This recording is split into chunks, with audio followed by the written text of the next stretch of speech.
The prodigious talent of the Xianmen sect, Yanci, found himself struck by the final bolt of lightning during his tribulation, inadvertently merging with a fragment of his own soul as he was thrust into a diminutive world. He soon realized he was ensconced within a fictional realm derived from a narrative titled "The Beloved Female Lead Shocks the Entire Entertainment Industry Again," a tale of mistaken identities. The protagonist, Yen Luo, is the false daughter of the Yen family, yet her endearing naivety and empathetic nature have won her the adoration of 3 elder brothers and the affections of the male lead, Gu Mo, ultimately leading her to ascend to the pinnacle of stardom as a celebrated actress. The true daughter, Yen Ci, who is in fact herself, finds her fate dictated by the storyline. Upon being reclaimed by the Yen family, she causes chaos, only to be ultimately abandoned, yet due to the bond of blood, she is bestowed with shares, property, and wealth, all of which she squandered in the end. Now, with her soul restored and no longer tethered to the narrative, Yen Ci plans to return and maintain a distance from them, yet she is confronted by Yen Luo, who is addressing her destined partner, saying, "Why are you speaking to my sister in that manner?" Along with the funds her brothers have sent, her gaze shifts to the patriarch of the Pei family, realizing that something seems amiss. Chapter 1. Entering the book, commencing the live stream. Ouch. The pain was excruciating. Yen Ci curled up, cursing the heavens for their merciless lightning. Xiao Ci. Xiao Ci, wake up. Who is it? Even after being struck by lightning, I cannot find peace. Xiao Ci. Yen Ci abruptly opened her eyes, gasping for breath as cold sweat clung her garments to her skin. Xiao Ci, what ails you? At the sound of the voice, Yen Ci's vision gradually sharpened, revealing 3 concerned girls at her side. A surge of memories flooded Yen Ci's mind, and her heartbeat began to steady. Was this a fragment of her soul? Could it be that her previous essence was incomplete? Xiao Ci. Noticing her prolonged silence, the 3 exchanged glances, with Yen Meng speaking up. Should we take you to the hospital? No need, Yen Ci's hoarse voice replied. Xiao Meng, I am fine. You frightened us terribly. We heard your agonizing moans as soon as you returned. Lin Lin sighed in relief. You must have had a nightmare. Li Yuan reached out to check her temperature, finding no fever. Come down and eat something. I brought you lunch. Have you recovered from your cold? Yen Ci stepped down from the bed, where a box of wontons awaited on the table. Much better. Thank you, Yuan. She smiled and began to eat the wontons. I've placed your medicine on the table. Remember to take it, Lin Lin said, applying lipstick and fixing her makeup, curling the ends of her chestnut hair. Oh dear, our Miss Lin is off to meet a suitor again, Yen Meng teased. Lin Lin's cheeks flushed slightly. Oh, stop it. Li Yuan and Yen Meng chuckled, while Yen Ci lowered her gaze, sorting through her memories. This was a world born from the novel. The beloved female lead shocks the entire entertainment industry again. She was the true daughter, who would soon be recognized by the Yen family. In the narrative, the original Yen Ci believed that her suffering for so many years was due to the main character, Yen Luo, who constantly targeted her, ultimately leading her family to despair, resulting in shares and properties being given to her so she could leave, all of which she eventually squandered. Yen Ci touched the beaded bracelet around her wrist. It had accompanied her here as well. These elements belonged to the original plot, yet the inhabitants here possessed their own consciousness. She was not the original Yen Ci. What would happen next remained uncertain, particularly regarding the matter of her incomplete soul. Her master had indeed foretold this. This calamity was inescapable. Lin Lin had gone out on a date, while Li Yuan and Yen Meng exchanged farewells with Yen Ci as they left for part-time jobs. Yen Ci glanced at her phone balance. After losing her previous life, she had become an orphan. After leaving the Welfare Institute, she had taken on part-time work to sustain herself, managing to scrape by with annual scholarships, which barely sufficed. Due to her cold, the original body had not been able to work during these past few days. Yen Ci made a phone call to resign from her part-time job. She was returning to her original profession. A new live streaming room. What is this? A metaphysical live stream? Is the platform truly allowing this? The title of Yen Ci's streaming room was quite straightforward, ID, Zhu Yen Ci Jing, Live Room. Metaphysical live stream, clearly indicating the nature of the stream. Some entered only to leave, while a few devoted fans lingered in her room. Beautiful sister, please give us a kiss. Promoting superstition, report it. As the number of viewers gradually increased, Yen Ci smiled and began. Welcome everyone to my live stream. I trust you are all aware of the purpose of this room. I am here to resolve matters that others cannot. I offer solutions and a chance at a lucky castle, for which there is no charge if no resolution is found. The lucky castle costs 300 yuan, which is not exorbitant, and if no resolution is achieved, there is no fee. Messages flooded the screen as she continued. Those wishing to participate may click the button below. I will select one participant. All eyes. Who would participate? Exactly. So beautiful, haha. I bet this fortune-telling is fake. She just wants a sugar daddy. Yan Ci chose to disregard these comments and proceeded to draw a participant. Congratulations to the user. Never give up hope for winning the chance. May I ask if you're able to connect? Yes. The connection request was quickly accepted, revealing a man on the split screen. Hello, host.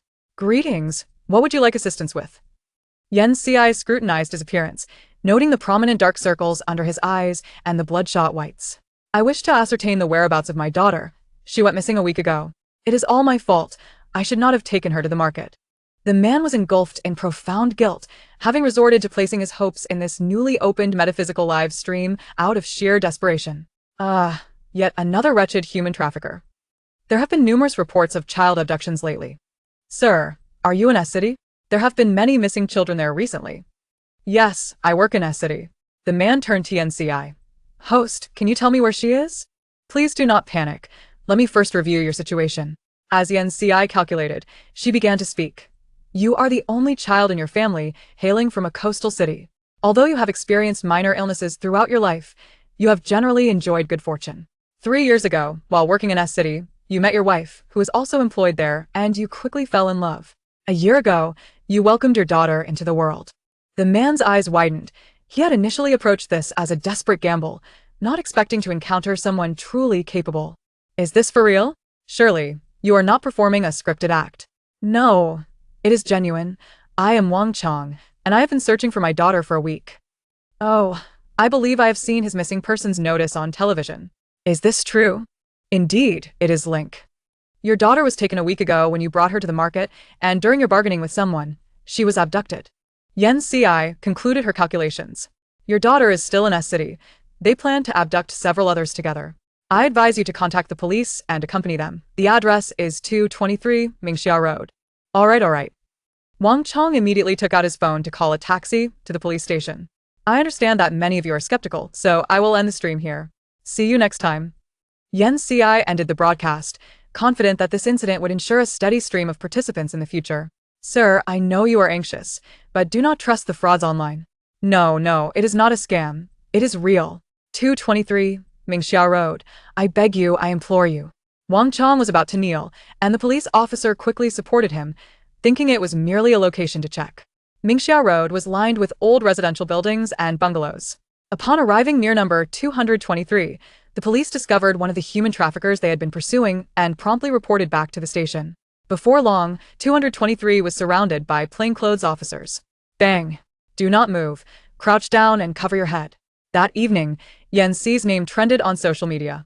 S-City Police Department uncovers a major child trafficking case, with numerous key suspects apprehended. Wait, what was accurate? It is about a new metaphysical streamer. Yan Ci observed the promotion with keen interest, comfortably seated upon her bed, receiving the accumulated merits, which perfectly served to stabilize her wandering spirit. Chapter 2. The flame has ignited. Visitors from the Yan family have arrived. I'm back. Lin bounded into the room, her bag in tow. Look at her glowing appearance, Yan Meng remarked with a hint of admiration. Hee, I've brought you all some milk tea. Lin announced as she distributed the drinks among her friends. Yan Ci inhaled the aroma of the milk tea, relishing the vibrant atmosphere of the dormitory. The next day, Yan Ci commenced her live stream as usual. This time, Li Yuan and the others were present in the dormitory, eager to witness Yan Ci's metaphysical broadcast. Even Lin chose not to seek out her boyfriend. Hello, everyone. The host is back. Yan Ci greeted her audience. This host is truly remarkable. Her predictions are astonishing. It must be fake. You're all just hyping her up. Hey. If you don't believe it, check last night's announcement. The location of that human trafficking den was precisely deduced by the host. Exactly. Yan Ci watched the numbers in the corner rapidly ascend, a smile creeping onto her lips as Li Yuan and the others exchanged astonished glances at the barrage of comments directed at Yan Ci. It was indeed true. Suddenly, a special effect of a lucky castle appeared on the screen, and a user with the ID I found hope commented, I found my daughter. Thank you, host. You're welcome, Yan Ci replied with a smile. Now, let us draw today as participants for the microphone. We will select 3 lucky winners, with rewards from the Lucky Castle. Let us begin with the first individual. Please pick me. I'm here. All right, this cheerful one. Please come up to the microphone. Hello, host. Hello, everyone. A fresh-faced young man appeared on the screen. Greetings. What would you like to resolve today? Yanchi inquired. Well, I don't have any pressing questions. Could you predict whether my thesis will pass? Very well, Yanci said as she calculated. After a brief moment, she looked at him with a pained expression. You've written about someone in your thesis. Someone quite famous. Yes, it's Lynn Haining. I really admire her. The young man replied with a smile, but sensing Yanci's troubled demeanor, he grew anxious. Is there a problem? Yanci regarded him with sympathy. She will be blacklisted across the internet in 30 minutes. Prepare yourself for a thesis rewrite. How is that possible? The young man exclaimed in shock. You're defaming our Lynn Haining.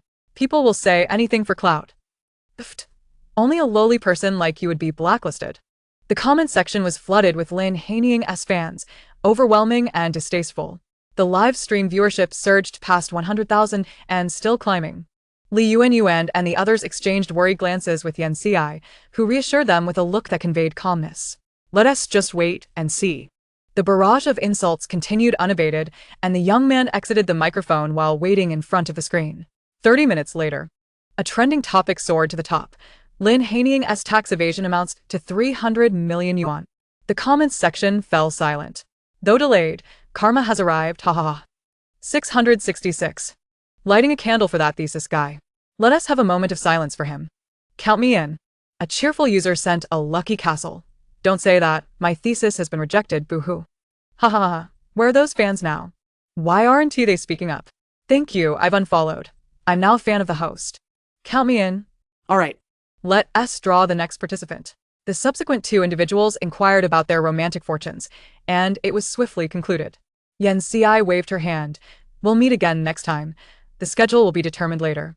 Don't go. Boo-hoo, can't we have daily streams? Lynn Haining's account had been suspended, and she herself was in trouble. Li Yuan and the others were astonished by the turn of events. Xiaoqi. You're impressive. You should have told us sooner. Let us see.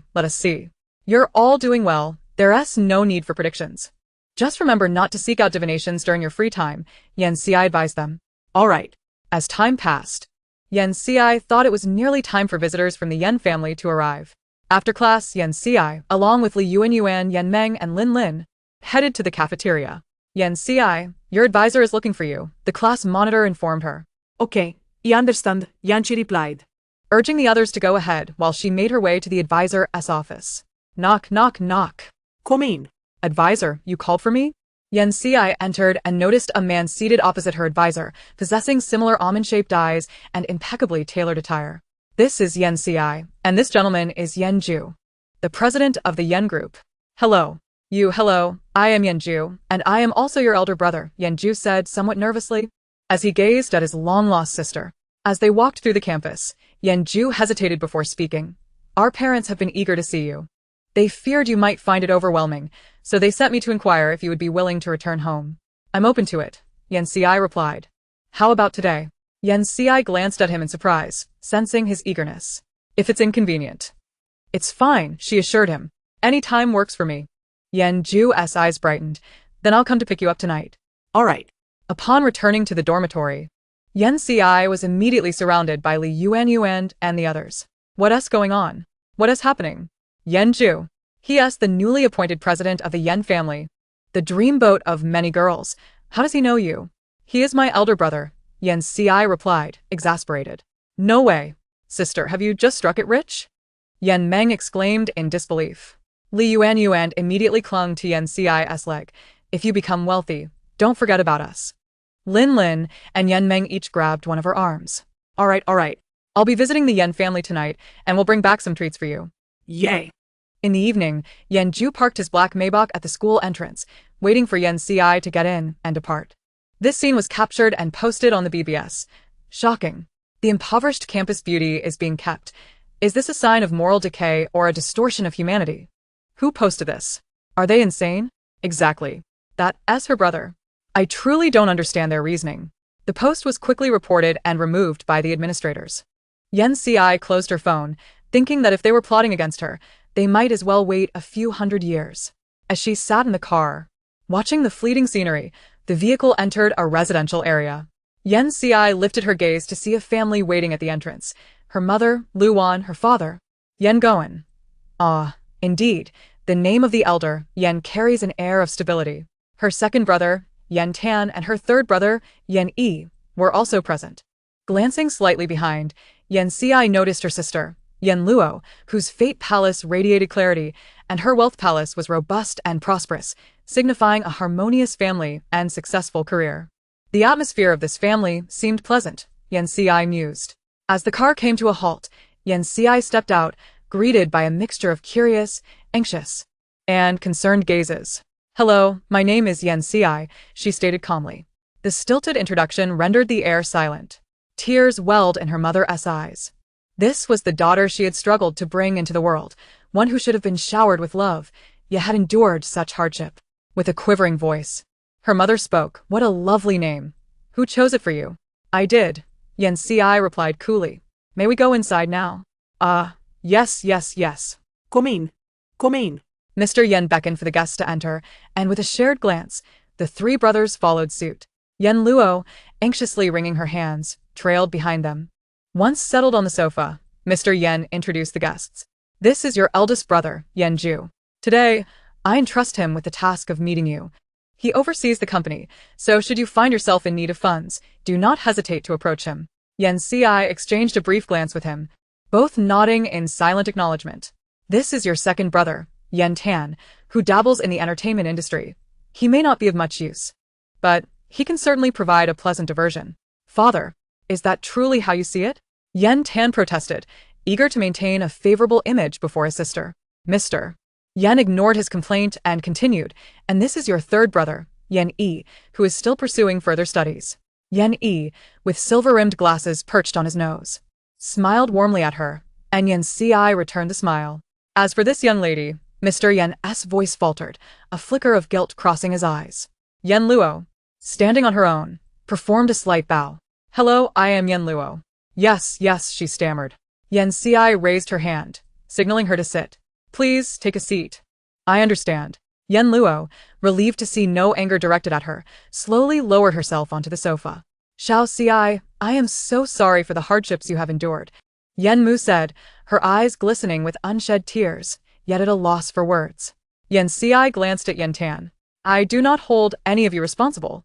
An awkward silence enveloped the room. Chapter 3. Good friends should share a bed. Ahem. Perhaps we should take our sister to see her room? Yen Ju suggested. Yes, indeed. Let us go. They all chimed in unison. Yen Si, perplexed and somewhat taken aback, wondered why such a spectacle was necessary just to view a room. She excused herself under the pretense of needing a moment to rest, observing the pink-hued decor of her room with a mix of exasperation and amusement. After dinner that evening, Yen Si was warmly invited to stay in the room prepared for her, and indeed, the large bed was quite comfortable. The following morning, as she descended the stairs, she encountered Yen Ju, who was preparing to leave. "Good morning." Good morning, he replied. Yen Si hesitated before finally speaking. "Today, you have some romantic prospects." Yen Ju raised an eyebrow, smiling. "What kind of romantic prospects?" "Unsavory ones," she replied. Upon arriving at the Yen Corporation's building, Yen Ju rode the elevator in silence, relieved that nothing unusual had occurred until he reached the office door. Opening it, he was met by a young girl resembling a delicate flower, her gaze imploring. Yen Ju took a deep breath and asked his assistant beside him, "Who is she? How did she get in?" She is President Wang's daughter, hoping to become your assistant. We did not permit her entry. She came in on her own." Yen Ju pinched the bridge of his nose. "Please escort her out." "Understood." The assistant, accustomed to such situations, signaled to the bodyguards, who swiftly removed her. Yen Ju recalled the words of his new sister before leaving. Perhaps it was mere coincidence. Yen Si had brought a bounty of delicacies prepared by Yen Mu, along with gifts for her roommates. When Yen Meng opened her gift, she exclaimed, "Oh my goodness! This is the latest necklace from LS. Mine too. I have one as well." "Xiao Si, your mother is truly generous." Yen Si was taken aback by the extravagance of the gifts, realizing how much Yen Mu valued her, the daughter she had thought lost. Are those delicacies from the Yen family as chef? Are we eating them? Yes, yes. Leave some for me. Hey, don't snatch them from me. Yen Ci glanced at her phone, which now buzzed with messages from the Yen family group chat. Yen Mu, Xiao Ci, will you return for dinner tonight? Yen Tan, I'll be back. I want ribs. No one paid Yen Tan any mind, and Yen Ci chuckled, appreciating the warmth of having family. All right. Yen Mu, I'll have Jean Ma prepare it. I noticed you enjoyed seafood last night, so I'll make extra for you. Thank you. Upon logging on to Weibo, Yen Ci discovered that the Yen Corporation had released an announcement declaring her as the true heiress of the Yen family, while Yen Luo, having been raised as their daughter for years, would still be regarded as such. Wow. The tale of two heiresses has become reality. One of whom is even a rising star. Is this a decline in morality or a distortion of humanity? Upstairs, you certainly know how to craft a headline. My heart aches for our Luo Luo. Let us give her a hug. Why feel sorry for her? She is still a young lady of privilege after all. Exactly. The true heiress has it far worse. Not only does she face a harsh life, but she also returns home to find her place usurped. Hey. Our Luo Luo is innocent too. Innocent? Who knows? The comments devolved into chaos, prompting Yen Ci to close her phone after a brief glance. That evening, as Yen Ci dined with the Yen family, Yen Luo had yet to return from an event, but her brothers were present, each making a point to serve her her favorite dishes. Ugh, I'm a bit full, Yen Ci thought silently. Later that night, as Yen Ci settled down in her room, she was abruptly awakened in the middle of the night, sitting up with a frown. She slipped out of bed and walked to another room, Yen Luo's room. Upon entering, she found Yen Luo in distress. No, no. Stay away from me. Who are you? Help me, help me. Yen Luo was drenched in cold sweat. Yen Ci approached her, placing a finger to her forehead. Go. A soundless scream erupted, and Yen Luo jolted awake, gasping for breath. Huff, huff.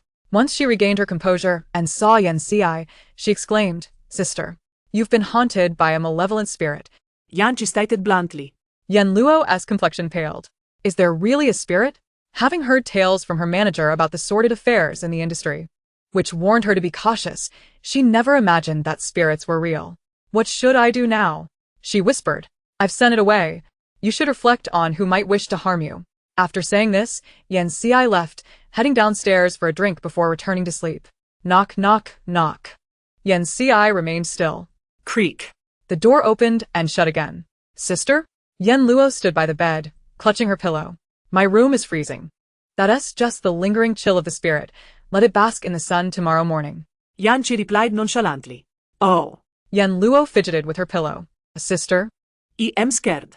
Just sleep on the other side. Don't crowd me. Yen Ci responded with exasperation. Yen Luo's eyes brightened as she climbed into bed beside her sister, suddenly feeling a sense of safety. Xiao Ci, are you awake? Yen Mu knocked on the door. I am. Yen Ci yawned, and upon entering, Yen Mu was momentarily taken aback at the sight of the two yawning figures on the bed. Xiao Luo? What are you doing here with your sister? I had a nightmare and felt scared, Yen Luo mumbled, glancing toward Yen Ci. Get dressed. We'll have breakfast and then head to the antique street. Yen Ci rose to wash up in the bathroom. All right. Yen Luo eagerly returned to her room to change, while Yen Mu, puzzled by their newfound bond, felt relieved that the two could get along so well. Yen Luo joined Yen Ci in the backseat of the car. Uncle Wang, take us to the largest antique street. Certainly, Mississippi. Upon arrival, Yen Luo donned a mask and sunglasses, fully prepared as she followed Yen Ci out of the car. Let us go. Yen Ci led the way, turning into an alley where the signed Xuanqi Pavilion was prominently displayed. Dingling. The bell at the door jingled as they entered. Behind the counter stood a young man. What can I assist you with, fellow practitioner? Kong Yu observed the impressive aura surrounding the young man, astonished that someone so young could possess such presence, and wondered about his master. I would like high-quality vermilion, talisman brushes, and talisman paper. Understood. Please wait a moment. Yen Luo's eyes widened as she curiously surveyed her surroundings, bagua mirrors, peachwood swords, and lotus ritual implements, as if she had entered an entirely different realm. Kong Yu chuckled at Yen Luo's inquisitiveness, arranging the items Yen Ci had requested while saying, she must be plagued by a malevolent spirit, right? Can you see it too? Yen Luo exclaimed, astonished. Yen Ci nodded while fiddling with the talisman brush. Yes, it has entangled you. If you take action, it is nothing serious. He glanced at Yan Luo again. The dark aura between your brows is quite evident. Anyone with a bit of skill would be able to discern it. Yan Ci dipped the talisman brush in vermilion and painted a talisman in one stroke, causing Kong Yu to gasp in awe. A superior talisman, crafted in a single stroke. Who could this prodigy be? It was something he had never heard of before. Yan Ci folded the talisman and handed it to Yan Luo. Keep this with you. Do not let it out of your sight. All right, Yan Luo replied, placing it in his pocket, while Kong Yu looked on in disbelief. Such a waste. Greetings, fellow cultivator. I am Kong Yu. Yan Ci, he said, satisfied as he set down his brush. What is the price? Kong Yu rubbed his nose. I don't want money. Could you perhaps give me one? He pointed at the talisman on Yan Luo. Yan Ci raised an eyebrow with a smile. Do you think that is appropriate? Of course it was inappropriate, after all. It was a superior talisman, one he had seen in his own lineage. Choose whatever you like, Kong Yu suggested. What would a peacock spirit need a safety talisman for? Yan Ci remarked, exposing his identity. What? A peacock spirit? Yan Luo was incredulous. Have you never seen one? It would look impressive hanging in my shop. Kong Yu chuckled, unfazed by Yan Ci's revelation of his true identity. All right, I do not need many. Just 10 sets of the 5 Emperor's coins, please. Coming right up. Kong Yu added her contact information while packing the items. Fellow cultivator, do visit again. Yan Ci waved her hand without looking back, acknowledging her. Kong Yu picked up the talisman paper on the table, momentarily stunned. 5 sheets. Haha, I struck it big. Yay. He exclaimed, bouncing in place, delighted. This was his prized possession. Chapter 4, Summoning Souls. Yan Luo's gaze was fixed on Yan Ci, who was threading the 5 Emperor's coins with a red string, and even after returning home, he pondered, did he still not like her? Here, Yan Luo looked at the string of 5 Emperor's coins in Yan Ci's palm, his eyes lighting up as he smiled. Thank you, sister. When Yan Tan returned home from an event, he noticed that everyone in the family was wearing the 5 Emperor's coin bracelets. What is this? Yan Tan asked, glancing at his wrist, which felt out of place. Oh, this? It was given by Xiao Ci, Yan Mu said, touching the bracelet with a smile that wouldn't fade. Yan Tan looked at Yan Fu, his elder brother Yan Ju, then at his younger brother Yan Yi, and finally at Yan Luo. Everyone had one except for him. Just in time for dinner, Xiao Luo, go call your sister, Yan Fu instructed. Okay, I'll go. Yan Tan eagerly took on the task of calling Yan Ci upstairs, causing the rest of the Yan family to exchange amused glances. Knock, knock, knock. Yan Ci opened the door. Second brother? What is it? Ah. She called me second brother. Jantan Chakil. It's time for dinner, he informed her. Oh, all right. As Yan Tan watched the door close, he wondered if he had forgotten something. Yan Chi. Having tidied up, opened the door to find Yan Tan still lingering. Second brother? Yan Tan looked at her with a hint of melancholy. What's wrong? It's nothing. I just feel like my wrist is empty, as if something is missing, he sighed. Yan Ci produced the item she had prepared for him. Second brother. This is for you. Thank you, sister. I knew you wouldn't forget me. Yan Tan exclaimed, taking it with joy. Let us eat. Okay. Yan Ci smiled wryly at his cheerful retreat. By the way, Xiao Ci, your birthday is in a month. We are planning to hold a banquet to celebrate. What do you think? Yan Mu cautiously inquired. That sounds good. Thank you, Mom. Yan Ci nodded. Ah. Yan Mu's eyes glistened with unshed tears as she served her more food. Make sure to eat plenty. All right. The next day, Yan Luo went to the company to consult with the urgently returned manager about who had sent the little ghost after her. Hello? Yan Daoist, it's Kong Yu. Do you want to do some business? What kind of business? A boss's daughter has been in a coma, and I thought of you for some connections. They're offering $1 million for help. Yan Ci contemplated. She had not much to do lately. Sure. Send me the address. Great. At the private hospital, Yan Ci gazed at the swirling purple and malevolent energies on the top floor. Her curiosity piqued. Are you Master Yan? The assistant who came to escort her regarded her with skepticism, wondering if such a young person could be capable. That's me, Yan Ci replied, unfazed by his doubtful demeanor, for she had encountered many skeptics before, all of whom had eventually come to revere her. Upon reaching the upper floor, Yan Ci met the client, a couple dressed extravagantly, standing beside their daughter in a VIP room. Are you Master Yan? Zhao Hai's eyes were filled with disbelief. Yes, after I finish, you can decide whether to believe. Yan Ci internally scoffed at their skepticism. Please. Zhao Hai, seeing her confidence, adopted a more cautious demeanor. Yan Ci observed the girl, Your daughter has been in a coma for a week, correct? Yes, yes. Zhao Hai's wife wiped her tears. There's nothing wrong. She just went to wake up. Where did she go recently? Yanchi inquired. She returned from an outing with her friends and has been unresponsive ever since, Mrs. Zhao sobbed. Her soul has been lost outside. It needs to be retrieved, Yan Ci concluded. She took a strand of the girl's hair, wrapped it in a pre-prepared talisman paper, and handed it to Zhao Hai. Take this to the place she visited and call her name. When the talisman warms up, bring it back to me. Okay, okay. Zhao Hai accepted the talisman and left with his assistant, while Mrs. Zhao wept by her daughter's bedside. Yan Ci stood by the window, gazing up at the building's rooftop with curiosity, pondering who it was. The intertwining purple and malevolent energies suggested a disruption in balance, with the malevolent energies subtly overpowering the purple, a harbinger of ill omens. Zhao Hai returned swiftly, an hour later, bringing back the talisman. He extended it towards her. Master? Is it ready?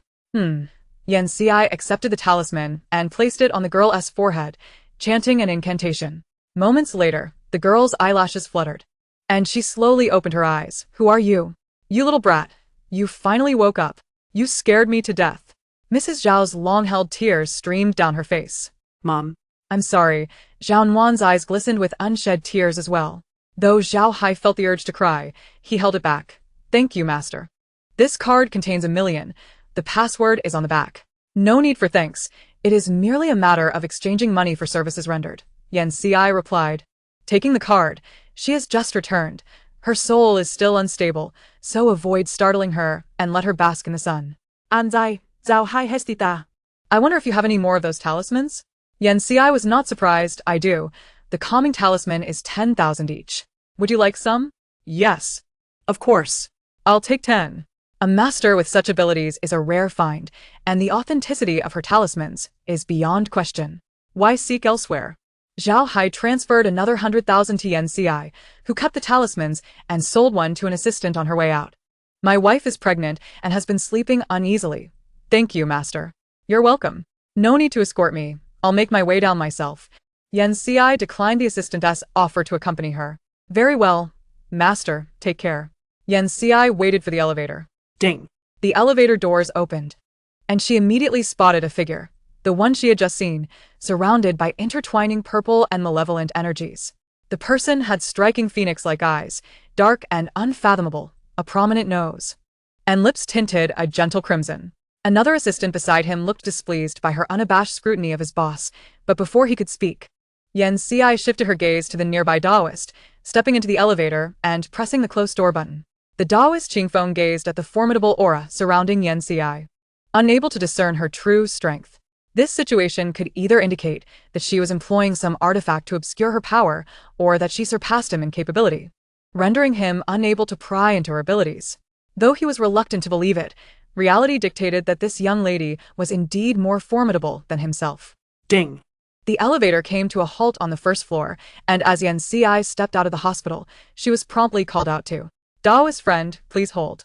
Yan Ci paused and turned to see the Taoist from the man's side. This humble Taoist is Qingfeng from the Qingyun Temple. May I inquire about your esteemed master's origins?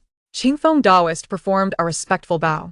She was familiar with Qingyun Temple, the most renowned Taoist temple in the country, which attracted countless visitors every year, rivaled only by Jiamiao Temple.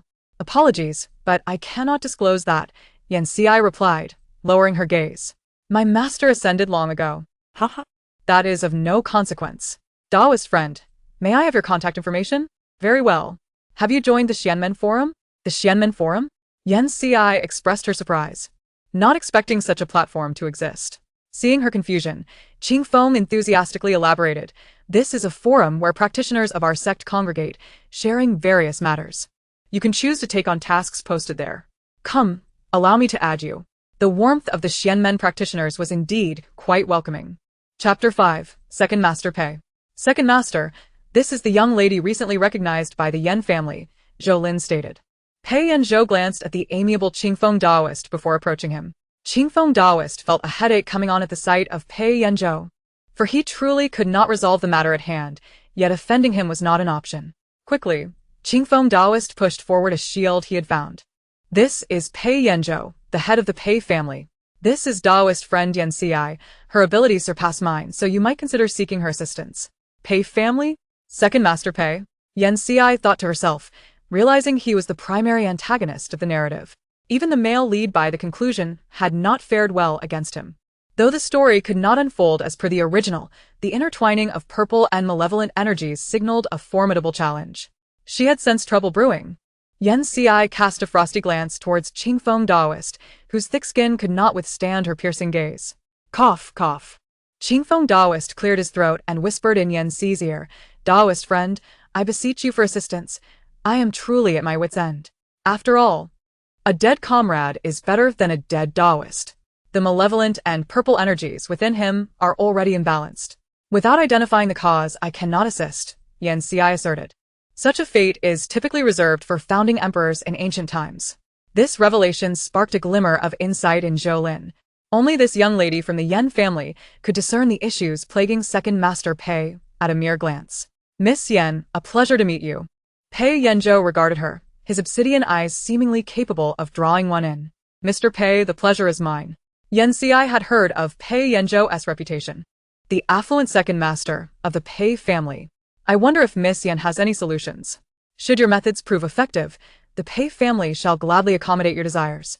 Zhou Lin was genuinely worried for his master. Yan Ci glanced at Qingfeng Daoist, who sighed in relief, having finally relinquished this hot potato. He whispered to Yan Ci, I owe you a favor, it's now in your hands. Resuming his ethereal demeanor, he added, in that case, Mr. Pei, I shall take my leave. Thank you. Qingfeng Daoist. Zhou Lin, see Daoist back. Understood, second master. Daoist, please. In the private room, Yan Ci placed her order with the waiter. Once the door closed, leaving just her and Pei Yanzhou, she spoke, I can remove some of the malevolent energy from you, restoring balance with the purple energy. However, this method requires periodic visits until we discover the root cause of your imbalance. It's your decision whether to proceed. Agreed, Pei Yanzhou responded promptly. Yan Ci raised an eyebrow. Mr. Pei, isn't considering consulting others for their methods?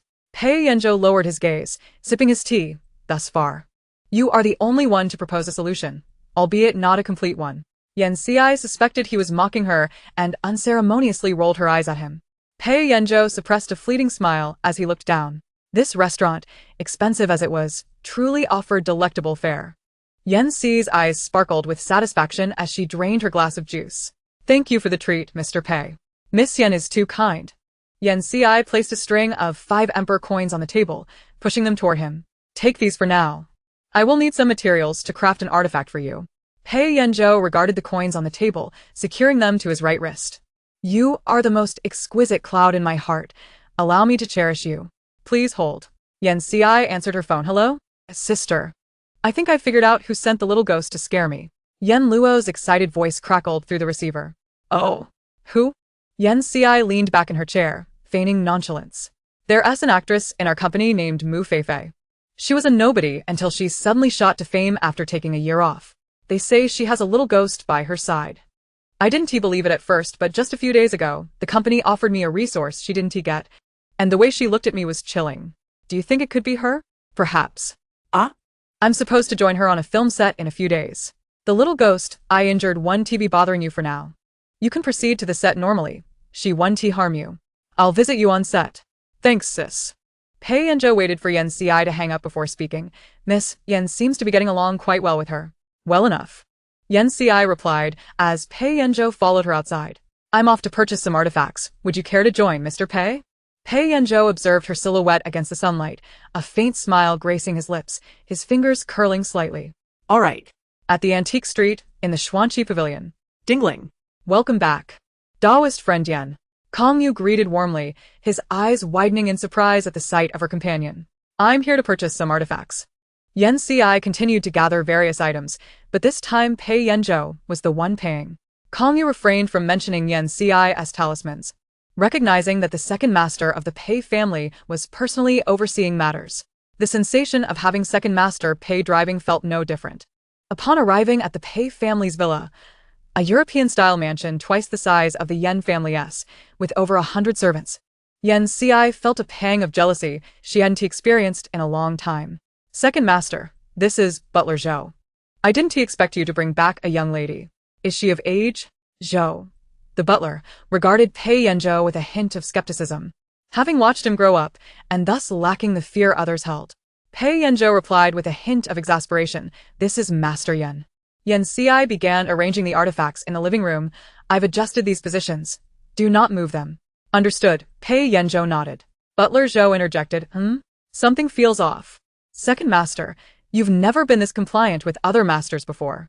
Your bedroom, lead the way, Yan Xi commanded from the stairs. Pei Yanzhou naturally guided her, displaying no irritation, leaving the servants questioning if today as second master was indeed the same man. Pei Yanzhou's room was minimalist, adorned with stark black bedding and curtains. Yan Xi placed the artifacts on his bedside table, and from the floor-to-ceiling window, she could see a garden, a lawn, a swimming pool, and a golf course. The life of the wealthy was indeed unfathomable. Yan Xi squinted in the sunlight. "This location is quite nice. You should bask in the sun here often, preferably at dawn." Pei Yanzhou's gaze lingered on her, his fingers tapping rhythmically against his chest. Since their first meeting, his heart had yet to settle. "Mr. Pei? Second master?" Pei Yanzhou came to his senses. I understand now. Thank you for your hard work, Miss Yan." Yan Xi glanced at her phone. "It has been resolved. After that, a visit once a week will suffice. Could you trouble President Pei to send me home?" Certainly. Pei Yanzhou escorted her outside, and Yan Xi entered the car, shutting the door behind her. "Oh, by the way." The car window rolled down, revealing Yan Xi's face.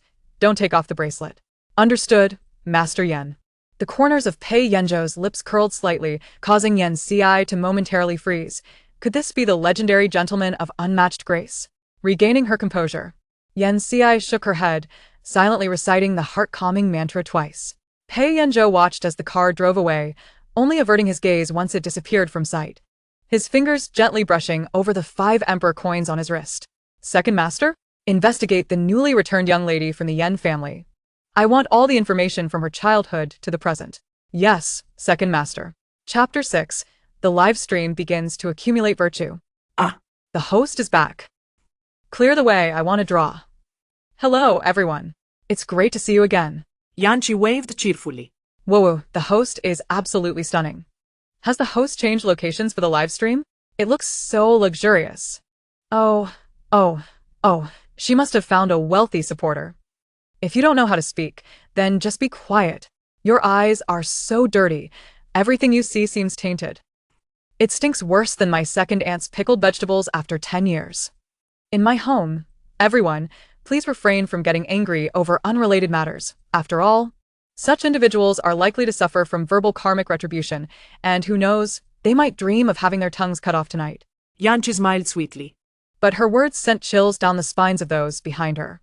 Tisich, what a charlatan. The man behind the computer spat on the ground, completely unfazed. Until midnight.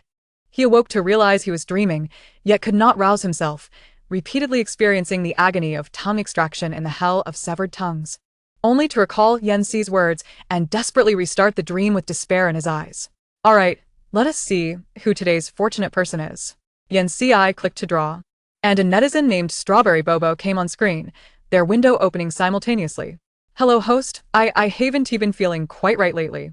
The other party was a girl in her 20s, her complexion poor, dark circles under her eyes, her gaze a mix of wariness and fear. "Don't panic. Take your time." Hearing Yan Xi's voice, the girl gradually relaxed. "Just a few days ago, I discovered that items in my home keep mysteriously disappearing, only to be found elsewhere. Have you misplaced them?" "I do that often." "Same here. My mom always says it's my fault for not putting things away properly." "No, it's not like that." The girl swallowed hard. "I have a bit of obsessive-compulsive disorder. I always place everything in designated spots, but lately, they're never where they should be, and I haven't moved them." Yan Xi observed the dark energy swirling at her brow, a flicker of disgust crossing her eyes. "You are indeed being haunted. Follow my instructions from here on out." Okay. Strawberry Bobo nodded eagerly. Having been on edge for days, her spirit waning, desperate for a resolution. "Is there a red ribbon in your home?" Yanchi inquired. "Yes. I bought it a few days ago. Is there something wrong with it?" Strawberry Bobo asked. "Bring it with you, along with your phone, as you head outside." Yanchi instructed. Strawberry Bobo obediently took the silk scarf and her phone downstairs, walking until she reached a crowded area when Yan Xi spoke. "Stop." Leaning back in her chair, Yen Ci commanded. Call the police. Ha. Am I not on a supernatural channel? How did it switch to legal matters? Right? Can the police handle this? Wait, I see it now. The host said you're haunted, but didn't he specify whether it's a person or a ghost? Whoa. A prophet appears. Strawberry Bobo noticed the barrage of comments, a chill running down her spine. There's a person hiding in your house. Yen Ci's voice sent Strawberry Bobo into an ice-cold panic. So, someone had been in her house all this time. Call the police. He's still in your home, Yen Ci stated, not anticipating that her first draw-in days would involve the police again. Hello, I'd like to report a crime. 10 minutes later, the police arrived on the scene. Miss Lin, is that you? Yes. Strawberry Bobo led the officers back into her house, where several quickly apprehended a man hiding beneath the bed. She recognized him as the resident from downstairs, her hands trembling, while the viewers in the live stream gasped in shock. Is this a real-life scenario of someone hiding under the bed? Oh, I'm so scared. Lying in bed alone. I can't even dare to look underneath. I feel the same way. Strawberry Bobo leaned against the wall, weakly saying, "Thank you, host." As she spoke, she rewarded Yen Ci with a lucky castle. Yen Ci smiled as she observed the dissipating dark energy between her brows. You're welcome. Once you resolve this matter, you should take a trip to clear your mind. Unexpected joys await you. Strawberry Bobo's eyes brightened. All right, thank you, host. Strawberry Bobo logged off to complete her statement, and after solving the issue, she planned to travel and find someone to share her life with. The officers looked at the statement, noting yet another mystical live stream. Wasn't this the same stream involved in the recent trafficking case? All right. Let us see the next fortunate person. Hello, host everyone. A woman named Gummy Bear connected, her screen displaying a stylish young lady, a stark contrast to her name. Hello. What would you like to inquire about? Yen Ci regarded her with interest. I would like to determine the wedding date for my fiancé and me. What a spicy lady. I am intrigued. Whoa, the girl I just started liking is taken. What a shame. The vendetta over stolen wives is eternal. Sure. Please send your birth dates to the back end. Yen Ci glanced at the birth dates and began her calculations. You are the only child in your family. Both your parents are teachers, so your family is quite cultured. You excelled in your studies, achieving well in the college entrance examination and during a debate competition at university. You met your fiancé, who was on the opposing team.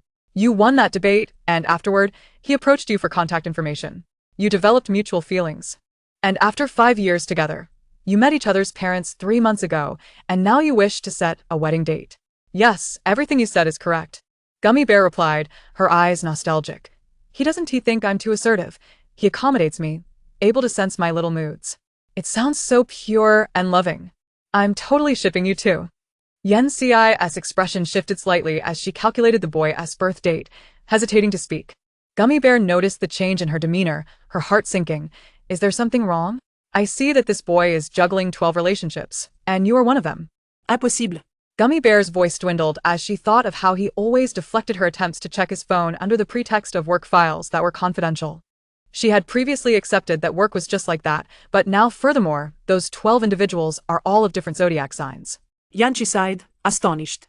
How could anyone manage that? Good heavens, a master of time management? 12 zodiac signs, I've never even dated one. Can someone delete the previous comments? I have a friend who's breaking down. That kind of person stole my girlfriend. No, it cannot be true. We are on the verge of marrying, and yet I find it hard to believe. Indeed, among the 12 fish, you possess the most favorable conditions, Yen Ci nodded. Ha! I momentarily lost track of whom the host was affirming. 12 fish. Good heavens, there are more than in my own aquarium. If you don't believe it, you may seek him out. He should be on a date with one of them right now. He explicitly stated he was meeting a client. Little Bear Candy clenched her fists in frustration, reluctant to accept the truth, yet the host's accuracy compelled her to reconsider. It is indeed his client. In a cafe right across from his office, Yen Ci calculated. Little Bear Candy acted swiftly, driving straight to her fiancé's company. At the cafe, across the street, she spotted him at a window seat, feeding cake to a girl. Enraged, Little Bear Candy stormed in and splashed the coffee from his table across his face. The man stood up, about to express his anger, but upon seeing Little Bear Candy, he immediately wilted. Darling, what are you doing here? Aren't you at home? Darling, my foot. Zhao Wei, we are breaking up. Little Bear Candy shouted. The girl across the table looked bewildered but quickly pieced together the situation. Was she being forced into the role of the third party? Zhao Wei. What on earth is happening? Who is this? You claimed you were single. The girl slammed her palms on the table, drawing the attention of customers and waitstaff alike. What a spectacle! Who wouldn't be eager to witness such drama? Single? Ha. I've been with him for 5 years, and this is the first time I'm hearing he is single. Chapter 7. Your life has been swapped. Single? Ha. I've been with him for 5 years, and this is the first time I'm hearing he is single. Little Bear Candy scoffed. So, I've become the third party? The girl delivered a sharp slap to Zhao Wei's face. Wow, what a skilled fighter. Yanchi applauded. Ha ha ha. The host is just like us, relishing the gossip. The girl heard the laughter, and Little Bear Candy recounted how a mystical host had revealed Zhao Wei's infidelities involving 12 women. The girl appeared dazed. So I am. You're the 6th. Haha, this is killing me. What a goddamn 6th. An octopus couldn't have as many legs as the sky. The hostess' words are so merciless. I adore it. Thank you, host. It's time for me to clean house. Little Bear Candy smiled, tipping a few lucky charms before exiting the stream. I want to see what happens next. Is there anything my esteemed membership cannot access? Such as confronting him head-on. That is a brilliant comeback. The effects of different gifts played in succession as Yan Ci turned off the effects, reflecting on the downside of becoming popular. The next guest, a young man with the ID No Hope, joined the stream. Hello, host, greetings to everyone. Yan Ci frowned at him, and No Hope offered a bitter smile. Host, I want to inquire if my life is truly this grim. If it is, I might as well end it all to spare my parents. The backdrop was a stark white wall, and the guest wore a hospital gown, his complexion pale, suggesting he was nearing the end of his days. Please, life is beautiful. There is still hope, Yan Ci urged. Indeed. Once you recover, come to City. I'll treat you to a feast. And we can travel together, it will be all right. Yan Ci prompted, please provide your birth details. Upon receiving them, Yan Ci instantly realized the truth within. Your birth chart is quite favorable. While you may not attain great wealth, you will navigate life with stability. However, you have suffered from persistent ailments since birth, culminating in significant illness, correct? Yes, host. They say I was born to bring misfortune, and advised my parents to abandon me. Yet, they worked tirelessly to support me until I finally entered university, only to be diagnosed with late-stage lung cancer. The more he spoke, the dimmer the glimmer of hope in his eyes became. This is not your fault. Her words rekindled his desire to live. Yan Ci's tone shifted. Your life has been swapped. What? Did I hear you correctly? Is it truly possible to switch lives? This must be sorcery. Indeed. It is sorcery, Yan Ci confirmed. Even if the life swap succeeds, extending your years, you will ultimately face reckoning in the afterlife. A stunned No Hope pondered, realizing that the suffering he endured for years could have been avoided, and that his parents need not have struggled so. The method of the life swapper is flawed. Hence, you have survived this long, a mere sliver of hope. So, I still have a way to continue living? The spark of life ignited in No Hope's eyes. Certainly, as long as you find the one who can swap lives with you. Yan Ci nodded. This person is related to you by blood, of similar age, and has been frail since birth, but has gradually grown healthier since your arrival.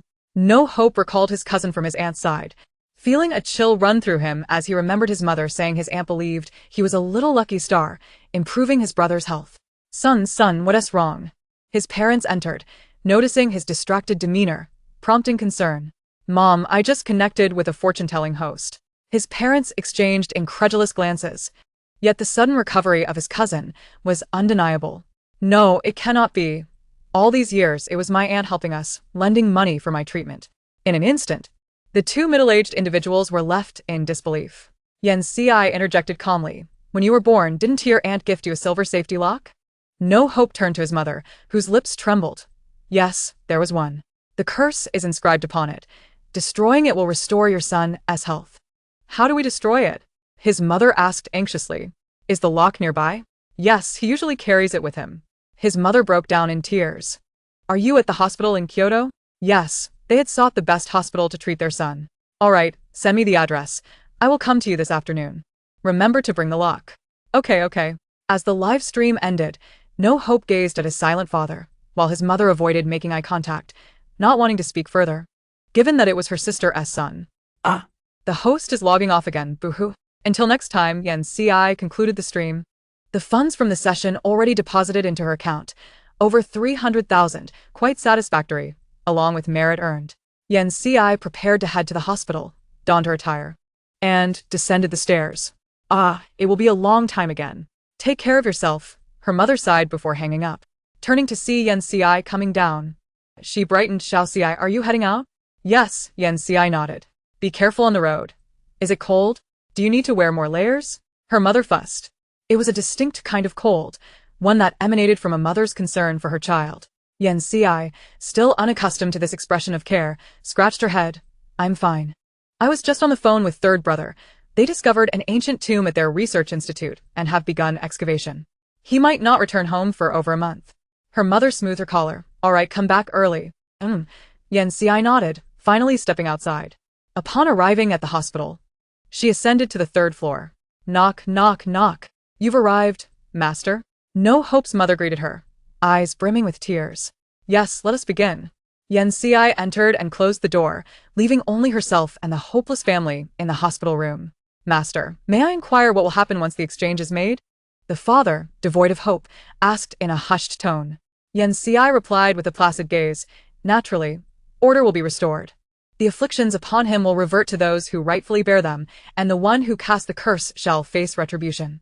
The father aged considerably in an instant, simply murmuring, I apologize for the trouble, master. Yen CI accepted the silver amulet with one hand, while her fingers, poised with her index and middle fingers together, began to chant. Suddenly, a flame surged from her palm, and in an instant, the amulet was reduced to ashes. The hopeless man felt as though the shackles that had bound him for so long had been severed. His body became light, and his complexion visibly brightened. He sat there, dazed on the hospital bed, and eventually broke into loud sobs. Once the family of 3 had calmed, Yen CI spoke. The matter has been resolved. All that you have lost will return, and from now on, you shall encounter smooth sailing. Thank you, master. May I ask what your fee is? A lucky castle. Yen CI smiled and departed from the ward. Son, what is a lucky castle? It is a form of gratuity. 300 yuan. And they shall no longer bear the burden of exorbitant medical expenses, securing a life of ease henceforth. Merely 300. Chapter 8. The bone that has not decayed for 1,000 years. Xiao CI, class is starting. Hurry, hurry. Li Yuanyu and urged Yen CI as they dashed across the campus. After all, the next class was with Professor Han, the formidable demon King Han. Missing it would be tantamount to courting disaster. Yen CI gazed at the knowledge presented on the blackboard, which was, as usual, indecipherable. She struggled through the first half of the lesson until a phone call interrupted her during the break. Hello? Hello? Is Xiao Yuyan available? Daoist Qingfeng, I am currently in class. In class? Yes, Marxist theory. Daoist Qingfeng fiddled with his ears, his hearing failing with age. Xiao Yuyan. I have a favor to ask. A newly unearthed ancient tomb in H City has yielded zombies. The perimeter is infested with purple and white zombies. And an archaeological team is likely trapped inside. Fortunately, they are currently in a safe chamber, but time is of the essence. H City's ancient tomb? Is there someone named Yen E in the archaeological team? Yes. Is he your relative? I will arrive as swiftly as possible. All right. Yanchi calculated a divination. Feeling a slight sense of relief, and upon finishing class, she dashed out of the campus to book the fastest flight. Her third brother possessed the 5 emperor coins she had given him, and the archaeological team was together. There should be no immediate danger. Daoist Qingfeng. When will the person you are looking for arrive? Jiang Fong, from the special department, inquired with concern. There are still many people here asking. He also wishes to assist in the rescue, but the sheer number of zombies poses a formidable challenge. Soon. Daoist Qingfeng reassured. Sir, you cannot approach. Jiang Fong turned, instinctively raking his fingers through his hair in frustration, yet smoothed it down as he continued. Yen, please do not worry. We are already in contact with reinforcements. What exactly is inside? How can you leave them there for so long? Yen Ju fretted over Yen E's predicament, regretting allowing him to pursue his own interests. Just a moment. Daoist Qingfeng, are you there? A clear female voice rang out. Xiao Yuyan, you have finally arrived, Daoist Qingfeng exclaimed. I fear the contents within are exceedingly dangerous. When I entered, the zombies were extremely agitated. I refrained from delving deeper due to the risk of a collapse. Jiang Fong was astonished that Daoist Qingfeng's contact was so young, yet he sensed the profound aura of the individual. Xiaoqi. Yan Xi halted her steps alongside Daoist Qingfeng, turning to see her elder brother with an awkward smile. What a coincidence, huh? Yan Xi waved at Jiang Fong. Please allow him to enter. Jiang Fong observed their similar features and permitted Yan Zhu to enter. What is going on? Yan Zhu frowned. We will discuss it later, brother, Yan Xi replied, accompanying Daoist Qingfeng to the tomb entrance. Master, the disciple guarding the entrance bowed. Yan Xi sensed the aura emanating from within, and her gaze darkened. Daoist Qingfeng must have surmised something. Daoist Qingfeng sighed. I hope my fears are unfounded. Yan Xi regarded Daoist Qingfeng. If I am not mistaken, what lies within is a bone that has not decayed for a millennium. Daoist Qingfeng's heart sank at the revelation. How could they possibly confront such a foe? Xiao Yuyan, do you have any solutions? Daoist Qingfeng inquired with a glimmer of hope. Perhaps. We could offer an apology? Huh. Everyone was taken aback. We've excavated their home. It is only right to apologize, Yan Xi shrugged. Daoist Qingfeng and Jiang Fong fell silent, realizing the logic in her words. After all, the entity had not emerged to wreak havoc upon the world. They were the intruders. Can it comprehend us? Jiang Fong voiced his concern, just as a stone flew from the cave and struck him on the forehead. Ah. It can understand. Yanqi exclaimed in surprise. Daoist Qingfeng marveled. This is the first time I have encountered a living bone that is not decayed, and it is so reasonable. Jiang Fong retorted, reasonable? Look at the bump on my forehead. Yan Zhu's worldview crumbled as he searched for information on the bone that had not decayed for a millennium on his phone. It shattered even further upon witnessing the stone's flight. Hey, from inside, can you release the people? We can discuss terms, Yan Xi negotiated. After a moment of silence, a soft, childish voice emerged. What do you want to discuss? Yan Xi and Daoist Qingfeng exchanged glances, with Daoist Qingfeng stroking his beard. We wish for the safety of those inside. Whatever you desire, we shall endeavor to fulfill. You've excavated my home. I want it restored to its original state. The childish voice stated. The request was undeniably reasonable, yet the archaeologists might not be so agreeable. How about you relocate? Jiang Fong cautiously suggested. Ow. Jiang Fong clutched his head. Why was he the only one being targeted? You live comfortably and now you want to move? Would you be pleased? Daoist Qingfeng rolled his eyes. It is true that your residence holds significant value for our research. We wish to conduct a study. Of course, if that is not feasible, we can abandon our intentions. Daoist Qingfeng spoke in a soothing tone, recognizing that the entity likely perished at a young age. Could we bring the people below up first? Jiang Fong hid behind Daoist Qingfeng.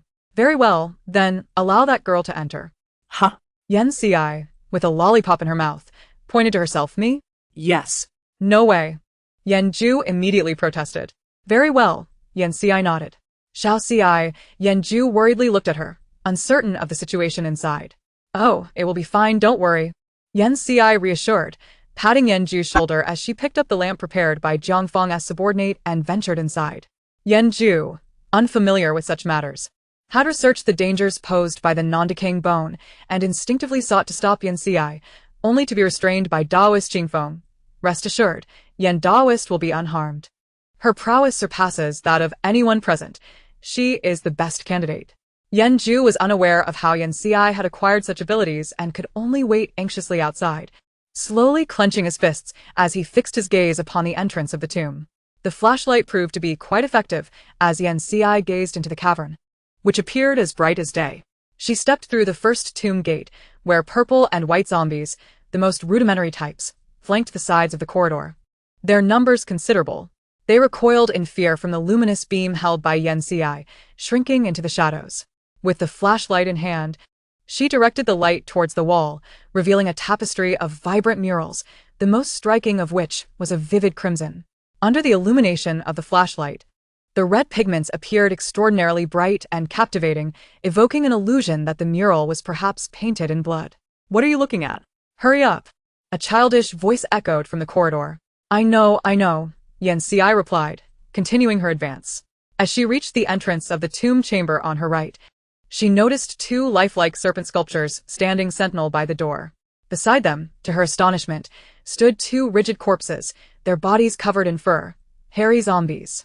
Yan Xi couldn't help but marvel at how she seemed to have encountered nearly every type of zombie here. Taking a deep breath to steady herself, she gently tapped on the tomb door, pondering where the mechanism might be. The sound reverberated in the stillness of the tomb chamber. Moments later. Each hairy zombie placed a hand upon the serpent's head. With a loud click followed by a rumbling sound, the tomb door slowly parted, revealing the chamber illuminated by several flashlights, where an elderly man was enthusiastically discussing the history of a clay pot with his students. Wow. Do you archaeology students possess such audacity? Yanchi interjected. Excuse me, shouldn't we be heading out? Yen-E removed his glasses, wiped them, and put them back on, his eyes widening in disbelief. Xiaoqi. What are you doing here? I'm here to take you all out. Do you intend to remain here indefinitely? Yen-Ci replied, her expression incredulous. Exactly. Hurry and take them out for a meal. It's their fault for digging up my house. The childish voice chimed in, filled with indignation. This is. The old professor's eyes sparkled with excitement. Yen-Ci was taken aback. Was this the norm for archaeology students? Quickly follow me outside. If they get angry, I won't be responsible for feeding you to zombies, she urged, leading the way. Chapter 9. What is this? I have to raise it? Professor. It's imperative that we exit first. Yen-E tugged at the old professor, guiding his fellow students outside, only to encounter the hairy zombie guarding the entrance. Hiss. Everyone gasped in astonishment, marveling at the transformation. Some were curious enough to reach out. Don't move if you don't want to die, Yen-Ci declared without turning back. Keep up. Okay. The students were wide-eyed, yet fear held them back from touching the creature. Yen-Ci successfully led everyone outside, and Yen-Ju sighed in relief upon seeing them emerge unscathed. Having lingered in the tomb for too long, you've absorbed some negative energy. A little sunlight will do you good, Taoist Xingfeng reassured the group. Jiangfeng also felt relieved. If anything had gone awry, he would have had to bear the consequences. He explained the situation to everyone, emphasizing that restoring the house would likely prevent further research within. These are invaluable historical artifacts. How can we simply abandon them? Surely there must be another way? The old professor lamented. Jiangfeng scratched his head, feeling helpless. He couldn't fight against the situation. He glanced back at the tomb entrance repeatedly, puzzled. What on earth? Why do I see her feeding a child candy? Where did that child come from? Taoist Qingfeng emitted a sharp, explosive sound, 1,000-year-old unmelting bone. Calm down, take a breath, Yen-Ci said, watching the child, startled by Taoist Qingfeng's sudden outburst, who was now staring vacantly at the group while clutching a lollipop. Jiangfeng, stand in front of everyone, he cautioned. That unmelting bone. One swipe could tear your body apart. The little boy appeared to be about 5 or 6 years old, resembling any ordinary child, though his complexion was somewhat pale, and his obsidian eyes shone like black glass. The unmelting bone licked his lollipop, observing the onlooker's shocked expressions with an expression of indifference, as though he had done nothing wrong. Xiaoqi, come here. Yen-Ju felt his heart leap into his throat. Who is he? Are you calling for me? The unmelting bone asked. Yes.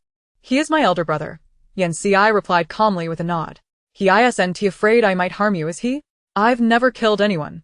The unmelting bone retorted with a horrified expression, indignantly defending himself. It's fine, I understand, Yen-Ci reassured him, patting his head. She exchanged a knowing glance with Taoist Qingfeng, who realized that the unmelting bone lacked any bloodthirst. He waved at Jiangfeng. It's all right. The unmelting bone regarded Jiangfeng with a wary gaze, crossing his arms defiantly. This is my house. Where will you be researching? The old professor regarded him curiously, attempting to approach, but was halted by Jiangfeng at a safe distance. What if we find you another residence?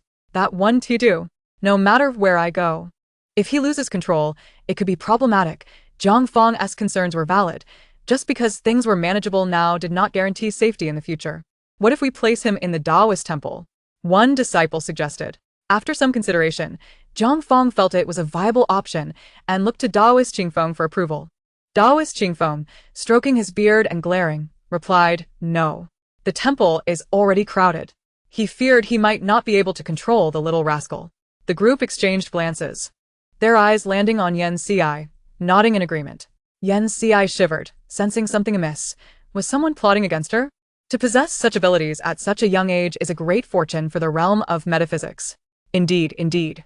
Yen-Ci noticed the Taoist Qingfeng and Jiangfeng smiling at her, feeling a sense of impending doom. Someone is out to harm me. In a flash, she darted behind Yen-Ju and complained, what is this? You want me to raise it? I'm still just a child. Children are better. You share a common language. Taoist Qingfeng remarked, gazing at the unmelting bone. What say you? The unmelting bone glanced between the old man and Yan Ci, eager to explore but reluctant to follow the elderly man. Then I'll stay with her. You ungrateful wretch. Yanchi exclaimed. The unmelting bone crunched down on his candy, swallowing it whole. Then you must repair the house. Yan Ci turned to her elder brother. Brother, you will fix it one to you? Yanyi hesitated. Feeling torn between his sister's expectations and his mentor's gaze. Professor, Xiao Yi, this tomb is vital to our research and your thesis. The old professor urged. Is it really? Yan Yi questioned, unaware of any connection between his thesis and the tomb. Taoist Yan. We truly cannot trust anyone but you with this unmelting bone. Taoist Qingfeng lamented, feigning tears. It's all my fault for being incapable, thus burdening you. He was putting on a show. I didn't see him shed any tears. The unmelting bone had somehow crept up beside Yan Ci, tugging at Yan Ju's sleeve with unexpected familiarity. You wretched old man, the unmelting bone whispered, and Yan Ci nodded in agreement. Indeed, that old man was quite mischievous. Yan Ju observed the pale, clammy hand gripping his sleeve and dared not move an inch. All right, I will adopt him. Can you arrange for his identification? Yanchi conceded. Of course. Jiang Fong immediately instructed someone to handle it. Now, let us give you a name. Yan Ci pondered, rubbing her nose. Since the past is dark and untraceable, and the future is bright and resplendent, let us name him Yan Lan. That's quite a name. Yan Ju's forehead twitched with irritation.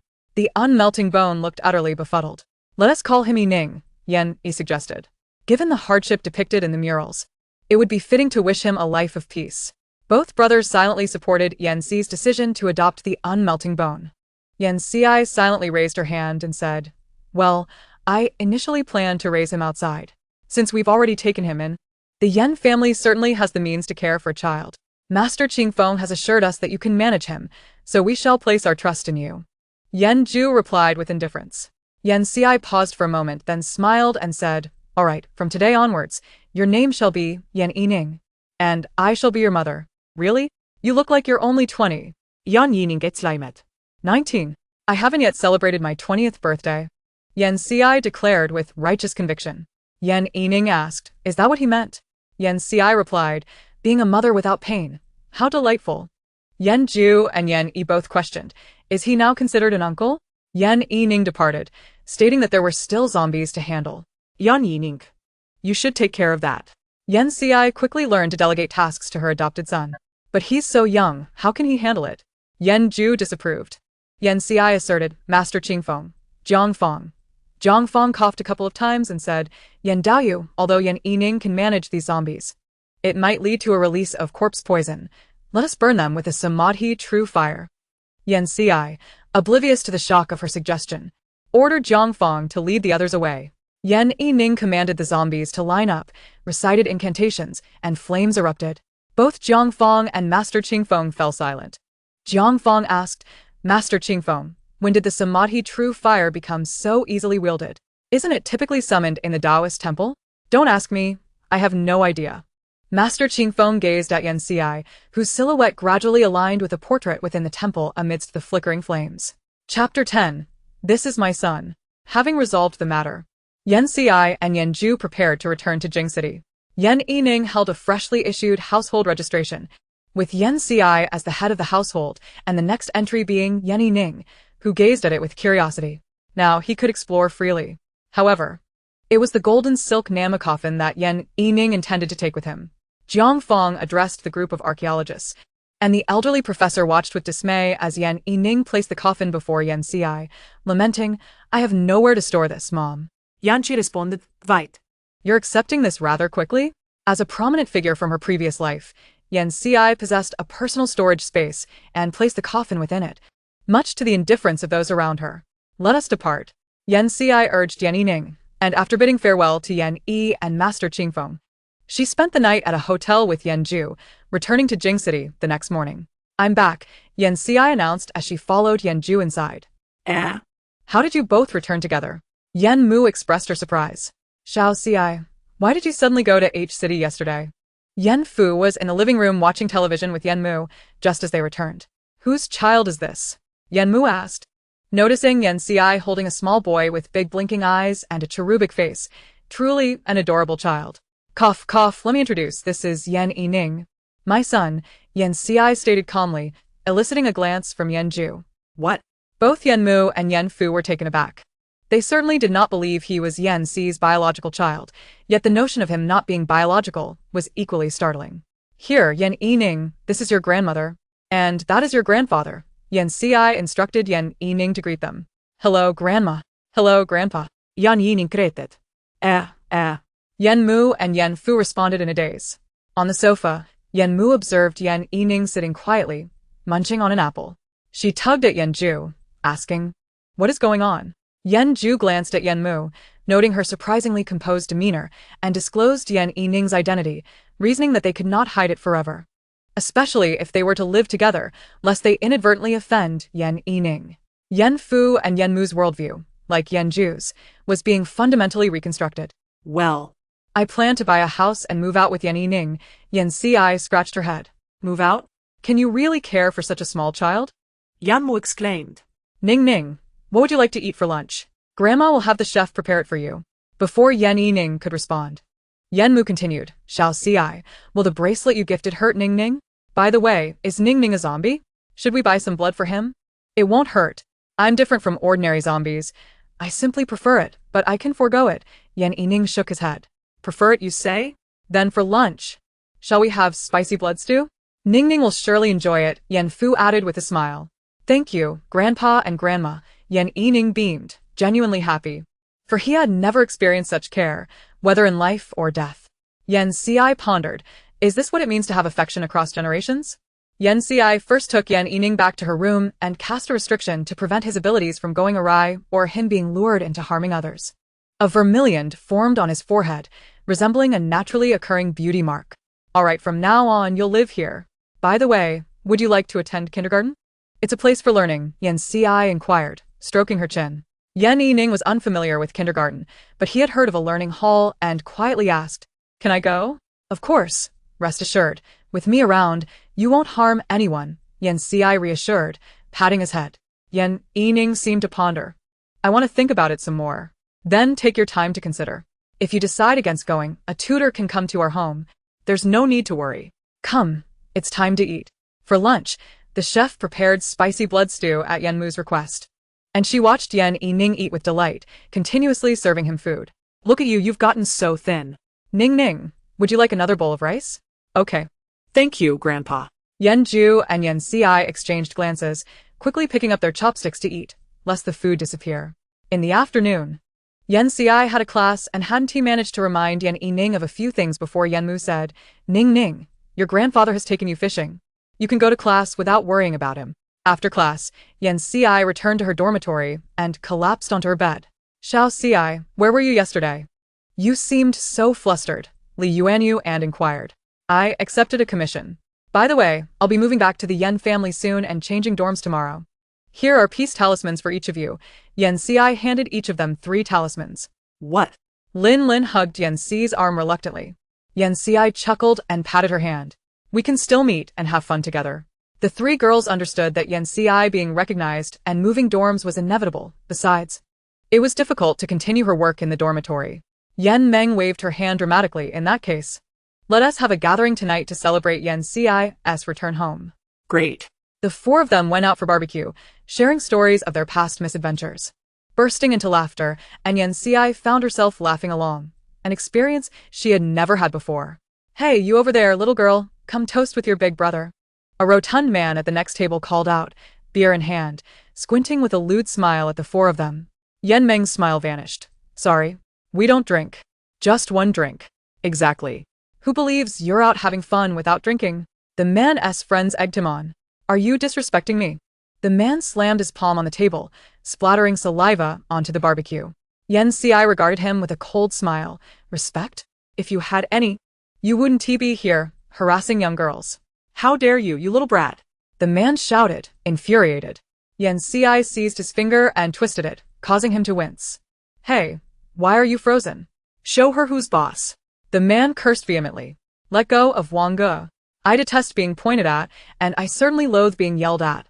Yen Ci maintained a smile, but her eyes were icy. She kicked the man away, sending him sprawling, and then sent the other 3 crashing into him, piling them together. You better wait for me. I have connections. The man shouted furiously. Little girl, hurry and run. They are notorious rascals around here. Indeed. There's someone above them. They can't do anything about it, someone advised. Is that so? Thank you for the warning. I have someone above me as well, and I am curious to see whose connections are stronger. Yen Ci stepped firmly on the hand of the man called Brother Wang. Yen Ci signaled to Yen Meng and the others, urging them to stay hidden in the crowd. She leisurely sat in her chair, observing Brother Wang as he made a phone call. Damn it, just wait for me. Now you should beg for mercy. Yen Ci intensified her grip on his hand. Who dares to bully my brother? Chapter 11. Even heaven could no longer tolerate it. Who the hell dares to bully my brother? With a furious shout, a burly man adorned with tattoos on his arms strode in, flanked by a gang of menacing lackeys, all exuding an intimidating aura. However, when the tattooed man saw that the one standing before him was merely a frail little girl, his eyes widened in disbelief. And he shot a disdainful glare at Brother Wang, muttering, "What a useless waste. You can't even handle a little girl and I have to step in myself." He then approached Yen Ci, sizing her up with a lewd grin. "Big brother, it's this woman. Little girl, do you know who runs this place?" The tattooed man spat. "Of course I do," Yen Ci replied with a smile. "This place is managed by the state." The sound of sirens pierced through the air, and Yen Meng and her companions fell silent. Was this truly how matters were resolved in their world of mysticism? They had imagined curses or spells would be cast to make their adversary suffer. The tattooed man coldly scoffed, utterly unconcerned that Yen Ci had called the police. Even if they were apprehended, he had allies within. Yen Ci cast a reassuring glance at Yen Meng and the others, and the 4 of them boarded the vehicle alongside the tattooed man and his gang. Yen Ci observed the 2 individuals being interrogated. One radiated a significant aura of merit, while the other was shrouded in malevolent energy. Officer Li, the female officer, nodded to her male counterpart. Li Hua regarded Yen Ci with impatience. "Now, tell me, why are you causing a disturbance?" "Sir, Officer Li, are you blind? Did you not see them harassing the little girl first? How dare you speak like that? Is there justification for causing a disturbance?" Li Hua slammed the table, while the recording female officer frowned. "Officer Li, according to the testimonies from the crowd, those men instigated the trouble." Li Hua's expression darkened. If she hadn't provoked them first, they wouldn't have escalated things so dramatically. "Oh, according to this officer's logic, we must endure such harassment?" Before Li Hua could continue, Yen Ci interjected, "I genuinely suspect that this officer might be in cahoots with them, considering how protective he is." "What did you say? Are you daring to slander an officer?" Li Hua rose from his seat in anger. But Yen Ci had already caught a fleeting glimpse of his unease. "Does this officer dare to swear that he has no connection to them? Otherwise, may lightning strike him. If not, I shall request a different interrogator, as I suspect this officer is biased against me." Yen Ci reclined comfortably in her chair, a smile gracing her lips. "Why should I swear?" Li was not at. "Simply because you lack the courage." With a resounding crash, a bolt of lightning struck the interrogation room, hitting Li Hua directly on the head. The female officer watched as her superior's face became charred from the strike, her eyes rolling back as she fainted. TSK. One has committed too many misdeeds. Even heaven can no longer bear to witness this. In the director's office, the director was hosting officials from the headquarters for an assessment that could determine his promotion. He had to take it seriously. The assessment team was led by Captain Lin Guang, who was speaking when suddenly a thunderous roar echoed, followed by chaotic noises from below. "What is happening?" Lin Guang stood and walked outside, while the director wiped the sweat from his brow, following Lin Guang down to the interrogation room. "What is everyone gathered around for?"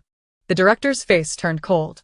The officers exchanged glances and stepped aside to reveal Li Hua lying unconscious on the floor and Yen Ci yawning in her chair. The moment the director saw Li Hua sprawled on the ground, his eyes widened in anger. What happened? The female officer hesitated before recounting the events that transpired in the interrogation room. Medical personnel arrived and carried Li Hua away, while Lin Guang stopped the director. "So, there are such individuals within the department? Director Li, shouldn't you provide us with an explanation?" "I apologize, I inadvertently allowed such a person to enter." The director wiped his brow. "How can it be merely an oversight?" "Director Li, are you not concerned about your son being hospitalized from a lightning strike?" Yan Si's voice interjected with a hint of amusement. The director's pupils contracted as he turned to face Yan Si. You. Lin Guang, observing Li Hua's expression, sensed something was amiss. Director Li, we kindly request that you accompany us for a moment. The substation was temporarily taken over by Lin Guang's team, and those who caused the disturbance were detained.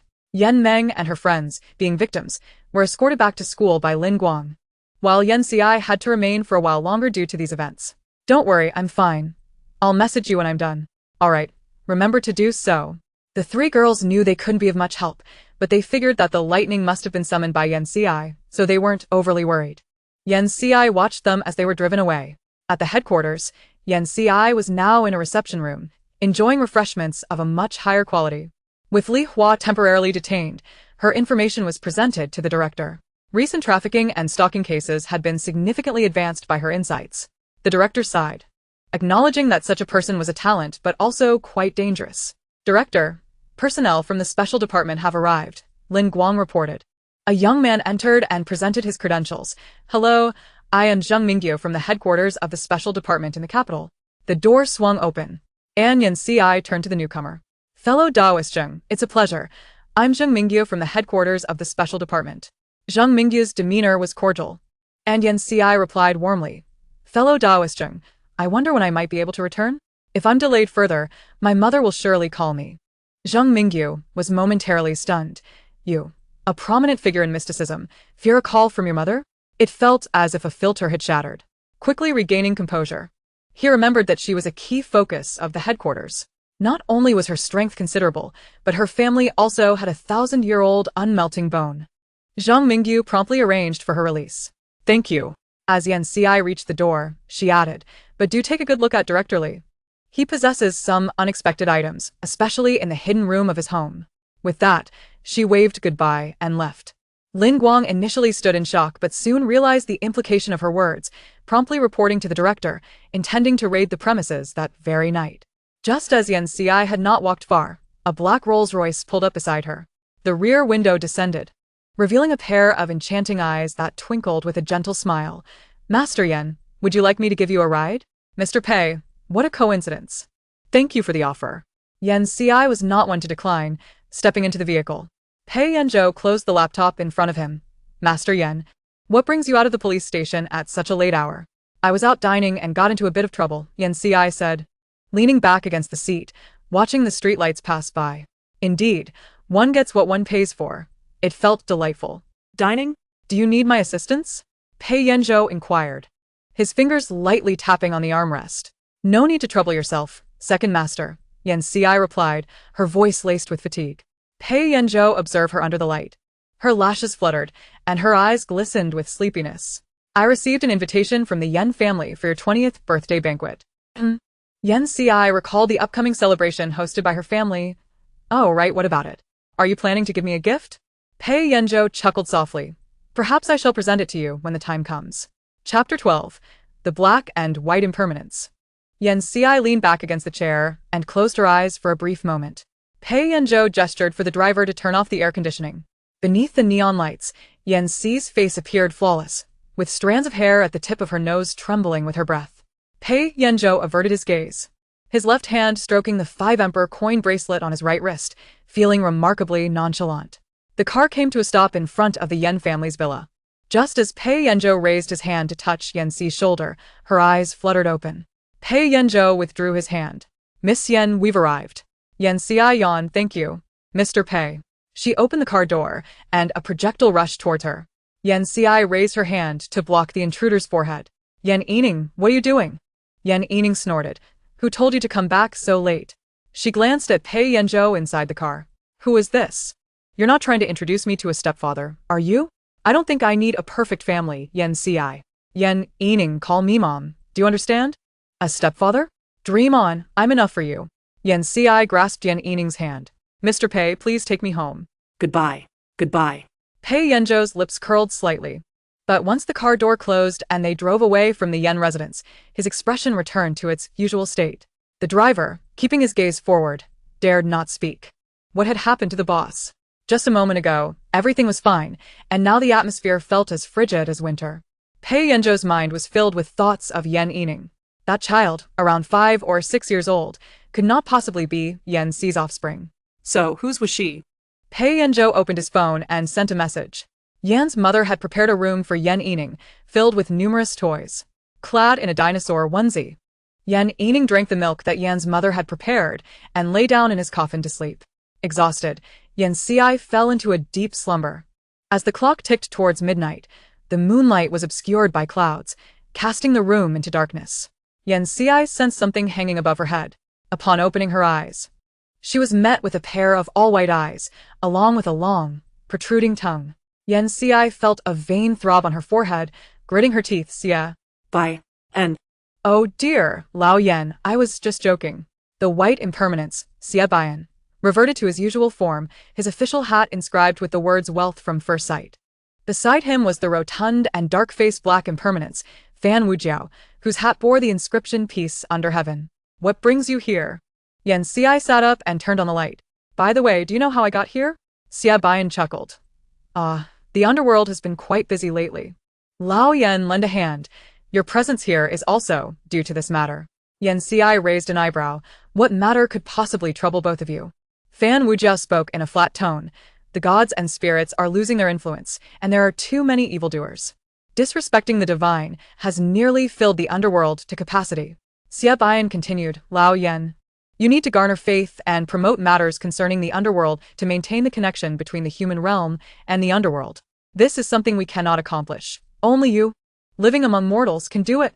If you succeed, you will accrue merit, and you need to face tribulations for ascension. Yan Si stroked her chin. That seems insufficient. Xia Bian appeared slightly embarrassed. Moreover, there have been reports of ghost kings appearing in several places recently. If you encounter one, please assist in capturing it. Just then, a knock echoed through the room. Come in. Yan Si yawned as the door opened, revealing Yan Yining in his dinosaur pajamas, who instantly spotted the black and white impermanences. Xia Bian raised an eyebrow. And this is? A bone that hasn't decayed in 1,000 years? Impossible, Lao Zan. You even encountered this? Yan Si beckoned Yan Yining over. This is my son. Son, this is Uncle Xia and Uncle Fan. Yan Yining obediently greeted. Hello, Uncle Xia, hello, Uncle Fan. Xia Bian felt a chill run down his spine. Observing Yan Yining's eager eyes, he silently produced a few items from his small treasury as a meeting gift for the child. Fan Wujiao, equally silent, followed suit. Thank you, Uncle. All right, go back to sleep now. Yan Si urged Yan Yining to return, and knowing that Yan Si was fine, he happily went back to bed. Seriously, Lao Zan. You're going to deduct from this little amount I have. Xia Bian complained. Look at how stingy you are. Lao Fan hasn't he said anything? Yan Chi retorted. Let us go, let us go. Remember what I said, Old Black. We need to hurry before we miss out. Fan Wujiao didn't he speak, but left as swiftly as Xia Bian. Is it really necessary? Yan Si turned off the light and resumed her sleep. 2 days later, Yan Si arrived at the Pei residence. Master Yan. Zhou Bo welcomed her with a smile. The second master is working in the study upstairs and will be down shortly. All right. Yan Si settled on the sofa to wait. Zhou Bo instructed the servants to bring tea and snacks. Yan Si casually picked up a magazine from the coffee table. The cover featuring Pei Yanzhou in a suit, the young master of the Pei family at just 24 years of age. As she flipped through the pages, Pei Yanzhou descended the stairs and observed the scene, lightly tapping the banister as he made his way down. Miss Yan. Huh? Closing the magazine, Yan Si looked up to see Pei Yanzhou sit beside her on the single sofa. She reached for the 5 Emperor coin bracelet in his hand and presented him with a gourd pendant. From now on, wear this. It can absorb the excess malevolent energy around you, and I will come to cleanse it regularly. Very well. Pei Yanzhou, seeing her attempt to reclaim the 5 Emperor coin, spoke up. Why not keep this bracelet? Name your price. Yan Si was puzzled as to why he wanted it, but she thought giving it to him wouldn't hurt. All right, Mr. Pei, you decide. Zhou Bo. Pei Yanzhou called for Zhou Bo, who handed over a prepared bank card. Here is 50 million, a remuneration for Master Yan. In the future, all your payments will be deposited into this account. Yan Si accepted it and glanced at the password on the back, nodding. Good. I have other matters to attend to, so I shall take my leave. Where is Miss Yan headed? I can have someone drive you. Pei Yanzhou offered. Sure. Thank you, Mr. Pei. Yan Si assumed he would send a driver, only to discover that Pei Yanzhou himself would be driving her when she got into the car. Yen Ci raised an eyebrow as she settled into the passenger seat and fastened her seatbelt. Mr. Pei seems quite free to have time to drive me. Pei Yanzhou smiled but did not respond, instead asking, "Where to, Miss Yen?" "Antique Street." As the car started, Pei Yanzhou casually inquired, "Are you buying something again, Miss Yen?" "Just some items to ward off evil spirits and a few materials to create something for my son," Yen Ci replied, not concealing her intentions. Pei Yanzhou tightened his grip on the steering wheel. "Not your biological son, I presume?" Adopted? Yen Ci squinted at him, remaining silent, while Pei Yanzhou's lips curled slightly. "Miss Yen, is there an issue?" Yen Ci chuckled, leaning back against the chair. "No, he is adopted. He is the brother of my late beloved. The only family he has left.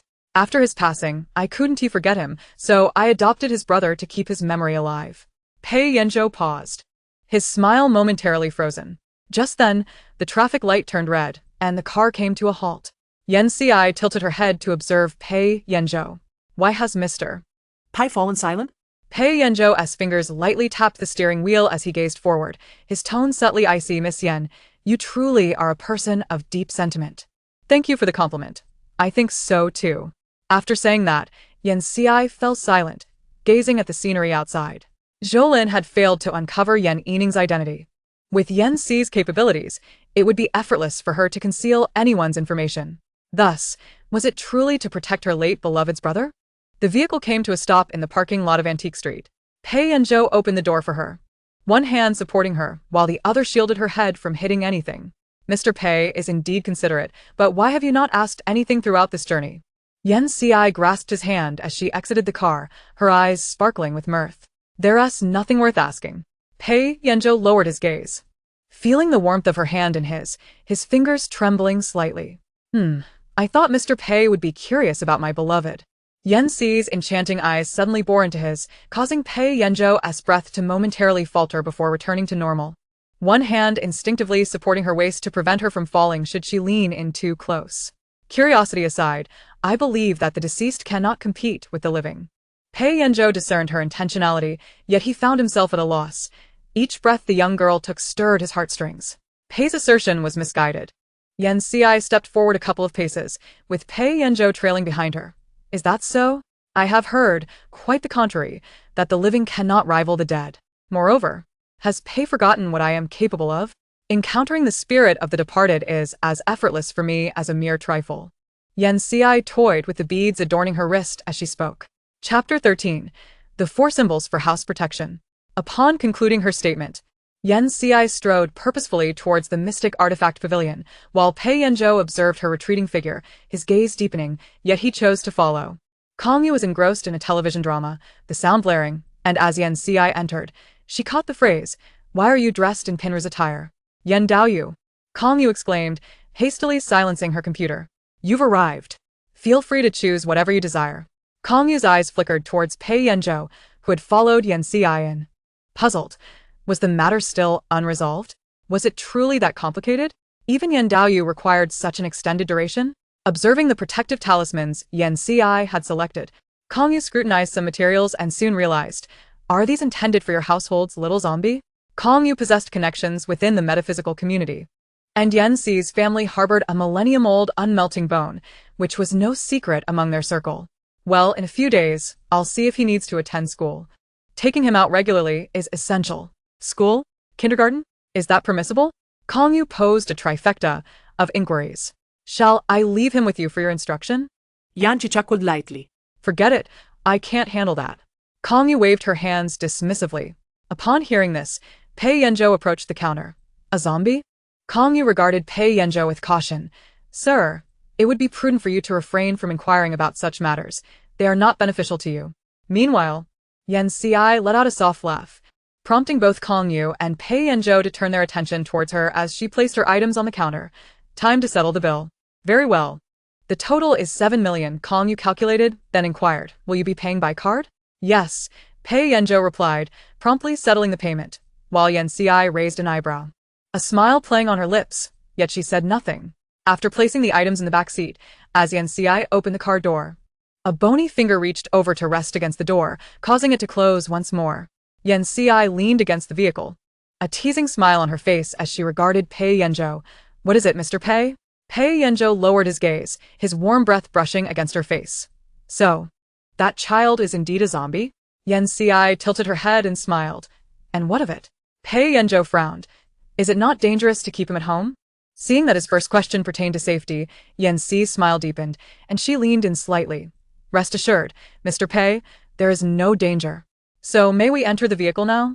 Pei Yanzhou found himself captivated by her proximity, swallowing hard, before averting his gaze to open the car door. Shielding her head with his hand as she entered without pressing for further inquiries. Where to next? He asked. Home, to set up the formation. Yan Xi reclined comfortably against the seat. As they passed a dessert shop, she called out, Wait a moment, I wish to purchase some snacks. I shall go. What would you like? Pei Yanzhou unbuckled his seatbelt. Caramel pudding, snow cream, and black forest cake. Understood. Pei Yanzhou nodded before exiting to make the purchase. Yan Xi watched him stand in line, his tall figure clad in a suit, and couldn't help but smile. The beads on her wrist shimmered with a purple hue. She gently caressed them. All right, I acknowledge I've been neglecting you lately, but that will change.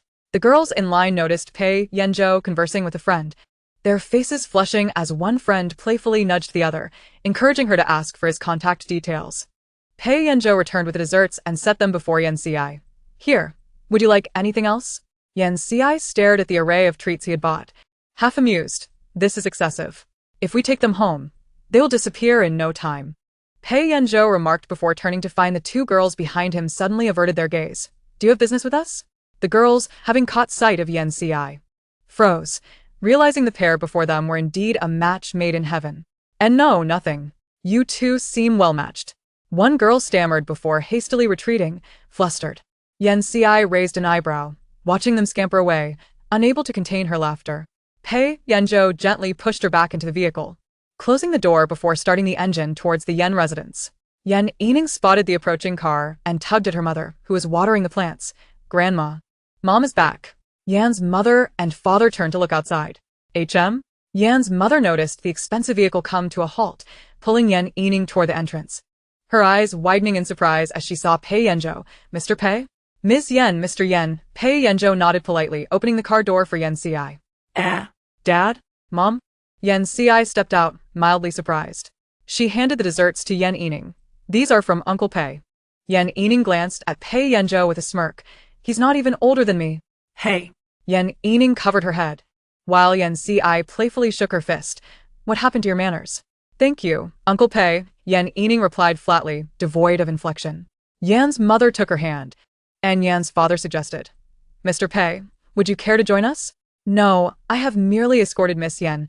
I shan't intrude further, Pei Yanzhou replied with a courteous smile. Yan's father, however, did not perceive him as the type to respect his elders. The second master of the Pei family was known for his decisiveness in business, and those familiar with him were aware of his aloof demeanor towards others. Yan's father glanced at Yan Xi, who was busily handling her items, and then noticed Pei Yanzhou's protective gesture over her head, leaving him momentarily at a loss for words. Yan Xi produced 2 black bags containing the talismans. Mr. Pei, I won't see you out until next time. Goodbye, Mr. Yan, Mrs. Yan. I shall take my leave now. Thank you, Mr. Pei, for bringing my little Xi home. Yan's father watched as Pei Yanzhou's car departed, just as he turned to seek out Yan Xi, only to find her directing the servants to dig a hole for her items. What is she up to now? Yan's father inquired. Still burying things, Yan Yining responded. Mom. She's setting up the house protection formation, she added, observing the talisman shaped like a tortoise in Yan Xi's hands. It must be the 4 symbols for house protection. Yan Yining, come here and assist, Yan Xi called out. Yan Yining approached, while Yan's mother expressed her concern. How does the second master of the Pei family know our little Xi? They seem quite familiar. I am uncertain. It must be related to their metaphysical pursuits. Little Xi is quite determined, so there is no need for excessive worry, Yan's father reassured her. Greetings, Miss Yan. We are here as instructed by Mrs. Yan to arrange your outfits. Yan Xi gazed at the 2 rows of clothing before her. One filled with formal attire in various hues, sparkling with sequins under the sunlight, and the other with casual garments, all custom-made.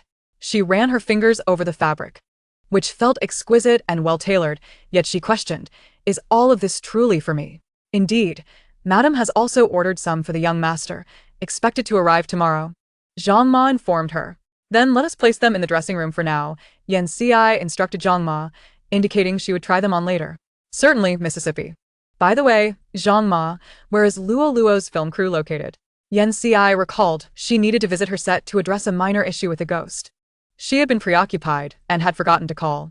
Given that she hadn't reached out, it likely meant there were no pressing matters. Miss Luo's crew is in coastal Y City. It's quite beautiful there. Are you planning a trip? Yes, I intend to pay a visit. Where? I want to go too. Yan Yining exclaimed, appearing from nowhere. Very well, I shall take you along for some fun, Yan Ci replied. Then I shall prepare your luggage, Yan Yining declared. Thank you. Zhang Ma. Not a bother at all, Zhang Ma cheerfully remarked. Yan Ci sent a message to Yan Luo, informing her of the flight to Y City scheduled for the following morning. Yan Luo responded, all right, sister, I'll be waiting for you. Just then, a message from Pei Yanzhou arrived. Are you free tomorrow? I would like to invite Master Yan to dinner. Yan Ci replied, Mr. Pei, you are a step too late. I already have plans. Pei Yanzhou glanced at the message and tapped on his phone a few times. I'll offer 1 million. Will Miss Yan accompany me? Yanchi. Hugging a cushion, laughed. That won't do. No amount can persuade me. Pei Yanzhou conceded. Very well, I shall extend another invitation to Miss Yan next time. Before Yan Ci could respond, another message pinged in. Your bank card XXXX has received a transfer of 100,000,000. Ha, ha, ha. Chapter 14. The true young lady is a master of metaphysics. Pei Yanzhou, a deposit. Yan Ci collapsed onto the sofa, squinting as she replied, then Mr. Pei, do wait. Pei Yanzhou chuckled, all right. The next morning, Yan Ci and Yan Yining boarded a flight to Y City. By the time they landed, it was already afternoon. Yan Luo's assistant, Xiaoyu, was waiting outside the film set. Upon seeing the girls descend, Xiaoyu was momentarily breathless, captivated by the ethereal aura surrounding them. Dressed in a flowing blue gown and donning sunglasses, Yan Ci revealed her striking peach blossom eyes upon their removal, truly the legacy of the Yan family. Is this Miss Yan? I am Xiaoyu, assistant to Sister Luo. Yes, thank you for waiting, Yan Ci responded, taking Yan Yining's hand. Oh no, it was no trouble at all. Yan Ci's unexpectedly pleasant demeanor eased Xiaoyu's tension. It seemed Sister Luo was well treated within the Yan household. Following Xiaoyu into the film crew, they found Yan Luo just finishing a scene. Cut. Perfect. Director Qian nodded approvingly at the screen. Yan Luo wiped the sweat from her brow. The period drama she was filming was particularly taxing in the sweltering heat of Y City, compounded by her elaborate costume. Sister. Yan Luo rushed over, and Yan Ci handed her a tissue as the other actors looked on. This was indeed the genuine eldest daughter of the Yan family. Miss Yan.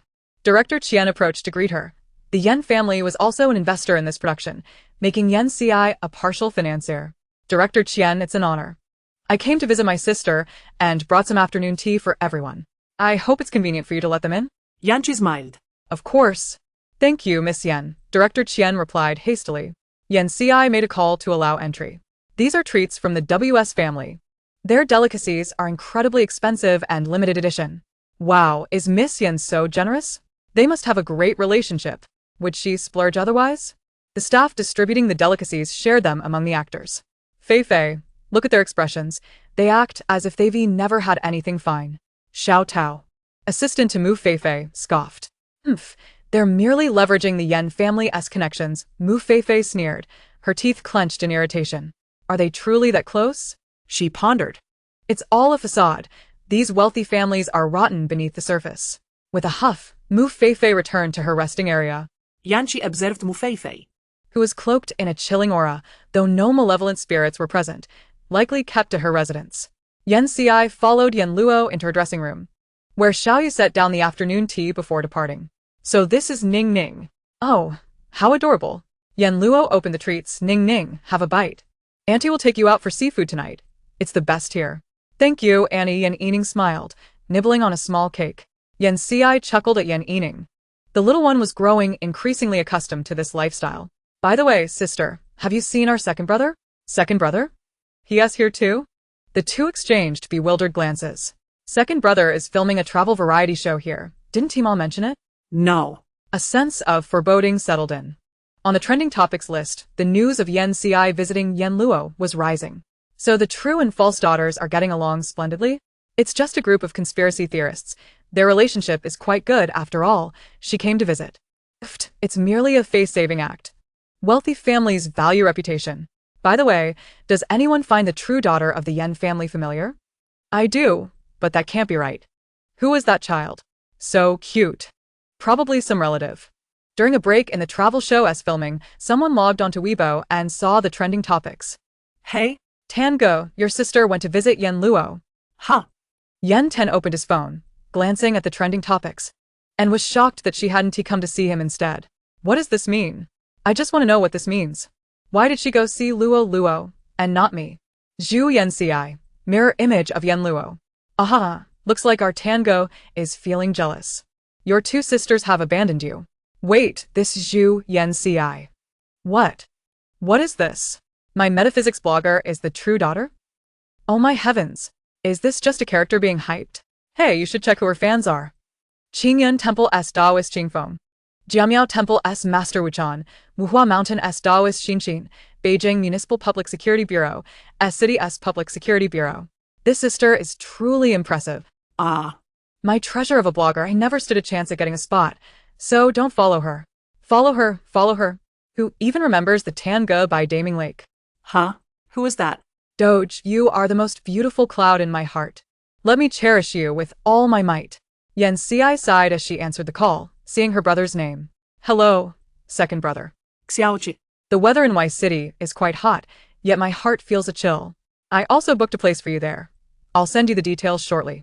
We have seafood reservations for dinner. All right, thank you, little sister. Yen Tan was easily appeased. After a few words, they hung up once the afternoon tea arrived. Sister, is that Mu Feifei? Yen Luo inquired. Yanqi nodded. Knock, knock, knock. Miss Yen, I am Qianzheng, the director of this production. May I come in? Come in. Director Qian and the assistant director entered. Miss Yen, pardon the intrusion. Director Qian, please take a seat. Yen Ci gestured. Director Qian and the assistant director settled onto the sofa opposite her. Miss Yen, I would like to consult you about something. Our crew has been rather unsettled lately.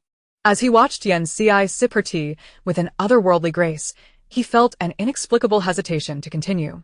He cast a pleading glance at Yen Luo, who understood. Sister, it's just that no matter how well we prepare, accidents keep occurring, like the wire snapping. It's become quite frequent.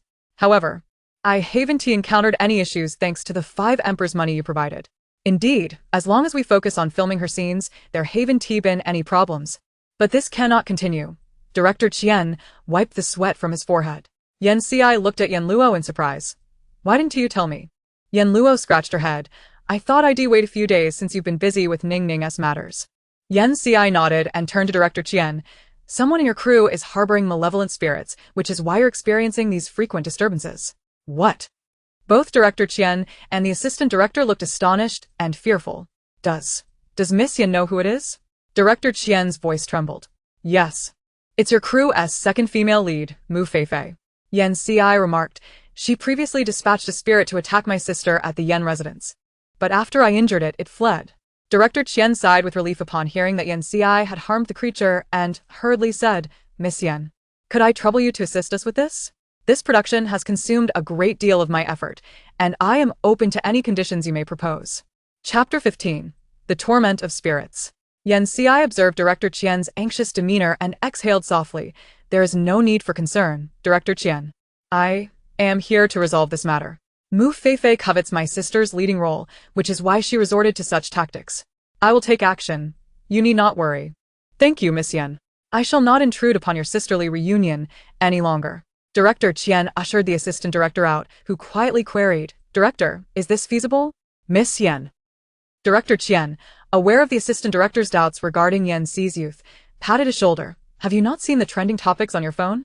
I, too, was skeptical at first, but take note of Yen Luo's claim that the item in her possession was crafted by her sister. Furthermore, the individuals Miss Yen follows on Weibo reveal her capabilities. What of those older individuals? They're no different from frauds. Director Qian sighed, feeling considerably more at ease. Once this issue was resolved, he could proceed with filming smoothly. That evening, in the private dining room, the table was adorned with an array of seafood dishes, freshly prepared. I've arrived, Yen Tan announced as he entered, swiftly enveloping Yen Ning in an embrace. Ah, so this is Ning Ning. Your second uncle has brought you a gift to the hotel. Be sure to take it with you when you depart. Thank you, second uncle, Yan Yining replied, casting a pleading glance towards Yan Si and Yan Luo. Yan Si smiled, enjoying the spectacle, while Yan Luo, unable to bear watching Yan Yining's continued discomfort, quickly interjected. Second brother, let us eat first. We are all famished. Very well, let's eat. Charge it to my account. Yan Tan declared generously. The meal was enjoyable for all. Yet one individual was less than pleased. Mu Feifei raked her hair in distress. What should I do? Will Yan Si discover the spirit I have raised? No. If she finds out, it's all over for me. Mom. The spirit, resembling a newborn with wrinkled skin and entirely black eyes devoid of whites, whimpered quietly at the edge of the bed, its umbilical cord trailing 3 fingers in length. Be quiet, do not call me, you worthless thing. How could you fail at such a simple task? What use are you to me? Mu Feifei shouted furiously, her demeanor starkly contrasting her usual gentle goddess image on screen. The spirit pressed its lips tightly together, instinctively curling inwards.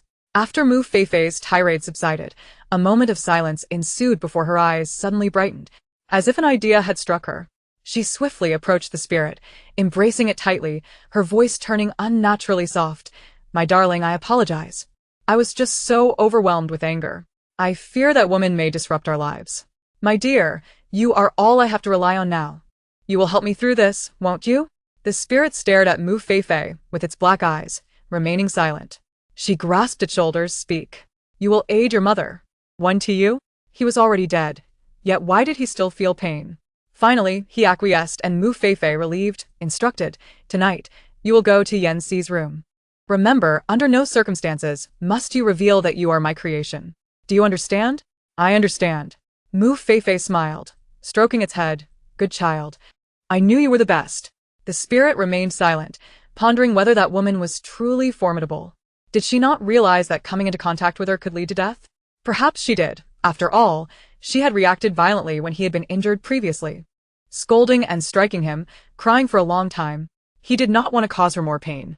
After the meal, the group returned to the hotel to rest. In the presidential suite, Yan Si went to take a shower, while Yan Yining rummaged through the gifts Yan Tan had bought him. Suddenly, he felt a chill in the air and noticed a dark aura approaching. His eyes flashed red as he stood and moved towards the door. As Yan Si emerged from the bathroom, towel in hand, she saw Yan Yining holding a mass of shadowy energy. Raising an eyebrow, she inquired, Yan Yining, what is that? Did this spirit snatch a wandering soul? It's the spirit that woman raised, Yan Yining replied as he released his grip, causing the shadowy energy to take the form of the spirit, sitting on the floor, staring blankly at Yan Yining. Yan Yining hurriedly fetched a hairdryer for Yan Si, who habitually accepted it and sat on the bed to dry her hair. Yan Yining continued to examine the contents of the suitcase, discovering a red jade gemstone that he particularly liked. The spirit, realizing it could not escape, recognized that this child was several times more powerful than itself. After a moment of observation, it addressed Yan Yining. Were you captured by her? Yan Yining glanced at the spirit before returning his gaze to his treasures. No, this is my mom. The spirit, although unaware of what Yan Yining was, could tell he was not an ordinary child. You are not her biological child. And what of it? You are your mother's child, yet she does not treat you well. Yan Yining retorted with a smirk. The spirit fell silent. Indeed, his mother had always viewed him as a tool for her success, and harbored disdain for him. He understood that being inhuman made him unlikable, yet he still believed his mother loved him in her own way. What are these? He asked. These are gifts my second uncle gave me. Aren't they beautiful? I have many more from my grandparents, uncles, and aunts, Yan Yining replied. The spirit's eyes widened slightly, confusion evident in its tone. They know what you are? Of course, Yan Yining replied nonchalantly. Then they don't hate you?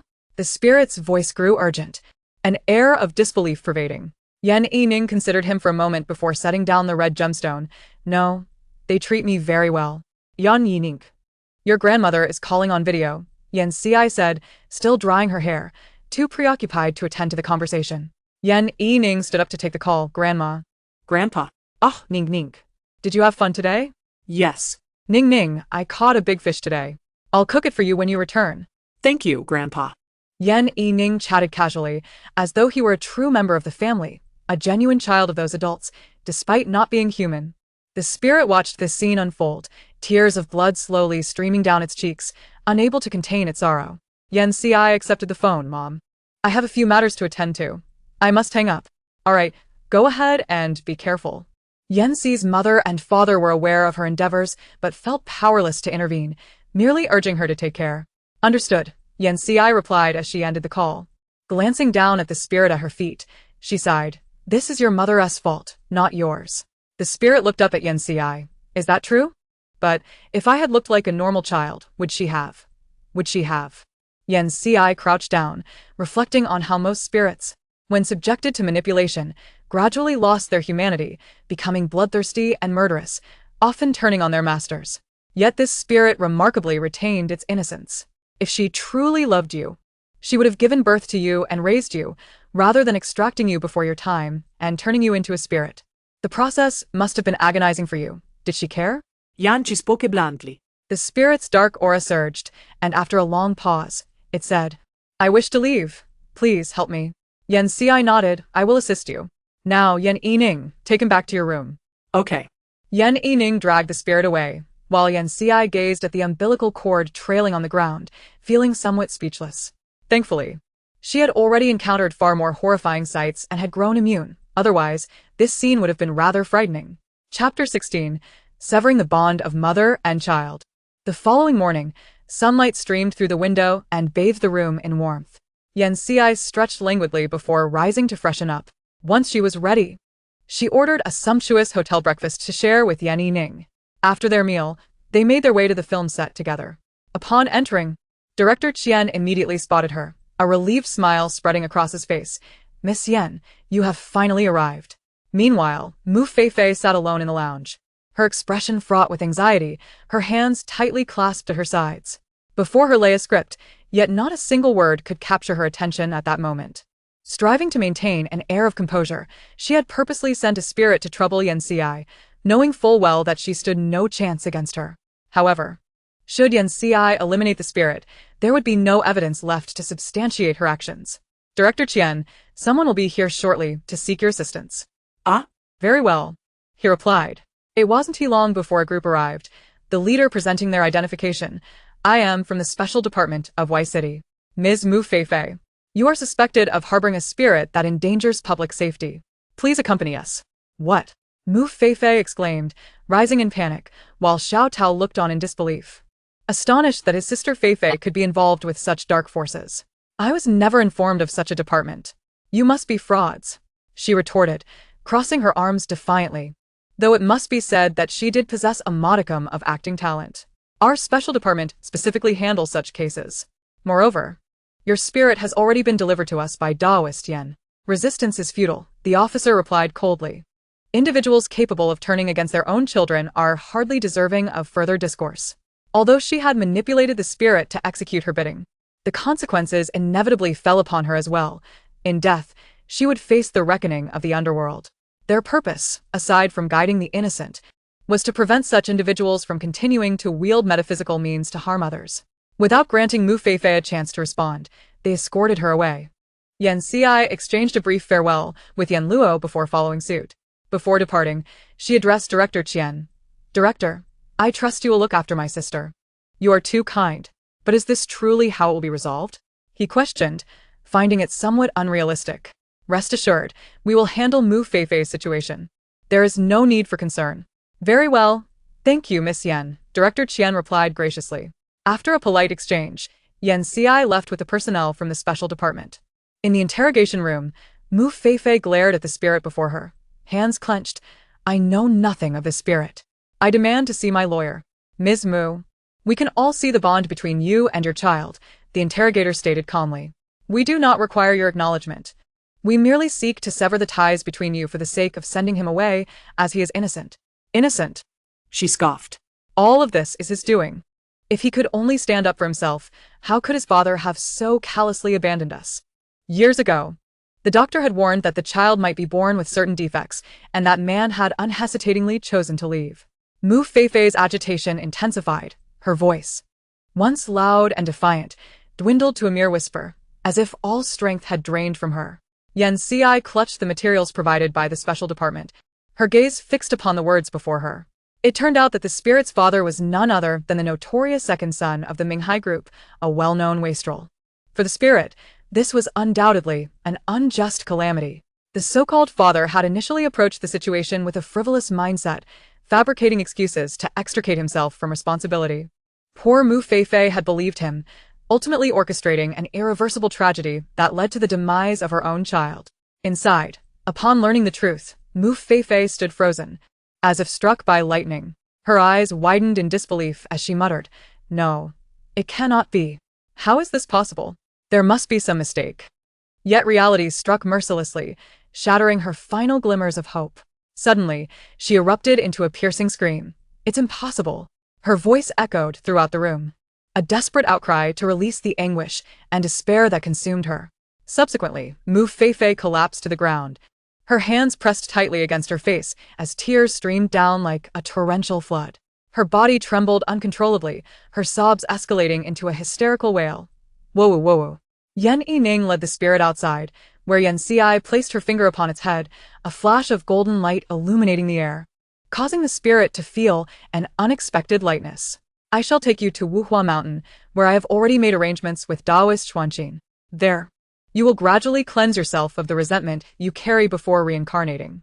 "Thank you, honored one," the spirit expressed, as it was escorted away by the special department staff. Yan Xi turned to the approaching officer. "Taoist Yan, have you uncovered the identity of the malevolent practitioner responsible for crafting spirits?" The officer shook his head. "There are no records in the files. We have issued a task on the forums. As a portion of the fortune Mu Feifei gained through the spirit will trace back to that practitioner. We suspect that there are certainly more individuals like Mu Feifei. I implore you to expedite the investigation. The longer such scum remain at large, the more innocents will suffer," Yan Xi insisted. "It is our duty, and we are grateful for your assistance, Taoist Yan." "No need for thanks," she replied courteously, exchanging pleasantries before departing with Yan Yining. Yan Yining tugged at Yan Xi's sleeve, following closely behind. "So, will he be reborn into a good family?" Perhaps. "He might even be favored by some deity and taken as a disciple," Yan Xi mused, her hands tucked into her pockets as they passed an ice cream shop. Purchasing 2 cones, one for each of them, Yan Yining took a lick. "And what of that second son? Will he face imprisonment?" "He will undoubtedly suffer. Even if he avoids prison, he carries more than just the weight of one life on his shoulders. His days are numbered." "Oh, that is a relief," Yan Yining thought to himself, unwilling to see the true perpetrator live freely. "Are we heading back now? Let us have some fun here for a few more days," Yan Xi said, waving her phone in front of him, revealing 2 amusement park tickets. "It's quite crowded," Yan Yining frowned, concerned about causing trouble for Yan Xi. "Little Yining, are you doubting my abilities? Just tell me, shall we go or not?" "Yes," he replied, still a child eager for amusement. Boo-hoo. The roller coaster soared over the water, sending splashes in every direction as Yan Yining waved his arms joyfully. With a cotton candy in one hand and a helium balloon in the other, he was no different from the other children in the park. "Can I go to kindergarten?" Yan Yining suttenly inquired. That is possible, but I thought you might prefer a tutor," Yan Xi replied, ruffling his hair. "I find I quite enjoy this lively atmosphere. It feels warmer than the tomb," Yan Yining reflected, struggling to remember his days in the grave. "Very well. I'll arrange that for you. September is the perfect time to enroll," Yan Xi nodded. "And I'll need to visit the special department to handle the paperwork." Since he was an incorporeal being, Yan Yining would not tire easily. By evening, he was off to play bumper cars while Yan Xi rested on a bench. "This kid has boundless energy." Mom. Yan Yining returned after his game, having bought water for Yan Xi. "Finished playing?" she asked. "Yes." "Are we going home?" he inquired. "Not just yet," she replied softly, gently patting the space beside her. Obediently, Yan Yining came over to sit. As night fell, the once dim amusement park transformed into a dazzling display of colorful lights, illuminating every corner. These lights seemed to breathe life into the entire amusement park. With a resounding blast, a firework burst forth in the night sky, soon followed by an array of dazzling pyrotechnics. Yan Yining gently swayed his legs as he absorbed this enchanting spectacle. In that moment, both adults and children gazed upwards, their faces illuminated by joyous smiles. Yan Yining leisurely oscillated his legs, his gaze fixed upon the mesmerizing scene before him. At that instant, The brilliant fireworks erupted like resplendent stars against the backdrop of the heavens, tearing apart the endless darkness of millennia. The kaleidoscopic radiance illuminated the entire night sky, akin to a magnificent and soul-stirring banquet. Deeply captivated by the breathtaking vista, Yen Yining felt a resurgence of vitality and beauty in life, rekindling within him a profound yearning and anticipation for the future. Throughout the lengthy passage of 1,000 years, he had dwelled in shadows, yet at this moment, the fireworks bestowed upon him light, hope, and warmth. As the fireworks gradually faded, tranquility returned to the sky, yet the flame within Yen Yining's heart continued to blaze fervently. This splendid visual experience would forever be etched in the depths of his memory. After spending 2 days in Y City, Yen Yining, and the recently recorded Yen Tan returned to Jing City. Chapter 17. The Banquet. As the date of the banquet approached, the once serene and peaceful villa transformed into a bustling hub of activity. Servants busily flitted between rooms, meticulously arranging every corner. The living room was adorned with opulent sofas and coffee tables, draped in soft velvet, while precious calligraphy and paintings graced the walls, adding an air of elegance. In the dining room, pristine white tablecloths covered the long dining table, with exquisite tableware neatly arranged as if awaiting the arrival of esteemed guests. The garden was impeccably tended, with a riot of colorful flowers blooming in competition, filling the air with their fragrance. The verdant lawn was meticulously trimmed, creating a harmonious scene.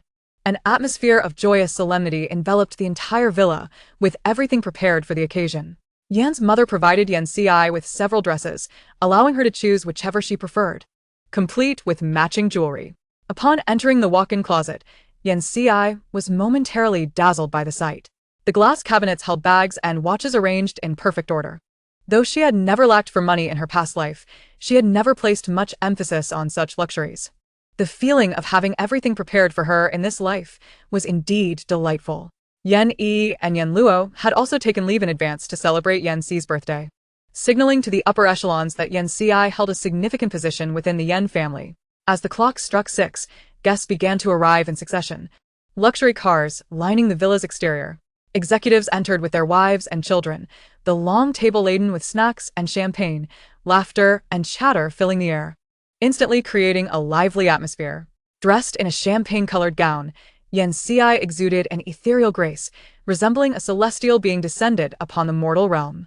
Her long, dark hair was partially braided, the remainder cascading down her back, crowned with a delicate golden tiara that sparkled with a pink diamond under the lights. Her collarbone was distinctly visible, and as she adorned herself with blue diamond jewelry, it did not convey a hint of vulgarity. Rather, it embellished her like twinkling stars, rendering her even more resplendent, akin to the most luminous star in the night sky. Voices of conversation reached her ears. Is this truly the long-lost daughter they've just found? She doesn't seem to have grown up in luxury at all. With her unique and refined demeanor, she certainly did not resemble someone from the countryside. Oh. I recall there was a prior engagement between the Yen family and the Gu family. Now that the true heiress has returned to the Yen family. Lower your voice. Have you not seen the trending topic on Weibo? If she is indeed the true heiress, why would she deign to look at the Gu family's young master? Not necessarily, after all, the Gu family is also considered an upper-class family in Jing City. A suitable match for the Yen family. A few ladies exchanged glances, their eyes gleaming with intrigue. Young Master Gu, your fiancé may have been swapped out. Yet this true heiress is quite impressive. A young master teased Gu Mo. My fiancé is Yen Luo, Gu Mo replied coldly, his gaze catching Yen Luo as she approached. Luo. Huh? Brother Mo, you're here too. Yen Luo brightened at the sight of him, her eyes sparkling with joy. Oh, still calling him Brother Mo? Yen Luo, shouldn't you return the fiancé to the true heiress? Or do you intend to monopolize the engagement meant for her? The cannon fodder female lead has arrived with her entourage. Yen Ci thought to herself, secretly enjoying the unfolding drama while holding a glass of champagne.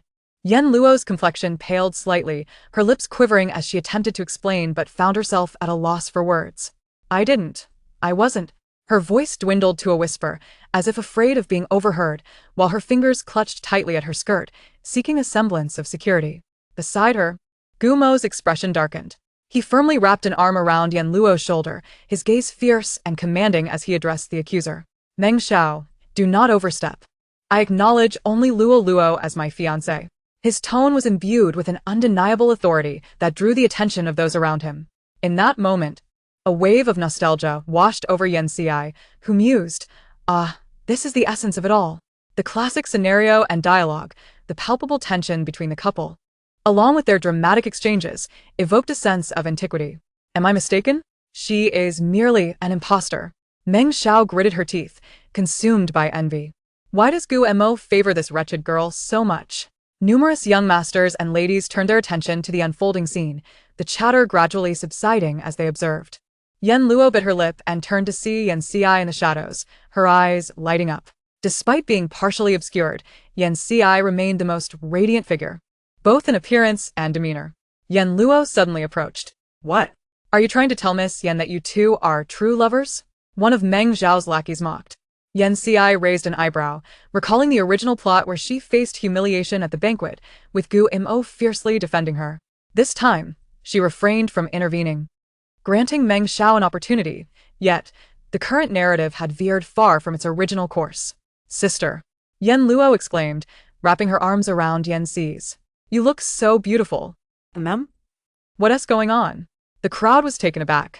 Yen Ci affectionately patted Yen Luo's head with her other hand. "You look lovely too." Yen Luo wore a charming silver crown, its design akin to Yen Ci's. Standing side by side, they appeared as close as biological sisters, radiating harmony and warmth. Curiosity sparked among the guests. Could their relationship truly be this amicable? Were the rumors they had heard perhaps rooted in truth? It was known that those present were astute observers, capable of discerning authenticity from pretense.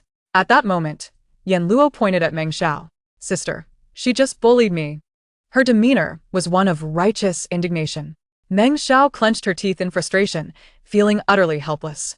Internally, she mused, why does Yen Luo have such unmerited fortune? Managing to coexist so harmoniously with the true heiress? Then you should retaliate. "I'm right here," Yen Ci replied nonchalantly. No one doubted her words. Her current status meant that even without the Yen family, the influential figures would still seek to curry favor with her. Yanchi regarded Meng Xiao. Recalling how Yen Luo had been cautious over the past month, striving to return the affection that had been lacking from Yen Ci's life. Yan's parents and brother had advised Yen Luo against such efforts, yet she remained resolute in her desire to bestow love upon Yen Ci. The jewelry in the walk-in closet included numerous gifts that Yen Ci had earned herself, while she had no need for them. She appreciated Yen Luo's heartfelt intentions and did not hesitate to reciprocate her kindness. Yen Ci's hand rested gently atop her head, as Yen Luo stood tall and raised her chin defiantly towards Meng Xiao, her expression radiating an air of confidence, as if to proclaim, "I have someone backing me." Meng Xiao, incensed, gritted her teeth and turned to beckon her lackey, exclaiming, "Let's go." Her retreating figure appeared somewhat flustered, while Gu Mo observed Yen Ci with keen vigilance, fearing she might jeopardize his budding relationship with Yen Luo. Despite the changes that had transpired, Yen Ci had no intention of meddling in the romantic affairs of the protagonists. Moreover, she noted that Gu Mo's fortune was quite promising, marking him as a fortunate companion for her sister, thereby sparing her from undue hardship. At that moment, a sudden commotion erupted from the crowd. Whispers and furtive exchanges filled the air. "Look, isn't that the one from the Pei family?" "Indeed. I never expected him to personally attend the Yen family's banquet. I thought he would merely send Assistant Zhou with a gift. Could it be that he is here for the genuine heiress of the Yen family? After all, if the rumors held any truth, she was indeed." "That possibility is not entirely unfounded," someone mused, nodding in agreement.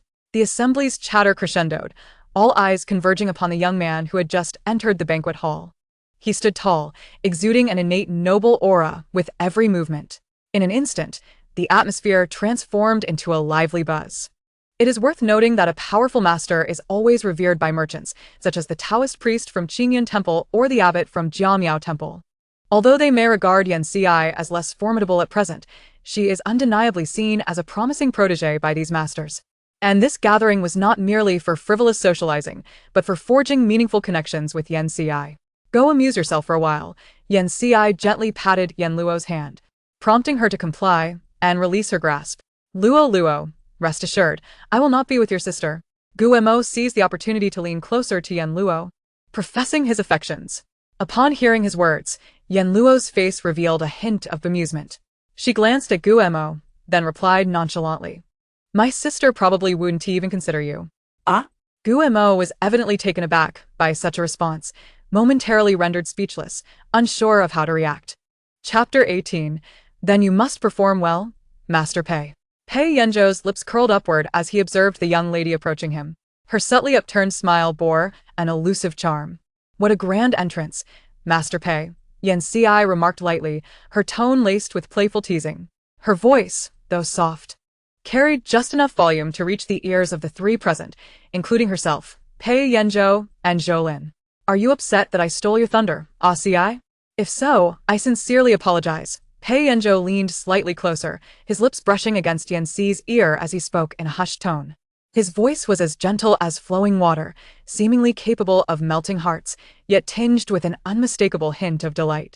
However, Yan Ci could discern the subtle anxiety underlying his words.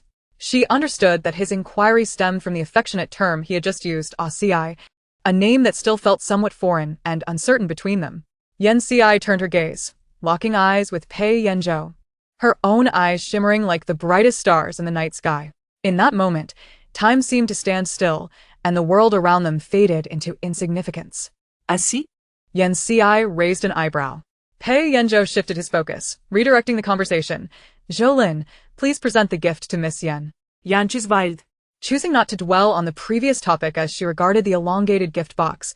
Is this being presented to me in person? Of course. Let us see if Ci likes it, Pei Yanzhou said, watching the young lady sparkle under the lights, the center of attention. The murmurs of the crowd began to subside. Can you believe he is so familiar with Miss Yan? This is more than just familiarity. Look at this. TSK.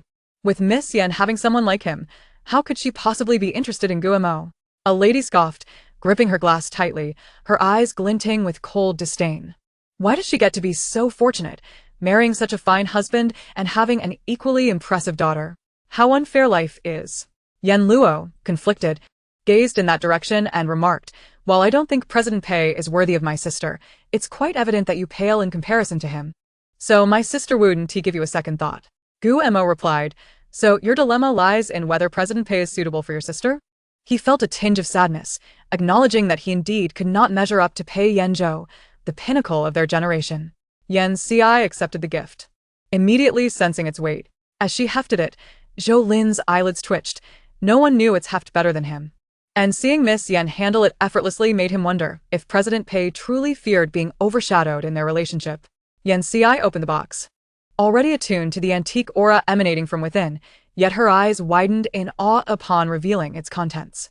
It was a bronze sword, its ancient design steeped in historical significance, likely an antique. The blade glimmered under the light, casting reflections into Yan Ci's eyes. This must be an antique. Where did you acquire this? Yan Ci inquired, closing the box and looking at him. Do you like it? Pei Yanzhou smiled, evading her question. Yanchi grinned. This gift from Master Pei truly resonates with me. Then Ci, will you grant me a chance? Pei Yanzhou's gaze bore into Yan Ci's, as if attempting to draw her into his depths. Yan Ci tapped the box. Then you must truly perform well, Master Pei. Pei Yanzhou lowered his gaze, concealing the tumult of emotions within. His hand, slightly clenched at his side, betrayed his inner turmoil. Mom. A small child named Yan Ning, clad in a miniature suit, was brought over by Yan Yi. Yan Yi adjusted his glasses with a resigned smile. Ning insisted on finding you. The child tugged at Yan Ci's garment. Is this Yan Ci's child? How old is she? An adopted child. Who knows if she is really adopted? A woman's voice pierced the air, sharp and intrusive, as if intent on penetrating everyone's eardrums, fearing that those nearby might miss her words. The previously boisterous crowd fell into stunned silence, exchanging glances as they pondered who would dare to speak so audaciously in public. Several company executives frowned, following the sound to its source. Upon recognizing the speaker, they were taken aback to discover it was Mrs. Zhang, the wife of General Manager Zhang. This woman was notorious for her jealousy toward the wife of the Yan family, having once attempted to seduce General Yan, but failing miserably. Subsequently, she married General Zhang, becoming his second wife. Yet, no one anticipated her to make such reckless statements in this setting, an act of sheer folly. The other ladies in the circle exchanged amused glances, eager to witness the unfolding drama. Yan Ci's expression hardened as she directed her gaze toward the source of the disturbance. Yan Yi also frowned and whispered to Yan Ci. That Mrs. Zhang from Minghai Group. She used to be close with Mom, but she never treated our mother as a friend. Yan Si recognized the ill intent behind this intrusion. Moreover, Minghai Group sounded quite familiar. What? Does Mrs. Zhang feel inferior because she believes my adopted son surpasses your biological children? The tension was palpable. Amidst the throng, an unknown individual erupted in laughter. Who among them was unaware of Mr. Zhang's two sons? The elder, born of his first wife, boasted both high intelligence and emotional acumen, securing numerous, significant contracts. Alas. His first wife passed away prematurely. The younger son, however, born of Madame Zhang, was nothing more than a wastrel, devoid of ambition or talent, much to Madame Zhang's chagrin. Even the cosmetics failed to mask the fury that colored her visage. How dare you speak like that? It's no wonder you're lacking in manners. Having come from the countryside, Madame Zhang declared with an air of superiority. Is that so? Yet, Madame Zhang was not truly of rural origin. She was the daughter of her mother's maid. I see no reason to consider myself superior, Yan Si retorted with a cold laugh. A pallor overtook Madame Zhang's countenance. How could she possibly know? It must have been that wretched woman who divulged it. Madame Zhang raised her finger, ready to unleash a tirade, but was silenced by a commanding voice that hushed the previously animated crowd. What nonsense are you spouting? Have you no sense of decorum? Mr. Zhang stepped forward, grasping his wife's hand firmly, admonishing her sternly. The elder son offered an apologetic smile towards Yan Si. My apologies, Miss Yan. My family lacks decorum. Please do not take offense. Nonsense? Madame Zhang scoffed, her gaze drifting to Mr. Zhang's protruding belly, her mirth tinged with bitterness. If you think me foolish, why did you marry me in the first place? Let me tell you, Zhang Minghai, I have had enough. What is this commotion? The other members of the Yan family approached, Yan Yi's tone icy. Madame Zhang claims ningningisa bastard. Indeed, Yan Yi's assertion was not inaccurate. That was precisely Madame Zhang's implication. Upon hearing this, Yan's mother's expression darkened. Madame Zhang, witnessing Yan's mother's anger, found amusement in it. Luan, you have always lived better than I. I shall not grant you satisfaction. And you, Zhang Minghai, you worthless fool. She then turned her ire back towards Zhang Minghai. It is your inadequacy, when compared to Mr. Yan, that has forced me to bow before Luan. Is she mad? Yan Luo murmured as he sauntered over to Yan Si. She has never been quite right in the head, Yan Si replied. Madame Zhang sneered, but it matters not. My son shall undoubtedly surpass yours, Luan. Just wait and see. The obsession to outdo Yan's mother had become her inner demon. Throughout her life, Luan was the favored one, and in Madame Zhang's eyes, many years ago, Yan's mother merely befriended her out of pity, looking down upon her. Why else would she introduce her to employees of their company instead of the young masters of their circle? She had always held her in disdain. Yet now, she found herself married to Zhang Minghai. Did it matter that he did not love her? She had a son. Madame Zhang, do cease your daydreams. It is not yet time for slumber, Yan Si interjected, breaking through Madame Zhang's reverie. Madame Zhang glared at Yan Si. Do not think I will fall for your tricks. Unperturbed, Yan Si continued at a leisurely pace. Surely you are aware of the recent scandal involving Mu Feifei? The crowd exchanged knowing glances. They were all too familiar with the story. Officially, it was said to be a case of framing and defamation, tax evasion, a narrative concocted for the public. Yet they knew the truth. The actress had been involved with the ghost. I handle that matter, Yan Si said, directing her gaze towards Madame Zhang. That ghost was the child of Mu Feifei and your son. You're lying. A cold sweat broke upon Madame Zhang's brow. Am I lying, Madame Zhang? Surely you know the truth. After all, you were complicit in the demise of your own grandchild, Yan Si mocked coldly. My grandchild could never emerge from that woman's womb. He is not my grandchild. It was she who practiced sorcery. I merely urged her to terminate the pregnancy. Madame Zhang's sanity seemed to fray. A collective gasp rippled through the crowd. They had not anticipated her descent into madness. Pei Yanzhou's gaze remained fixed on Yan Si, observing as she gradually withdrew her hand from a gesture of incantation, a subtle smile flickering in his eyes. He gently extended his hand, tenderly brushing against Yan Si's fingertips, intertwining his fingers with hers. Feeling his gesture, Yan Si lifted her gaze to meet his, yet remained silent, merely tracing her finger lightly across his palm. The touch sent a jolt through Pei Yanzhou, causing him to instinctively tighten his grip before quickly releasing it. A smile crept onto the corners of Yan Si's lips, finding the moment delightful. Chapter 19. This is your fate. Yan Si turned to Madame Zhang, disinclined to engage further. Madame Zhang, let me speak plainly. Both you and your son shall not live long. This is your fate. As her words hung in the air, Madame Zhang stood frozen, as if struck by lightning. Mr. Zhang and his elder son were equally taken aback, caught off guard by the revelation. Mr. Zhang, still harboring feelings for his wife, wore an expression of uncertainty, stammering, "This, Miss Yan." Before he could finish, Yan Si raised her hand, interrupting him. "It was your wife who heartlessly discarded me. Now I bestow upon her this fate, a cycle of cause and effect." A faint smile graced her lips, devoid of warmth. Another bombshell sent ripples of shock through the crowd. Yan's mother closed her eyes, lamenting her poor judgment in trusting Madame Zhang. She then turned to Yan Si, relieved that her daughter was thriving. Mr. Zhang found himself at a loss for words. "How do you know this?" Madame Zhang felt a chill run through her body. "Do not fret, Madame Zhang. You may discuss this at your leisure once you are escorted inside," Yan Si replied, a smile gracing her features, though her eyes remained devoid of mirth. "Madame Zhang, I am with a special department. Please accompany us." Zhang Mingyu had also been invited to the event, but he had not anticipated the chaos Yan Si had foretold. Clearly, she possessed an uncanny foresight. As Madame Zhang was led away, Mr. Zhang and his son found it prudent to excuse themselves, offering perfunctory apologies to Yan's father before departing in disgrace. "Dear guests, I apologize for the disturbance. Who could have imagined such an event would unfold at my daughter's birthday celebration?" Yan's father utilized the moment to introduce Yan Si to the crowd. Yan, you ist. "We all bear witness to the extent of your daughter's capabilities," Mr. Yan remarked.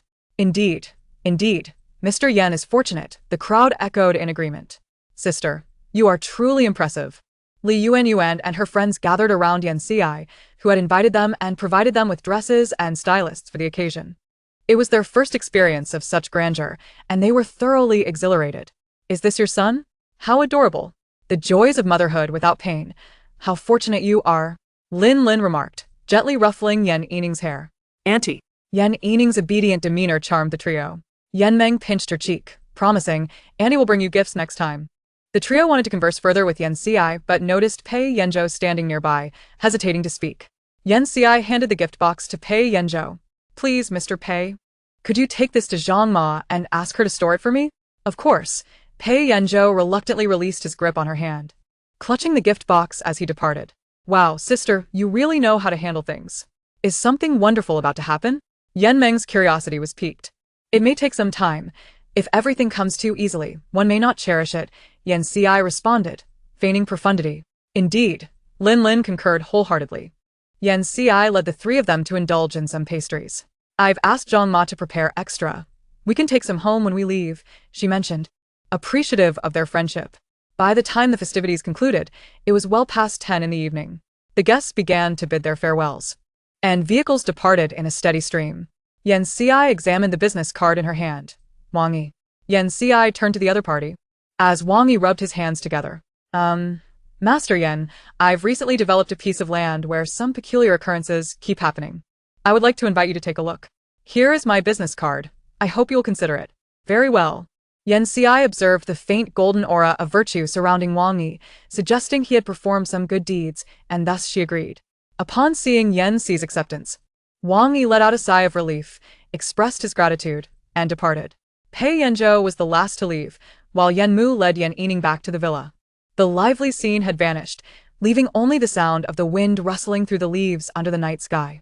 Pei Yanzhou gazed at her, slowly stepping forward to adjust the hem of her dress. "You look stunning today," he remarked, his gaze lowered. "Thank you, I think so too," Yan Si smiled in response. Pei Yanzhou took hold of her wrist, leaning closer to whisper in her ear, "But I only want me to see it."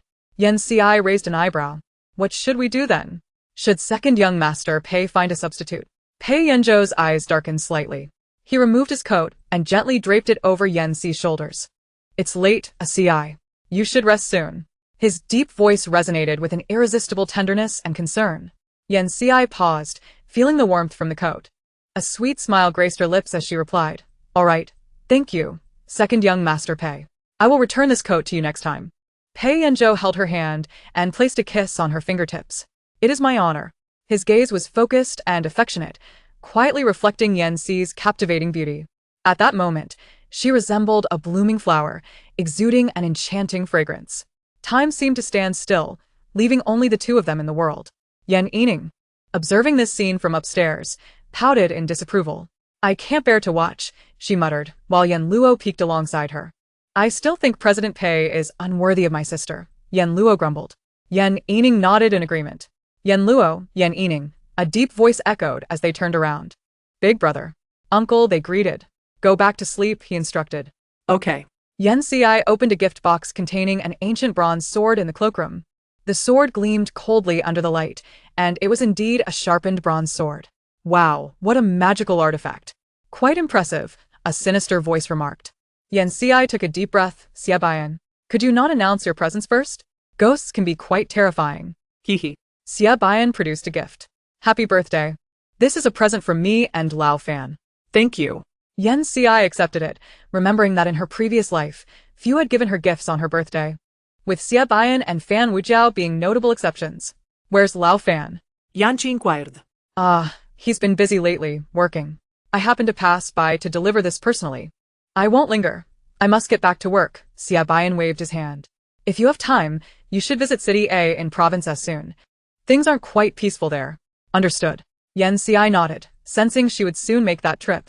All right, I'll take my leave then, Xia Bayan said softly, waving goodbye as he turned to depart. Once Xia Bayan had completely vanished from sight, Yan Ci slowly withdrew her gaze and carefully wrapped his gift. This present was not trivial. It contained a significant amount of dark energy, which could pose a danger if mishandled by the untrained servants. She retrieved several sheets of yellow talisman paper, meticulously wrapping the gift to ensure no gaps for the dark energy to escape, and then stored it in her personal space. After stretching, Yan Ci stepped out of the study towards her bedroom, ready to rest after a long night. Chapter 20. Establishing a Foundation. Yan Ci counted the gifts at home, placing those from Li Yuan and the others into the cabinet, while the less significant ones were left for the servants to organize. She also noticed gifts from Qingyun Temple, Jiamiao Temple, and a special department, among which she was particularly surprised by Kong Yu's present, a consecrated 3 pure bells. It seems she had underestimated this frugal peacock. You are the most beautiful cloud in my heart. Let me cherish you. Hello? Yan Ci answered the phone. Achi. Do you have time this noon? This time you should accompany me, right? The man's deep, magnetic voice bore an almost imperceptible note of grievance, reminiscent of a large dog yearning for the attention of its long-neglected owner. This statement amused Yan Ci, and she glanced at the wall clock, mentally calculating, after lunch. I can spare some time to check on the issues Wang encountered. The timing is just right. With a slight smile, she responded, I have time. What would President Pei like to eat? At that moment, Pei Yanzhou was intently examining documents, but upon hearing Yan Ci's inquiry, a fleeting spark of joy lit up his eyes. He replied with a gentle laugh, I've already reserved a private room in advance. Could a CI come to the company a bit earlier to wait? Feigning hesitation, Yan Ci replied, Pei Yanzhou's voice came again, a CI. I have already paid the deposit. Yanchi chuckled, all right. Pei Yanzhou smiled. I will have Zhou Lin come to pick you up. That's settled. I must attend a meeting now. Before Yan Ci could even say I'm on my way, Pei Yanzhou had already hung up. All right, sounds good, President Pei. Yan Ci smiled helplessly, opening her cloakroom to select a short-sleeved t-shirt and a pair of jeans. I should return his coat as well. When Yan Ci appeared at the Pei Group building, she drew the attention of many. Isn't this the young lady from the Yan family? The renowned metaphysics master online? Miss Yan, Zhou Lin approached to escort her to the elevator leading directly to the top-floor office. Miss Yan, President Pei is still in a meeting. Please wait a moment. Zhou Lin served her tea and snacks, her favorites, evidently prepared in advance. Yan Ci nodded slightly to indicate her understanding and signaled for Zhou Lin to attend to other matters. Once Zhou Lin had left, Yan Ci began to scrutinize the president's office. Her gaze first settled on the grand and opulent desk, which held a brand-new computer and a stack of documents, clearly the site of Pei Yanzhou's daily work. Next, she turned her attention to the adjacent bookshelf, filled with a variety of texts and materials, ranging from economics to management and literary works. Yan Ci slowly approached the window, gazing out at the cityscape below. Towering skyscrapers stood tall, with vehicles flowing like a river, a bustling scene unfolding before her. The sunlight bathed her in a golden glow, rendering her appearance truly remarkable and impossible to overlook. Have you completed your work? Yan Xi shifted her gaze, her tone calm. However, Pei Yanzhou did not respond immediately. Instead, he took a small step closer, narrowing the distance between them. Then, he leaned down to whisper in her ear, "Not yet, Xi. Could you wait a little longer for me?" His breath brushed against her neck, sending a slight shiver down her spine. His voice was deep and magnetic, carrying an irresistible allure that made Yan Xi's heart race involuntarily. "Make haste, time waits for no one," Yan Xi said with a neutral expression, giving him a gentle push. Pei Yanzhou chuckled softly, "All right." When Zhou Lin entered, he beheld his boss engrossed in documents, while Miss Yan lounged on the sofa, perusing a book she had taken from the shelf. At first glance, the scene appeared somewhat harmonious. However, second master, do you not despise others rifling through your books? What is the matter? Pei Yanzhou inquired, glancing at the arriving Zhou Lin. Second master, here is the quarterly report. Just place it here, and you may leave. Understood. As the clock struck 11, Yan Xi closed her book and stifled a yawn, while Pei Yanzhou finished with his documents, donned his coat, and approached Yan Xi. Extending his hand, "Let us go for a meal." Yan Xi placed her hand in his as she rose, and Pei Yanzhou did not relinquish his hold, guiding her out of the office. The secretaries in the office exchanged astonished glances, their eyes brimming with intrigue. Ah. President Pei is holding Miss Yan's hand. Has the president finally bloomed like a rare tree? I saw it too. He even carried Miss Yan's bag. Oh dear, they are quite enamored. In the world of the affluent, what emotion truly exists? The chatter subsided, with the HR manager speaking up, mindful not to offend. Yet, someone took the initiative. Zhou Lin remarked, "You may collect your salary. You have been dismissed." Assistant Zhou, "The company has no grounds for my termination." Zhou Lin retorted, "Suppressing newcomers and delegating your tasks to subordinates. What use is there for you in this company?" The individual fell silent, and the employees at their desks exchanged glances, relieved to see the departure of someone who had burdened them with undue labor and criticism. In a private room, Yan Xi savored the last piece of rib, reflecting on how delectable the food was at this restaurant, which operated on a membership basis. She wished she could take it home. "How was the meal?" Pei Yanzhou inquired with a smile, offering her a napkin. "Delicious," Yan Xi replied, wiping her mouth. "The chef's skills are exceptional. If you enjoyed it, you are welcome to come any time," Pei Yanzhou replied. Yan Xi turned to him. "Is this your establishment?" Pei Yanzhou nodded, observing her keenly, and Yan Xi discerned his desire for praise in his gaze, smiling. President Pei has exquisite taste. As they exited, they made their way to the parking lot. Where to next? Pei Yanzhou asked. "Mr. Wang's land has encountered issues. He has asked me to take a look," Yan Xi responded. Pei Yanzhou recalled the plot of land in the eastern part of the city owned by Mr. Wang. "I will accompany you. Won't you return to work?" "It is of no concern. I have already made arrangements." Pei Yanzhou opened the car door for Yan Xi, adding, "Moreover, I wish to see how you address the issue." During the drive, Pei Yanzhou succinctly explained the situation regarding the land. It has come to light that there have been accidents during recent construction, resulting in injuries to several workers. Mr. Wang is hesitant to proceed, and with your birthday banquet approaching, he has decided to invite you. Yanchi nodded, Grasping the general circumstances. Upon reaching their destination, Wang Yi personally came out to greet them. "Long time no see, Master Yan. President Pei Yu?" Wang Yi invited. Eyeing Pei Yanzhou. "Y accompanied Achi," Pei Yanzu replied. "Achi?" Wang Yi was internally astonished, realizing the nature of their relationship. As they entered the conference room, Yan Xi surveyed the maps and documents, pondering for a moment before speaking. Was there any construction on this land previously? Wang Yi nodded. 3 years ago, there were plans to build a shopping mall, but midway through, the developer suffered a fatal accident, and the land has since been abandoned. Yan Xi raised an eyebrow. "And you dare to purchase it for development? Isn't that an accident?" Wang Yi's face paled slightly. "Did you dismantle the foundation?" "No." "I deemed the foundation sound and left it intact." Wang Yi swallowed hard. "Is there a problem?" he asked anxiously. Yan Xi stood up. "Take me to the construction site." They arrived at the site, and Yan Xi inspected the area, finally halting at a corner. "This is the spot. There should be something beneath this foundation." She pointed to the ground. "Something? What could it be?" Wang Yi queried, puzzled. "It should be bones.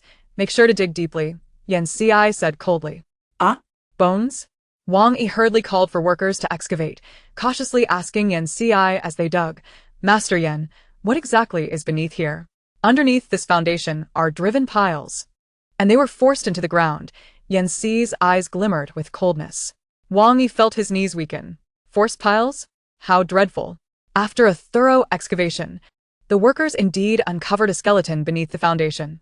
Yan Xi glanced at the exposed bones before turning to Wang Yi. Call the police, she instructed. Let them handle it. Wang Yi promptly complied, and soon after, police cars arrived. The officers surveyed the scene, cordoning off the area, and took the remains back to the precinct for further investigation. Miss Yan, a familiar face emerged, Officer Lin Guang, who had previously visited the police station. Officer Lin. They exchanged greetings. Miss Yan. This incident involves a matter that Officer Lin has hesitated to disclose, he began. The forced piles were the developers doing. But the individual who advised him, please notify the special department to investigate. Understood. Once Wang Yi completed his statement, he returned, anxious. Miss Yan. What should I do about this land? Yan Xi responded slowly. He endured the inhumane torment of forced piling, his grievances swelling with each passing day, ultimately leading to catastrophic consequences that claimed the developer's life. After causing the demise of another, he was left with his remains unceremoniously abandoned, doomed to wander this site eternally, saturating it with malevolent energy. Had you not acted decisively to halt construction upon learning of the workers' injuries, there would likely have been even more tragedies. Her gaze shifted to Wang Yi, a flicker of admiration in her eyes. Wang Yi, upon hearing this, instinctively touched his chest, relieved. Thank goodness. When it is safe to resume work, I can arrange a ritual to dispel the negative energy, allowing construction to continue, Yan Xi assured him. Thank you, Master Yan. Wang Yi replied eagerly. Pei Yanzhou observed Yan Xi from amidst the crowd, his gaze unwavering. As she approached, ripples of emotion stirred within him. Thank you for waiting for me here, President Pei. It is no trouble. I am more than happy to wait for Ci, Pei Yanzhou replied, sharing a smile with her. Pei Yanzhou then glanced toward the foundation. Is it resolved? Not yet. We must wait a little longer. Officer Lin has received information regarding the bones. The DNA from the remains has been analyzed, and the results indicate they belong to a young man named Chinyu, 18 years old, who went missing 3 years ago. His parents reported him missing, but have never found him. At 18, he had received an acceptance letter from a prestigious university, yet his life was cut short due to a peculiar fate, forever entombed beneath the earth. Do you harbor resentment? Yan Qi inquired. Pei Yanzhou remained silent, surmising that Yan Xi was conversing with the spirit of the deceased, and indeed, that was the case. Chen Yu's visage remained eternally youthful at 18, his body marred by the brutality of forced piling, with a crooked nose revealing white bones and one eye fallen from its socket. Yan Xi bestowed a flicker of spiritual energy upon him, restoring his appearance to that of his former self, mirroring the photograph in Officer Lin's possession, radiant and full of life. Hatred. How could one not feel hate? Chen Yu murmured, gazing at the site from which his remains were unearthed. He was the sole child of his parents, who now mourned him as their hair turned white while he remained forever young. This was all the fault of that scoundrel. Would you like to see your parents? They have been searching for you for a long time, Yan Xi spoke in a calm tone. Chen Yu's gaze trembled slightly, a surge of impulse rising from the depths of his heart. However, when he looked down at himself, he couldn't help but let out a bitter laugh and shook his head. No, perhaps it's better to refrain. If I return in this state, it will only deepen their sorrow. My lord, might you consider returning home on my behalf? I would be willing to pay any price for your assistance. Yan Xi regarded him thoughtfully, a flicker of contemplation crossing her eyes. After a moment, she spoke slowly. Your fate is quite unique, and you possess the potential to become a ghost cultivator. Chen Yu was momentarily stunned, his face a mask of astonishment as he asked, Are you suggesting that? He seemed unable to believe what he was hearing. I possess a technique, and should you successfully cultivate it, you will gradually reveal a human form and no longer fear the sunlight.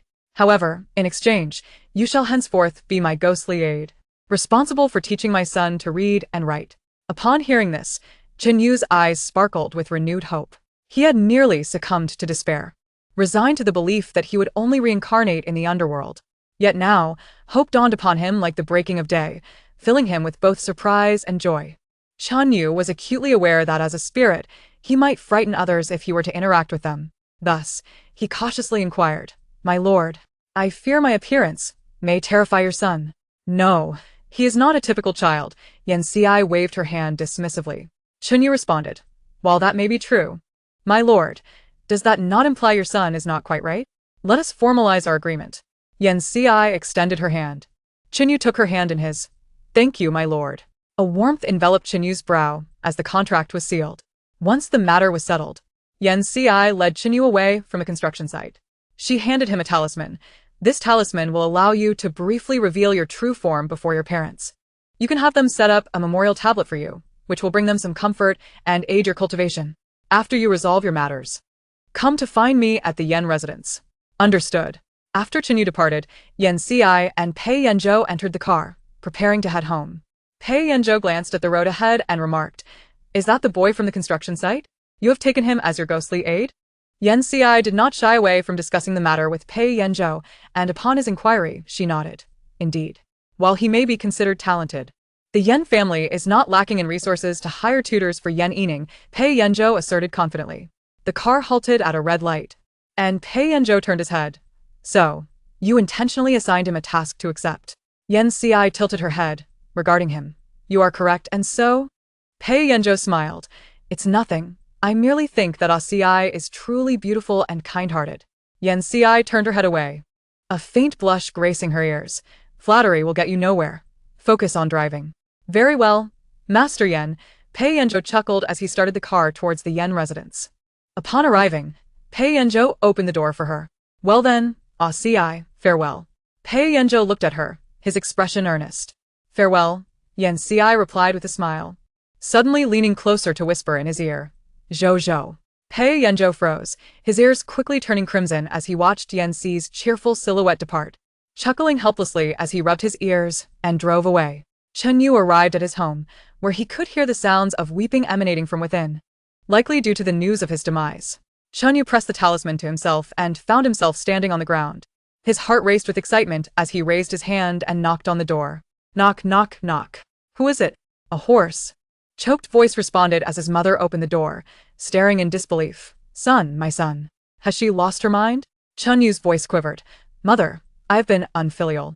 Xiao Yu. His mother enveloped him in a tight embrace, crying loudly, while his father, drawn by the commotion, appeared, equally stunned, yet quickly ushered them inside and shut the door.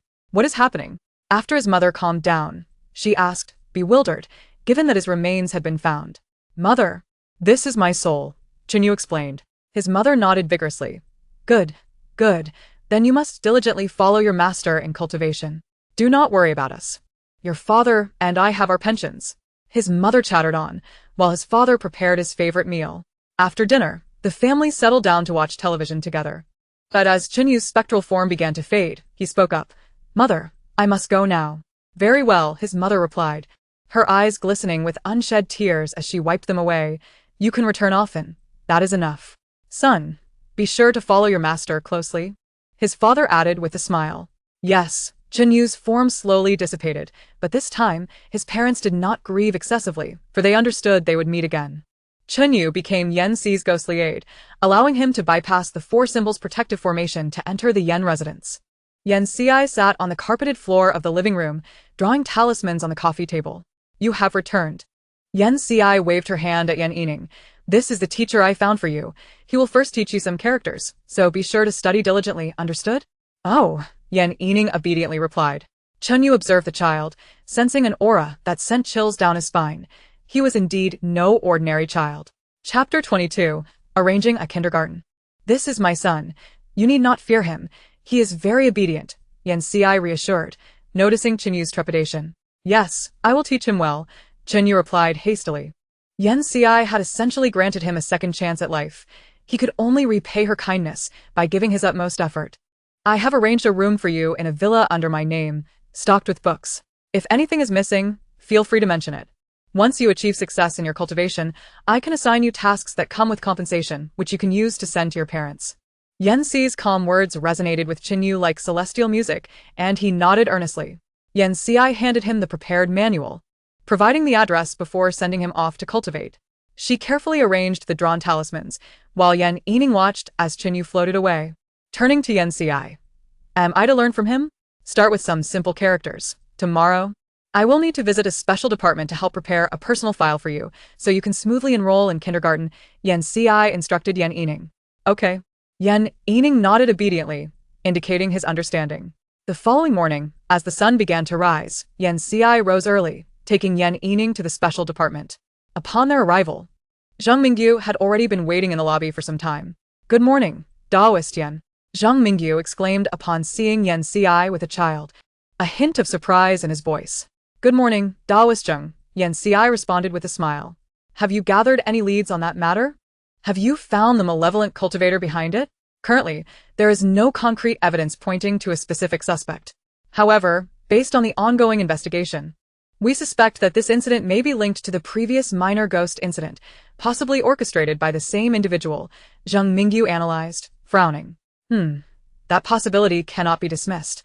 Yet it could also be the work of an organization manipulating events, Yan Ci thoughtfully proposed, recognizing that one person alone would struggle to create such widespread chaos. Zhang Mingyu's expression darkened. "We have also considered this viewpoint, but we hope it is not the case." Zhang Mingyu led Yan Ci to the location where Mu Feifei and Madame Zhang were detained. They had been in contact by phone, but now their numbers had become unreachable. Zhang Mingyu sighed. The department is also dispatching additional personnel to investigate any suspicious locations. Yan Ci nodded slightly before adding, "Additionally, please assist in preparing a file for Yan Yining. I intend to enroll him in kindergarten." Upon hearing this, Zhang Mingyu's eyes widened in surprise. "Huh?" He scratched his head, a hint of perplexity in his expression as he inquired, "Fellow Daoist Yan, is this truly acceptable?" However, Yan Ci exhibited an air of calm and composure, gently nodding as she replied, "Yes, rest assured." Observing Yan Ci's tranquil demeanor, Zhang Mingyu thought to himself that perhaps there truly was no cause for concern. Thus, he nodded in agreement, responding all right.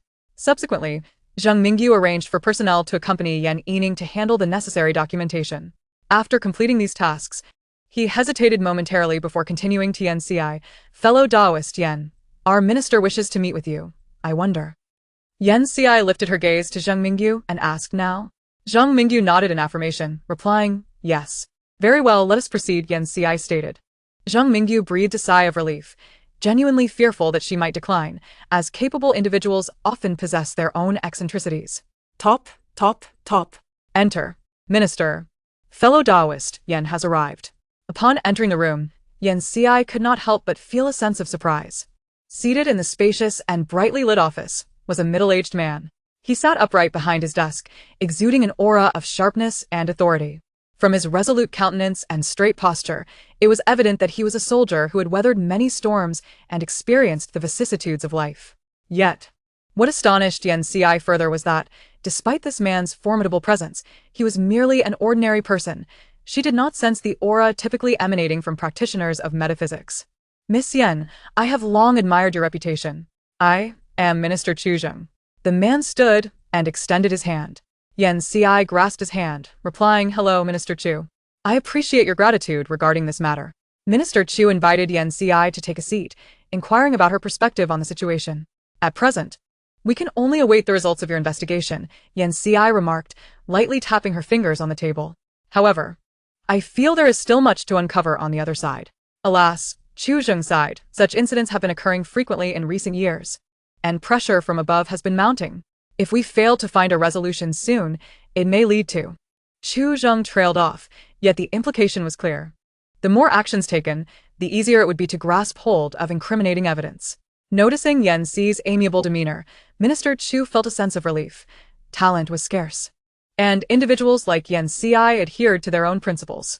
"Miss Yan, thank you for your assistance. We hope to continue our collaboration with you." Yan Ci regarded Minister Hu. "That sounds agreeable, though I am curious as to how a minister like yourself is merely an ordinary person." Chu Zheng chuckled at her observation.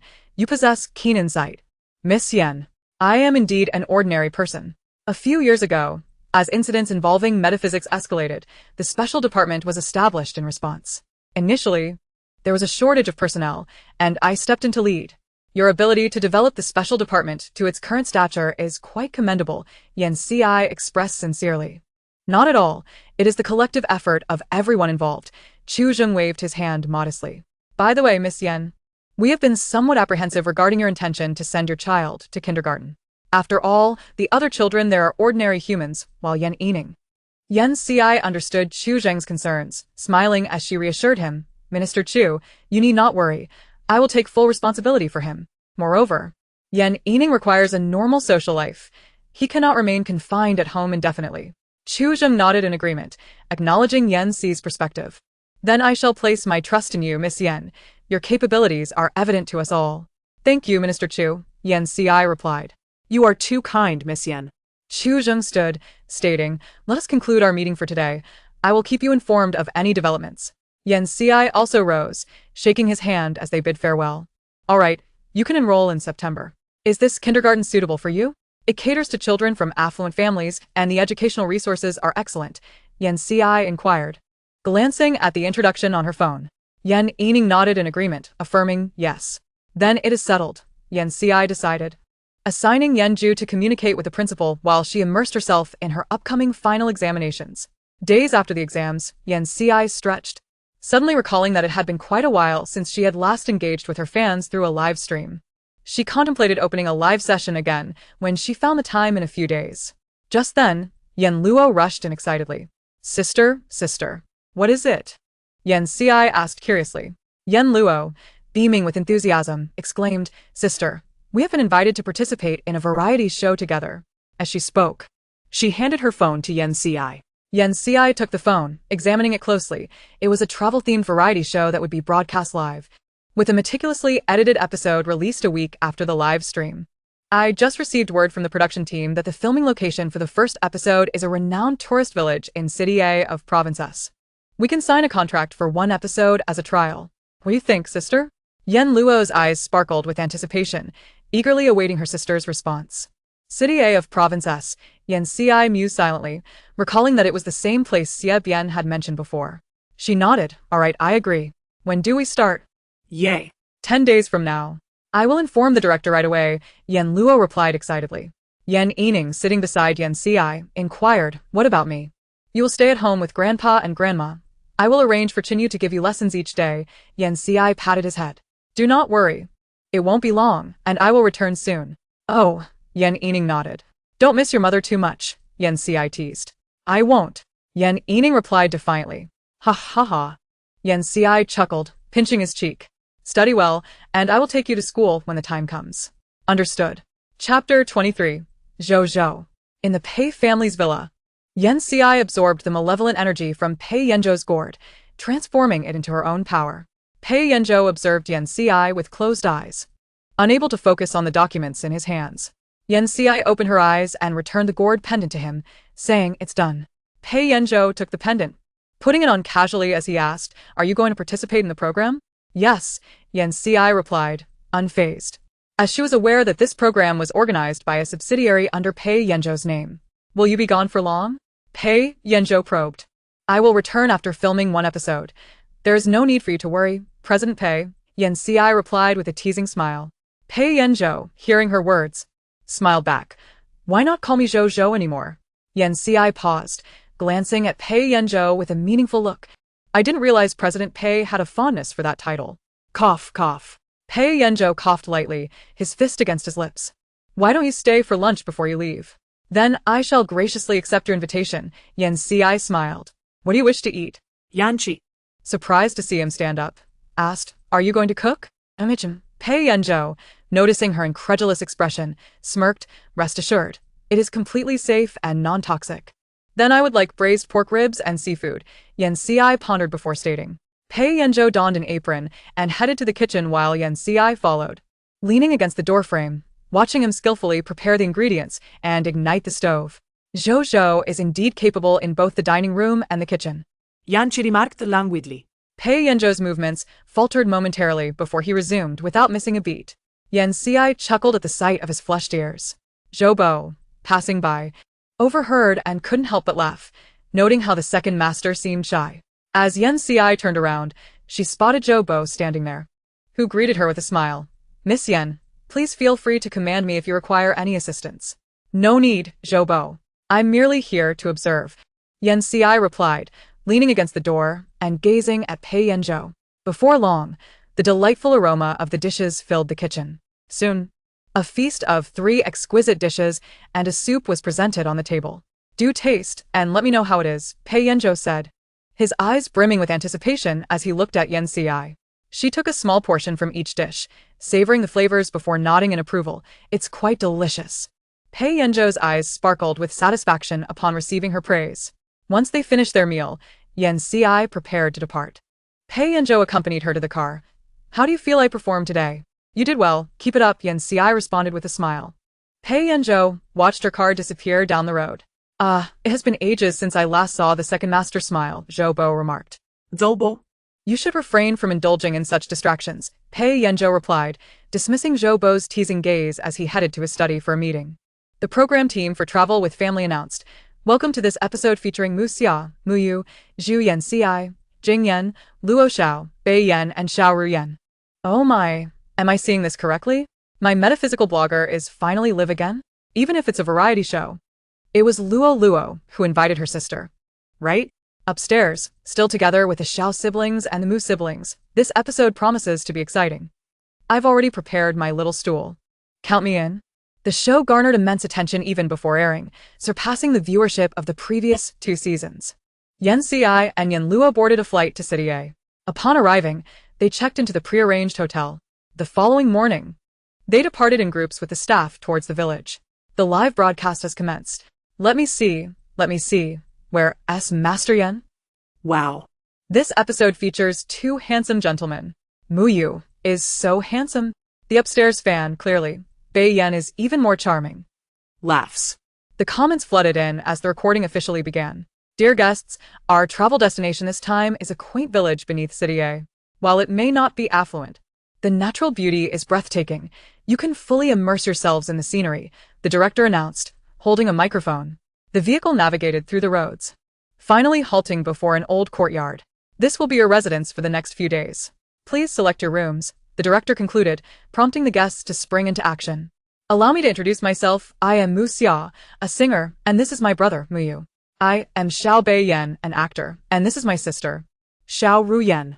I am Yen Luo, and this is my sister, Yen Si. Yen Luo excitedly introduced her sister to everyone. Yan Chi nodded politely. Greetings. Brother. Let's choose our rooms first, Xiao Ru Yan said, scrutinizing the old place with disdain. All right, Xiao Bei Yan replied, smiling apologetically at the others. While Mu Xia waved dismissively, indicating it was nothing, and Yen Luo was not one to mind such trivialities. To be honest, Miss Xiao seems rather spoiled. The Xiao family is indeed a prestigious one. Being pampered is hardly surprising. Mu Xia is a renowned singer, her voice ensured. If she isn't spoiled, then who is? And why isn't Luo spoiled? Oh, stop arguing. What's my sister doing? This comment drew the audience's attention back to Yen Si, who was lost in thought as she gazed at the distant mountains. Sister? What else wrong? Yen Luo approached her with concern. Nothing. Have the rooms been allocated? Yen Si snapped back to reality. Yes, I'm sharing a room with my sister. Bei Yan and Mu Yu are together, and Miss Xiao is with sister Mu Xia. Good, let us move our suitcases to our rooms, Yen Si suggested. Once they had settled their belongings, they returned to the courtyard for the task arrangements. Welcome to our program. We are currently in the renowned tourist village of Bishi Village in City A, surrounded by emerald waters and stunning mountain views. Recently, the village is celebrating a special festival known as the Prayer Festival. The director beamed, knowing the live broadcast would attract a surge of viewers. I know. But isn't entry prohibited for outsiders during this festival? Indeed, my parents and I were once unable to extend our stay. The director, noticing the audience's inquiries, smiled mysteriously. That is certainly due to our financial prowess. Oh, financial prowess. Next, our task is to locate the village chief's home and gather information about the prayer festival. With a village of several hundred residents, finding it would be quite the challenge. Xiao Ru Yan complained. I told you before, don't throw a tantrum. Otherwise, you can go home, Xiao Bei Yan chided, not entirely indulging his sister. Xiao Ru Yan fell silent, intimidated by her brother's displeasure. Shall we split up? Mu Xia proposed. Wait, Yen Luo interjected, tugging at the distracted Yen Si's arm. Sister, can you help us determine where the village chief lives? Sure. Ha.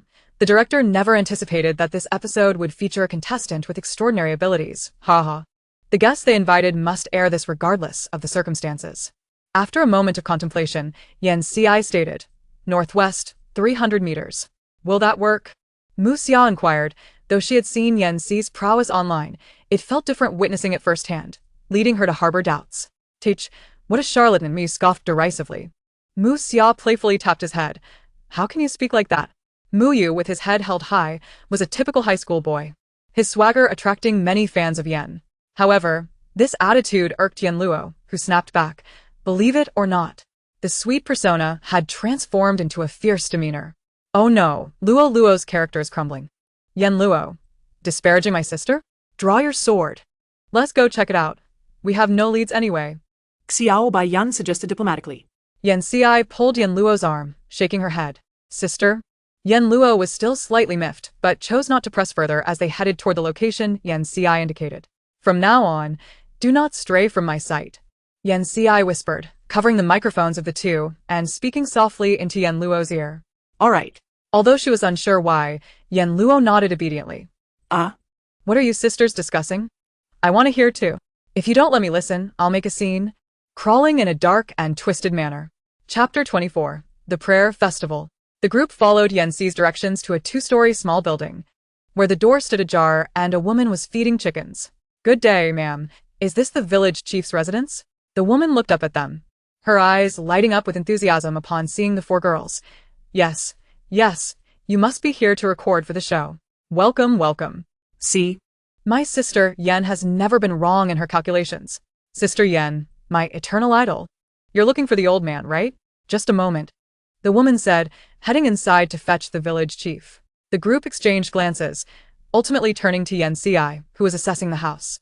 Was everything they read online indeed true? Mu Yu, feeling disgruntled, was about to voice his thoughts when Mu Xia covered his mouth. Smiling apologetically at Yan Xi. Miss Yen, I sincerely apologize for earlier. No matter, she replied graciously.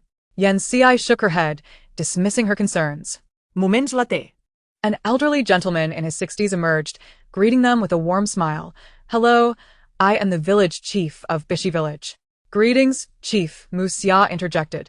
I've heard that the village's god worship festival is approaching. Indeed, it's the day after tomorrow. You youngsters are fortunate to witness this festival.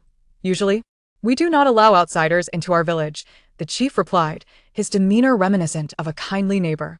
Upon seeing the chief, Yan Xi lowered her eyelashes, absently fiddling with the restless beads on her wrist. Sir, we would like to inquire about the origins of the god worship festival, Xiao Beiyan asked. That's a long story. Please have a seat, and I will tell you, the chief invited. The group settled onto wooden benches, and the chief smiled, nodding at those seated beside him. This chief seems quite amiable. He was very welcoming when I visited. Truly a good man. The god worship festival is a tradition passed down through generations. Legend has it that during a plague that ravaged our village, claiming more than half of our population, a deity appeared to save us. Cloaked in black robes, his face obscured, he touched each afflicted person, restoring them to health. Since then, we have begun to honor this deity, and the festival marks the day of our chief's recovery, he elaborated. Oh, what should we expect on the day of the festival? Is there anything we should be cautious about? Mu Xia asked, following the director's cue. We will present offerings to the deity. You need not worry. My son will guide you through the proceedings. Just follow him, the chief assured. All right, that puts our minds at ease. The chief, citing his age, ushered them to leave as it was time for their lunch. Yan Xi lingered at the back of the group, waiting until everyone had entered the courtyard and closed the door. Director, may I make a phone call? Yan Xi suddenly spoke up. Huh? Yes, of course, the director nodded. Yan Xi turned off her microphone and stepped aside to make the call. Yan Daoyu? Zhang Mingyu replied, surprised to receive a call from her at this hour. Is there something amiss with Bishi Village? Has the special department in city not detected anything? His words set off alarm bells in Zhang Mingyu's mind. Wait a moment. Let me check the records. Zhang Mingyu rushed to the archives. Nothing here? He thought, anxiety mounting. Yan Daoyu, is there something wrong? This village has likely engaged in some dubious activities. The resentment from above is coalescing into a minor barrier. Yan Xi's voice was icy. And Zhang Mingyu felt a chill run through him. What about the villagers? I cannot ascertain how many are involved, but the chief is among them. And surely many villagers are complicit, Yan Xi said, rubbing her temples. The overwhelming resentment was stirring her magical artifacts. I will dispatch someone there immediately, Zhang Mingyu exclaimed, his mind racing. Send someone from the neighboring city and ensure they do not alert them. Yanchi instructed. Zheng Mingyu's mind cleared. Such significant events could not go unnoticed. And the Special Department of City A would likely conduct a thorough investigation. Understood, but this means the program on your end cannot be paused. Zheng Mingyu fretted. Considering the crew's sizable number, I will do my best to protect them, Yan Ci replied cautiously, aware that there were always those who sought trouble. Thank you for your efforts, Yan Daoyu. Yan Ci ended the call, her gaze drifting pensively toward the village. The afternoon was spent assisting the villagers in preparations, and every villager appeared jubilant, eagerly anticipating the god worship festival. Yet, the more Yan Ci observed, the heavier her heart sank. She did not discern a single villager devoid of malevolent energy. They were all embroiled in this. As night enveloped the village, the live stream concluded, and Yan Ci lay in bed alongside Yan Luo. Sister, something feels amiss here, Yan Luo whispered, recalling how Yan Ci had previously warned her not to stray from her sight. Yan Ci nodded. Indeed, remember not to remove the 5 emperor coins. Understood. Yan Luo replied obediently. Yan Ci held her phone, responding to messages. Pei Yanzhou, how is everything over there? You seem rather unhappy.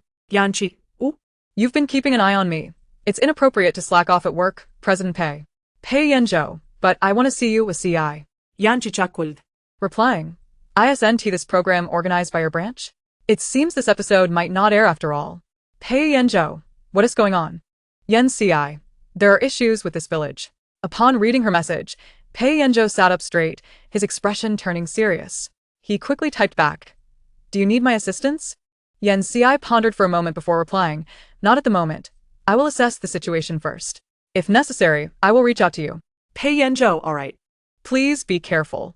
Setting down her phone, Yan Ci gazed out into the night, which was shrouded in darkness, obscuring the distant landscape.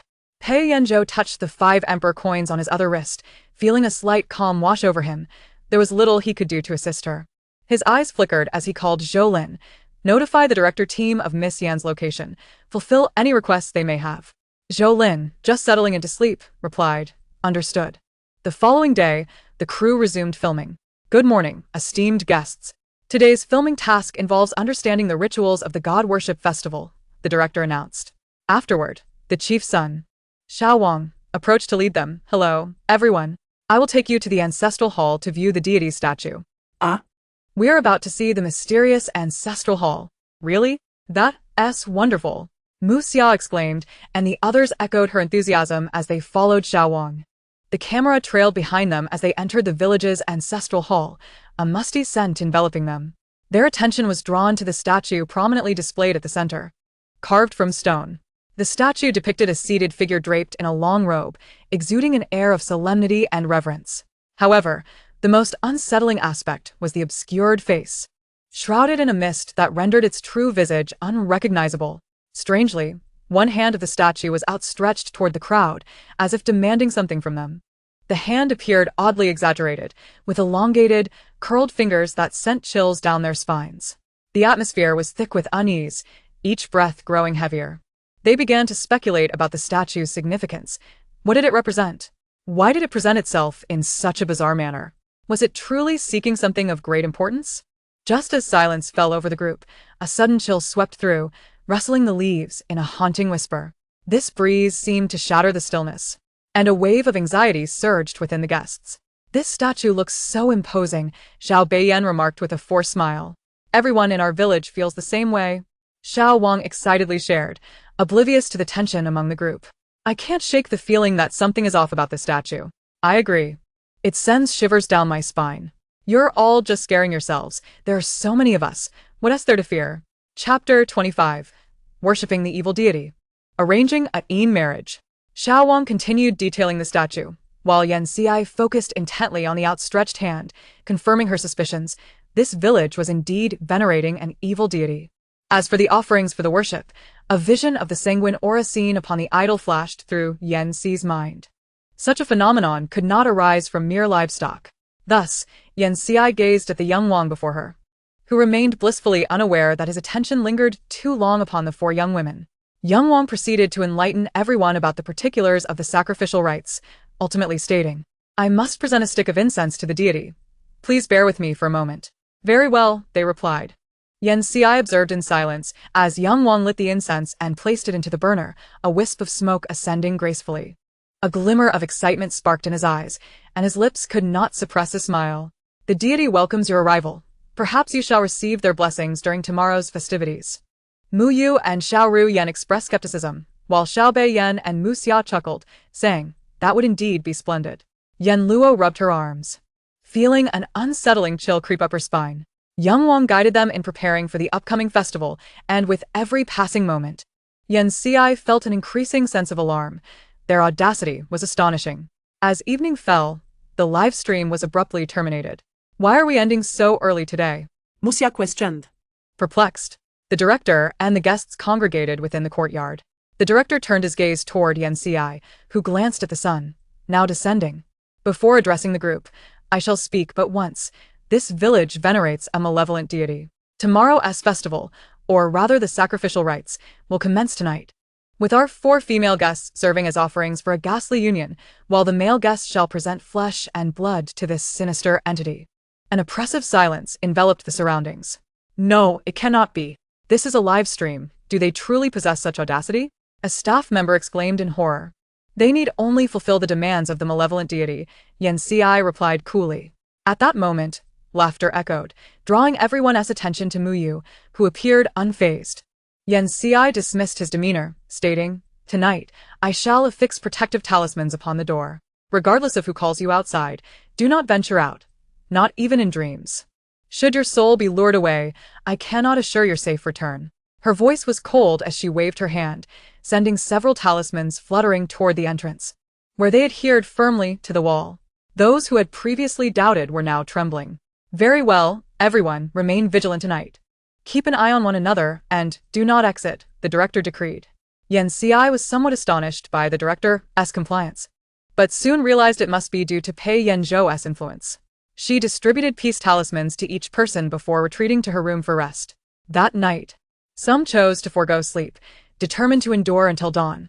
However, those accustomed to sleepless nights soon found themselves succumbing to slumber. Yan Qi, seated in meditation, slowly opened her eyes, while Yen Luo, who had been sound asleep, abruptly awoke, gasping for breath. Sister. Yen Luo's voice trembled. What did you dream? Yan Qi inquired. Having anticipated this, I dreamt of a swana playing outside, as if something was beckoning me.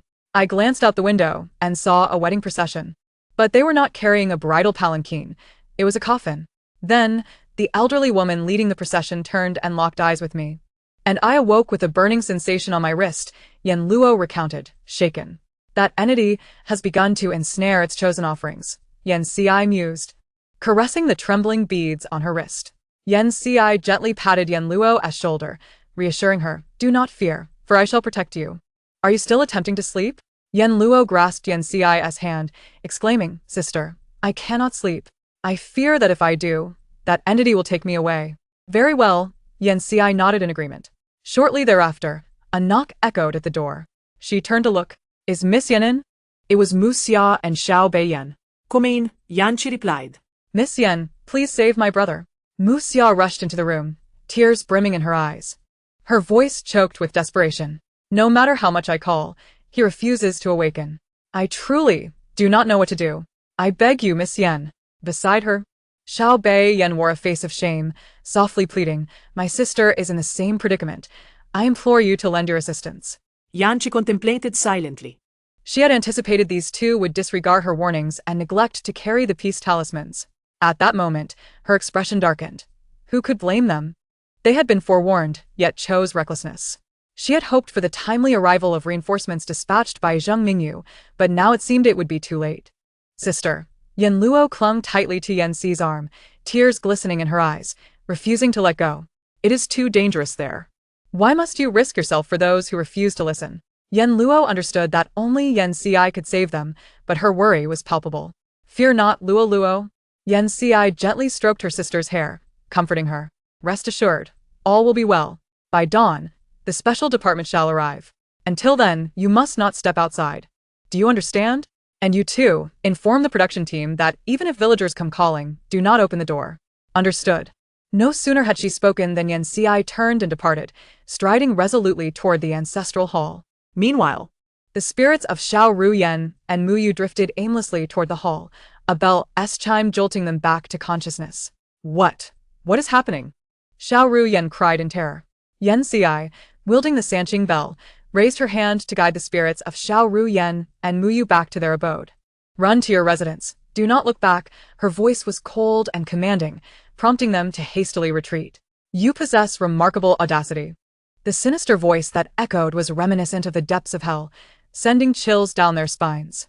Yet, Yan Xi remained composed, slowly retracting the Sanqing bell. Her gaze fixed upon the swirling darkness emanating from the ancestral hall. The dark mist writhed, gradually coalescing into a shadowy figure, clawing and revealing a malevolent aura. Yet, Yan Xi remained unflustered, remarking, "It is merely a malevolent deity. I need not regard it with any concern."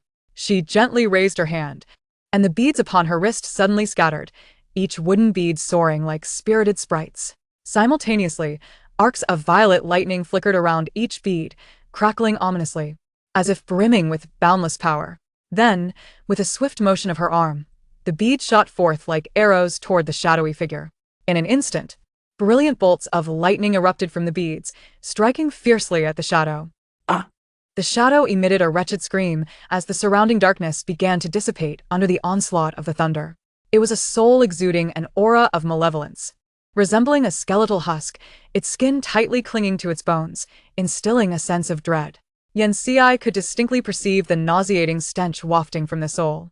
The malevolent spirit glared at Yan Xi, murmuring incantations in an attempt to conjure some form of magic. However, Yan Xi denied it any opportunity. Swiftly producing a talisman and intoning a spell, a shaft of lightning descended from the heavens, momentarily catching the malevolent spirit in a triumphant grin. Yet, as the lightning vanished, a wave of pure dark energy surged forth. Yan Xi raised an eyebrow, allowing the malevolent spirit to draw her in. Even as the spirit would come to regret this decision for eternity. This was the realm of the underworld, a dwelling place for the spirits of the deceased. It was shrouded in darkness, fog swirling about, the chilling winds howling. Silence reigned, disrupted only by the occasional echoes of sorrowful wails, inducing terror in the heart. Within the underworld lay the Naihe Bridge, beneath which flowed the tumultuous waters of the Wangchuan River, its surface glowing with an eerie green light, seemingly capable of consuming all. At the end of the bridge lies the Wangxiang platform, atop which stands a colossal stone. Ghostly figures, upon the stone, can take one final gaze at their homeland and loved ones. In the underworld, there exists the Hall of Yama, where the formidable Yama presides with solemnity, while the judges wield the Book of Life and Death, determining the fates of all souls. The Oxhead and Horseface stand sentinel on either side, brandishing their soul-reaping ropes and instruments of punishment, ever prepared to enforce the laws of the netherworld. Here, benevolent spirits may find salvation and reincarnation, while malevolent ones face rigorous retribution and endure various tortures. The atmosphere of the underworld is thick with mystery and dread, instilling a chilling sense of fear. This place is also one that Yan Xi knows all too well. Surveying her surroundings, Yan Xi noted that even the malevolent practitioners dared not approach too closely, fearing detection by the Oxhead and Horseface. Observing the familiar environment, a slight smile graced her lips as she taunted the malevolent spirit. "Is this all you've got?" Chapter 26. Practice makes perfect. Let us see how arrogant you remain here. The malevolent practitioner charged towards Yan Xi, who summoned her orb, transforming it into a peachwood sword that she swung at him. The sword, imbued with the power of thunder, would harm even the slightest contact with the spirit, let alone a direct strike. Realizing he had encountered a formidable opponent, the practitioner sought an escape, shoving nearby innocent spirits behind him as shields. They were blameless and still destined for rebirth, thus Yan Xi could not strike without hesitation.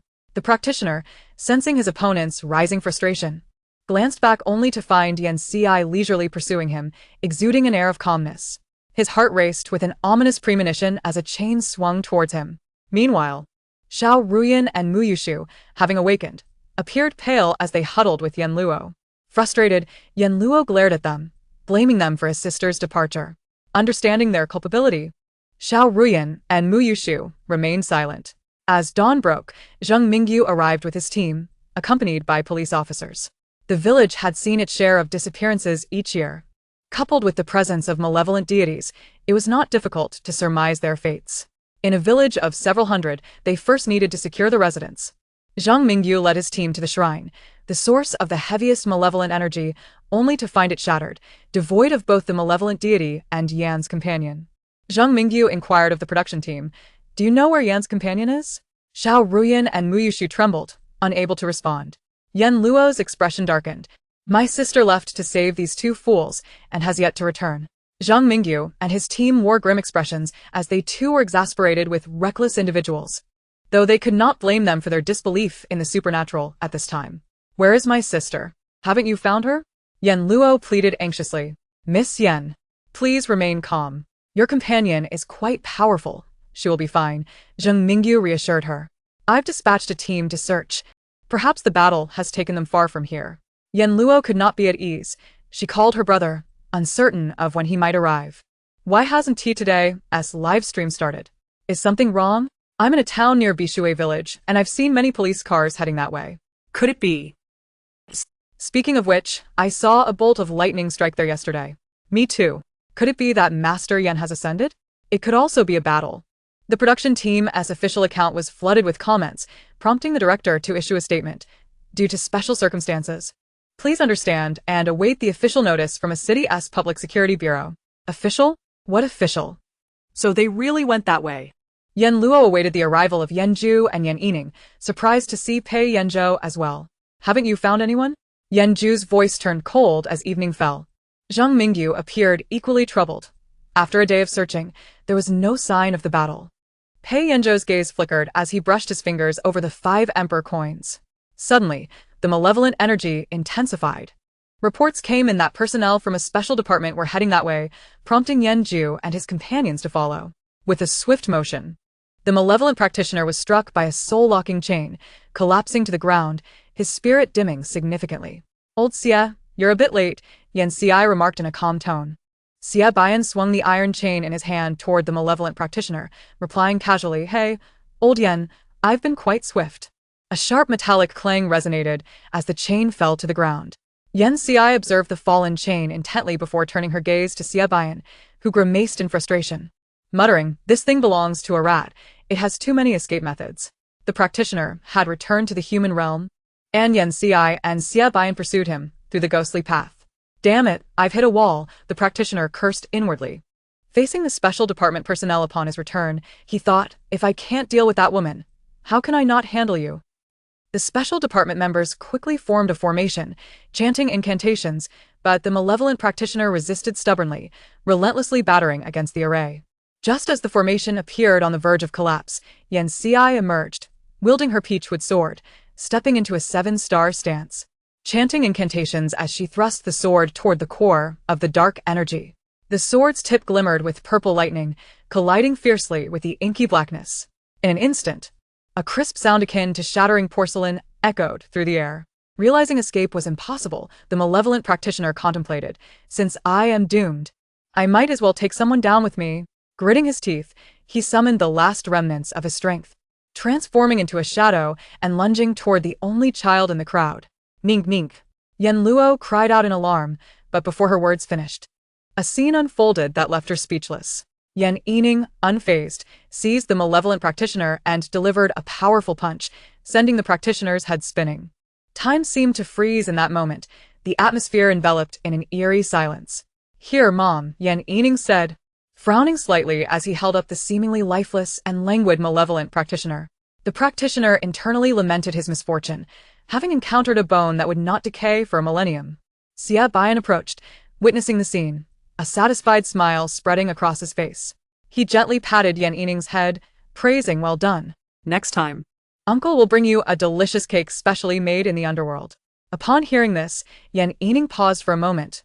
"Thank you, Uncle Xie. An underworld cake? Is it really delicious?" Ah. "You're cheating. I refuse to accept this." The malevolent practitioner shouted in struggle. Yan Xie cast him a dispassionate glance. "Practice makes perfect. But you may not have the opportunity to practice anymore." The onlookers gasped in astonishment. Just moments ago, the powerful malevolent energy emitted by the practitioner had granted all ordinary individuals present a fleeting glimpse into the realm of yin and yang. They were astonished to realize that they stood before the legendary Bai Wuchang. Members of the special department were equally exhilarated. Such high-ranking figures were beyond their reach in everyday life. Their eyes widened in awe, respect evident in their expressions. Without hesitation, Xia Baiyan unleashed the soul-locking chain, securely binding the malevolent practitioner's soul, the chains glimmering coldly. Old Yen, thanks. I need to return to escort him to the hall, Xia Baiyan stated. Yen Xi nodded slightly in acknowledgement. Suddenly, she seemed to recall something of great importance. She lifted her gaze to Xia Baiyan and said, by the way, logically speaking, that fellow has absorbed the faith of the villagers for so many years. Along with the pure blood essence of the women he married in a spirit bond and the flesh and blood essence of the men, his power should be exceedingly formidable. Yet in reality, it is quite the opposite. Xia Baiyan naturally grasped the profound implications behind Yen Xi's words. Where had all that absorbed power gone? Surely, it must be linked to the forces behind him. He whispered softly in her ear, rest assured, the underworld has already initiated an investigation. And as for matters here in the human realm, I entrust them to your vigilance. Xia Baiyan approached Yen Xi's side, gently patting her shoulder. Then, he waved goodbye to Yen Yining, who stood nearby, smiling as he departed. I'm off. See you later. Oh, goodbye, Yen Yining responded politely. Watching as Xia Baiyan gradually disappeared from view. Xia Baiyan had left, yet the others remained in a state of shock. Whether it was regarding Xia Baiyan's identity, or the fact that Yen Xi seemed to be on such amicable terms with the emissary of the underworld, they were all profoundly astonished. Yen Xi turned to the still-dazed crowd, cleared her throat, and said, all right, the issue has been resolved. So, everyone should return to what they were doing. Upon hearing her words, the onlookers seemed to awaken from a dream and began to take action. Yen Luo hurriedly stepped forward, grasped Yen Xi's hand, and asked with concern, sister, are you all right? You truly frightened me just now. Yen Xi smiled and shook her head reassuringly. I'm fine, don't worry. Yen Luo nodded obediently, then turned to Yen Yining, her eyes brimming with curiosity. Ning, you were amazing just now. How did you do it? Yen Yining lifted her chin proudly. I am a 1,000-year-old bone that hasn't dissolved. A mere evil cultivator is nothing to me. Fantastic. Aunt will treat you to hot pot later. I want duck blood. Go wash your hands first. That's unsanitary. Yen Zhu interjected, nodding at Yen Xi as he led Yen Luo and Yen Yining away. Yen Xi turned her gaze toward the silent Pei Yanzhou, raising an eyebrow. Pei Yanzhou stepped forward and took her hand, having truly been frightened moments ago, fearing she might not prevail. After witnessing her close relationship with the emissary of the underworld, he could not help but feel a twinge of jealousy. Chapter 27. Sibling dinner. Pei Yanzhou firmly grasped Yen Xi's hand and inquired, are you all right? Did you sustain any injuries? Feeling the warmth of his palm, Yen Xi smiled and shook her head. I'm fine. No need to worry. At that moment, Zheng Mingyu approached respectfully and said to Yen Xi, this time, we owe it all to Master Yen. Yen Xi waved her hand dismissively. It is merely what we practitioners of metaphysics ought to do. You are the one who has worked hard, responsible for the subsequent matters. Zheng Mingyu scratched his head and chuckled.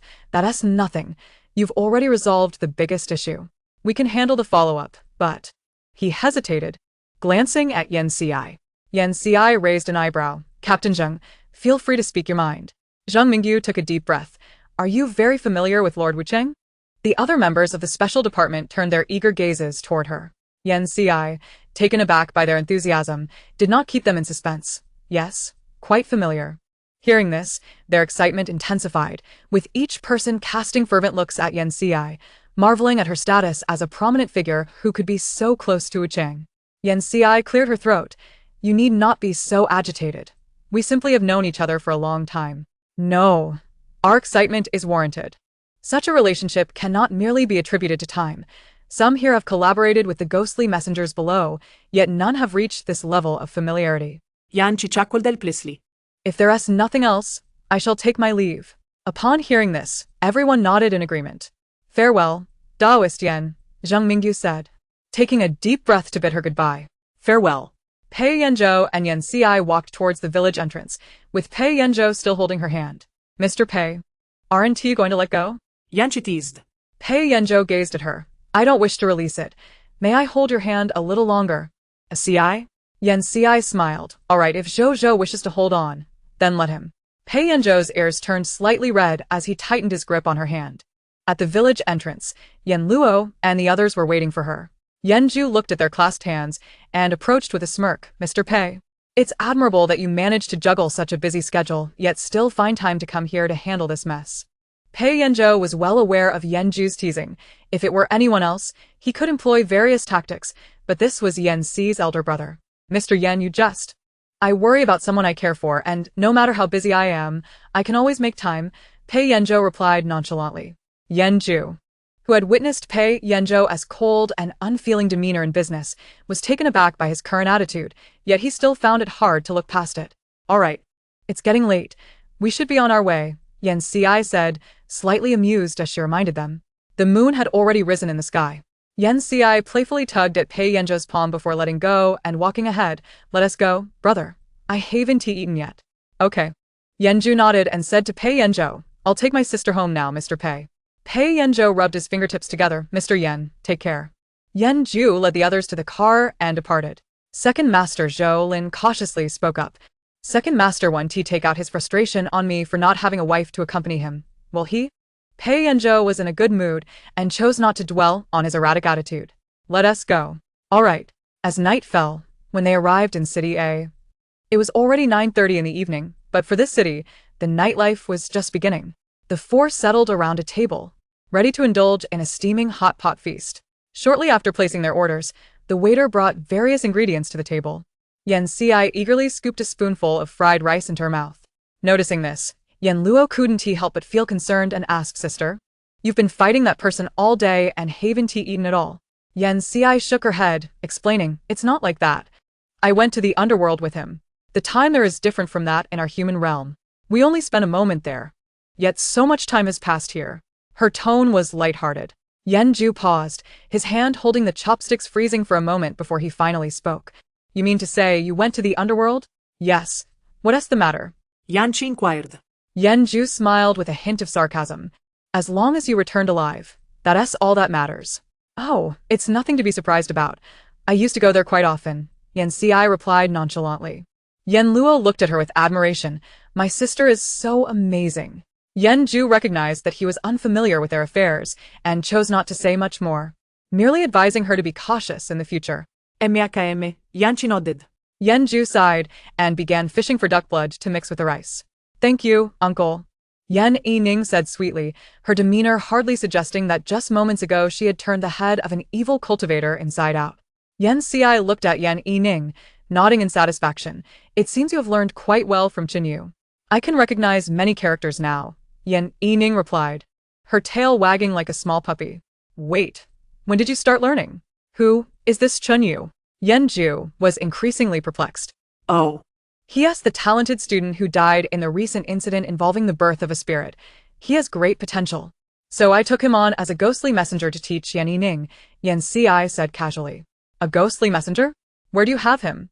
Yen Ju didn't mind having a ghostly messenger in the family, but he was concerned about what might happen if they saw something they shouldn't in his villa. He teaches Yen Yining every day at my villa and leaves afterward. How could I possibly keep him at home, brother? Yen Ci said, satisfactorily taking a bite of her tender beef. Delicious. Yen Ju exhaled a sigh of relief. Thankfully, all was well. After indulging in a hearty meal, Yen Ci and her companions departed from the hot pot restaurant. Upon returning to the hotel, Yen Ci quickly freshened up before retreating to her room for some rest. Meanwhile, Yen Ju found himself lost in contemplation, pondering the multitude of challenges that lay ahead for his younger sister, feeling powerless to assist her. He let out a silent sigh. Uncle? Yen Yining inquired, observing Yen Ju deep in thought, as he sat on the sofa. Aren't you going to sleep at this late hour? Yen Luo insisted on sharing a bed with Yen Ci, prompting Yen Ju to take Yen Yining to his own suite. Noticing that Yen Yining was still awake, he frowned and remarked, Why are you still up so late? Children shouldn't stay up at night. Yen Yining responded, Though I appreciate your concern, uncle. I am not an ordinary child. I could go a week without sleep without any issues. Oh, right, your mother's child is certainly not typical, Yen Ju sighed. Ning Ning, may I ask how I can be of assistance to your mother? After a moment of contemplation, Yen Yining replied, Uncle, there's no need to worry. My mother is quite capable. If you wish to help, just ensure your own safety.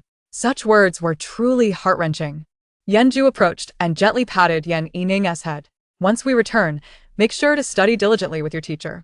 Now go to bed. We have a flight to catch early tomorrow. Okay. Yen Yining nodded obediently, donning her duck-patterned pajamas as she returned to her room, her tail swaying playfully behind her.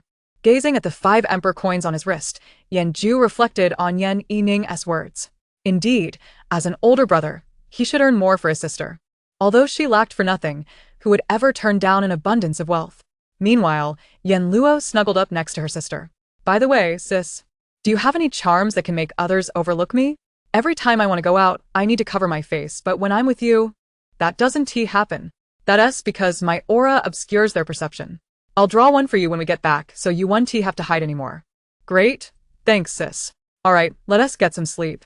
Good night. Good night. Chapter 28. The Enmity of Small People. The following morning, the group boarded a flight back to the capital, while the online community erupted in a frenzy. Trends surged one after another. Did that Bishui village really abduct people to worship their deities? Is this not a form of malevolent divinity? True deities wouldn't require such offerings. Did you not see the bones beneath the ancestral hall? Ugh. Thank goodness we returned when we did. I shudder to think what could have happened. The Public Security Bureau of a city has issued a statement. A city public security. We extend our gratitude to Miss Yen for her assistance in apprehending suspects related to the Bishui village case. Suyan Chijing. Wow. My sister, Yen, continues to impress. Indeed, just look at the other guests' posts. Huh? What's going on? Xiao Beiyan, I am grateful to Miss Yen for saving my sister. I wish to express my apologies. Suyan Chijing Xiao Ruyan. Xiao Ruyan, I apologize. Miss Yen, I didn't take your warning seriously, but I am thankful for your assistance in a moment of crisis.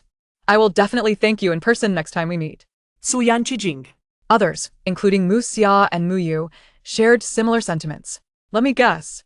They didn't believe in my sister's metaphysical abilities? Upstairs, I think you might be onto something, lol. Those who bring misfortune upon themselves still expect my sister's help. My heart aches for her. They might not have another chance to meet my sister. Especially since she isn't involved in the entertainment industry. The remarks from upstairs are sharp. I like it. Count me in. Hey, Yen Jie's live. Ah. No one better try to steal my spot. Upon returning home, just in time for lunch, Yen Ci planned to begin a long-awaited live stream. Hello, everyone. It's been a while. Yen Ci greeted with a smile and a wave. My sister is absolutely stunning. Yen Jie, the previous episode was halted due to this incident. Will you participate in the next one? Not necessarily. This particular episode had a connection to me, but I do not know when the next opportunity will arise. For now, I will focus on streaming for everyone. Yen Ci explained with a smile at the comment. LOL, a connection. I bet the director might not be thrilled about that. Director, I'd rather not have that connection. The viewers engaged in lively banter in the comments. Now, let us welcome our first fateful guest. The first guest, a male university student with the ID, "Do you believe in light?" appeared on the screen, beaming shyly. Hello Yan Ye. It was Yen Ci's first time hearing someone address her as Yen Jia, and she found it delightful as she fiddled with 3 copper coins in her hand. What would you like to inquire about? She asked. I don't have anything specific to ask. Could you share some insights at random? The young man requested. Yen Ci nodded. Of course, please send your birth data to the back end. Sure. After a moment of calculation, Yen Ci stated, your destiny is associated with water. Water nourishes all without contention. Since childhood, you have been quite sensible and excelled academically, giving your parents little cause for concern. In fact, after your birth, your parents' business gradually improved. Yes, he nodded. My parents often say I am the family's lucky star. Yen Ci continued, you easily bring fortune to others. And your own luck is quite favorable as well. Coupled with your academic success, your development in studies is promising. Indeed, I have already received qualifications for graduate school. He exclaimed excitedly. If you do nothing now, I fear you may not retain that qualification. Yen Ci gently shook her head. Why? The young man was taken aback. Indeed, why wouldn't it be secured? I might be overthinking this. Me too, another chimed in. Yen Ci let the 3 copper coins clink on the table, looking at Do you believe in light? And warned, you are fated to encounter malevolent individuals. If they interfere, your qualifications may be revoked, and this person is someone you are close to. Her words struck, Do you believe in light? Like a sudden chill. He recalled his roommate. who attended the same prestigious institution and had gained priority for the graduate qualification due to slightly better grades. Yet he had congratulated him at that time. Yan Xi noticed his wavering expression and calmly added, "The nature of malevolent individuals is duplicitous." "Thank you, Yan Jia. I understand now." The young man's mood had visibly darkened. At that moment his phone rang. "Hello, advisor, is there something wrong?" he asked, bewildered. "Your roommate reported you for misconduct. Expressing admiration for foreign cultures. Please come see me." "Okay." After hanging up, the young man looked to Yan Xi for help. She offered a reassuring smile and fiddled with the coins. "You have not committed any wrongdoing. You will receive assistance from a benefactor. Though there may be obstacles, Everything will be fine. go ahead and trust in that." Thank you, Yan Jia.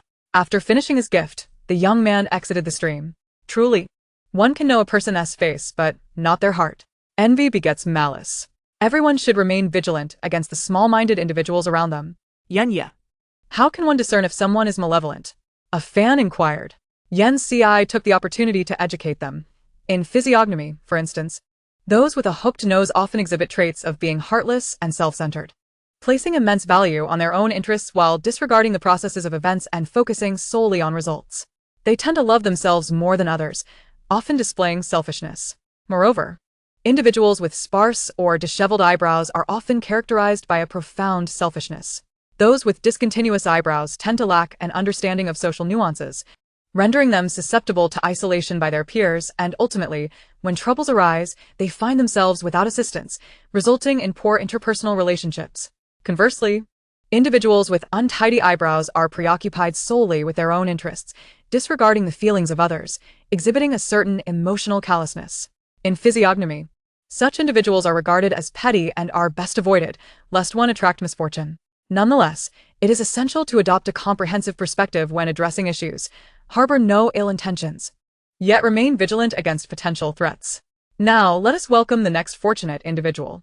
Yan Xi smiled and gestured for the next person to take the stage. A young girl appeared, her tone tinged with anxiety. "Sister Yan, I would like to inquire about my romantic prospects." Yan Xi requested her birth details and began her calculations. After a brief moment, she remarked, "You've been in a relationship with your boyfriend for 3 years, and your bond is quite strong. Recently, there has been talk of engagement." The girl hesitated, her words caught in her throat. "However, I have recently noticed he has been spending a lot of time with another girl. Is he a scoundrel?" she thought. "After such a long relationship, I am unsure how to offer comfort." Yan Xi raised an eyebrow. "I do not see any signs of a fracture in your relationship. He is indeed your true match. As for the other girl, have you confronted him about it?" The girl, feeling timid, nodded. "I suppose I could ask him." Yan Xi's gaze softened, encouraging her. The girl made the call. "A's, darling, that's my sister. I took her to buy a gift for you." Upon answering, the boy's anxious voice came through. "Oh, hello." The girl was momentarily taken aback. "My sister is also a fan of Sister Yan. She just happened to catch your voice." Suddenly, a bright and clear voice rang from the phone. "Hello, little sister." The girl's cheeks flushed a deep crimson, akin to a ripened apple, as she awkwardly stammered into the phone. "Thank you, Sister Yan, for your assistance. I must take my leave now." With that, she hurriedly exited, sending a gift as she rushed away. The screen was flooded with comments, "Wishing you eternal happiness. You deserve this love. I, too, yearn for a sweet romance." Observing these messages, Yan Xi's lips curled into a gentle smile. She softly advised, "In matters of the heart, one must remain clear-headed and rational. Do not allow emotions to cloud your judgment. Of course, trust your instincts. If something feels amiss, do not hesitate to extricate yourself to prevent further harm." "Understood, Sister Yan." "Absolutely, Sister Yan." Chapter 29. As long as you remember me, there shall be no grievances. At this moment, another user with the ID Little Fortune connected. Ah. "I didn't win again. I can only wait for the next opportunity. Sister Yan, I would like to inquire about my career prospects." Little Fortune's voice conveyed a hint of nervousness. Yan Xi requested her birth details and began her calculations. After a while, she stated, "Your career prospects appear generally favorable. However, you may encounter some minor setbacks. Has your supervisor been harassing you?" Yan Xi was somewhat taken aback by her own revelation. Little Fortune nodded reluctantly, her voice filled with sorrow. "I am a recent graduate, and I finally secured a job, but..." She struggled to articulate her distress. "Our manager has been overly familiar, embracing me frequently. Initially, I thought nothing of it, but then, tears welled in her eyes. He touched me inappropriately and even suggested we share a hotel room. I had no choice but to resign, as he claimed no one would want me in this industry. Though it is terrible, his pitiful demeanor is truly hard to bear. Do not pressure the child. Such matters are best left to fiction. In reality, one must report this immediately. Yen Ci regarded her with sympathy, yet added, "Your supervisor does not merely harass you. All attractive individuals in the department have been subjected to his advances. However, he will soon be dismissed for his misconduct and could face legal action. The company will likely reinstate you and offer a raise as compensation." Little Fortune stared, astonished. Is that true? She could hardly believe it. Yanchi nodded, indeed. And you may defer the gift for now. Settle it once you have results. Yet, Little Fortune had already sent a gift, her smile returning. Sister Yen, I believe in you. I will report back with good news next time. Yen Ci smiled in response, very well. Waving her hand, she concluded, until we meet again. I shall miss you. Yen Ci ended the live stream and made her way to Yen Yining's room, where Chinyu was helping him review previously learned material. Upon noticing Yen Ci's arrival, Chinyu immediately stood. Madam, there's no need to be nervous. She gestured dismissively, assessing him for a moment before nodding. Your training is commendable. Chinyu beamed. Thanks to your guidance, I have made significant progress. Excellent, keep practicing. How is young master progressing? He is doing remarkably well, Chinyu replied candidly. Yen Ci observed the neatly penned characters and affectionately patted Yen Yining's head. Well done, keep at it. Understood, Yen Yining replied, his demeanor calm, though his tone lifted slightly, reflecting his good mood. Descending to the kitchen, Yen Ci indulged in freshly baked cookies prepared by the chef. You are the most beautiful cloud in my sky. Allow me to cherish you. While nibbling on a cookie, she answered a call. Accustomed to the ringing of her phone as everyone continued with their tasks. Daoist Yen, this is Zhang Mingyu. Daoist Zheng, have you completed your task? Yanchi inquired. We are responsible for the metaphysical aspects. You have resolved the matter of the malevolent deity, and the village requires little further attention. The individuals behind this should have realized that the rogue cultivator was apprehended and severed their connections. However, based on the energy signature, it appears to be linked to the previous incidents involving the same person or organization. Zhang Mingyu sighed. Glancing at the detained colleague, we have identified several traitors in a city. It seems the issue extends beyond just this area, and we will soon be quite busy. You have my gratitude for your hard work, Yen Ci expressed, genuinely concerned for them. While she could assist others, she was not compelled to toil without respite. After a brief conversation, Yen Ci hung up, contemplating the motivations behind the forces at play that sought both fortune and faith.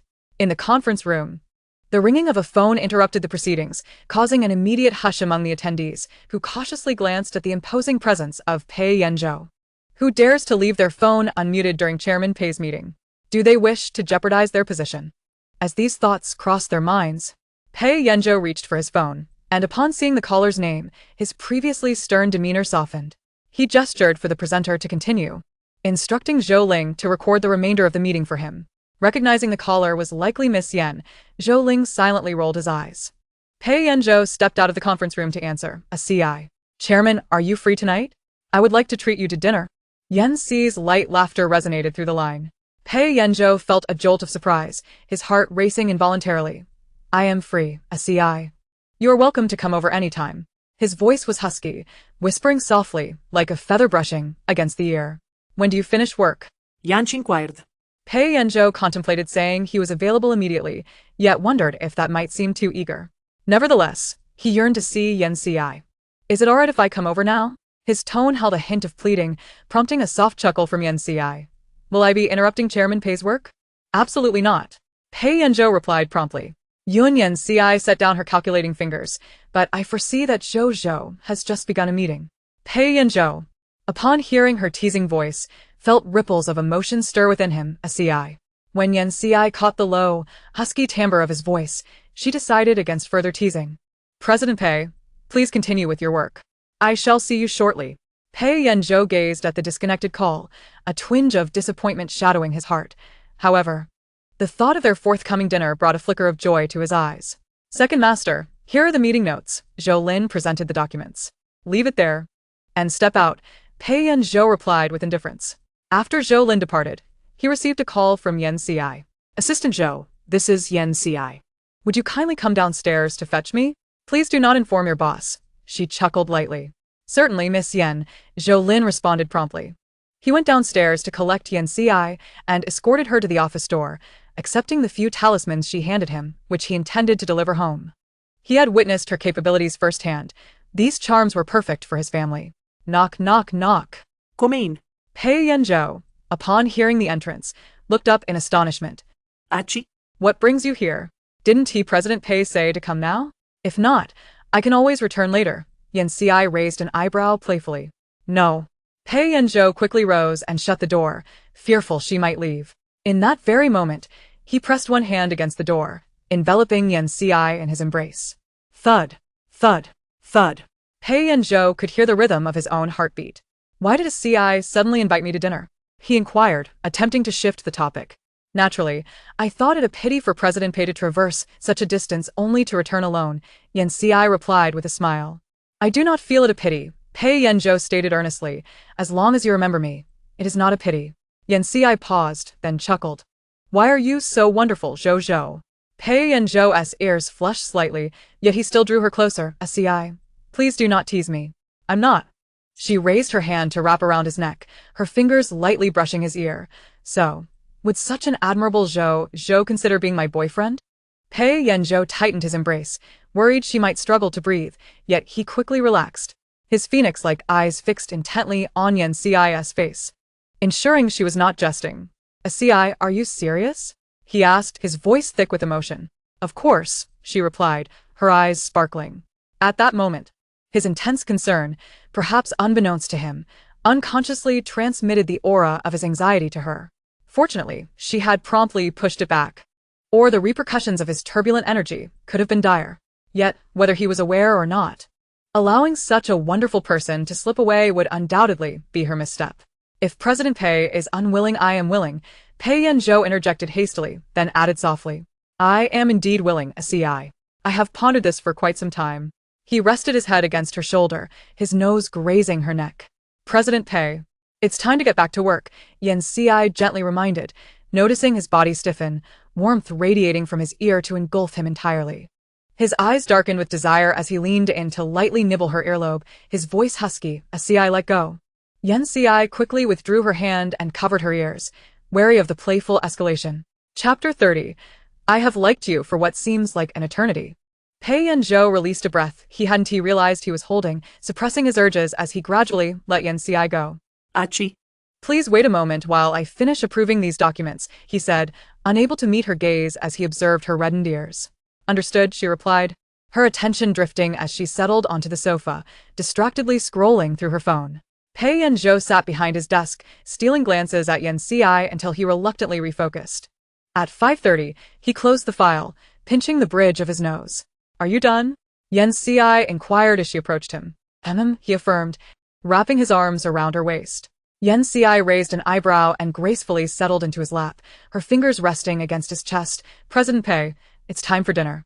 A Ci, let me hold you a little longer, just for a moment. Pei Yanzhou thought it surreal that Yan Ci would grant him this opportunity. For she was not from his world, a realm filled with exceptional individuals, of which he was but one. A Ci, I like you. I have for what feels like ages. He murmured against her shoulder. Yan Ci affectionately stroked his head. I know Zhou Zhou likes me. Pei Yanzhou tightened his embrace. But does a Ci like me? The uncertainty in his voice was unmistakable to Yan Ci. She smiled. You can spend the rest of your life discovering whether I truly like you. Pei Yanzhou gazed into her radiant eyes, feeling as though her light illuminated his heart. She understood that her admission of affection wouldn't erase his doubts. Thus, only time could provide the answer. Yan Ci knew him well, he thought. Knock, knock, knock. Second master. The car is waiting downstairs. Do you require a driver? Pei Yanzhou shut his eyes briefly, his tone curt, no need. Understood. Zhou Lin quickly departed, having sensed he had interrupted the couple's intimate moment. Let us go. Yanchi urged, pulling Pei Yanzhou downstairs. He opened the passenger door for her, revealing a lavish bouquet of roses on the seat, interspersed with a box containing a sea blue gemstone necklace. Yan Ci raised an eyebrow at Pei Yanzhou. He took her hand.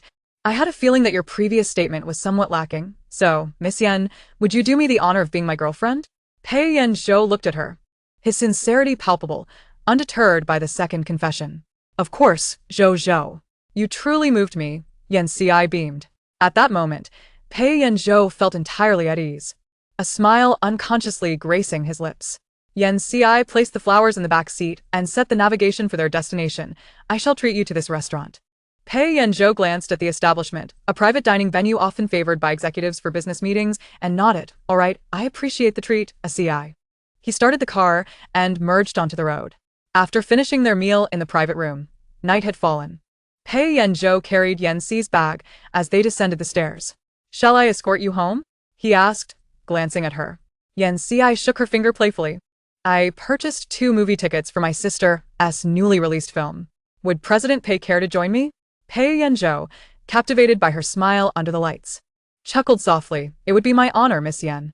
The film was a comedic romance set in a school, and as Yan Xi munched on popcorn, she caught a glimpse of Pei Yanzhou beside her. With a playful smile, she raised a piece of popcorn to his lips. Pei Yanzhou hesitated momentarily before leaning down to eat it. Yan Xi turned back to the screen, only to be distracted by a couple in the front rows. Yan Luo and Gu Mo. Yan Xi scrutinized the two, the dim light of the cinema failing to obscure her keen observation. She noticed Gu Mo frequently glancing at Yan Luo, his hand inching closer to hers. She motioned for Pei Yanzhou to look, and he used the illuminated screen to discern their actions, pausing to grasp Yan Xi's hand. She doesn't mean it that way, Yan Xi asserted, watching the couple, determined to wait until the scene concluded, so as not to disturb others. Thoughts of her and Pei Yanzhou filled her mind as she glanced at him. Feeling her gaze, Pei Yanzhou turned to her. What is it? Yan Xi shook her head, pointing at the screen. Look, it's starting. As the film reached the stage of flirtation between the male and female leads, the entire theater erupted with laughter. Yan Xi suddenly turned to Pei Yanzhou, her eyes sparkling with mirth, and whispered, Mr. Pei, how did you confess to me?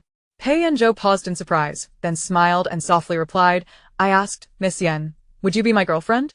Yan Xi blinked playfully and inquired, what if I were to change my mind and not agree?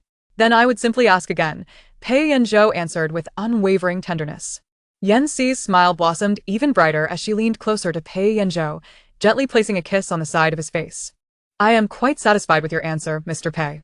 Feeling the warmth of her fleeting touch, Pei Yanzhou tightened his grip on Yan Xi's hand, watching her as she nonchalantly returned to the film, a helpless smile gracing his lips.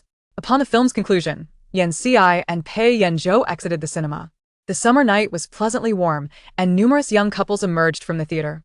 Pei Yanzhou held Yan Xi's hand with one hand while draping his suit jacket over his other arm.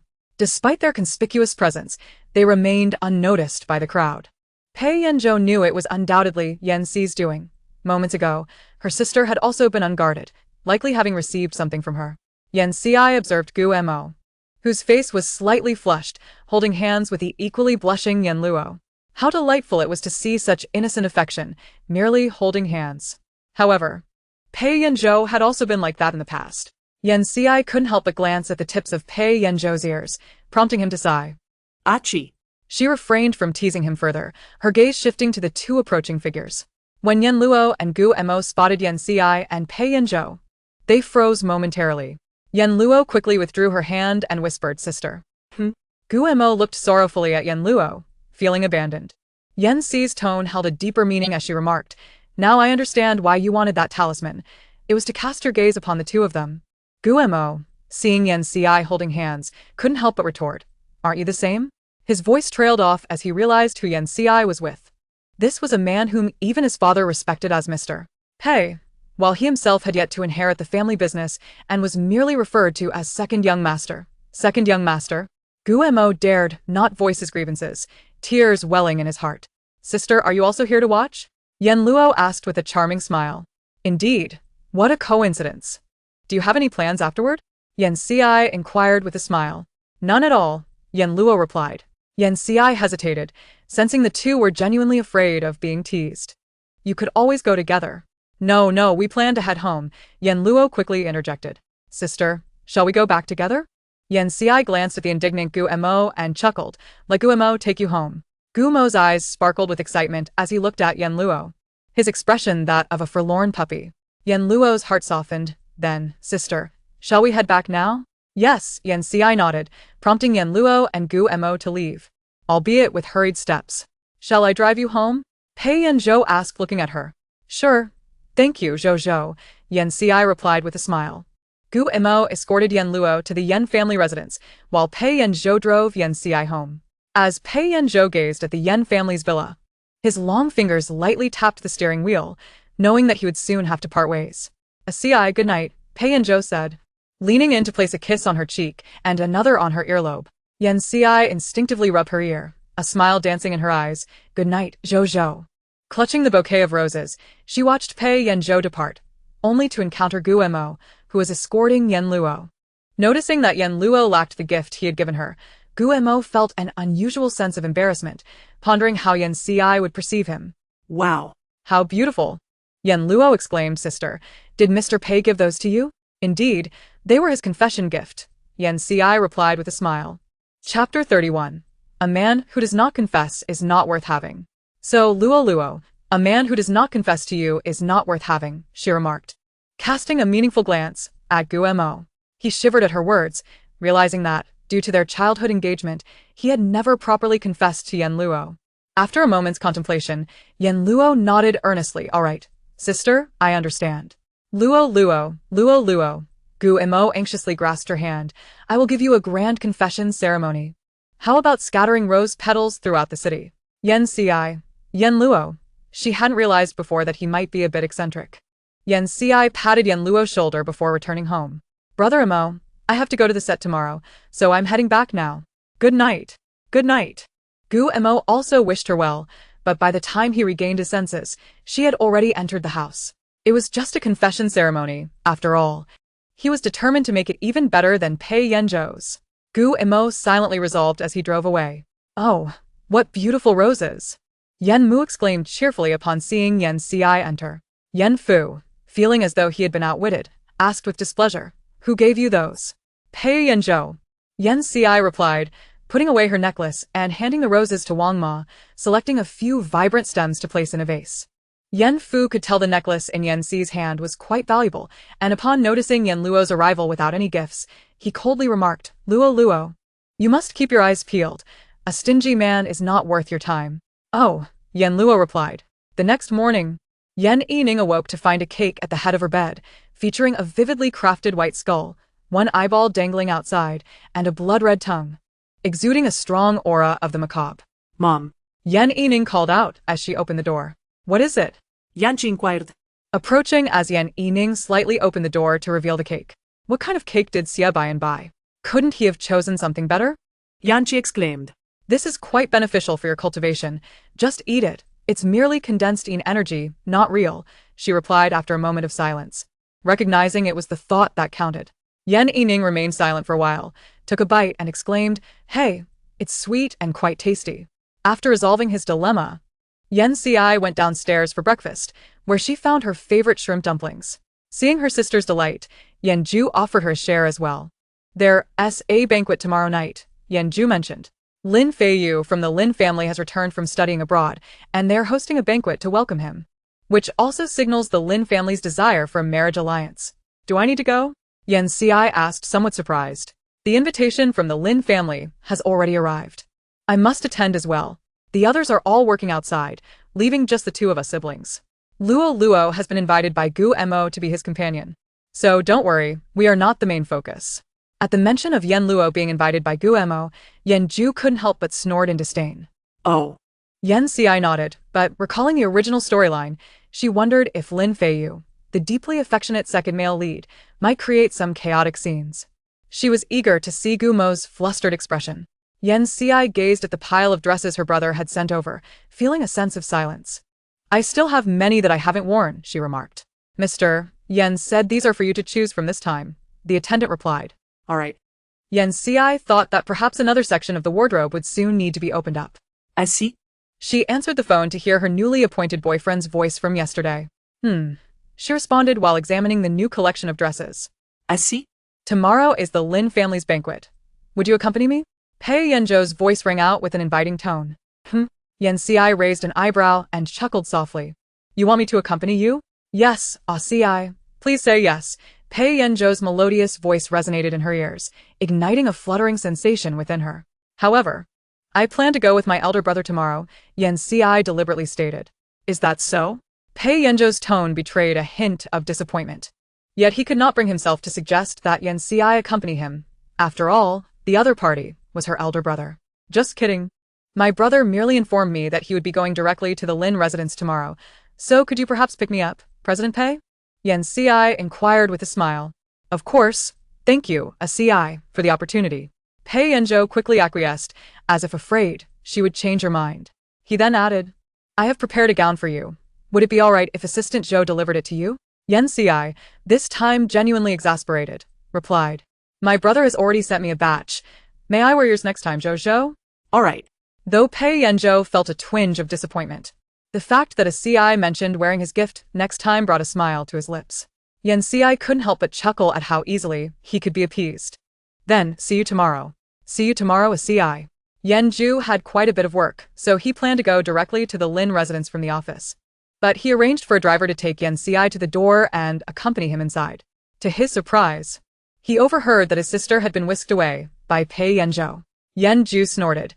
He had never seen Pei Yanzhou bring someone along to a banquet before. The following afternoon, the makeup artist that Yan Zhu had booked arrived to prepare Yan Si. Yan Yining sat beside her, engrossed in a book. The makeup artist, upon seeing the adorable Yan Yining, felt her heart soften.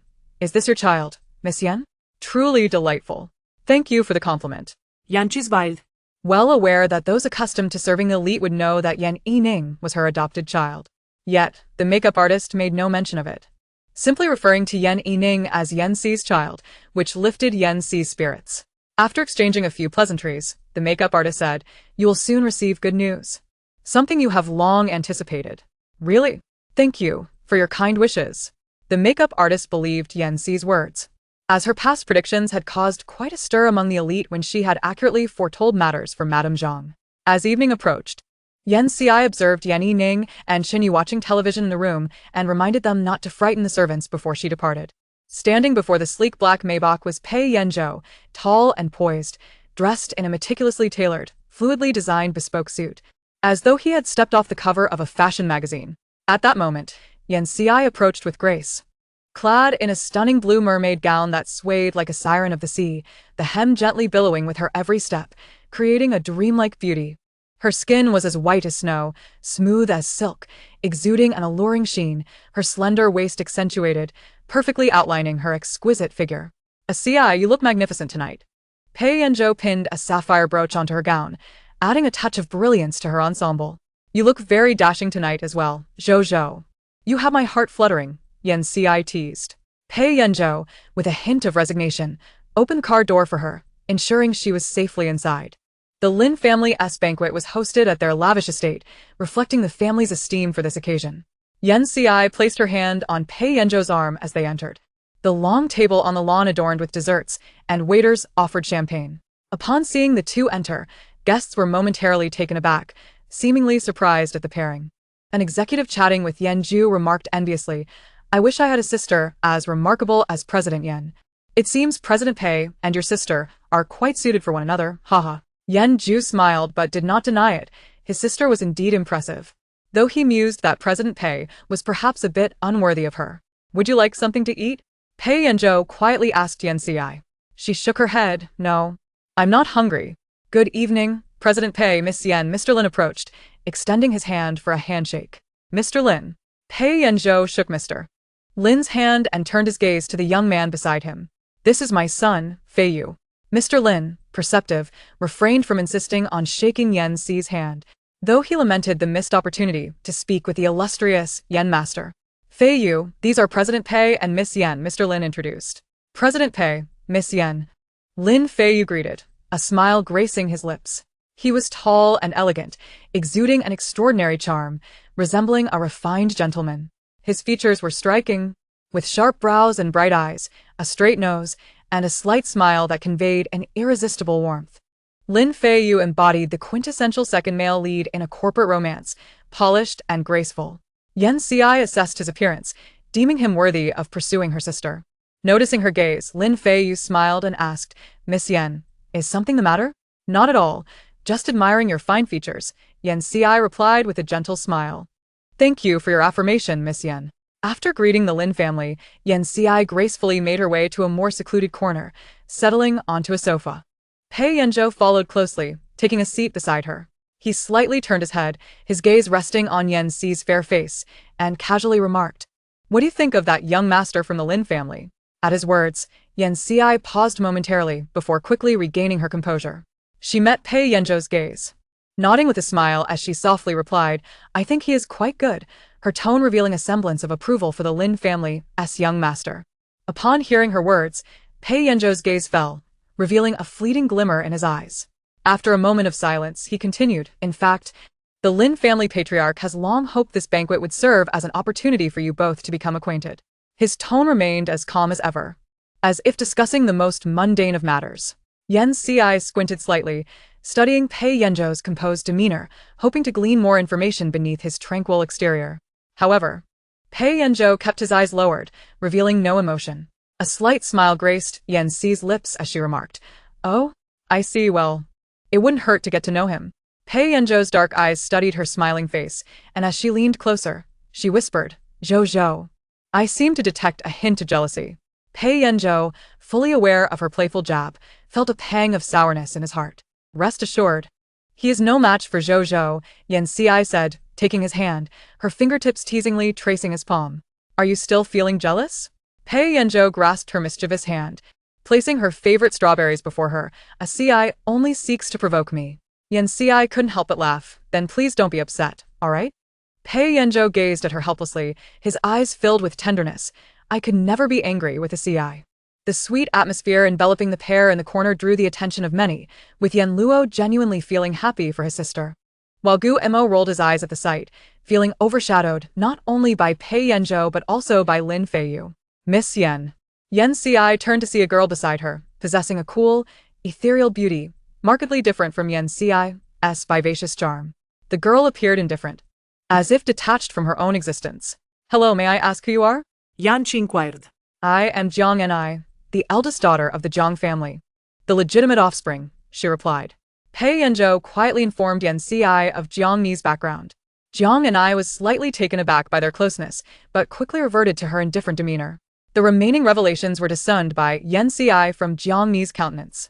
Her maternal grandparents were martyrs, her biological mother, having married the son of her grandfather's comrade, who is now the esteemed General Jiang, had a father who was a notorious libertine. Enamored with the allure of frivolity, which ultimately led to her mother's untimely demise and her father's hospitalization. The stepmother, who was later brought into the picture, exhibited a profound indifference towards her stepdaughter, rendering Jiang and an invisible presence within the Jiang household, save for her grandfather's benevolence. Your will to survive appears markedly diminished. Yen Xi offered a fruit platter before her. The girl, merely 16, seemed to have relinquished all hope for life. Jiang and accepted the offering and settled beside her, nodding. "Indeed, I have contemplated ending my life recently, but to no avail." Her tone was flat, as if discussing the weather. "There are forces around you impeding your path." Yen Xi nodded in acknowledgement before inquiring, "What are they?" Jiang Ni's eyes reddened, a glimmer of expectation surfacing as she gazed at Yen Xi. Yet, Yen Xi refrained from answering directly, instead stating, "You deeply long for your mother." "Indeed," Jiang and sniffled. "I wish to find her." Yen Xi extended a tissue, gently asserting, "However, your mother would not wish for your demise." In a soft voice, she continued, "In her youth, your mother once saved a wounded snake, which, as it turns out, was a spirit of the willow. Now, this willow spirit has come to repay her kindness, hoping to intervene on your behalf." "Willow spirit?" Jiang Ni's face was a mask of confusion, clearly unfamiliar with the term. Yen Xi patiently elucidated, "In folklore, the 5 spirits are categorized as fox, yellow, white, willow, and gray, with the willow spirit being akin to the snake spirit." As she spoke, her gaze seemed to penetrate reality, perceiving the intricate threads of fate that entwined Jiang and "Do you wish to become a medium?" The abrupt shift in Yen Xi's discourse caught Jiang and off guard. At first, she was taken aback, but soon she retrieved her phone from her pocket and began to search. As she scrolled, she murmured, "Medium, medium."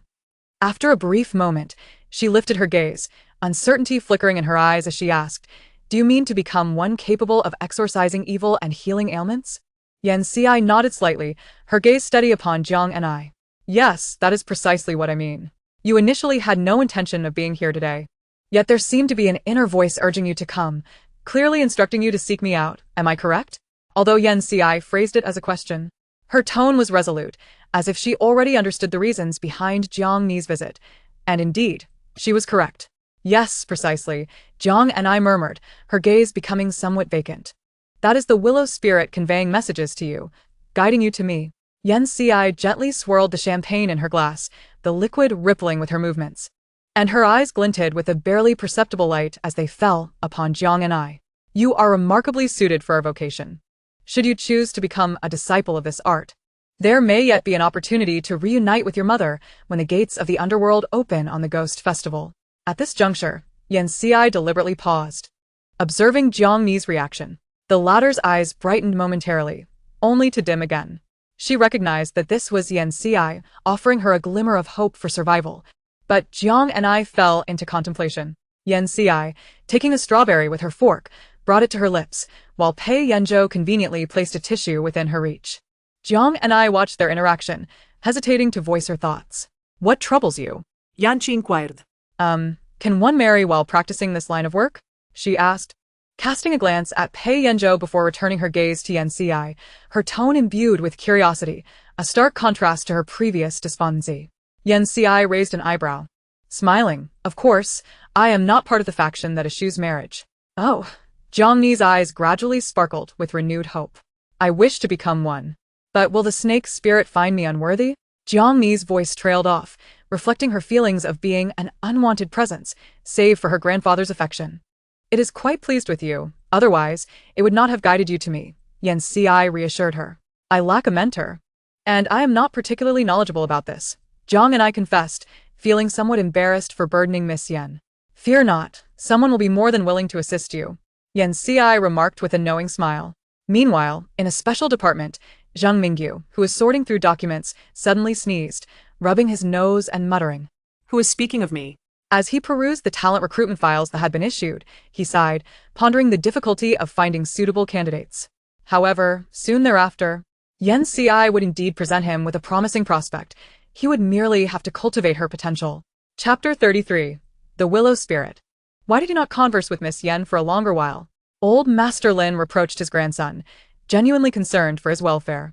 After all, not only did the Yen family hold a prominent position within their circles, but Yen Ci's abilities were such that many sought to forge connections with her, hoping for their sons and grandsons to catch her eye.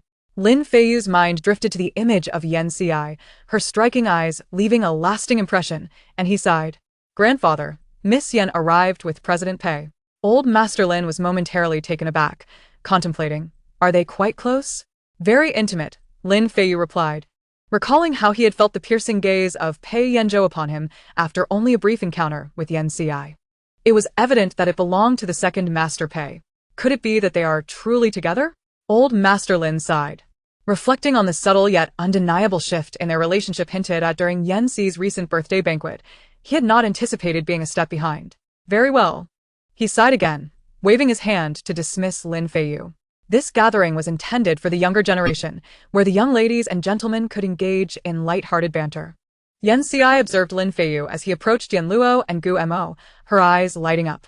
Pei Yanzhou was currently engaged in business discussions with an executive, making it unsuitable for him to join her. Yen Ci noticed Gu Mo's vigilant gaze directed towards Lin Feiyu as he held Yan Luo's hand. Just as she was about to approach, her hand was gently seized. Yen Ci looked up to see Pei Yanzhou earnestly discussing economic trends with his counterpart. And as he sensed her gaze, he paused slightly, tilting his head. What is it? I am just going over there for a moment, she replied, gently shaking his hand. Be careful, Pei Yanzhou nodded, reluctantly releasing her. President Pei, who is that individual? The other party inquired, curiosity evident in their tone. My girlfriend, Pei Yanzhou's expression softened, a rare gentleness gracing his features. Those nearby couldn't help but feel a pang of envy.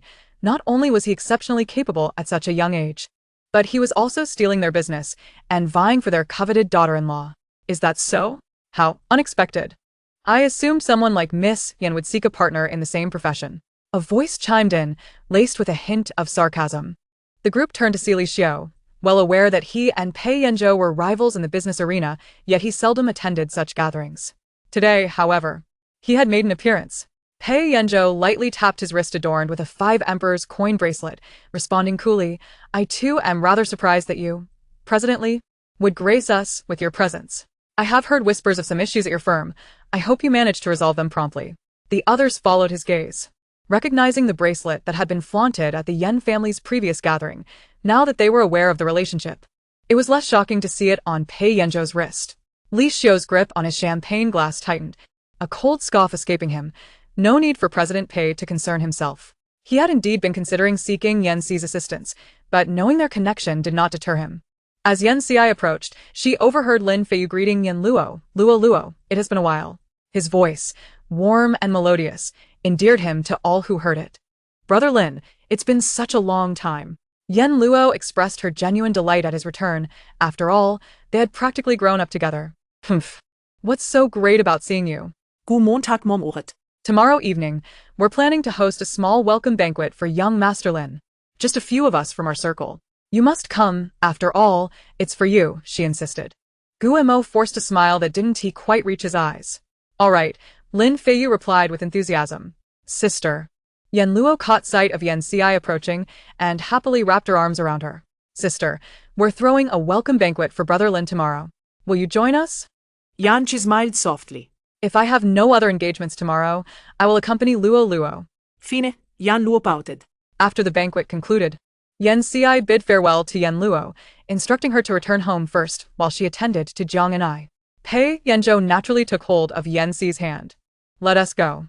Miss Yan, a voice called out, halting her. Yan Xi turned to see Li Xiu, wearing a polite smile as he handed her a business card. Miss Yan, I have a small favor to ask of you. Here is my card. Yan Xi glanced between Li Xiu and Pei Yanzhou, smiling lightly. All right. She accepted the card, which was black with gold embossing, exuding an air of sophistication. I don't possess a business card. Yan Xi looked up at Li Xiu, her gaze teasing. You can contact Pei Yanzhou, right? After all, you two share quite a good relationship. Both Li Xiu and Pei Yanzhou were taken aback. It was common knowledge that they were rivals, yet privately, they were considered friends, a secret known only within their circle. Realizing that this information had not come from Pei Yanzhou, Li Xiu smiled. As expected, nothing escapes Miss Yan's keen perception.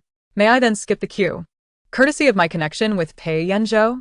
Of course, Yan Xi replied, slipping the card into Pei Yanzhou's pocket. We have other matters to attend to, so we shall take our leave. Miss Yan, farewell. Once Jiang and I entered the car, she cautiously observed Yan Xi and Pei Yanzhou in front of her. All right. Please stop here, Yan Xi instructed. Pei Yanzhou complied, and Jiang and I surveyed her surroundings, her eyes widening slightly. They were at Bai Garden, where her mother had left her a spacious flat. She would come here whenever she missed her mother. Shall we go up for a visit? Yan Xi suggested with a smile. Ah? Yes, of course, Jiang and I nodded. Yan Xi held Pei Yanzhou's hand, following Jiang and I upstairs. Upon opening the door, warm lights illuminated the room. Jiang and I froze as she beheld a long-haired beauty in ancient attire standing in the living room, his serpent-like pupils revealing his otherworldly nature. Luxian, Yan Xi nodded in acknowledgement. This was indeed a highly cultivated Lu Xian, a rarity in this age. Though she did not perceive any connection between him and Jiang and I. He's my junior, the Lu Xian remarked, sensing Yan Xi's curiosity. Lu Qi produced another smaller snake, evidently less powerful, but still formidable. This is my junior Lu Sanson, he said, tossing it to Jiang and I. Jiang and I instinctively caught Lu Sanson, who swayed dizzily in her palm, casting a discreet glare at Lu Qi before raising his head and announcing in a clear, youthful voice. From now on, you will be my disciple. Don't worry, I'll protect you. You need not fear your stepfather and stepmother. Despite her lingering fear of such soft-bodied creatures, Jiang and I felt an inexplicable warmth towards this Lu Xian. Hearing his words, her initial trepidation dissipated, replaced by a desire to smile. After all, he was akin to a biological father, yet not much different from a stepfather. Sister Yan, I want to become a disciple. What should I do? Jiang and I asked Yan Xi. Just take care of him for now. I'll find someone to teach you, Yan Xi replied, then turned to Lu Qi. And you, Lu Xian? Lu Qi lazily lifted his gaze to Yan Xi. I wish to accompany you. Yan Xi was somewhat surprised. But I am not a traveling Xian, and will not provide you with a temple. I know. I will be your household Xian, Lu Qi declared, unfazed by the statement. yawning before transforming into a small snake coiling around Yanxi's wrist. Pei Yanzhou furrowed his brow, glancing at Yanxi. She tugged at his hand to reassure him, observing the emerald serpent gracefully adorning her wrist, resembling a bracelet. Noticing the budding horns atop Lu Qi's head, she realized he was not far from transforming into a flood dragon. Such cultivation could not lead him to become a household Xian unless he sensed a connection with her, which was also a form of karmic bond. Yanxi retrieved a stick of incense from her space for Jiang and I to feed Lu Sansan. Before descending the stairs with Pei Yanzhou, "Is it all right for him to stay by your side?" Pei Yanzhou inquired. "It's fine. It's just getting late.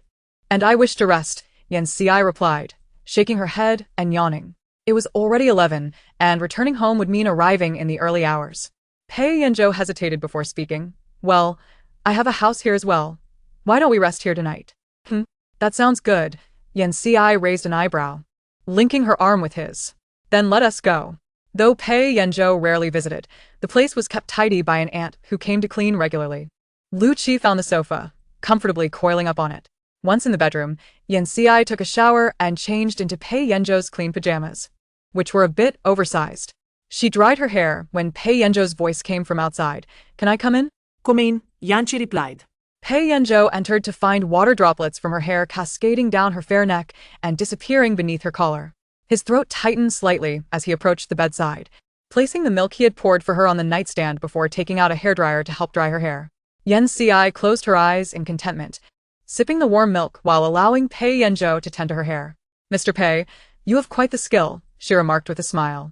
"As long as you're comfortable, that's all that matters," Pei Yanzhou said, his gaze softening. Chapter 34.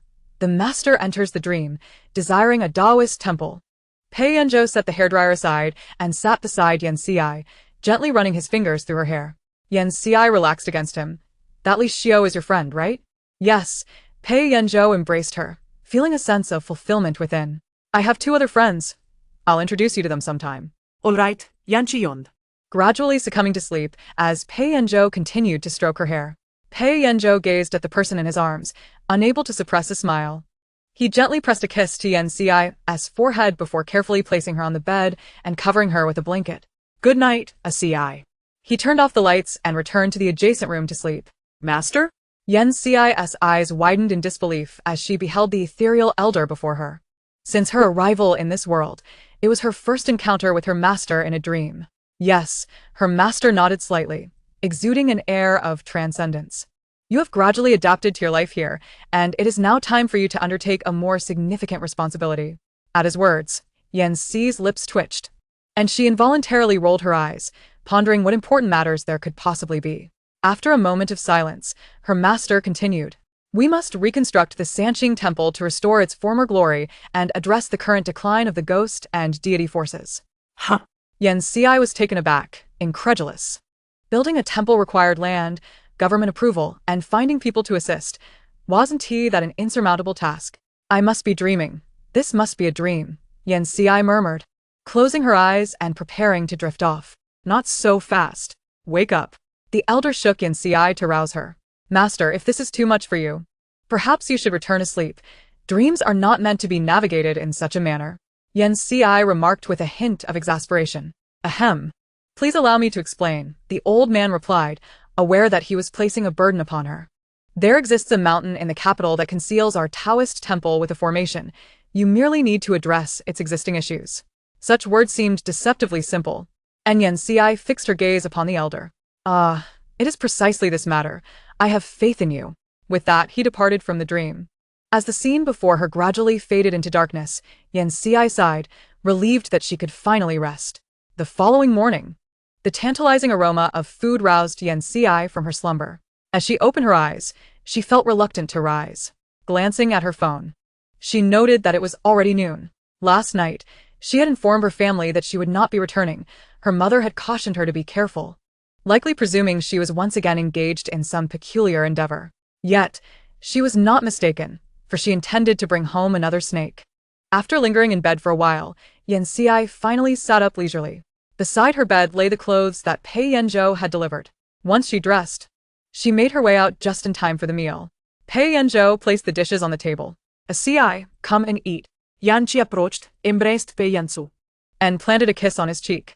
"Thank you, Zhou," she said before eagerly sitting down to eat, her hunger evident. Pei Yanzhou chuckled helplessly and took a seat beside her, basking in the sunlight streaming in.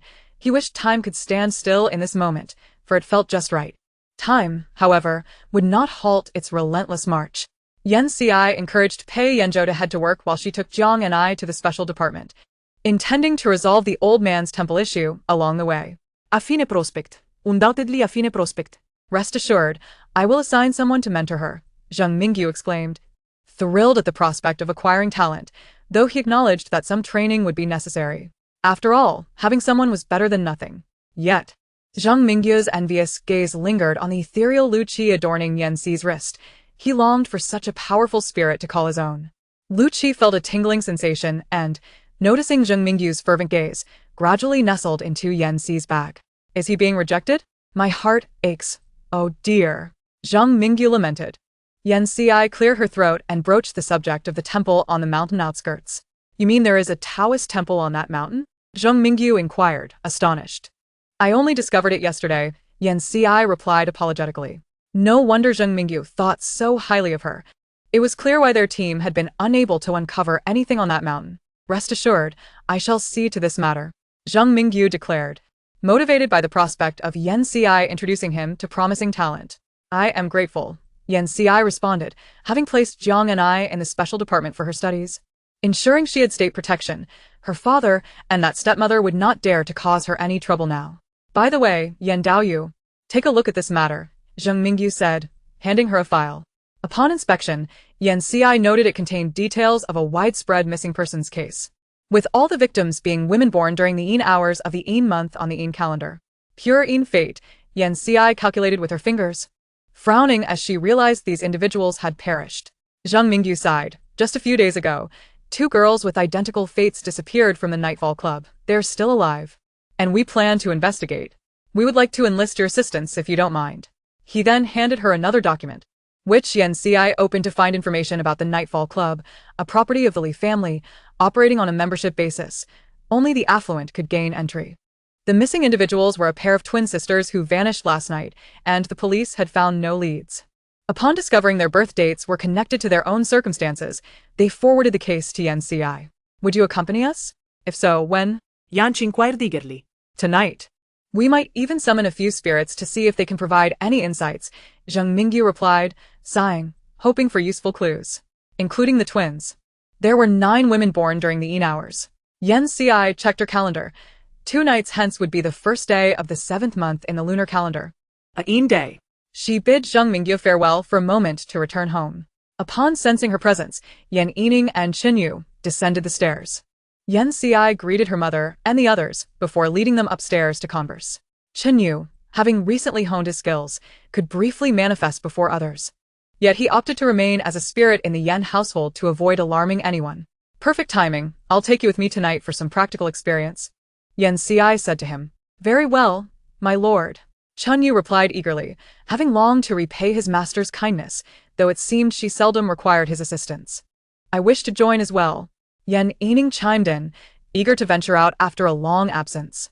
All right, you may accompany us, Yan Xi consented, acknowledging that bringing along a millennium-old spirit would be beneficial. This is your new companion, Lu Qi, Yan Xi announced, raising her wrist. Lu Qi lifted her head, flicking her tongue in greeting. Hello. Greetings, Yan Yining responded calmly. Good day, Qinyu managed, feeling a pang of sorrow at being the least significant among them. However, mother, if you keep a snake at home. Yan Yining hesitated. My master entered my dreams and informed me of a temple. Qinyu, you and Lu Qi will remain there. Yan Xi nodded affirmatively. Understood. At the Nightfall Club, when Pei Yanzhou arrived, 3 individuals were already present. Li Xiu, Yi Jingyu, and Shun Heng. Lord Pei has arrived. Where is your wife? Yi Jingyu teased upon seeing him alone. She has business to attend to, Pei Yanzhou replied, settling into a single sofa. Busier than you, it seems, Shun Heng remarked, surprised that Pei Yanzhou had indeed found a girlfriend. What is going on at this club? Pei Yanzhou inquired, directing his question at Li Xiu. The twin daughters of Mr. Li have gone missing here. The police are investigating, and the place is temporarily closed. Mrs. Li has been quite distressed, Li Xiu responded, rubbing his temples in frustration. His daughters? He seems more concerned about that illegitimate child of his, Yi Jingyu noted. Aware of Li Xiu's character, who had fathered a child with another woman while his current wife turned a blind eye, each having their affairs. However, Mrs. Li still cared deeply for her twin daughters. Knock, knock, knock. Mr. Li, another team of investigators has arrived, someone announced. Understood. Yan Daoyu, this is Zhang Mingyu. He introduced, his eyes gleaming with desire as he beheld Xinyu. He is my spirit servant. Please do not covet him, Yan Ci replied, exasperated. Noting how Xinyu had already cowered behind Yan Yining in fright. Yan Yining munched on a special treat from the underworld, sent by Xie Bian. Leisurely following Yan Ci into the club. The club's interior was extravagantly adorned, with dazzling golden light shimmering all around, overwhelming the senses. Resplendent chandeliers hung from the ceiling, casting bright and warm illumination. Greetings, I am Zhang Mingyu, the leader of the special department team. We are now responsible for this case. Is your supervisor present? That would be me, replied a middle-aged man, wiping the sweat from his brow, knowing that failing to manage the situation could cost him his job. Yan Ci surveyed the surroundings. Lu Qi coiled around her shoulder, raising her head and disdainfully exclaiming, "What a foul odor!"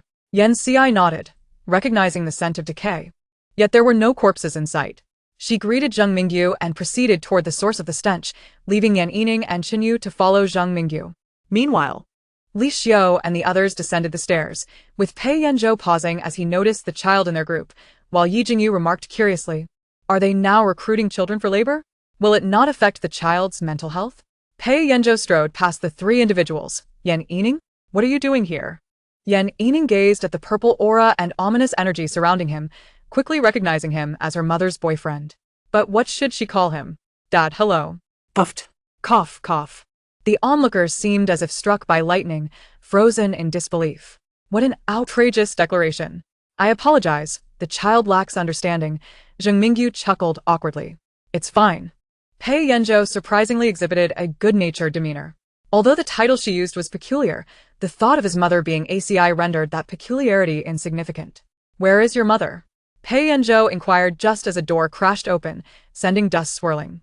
WC, what on earth? Someone in the group exclaimed. Emerging from the dust was a woman whose body appeared ash-gray, her skin marred by death spots, her eyes vacant, exuding a palpable aura of mortality. With scorch marks as evidence of having been struck by lightning. Her limbs were stiff, joints creaking ominously as she moved. A nauseating stench of decay wafted from her, making onlookers gag. Her hair hung limply on her shoulders, devoid of vitality, and an eerie smile lingered on her lips. And this was not a solitary figure. Form a formation. Zhang Mingyu commanded sharply. The group members swiftly arranged themselves into a formation to contain the three corpses, preventing harm to ordinary people. Though a few had already fainted, including the supervisor and the attendant. Li Xiu and the others wore grim expressions, grappling not only with the overwhelming shock but also with the repulsive odor that threatened to overwhelm them. Yet their formidable mental fortitude kept them from succumbing to unconsciousness. Are you alright, Yan Daoyu? Zhang Mingyu called out loudly. I'm fine. Yan Ci emerged from the broken door, brushing off the dust from her hands, while Lu Qi flung another corpse aside with her tail. These corpses? Zhang Mingyu observed their faces, faintly recognizing them as those reported missing in the case files. Lu Qi dispatched them with her tail, and the group members approached, wielding their talismans to bind the bodies. Lu Qi shrank down, curling onto Yan Ci's shoulder. Zhang Mingyu asked, what happened inside? That was where they went missing. I entered, and they came out. It must have been a premeditated ambush. Yan Ci replied with a chilling tone. Be careful. A shout came from behind. Yan Ci turned, swiftly kicking a corpse back. The panicked team member had not yet recovered when the situation was resolved. Keep an eye out. Zhang Mingyu, now accustomed to the oddities, recognized that Yan Daoyu was on an entirely different level than them. Suddenly, a chilling gust swept through, the chandelier began to sway, flickering ominously until it extinguished with a pop. Silence ensued. A flicker of flame appeared in the midst of the crowd, illuminating the surroundings. Sister, whose family uses 3 flames true fire for illumination. Zhang Mingyu couldn't help but quip, questioning the extravagance. I'm simply accustomed to it, Yan Ci remarked with nonchalance. What is happening? Has the opponent set up a formation? One team member speculated. They've cut the power, Yan Ci stated coolly. A remarkably unpretentious method. Chun Yu restored the power, and the hall lit up again, but the corpses had vanished. Should we pursue? A team member inquired. Zhang Mingyu looked at Yan Ci, who shook her head. No need. I've placed a tracking spell. Let us handle this area first. Zhang Mingyu organized the cleanup, while Yan Ci extinguished the flame. Sensing the direction the enemy had taken, 9 female specters transformed into corpses, with the remaining 8 sacrificed to create a corpse king. It was surprising that such a method was still in use. I see. Yan Ci turned, somewhat astonished. What are you doing here? Miss Yan. What a coincidence to meet again, Li Xiao interjected. Upon seeing Li Xiao, Yan Ci recalled this was the Li family's domain and nodded in agreement. Indeed, quite a coincidence. Chapter 36. Hey, Dad. Found it. Yan Ci halted her calculations, beckoning Zhang Mingyu to follow.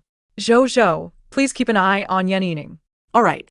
Pei Yanzhou watched as she led the group away, exchanging glances with Yan Yining. Hey, Dad, it's just the 2 of us left. Yan Yining took out a biscuit to munch on. Pei Yanzhou, Night Jingyu, Shen Heng, Li Xiao. Pei Yanzhou returned to the private room with Yan Yining and the other 3. Is this the child of that Miss Yan? Shen Heng and Night Jingyu could hardly believe it. The revelation that Yan Ci had such a large child astonished them, as did the fact that Pei Yanzhou was genuinely willing to help raise someone else's child. This is the child adopted by Miss Yan, Li Xiao remarked, appearing unimpressed by their surprise. Hello, uncles. My name is Yan Yining. I am a 1,000-year-old bone that never melts. Yan Yining smiled, presenting himself as the epitome of an adorable human child. A 1,000-year-old bone that never melts. Is that a title you've chosen? Quite imposing for a little one. Night Jingyu said in a tone meant to charm the child, dismissing Yan Yining's phrase as mere childish fantasy. After a moment, Shen Heng presented a page he had searched for on his phone to Night Jingyu. What is this? Night Jingyu scrutinized the page, falling silent. Observing that Pei Yanzhou had even prepared milk for Yan Yining to enjoy with his biscuits, he felt incredulous and quietly asked Pei Yanzhou, is this for real? Indeed. Pei Yanzhou nodded, not deceiving him. Night Jingyu was taken aback. You would be better off lying to me. However, Night Jingyu was quite curious about this mystical realm, stubbornly defying his grandfather's restrictions, despite harboring a fear of it. Are these biscuits delicious? Could you spare one for me? Night Jingyu attempted to bridge the gap between them. Yan Yining, with an expression of reluctance, shook his head. No, this is something from the underworld. You wouldn't be able to eat it.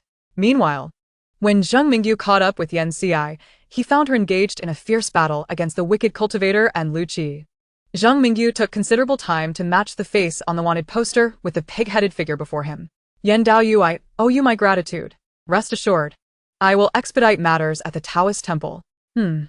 Thanks, Yan Ci nodded, planning to visit the temple the next day. Yan Ci messaged Pei Yanzhou to inform him of her return.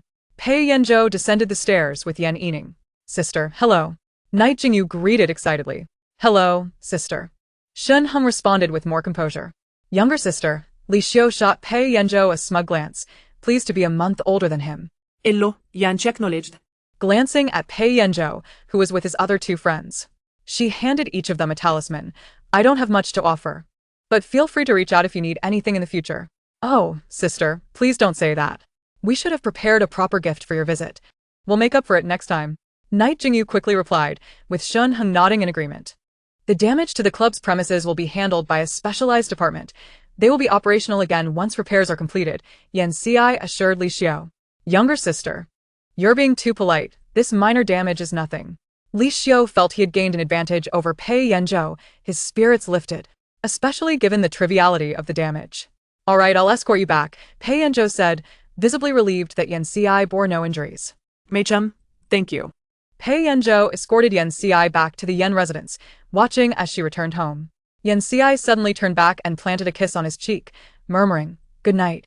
Zhou.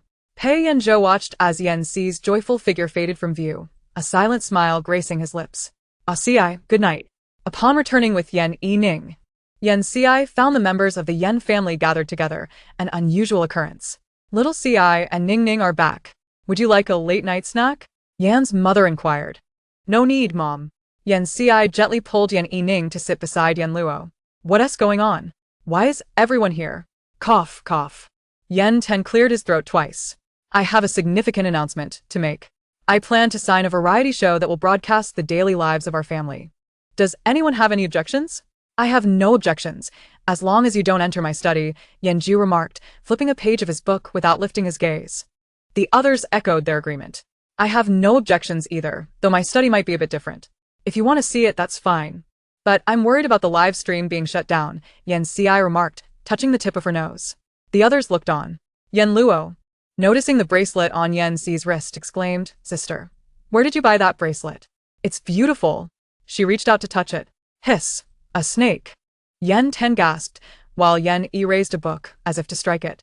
Calm down, this is a snake spirit, not an ordinary snake. Yan Tan's eyes widened in disbelief. Sister, could you at least give me a heads up? Well, I didn't have the chance to mention it earlier. I was afraid you wouldn't take it well, Yan Ci explained, considering it natural for anyone to be startled by a snake spirit. His name is Lu Qi. Hello, everyone. Lu Qi raised his head, speaking from its serpentine mouth. Hello, little Ci, are you planning to keep him at home? Yan Tan asked, a mixture of excitement and trepidation evident in his voice, though excitement prevailed. No. I wanted to mention that my master left me a Taoist temple, and I will be going there to renovate and manage it. Lu Qi will be taken there to live, Yan Ci replied. Ah? All right, Yan Tan said, somewhat disappointed. Renovating a Taoist temple is a significant matter. Just let your elder brother know if you need any funds. Our family still has some savings, Yan's father stated. Yanju nodded in agreement, indicating that Yan Ci could approach him for assistance whenever needed. At that moment, Yan Tan interjected, so, little Ci, when will you go? I want to have a look too. Before he could finish, Yan Luo eagerly raised her hand and called out, I want to go too. Following suit, Yan Yining also raised her hand, enthusiastically adding, I want to go as well. I'm quite free lately, with no pressing matters to attend to. I can come to help, Yan Yi remarked, adjusting his glasses with a gentle smile. Hearing this, warmth flooded Yan Ci's heart, and she smiled back, responding, great. I will head over tomorrow morning. Since you've all agreed, there can be no backing out. Who would dare? Yan Tan laughed. The living room was filled with laughter and joy, and as Yan Ci looked at the smiles on their faces, she realized, this is what family truly is. She felt her long-dormant strength gradually rising, and her mind opened up. Chapter 37, Sanqing Temple. Early in the morning after breakfast, Yan Tan drove along the navigation set by Yan Ci towards their destination. Observing the verdant mountains before him, he marveled at their beauty, yet lamented the absence of a path to ascend, let alone a temple. Sister, did you perhaps misremember the location? Yan Tan scratched his head in confusion. I did not. Yan Ci replied, raising her hands and forming a gesture. Appear. Before their eyes, the mountain forest rippled as if a stone had been cast into water, gradually revealing another scene. Towering ancient trees stood proudly, birds chirped continuously, and small animals occasionally leapt through the woods, with a stone staircase winding upward beneath their feet. My goodness, Yan Tan exclaimed, rendered speechless. Let us go, Yan Ci said, taking the lead up the steps. Yan Yi surveyed the scenery around them, remarking, these ancient trees must be over 100 years old. No wonder they are so thick. Yan Luo inhaled deeply, noting the fresh air that surpassed that of the city. As they reached a halfway point, a Taoist temple gradually came into view. The plaque bearing the name Sanqing Temple was somewhat weathered, and the stone lions at the entrance were adorned with patches of moss, while the main door inevitably bore the marks of time. Yan Ci gently pushed the slightly aged door, which creaked open to reveal the interior. She stepped inside, her gaze falling upon the stone path beneath her feet, where tufts of grass had begun to sprout in the crevices. In front of the Sanqing Hall stood a massive bronze incense burner, intended for the visiting devotees to insert their incense, though it was now filled with only dust. In the center of the courtyard stood a magnificent peach tree. Its sturdy trunk bore the weight of time and vitality.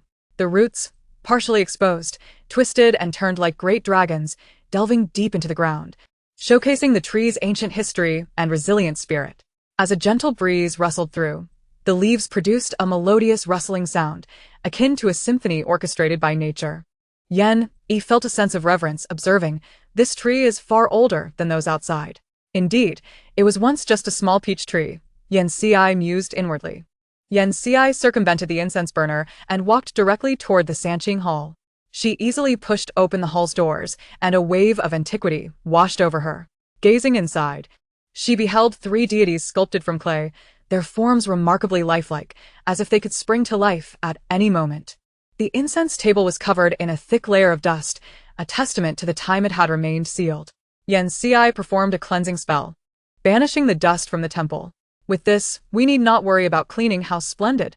Yan Tan exclaimed in admiration. Sister, what shall we do next? Yan Luo inquired. Set up the incense burners I brought and replace them, then arrange the offerings as well, Yan Xi instructed. I purchased the finest offerings from Kong Yu on the way here, but brother said all expenses will be on him, as a way to accrue merit for himself. By the way, where are the items? Yan Tan asked, looking bewildered. Didn't you say you would bring them? Yan Yi replied with a hint of exasperation. Yan Tan scratched his nose, realizing he had been too excited earlier and had forgotten them in the car. Would he have to descend the mountain to retrieve them? Uncle, your memory isn't the best, Yan Yi remarked with a hint of reproach, holding a box while Lu Qi followed behind carrying more items. Oh, dear. Thank you for your hard work, Ning Ning. I'll bring you some delicious treats when we return. They opened the boxes, and Yan Xi personally arranged the incense burners in each hall, while Lu Qi set the offerings.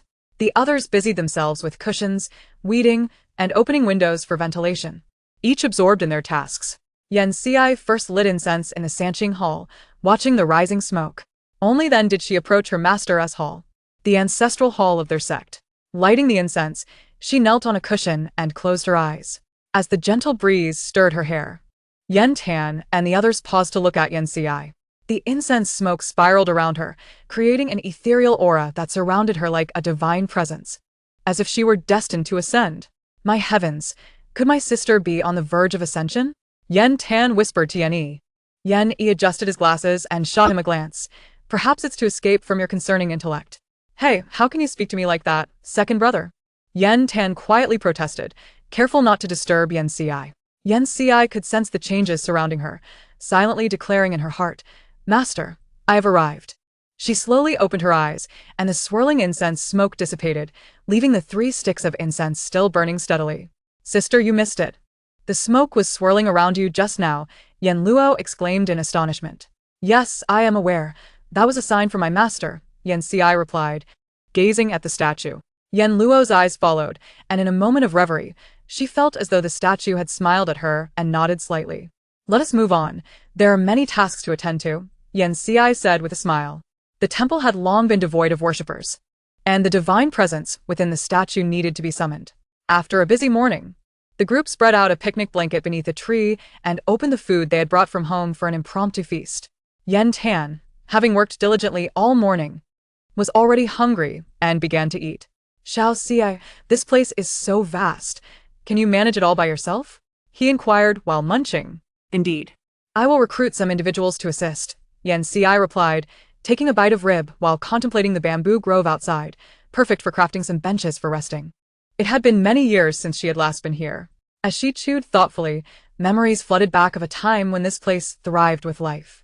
Although she, as the direct disciple, seldom mingled with the other students, their laughter and camaraderie had been a cherished joy amidst her otherwise monotonous training. Everything here remained familiar, yet it was undeniably a world transformed. Lo Luo, I finished faster than you today. Surely the ancestral master will bless me first. Jantan boasted.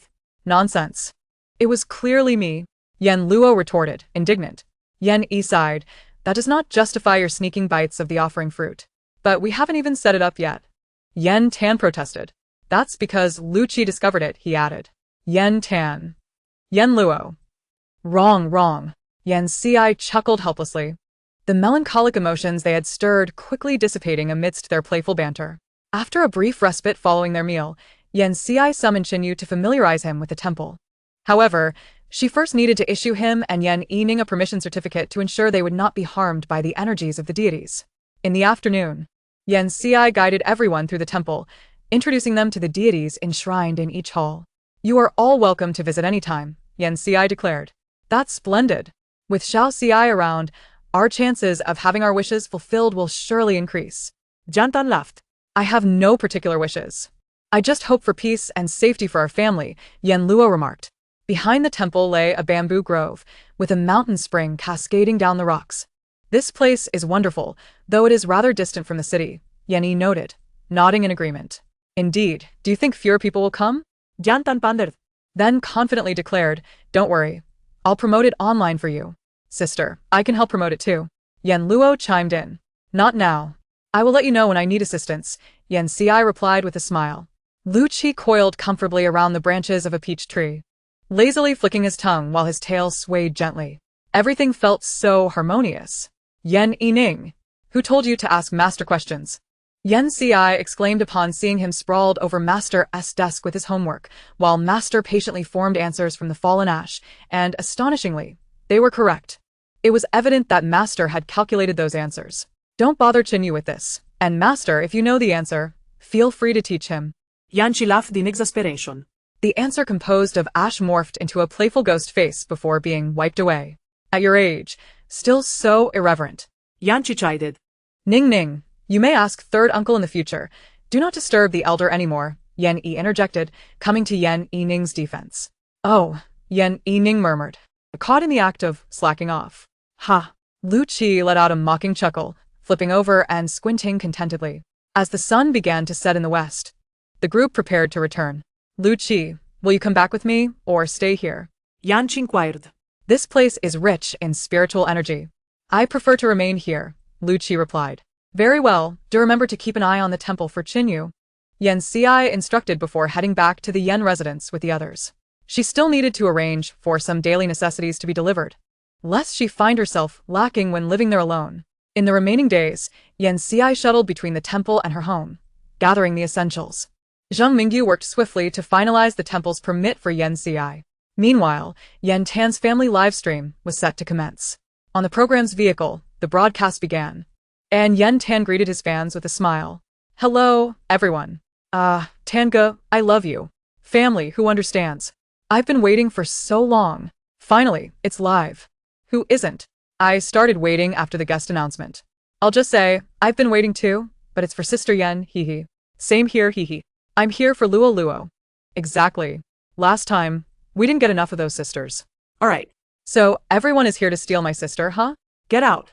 Yan Tan pretended to be angry. I'm not. I refuse. As the vehicle approached the Yan family's villa, the intricately carved doors slowly swung open, revealing a central marble fountain shimmering in the sunlight. The meticulously manicured lawn spread out like a green velvet carpet. Before them stood a villa in European style, elegant and grand, with white walls contrasting against a red roof, offering a visual delight. My goodness, is this what I see? Tears of envy are flowing from my mouth. Get out, this is my house. The cameraman couldn't help but gasp in astonishment.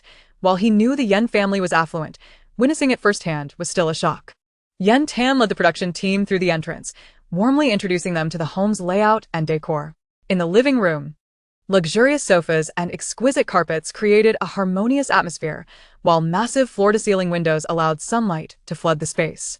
In the dining room, a splendid crystal chandelier illuminated the area, and the wooden dining table, with high-backed chairs, exuded elegance.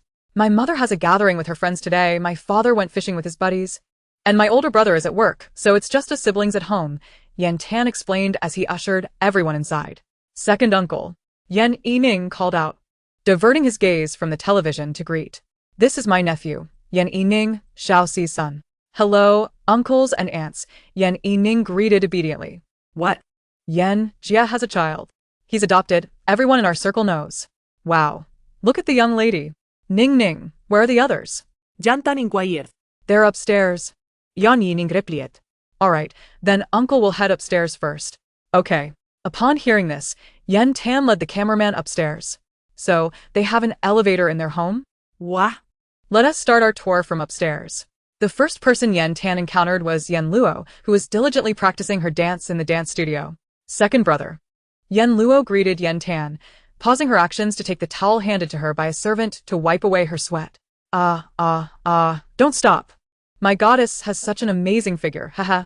Well, let me bring them over to take a look. You continue practicing. Oh, alright. If you're looking for my sister, she is in the study, Yan Luo said. Yan Tan nodded in acknowledgement and led the cameraman away. Want to keep watching? I'm not letting you. If you want to see Shao Ci, I want to go. For the first time, I feel like Tanga is being a bit annoying. Don't let Tanga find out, or else we definitely won't get to see anything. Wait, who asked that in front? So handsome. Those gold-rimmed glasses that smile. The charming rogue, he is totally my type. Yum. Hey, Don't be infatuated with my husband. Clearly, he asked my husband. This is my third brother, Yen Yi. Yen Tan introduced, an archaeologist. Hello, Yen Yi smiled, exuding an air of refined elegance. He carried a book in his hands, seemingly on his way downstairs. Where are you off to? Yan Tan inquired. My teacher needs me for something. I have to go to school, Yen Yi replied. I'll be back for dinner. All right. All right, Yen Tan waved him off. Being born into a wealthy family is so busy. Of course, their education must be even more rigorous. Are you going to find Yen Jia? I'm so excited. By the way, can Tan go and then really go into Yen Jia study to film? Yen Tan noticed the barrage of comments but did not respond, uncertain if they would be allowed inside. Soon, Yen Tan led the cameraman to Yen Ci's study. Knock. Knock, knock. Xiao Ci, it's your second brother. I'm live streaming. Can I come in? Come in. With that response, the number of comments skyrocketed. Yen Tan's live stream audience had already been larger than those of other streams, and now it soared to new heights. The study of a metaphysics master. Is this really something I can see? I can hardly believe it. Coward. I dare to imagine. I'm so excited. I'm currently crawling on the dim floor of the living room, redragging the floor my mom just cleaned. And then, now I'm lying on the bed with my butt in the air watching. Chapter 39, The Unassuming Study of a Metaphysics Master. Yen Tan was also quite thrilled. He had never been in Yen Ci's study before. As he pushed open the door, the first thing that caught his eye was the genuine leather sofa, the coffee table, and a floor-to-ceiling window that opened to one side, revealing a balcony with a hanging chair. A sanching bell hung by the window, producing a gentle chime as the wind passed through, casting shadows on the carpet under the sunlight. Yen Ci sat behind the desk, sketching something with a pen. Everything appeared so utterly ordinary, which was truly bizarre. Behind Yen Ci, the cabinet displayed various magical tools, some of which he couldn't even name. With a quaint bronze sword prominently placed in the center, clearly of great value. Not to mention the talisman and vermilion ink in Yen Ci's hands. I told you. How could a master's room be ordinary? I want one. Tan Ge, grab one for me. That snake ornament on the table looks so realistic. What if it's real? It moved. Lu Qi yawned, stretching her body. Don't be afraid, everyone. This is my sister's pet. Rest assured, it has a breeding permit, Yen Tan said. By the way, can a snake raised by Yen Jia be an ordinary one? I wonder if anyone here has heard of the 5 immortals of Northeast China. Are you referring to the fox, yellow, white, willow, and gray?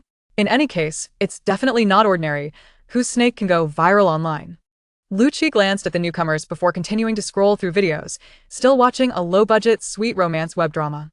This is my sister's study. To be honest, it's my first time in here too. Yen Tan curiously surveyed the room, finally sitting opposite Yen Ci, unable to comprehend the talismans he was drawing. And then he began watching the web drama with Lu Qi. He noticed that the video Lu Qi was watching featured the male and female leads sweetly embracing. So, you enjoy this kind of stuff? Lu Qi flicked her tail as a response. After all, if she spoke, the live stream would be in jeopardy. Sweet romance. When will it be my turn? Yen Tan sighed, but to his surprise, Yen Ci glanced up at him, then lowered his head, continuing to draw, and said, soon. Who? Which sister could possibly be interested in my Tan Ge? This is hilarious. Are you all really fans of Tan Ge? We're career fans. But it can't be denied. Does such a straight-laced guy like Tan Ge really have someone interested? Hey. I can see that. Yen Tan gritted his teeth. What do you mean, does someone want me? I've got the physique, the looks, and the intelligence. Yen Tan needed to defend his reputation. Just not emotional intelligence. A prominent comment floated by. Haha, that's a real gut punch. Tan Ge, listen to me, just turn off the comments. You didn't spare him either. Ahem. Tan Ge, we have a mission, the cameraman reminded. Oh, right. Yen Tan pulled out an envelope from his pocket. The production team had mysteriously released some kind of task. Yen Tan opened it to find a card inside. Invite 2 or more family members to go out and have fun. Yen Tan stroked his chin and placed the card on the table. Sister, do you have time to go out with your second brother today? Yen Ci looked up. I need to go to the temple for a bit. Perfect, I'll go with you. Yen Tan clapped his hands, thinking it didn't matter where they went. Going to the temple could be fun, and it was a great opportunity to promote his sister. All right, Yan Chi nodded nonchalantly. Let me tell you. This is the temple my sister runs, the Sanqing Temple, right in the capital, Yen Tan rambled on. So, we can meet Yen Jia in person. Yan Jia hasn't he been live streaming for a long time? Getting a chance to meet her is fantastic. Yan Jia isn't there every day, right? Are you hiring? I'm in. Let us college students in, please. Yan Tan noticed many eager volunteers and asked Yan Ci, Xiao Ci, is your temple hiring anyone now? Not hiring. Captain Zheng said he has people interested, so I let them come, implementing a shift system.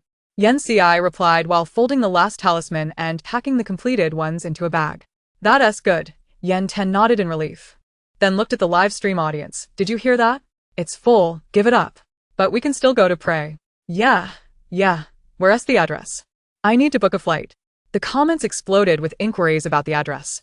Let us go, Xiao Ci. Yan Tan picked up the bag filled with talismans and, along with Yan Ci and Lu Qi, exited the study, calling for Yan Luo and Yan Yi to join them. In the car, Yan Tan looked at the bag of talismans and asked Yan Ci, Xiao Ci, what are you making all these for? They're all safety talismans for the visitors who come to request them. I'm going.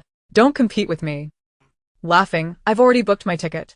Laughing, I'm right in the capital. Upon arriving at the foot of the mountain, the camera panned to the serene landscape, and the barrage in the live stream fell silent for a moment before gradually resuming. This place gives me such a peaceful vibe. Indeed. It reminds me of when I wasn't the wicked little girl I am now. Isn't this supposed to be a natural scenic area? To those in front, be careful not to let the tourist area see what you're saying. What are you afraid of? I don't believe they would dare to compete with Sister Yen for territory. Count me in. Yan Ci led them up the mountain, while Yan Tan introduced the area to the camera, with Yan Luo occasionally chiming in. Yan Ci knew they were trying to attract people to her temple, and although she didn't require it, the warmth of their concern made her heart feel cozy. The temple doors were ajar, revealing young Taoists sweeping the floor. Little Ci. Employing child labor is illegal, Yan Tan declared with righteous indignation. As Zhang Daozhong approached, he stumbled over the flagstone, questioning, what do you mean by illegal? These young Taoists are our family S juniors, sent here to broaden their horizons with Yan Daoyu, he explained. Moreover, they hope to receive guidance from her. Yan Daoyu. The other Taoists are from the association, Zhang Daozhong added. All right, I appreciate your efforts, Yan Ci replied. You jest, Daoyu, Zhang Daozhong chuckled. With his connections to the underworld and this temple, Yan Ci was indeed a significant opportunity for them. Broadening horizons? Isn't it merely about secretly learning a few things? Yan Yining said playfully. Yan Ci smacked him on the head. What kind of talk is that? As a being as ancient as a 1,000-year-old bone, Yan Yining was hardly fazed, especially since Yan Ci hadn't exerted much force. Chapter 40. Those who express gratitude to the deities shall find peace. Thanks to Yan Tan's introduction, quite a few visitors from the capital came to the temple to pay their respects, making the temple lively. Lu Qi climbed into a peach tree to avoid startling anyone, continuing to watch his sweet web series among the dense foliage. In the evening, the Yan family's dinner once again astonished a multitude of netizens. After the live stream concluded, Yan Ci was tidying her study when a knock echoed from outside. Knock, knock, knock. Little Ci, it's third brother. May I come in? Third brother? Come in.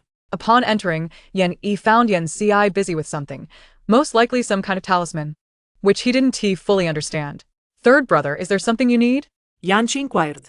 Well, there is a matter concerning Ning Ning's tomb.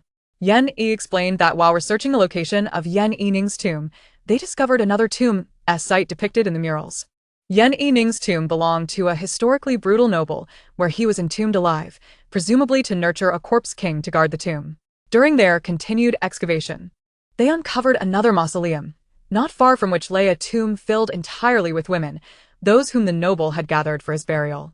Upon hearing the teacher mention this, I sensed that tomb must be extraordinary, and I wanted to ask you about it, Yan Yi said, a hint of worry in his tone. At that moment, Yan Ci felt a stirring within her, gazing at the curtains blown by the wind by the floor-to-ceiling window. After a moment, she turned to Yan Yi and nodded. I understand. Something is indeed amiss there. If you go, let me know, and I will accompany you. Good, Yan Yi sighed in relief. Then you should rest early. I will return to my room. All right. Yan Yi rubbed his arms, feeling a chill. The temperature must have dropped in the evening. Yan Ci's gaze fell on Xie Bian, who had come uninvited, sitting down casually in front of her. Yan Ci chuckled lightly, continuing her task, and casually asked, What brings you here today? Xie Bian, with a carefree demeanor, responded cheerfully, Well, first, I wanted to discuss the tomb that third brother mentioned, and second, I also wanted to bring some good fortune to your second brother and sister. Hee. Xia Bayan adopted a facade devoid of any sadness or joy, stating, after all, I am the one who ensures peace for those who express gratitude to the deities. Yen Ci, who understood his character well, rolled her eyes dismissively, fully aware that his true interest lay in the matters concerning the tomb. Come on, old Yen, cut me some slack. Xia Bayan laughed again, Yan Chiath. folding gold ingots, preparing to burn some incense in the coming days. The Mid-Autumn Festival was approaching, and she intended to prepare some for the wandering souls and for her ancestors, as they still had ties to the mortal realm. Yen Ci glanced at Xia Bayan, who was intently watching her, and said softly, Don't worry, your share and Fan Wujiao's will certainly not be neglected. Of course, I know you won't forget us.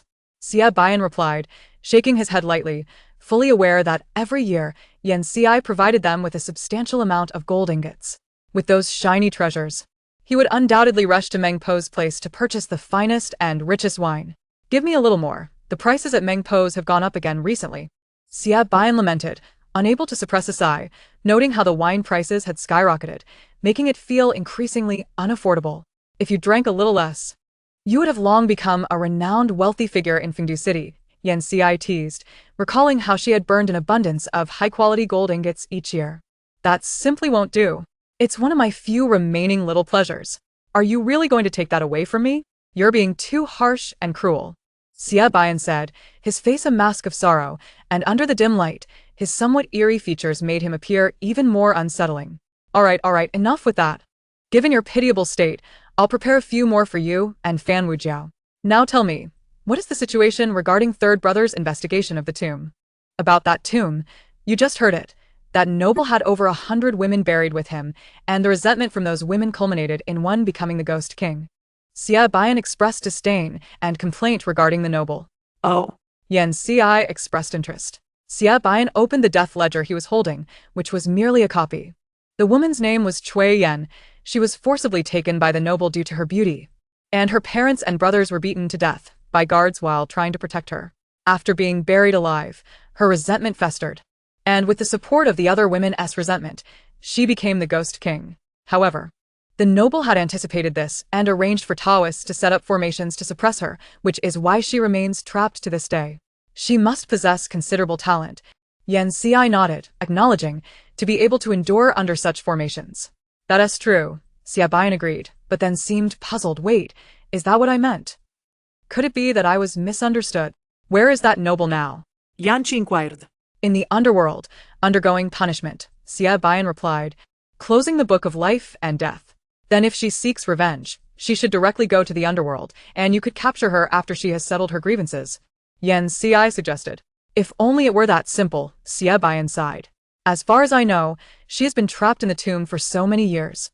Her resentment eroding her spirit, she likely no longer remembers who her enemies are. Xia Bayan speculated. Yen Ci pondered this. Once she escapes, she might indiscriminately wreak havoc on the living world. Indeed, Xia Bayan replied with a troubled expression. We must resolve this issue swiftly. Yen Ci glanced at him. What are you worried about? In the end, it will still be I who resolves it. Well, one cannot say it so lightly. Your birthday gift includes the soul snare, which, although inferior to old haze, still works on malevolent spirits, Xia Bayan remarked. All right, I understand. I will call upon you when the time comes, Yen Ci said, yawning as she glanced at the time. Don't forget my gold ingot, he reminded. Understood. Chapter 41 Master, as long as you know. Oh, by the way, Xia Bayan interjected, returning with a sudden thought. After you're done with your recent tasks, you should start live streaming to better accumulate merit and faith. Xia Bayan stated, emphasizing its importance for Yen Ci's future tribulation and ascension. All right, Yen Ci nodded, recognizing that Xia Bayan meant well. This year, she would burn him an extra bag of offerings.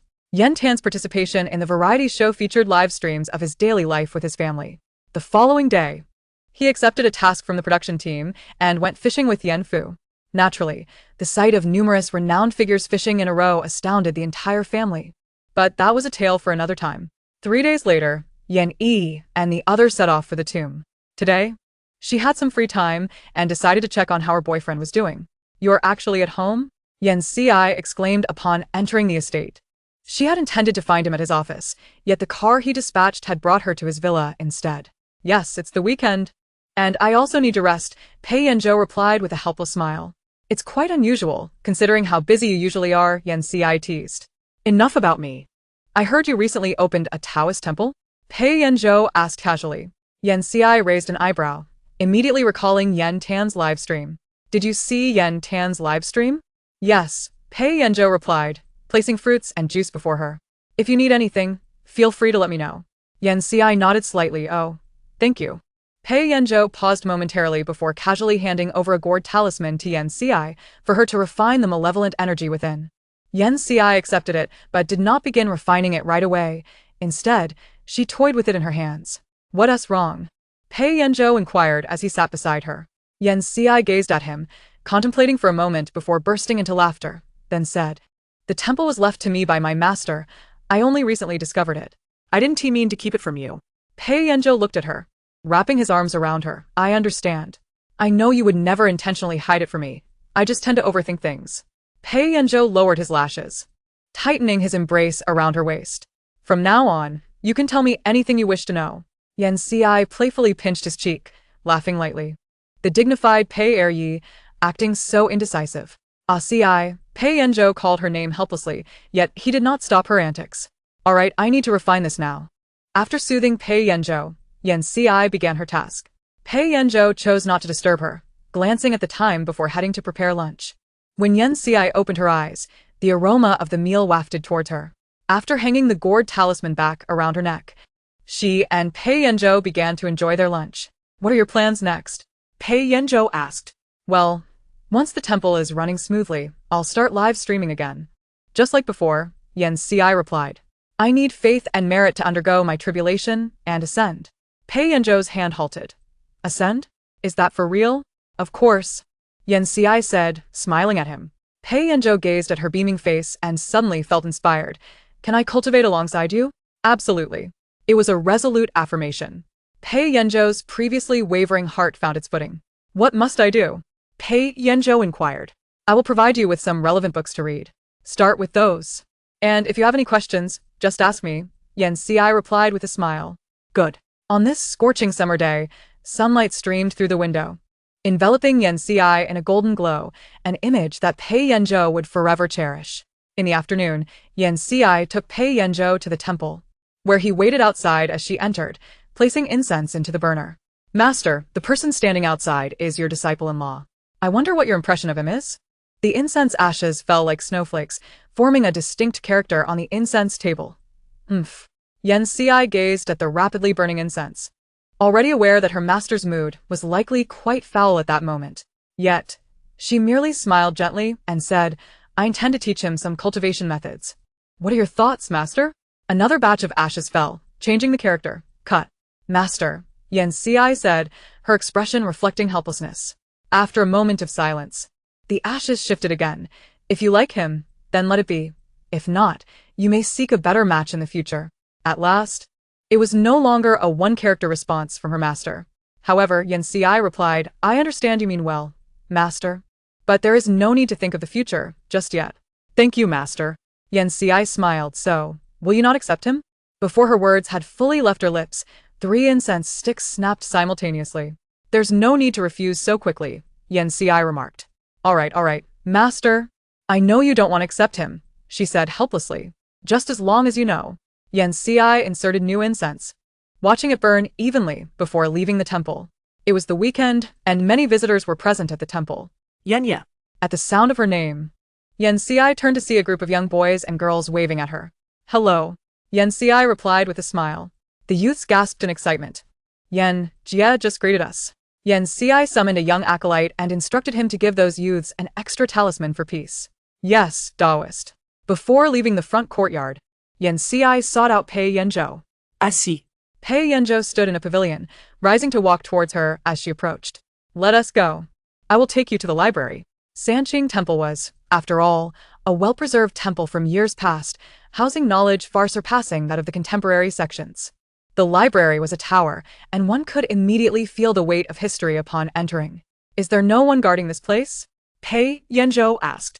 Well, there are formations in place, Without my guidance, no one can enter, Yen Ci reflected. It was a pity that if those acolytes were her disciples, they could be tasked with guarding it, but they were not. However, copying some texts for the contemporary sects would be feasible. Pei Yanzhou chuckled at her words. Then I am truly honored to be brought here by Ci. Yen Ci smiled, pushing open the door and leading Pei Yanzhou up to the third floor. Each level contained formations, with spaces designated for reading. You can stay here and read today since you have no other matters to attend to. Yen Ci brought down a few foundational books and placed them on the table, all basic introductory knowledge. Pei Yanzhou understood that such precious texts could not be taken out of the library, so he sat down nearby and began to read. Shrouded in the purple aura of malevolent energy, Pei Yanzhou was certainly not an ordinary person. He quickly entered a state of focus. As Yen Ci observed him engrossed in his books, she began to ascend the staircase. It had been quite some time since her last visit, and she recalled how her master had insisted she read every single tome in this chamber. Upon reaching the top floor, a sense of nostalgia washed over her, prompting her to retrieve an ancient text. This particular volume seemed unfamiliar, yet that was implausible, for she had perused every book in the library. The title read, Chapter 42, The Wordless Dan Book. As Yen Ci opened the ancient manuscript, she found only a series of yellowed pages, devoid of any text. Is this some sort of wordless tome? Who is so avant-garde? She mused. Taking a deep breath, she slowly raised her hand, bringing her index and middle fingers together, and gently waved them before her. Upon completing this gesture, she closed her eyes for a moment before reopening them, revealing a faint golden glow emanating from her pupils. Her celestial eye had opened. However, just then, a feminine voice resounded mockingly. Do you really think you can see anything this way? How amusing. There is nothing at all. Ha ha ha. The tone was sarcastic, provoking an urge to retaliate. Yen Ci shut her eyes, retracting her celestial sight, and closed the book. The tone, the audacity, it was unmistakably the spirit of the library tower. Yun, with an exaggerated sigh, protested, Oh come now, don't blame me. This book appeared suddenly after you left. Besides, I do not simply pick things up at random. After centuries of slumber, Yun had awakened only to face such unfounded accusations. Perplexed, Yen Ci contemplated the absurdity of this book's sudden appearance, its utter lack of content. Long time no see, and you don't even miss me. Keep your voice down. There are others reading downstairs, Yen Ci admonished. I know. Your companion won't hear us, Yun replied with a hint of mischief. Yen Ci stored the book in her spatial pouch and descended the tower, finding Pei Yanzhou still deeply engrossed in his reading before she exited. Make sure to let me know when you're finished, she instructed. Of course, Ci. He responded cheerfully. Back in her room at the Taoist temple, Yen Ci pondered whether to use fire to warm the book. Rubbing her fingers across the pages, she decided against using the Samadhi true fire, fearing it might ignite. Instead, she opted for the leaving fire. The abundance of her resources was a double-edged sword. She was uncertain which to employ. To her dismay, even the leaving fire yielded no results. She then fetched water from the well to soak the pages, yet that too proved fruitless. Should I try using blood? There a tradition of blood acknowledging ownership? Yanchi Muzed. Wait, had she just transitioned from an urban supernatural channel to modern cultivation? Resolute, she sliced her fingertip, allowing a drop of blood to fall onto the book. However, it remained unresponsive, the blood merely trickling down the pages without any magical effect. Ouch, that hurt. And for what? She lamented, collecting her blood in a vial to avoid waste. Shaking the book yielded nothing. On my path to success, I am always met with setbacks. Since I have stumbled, perhaps I should rest a while, she concluded. Her master, observing from a distance, sighed. After hundreds of years, she still hasn't changed. With that thought, Yen Ci lay down on her bed. Get up this instant. Her master's voice thundered, accompanied by a series of knocks. The incense in the ancestral hall has inexplicably gone out. With a moment's consideration, Yen Ci deduced that her master had been peering through the screen, witnessing her idleness. After all these years, and still this habit, she thought, sending a junior disciple off to attend to other matters before heading to her master's hall. Upon her arrival, Yen Ci noted that the 3 sticks of incense had indeed extinguished. She approached to replace them, but as she lit them, they sputtered out. Again, she ignited them, but to no avail. I can't be blamed for not researching. I have tried every method, her master exclaimed. That's nonsense. You never asked me. Yanchi countered. feeling a wave of frustration wash over her as the incense ash scattered across the altar. Fearing their conversation might deplete the incense in the burner, she added, "All right then. Could you please offer some guidance?" Simply use the ash from the Taiching Dao de Tianzuan's incense burner, her master suggested. All right. She replied enthusiastically, her joy evident as she departed for the Sanqing Hall. Wait, isn't something off? Did he really just give her the method? Her master pondered, bewildered. Today is another day of freeloading for my master, Yan Xi thought as she reached the Taiching Dao de Tianzuan statue, collecting some ash from the incense burner. She retreated to a secluded chamber, carefully applying the ash to the book. To her surprise, the book showed no signs of change. Confused, she scrutinized the tome, contemplating whether her master had made an error. Just then, a gentle breeze fluttered through, lifting a few pages. As she focused, she noticed faint characters beginning to materialize on the once blank pages.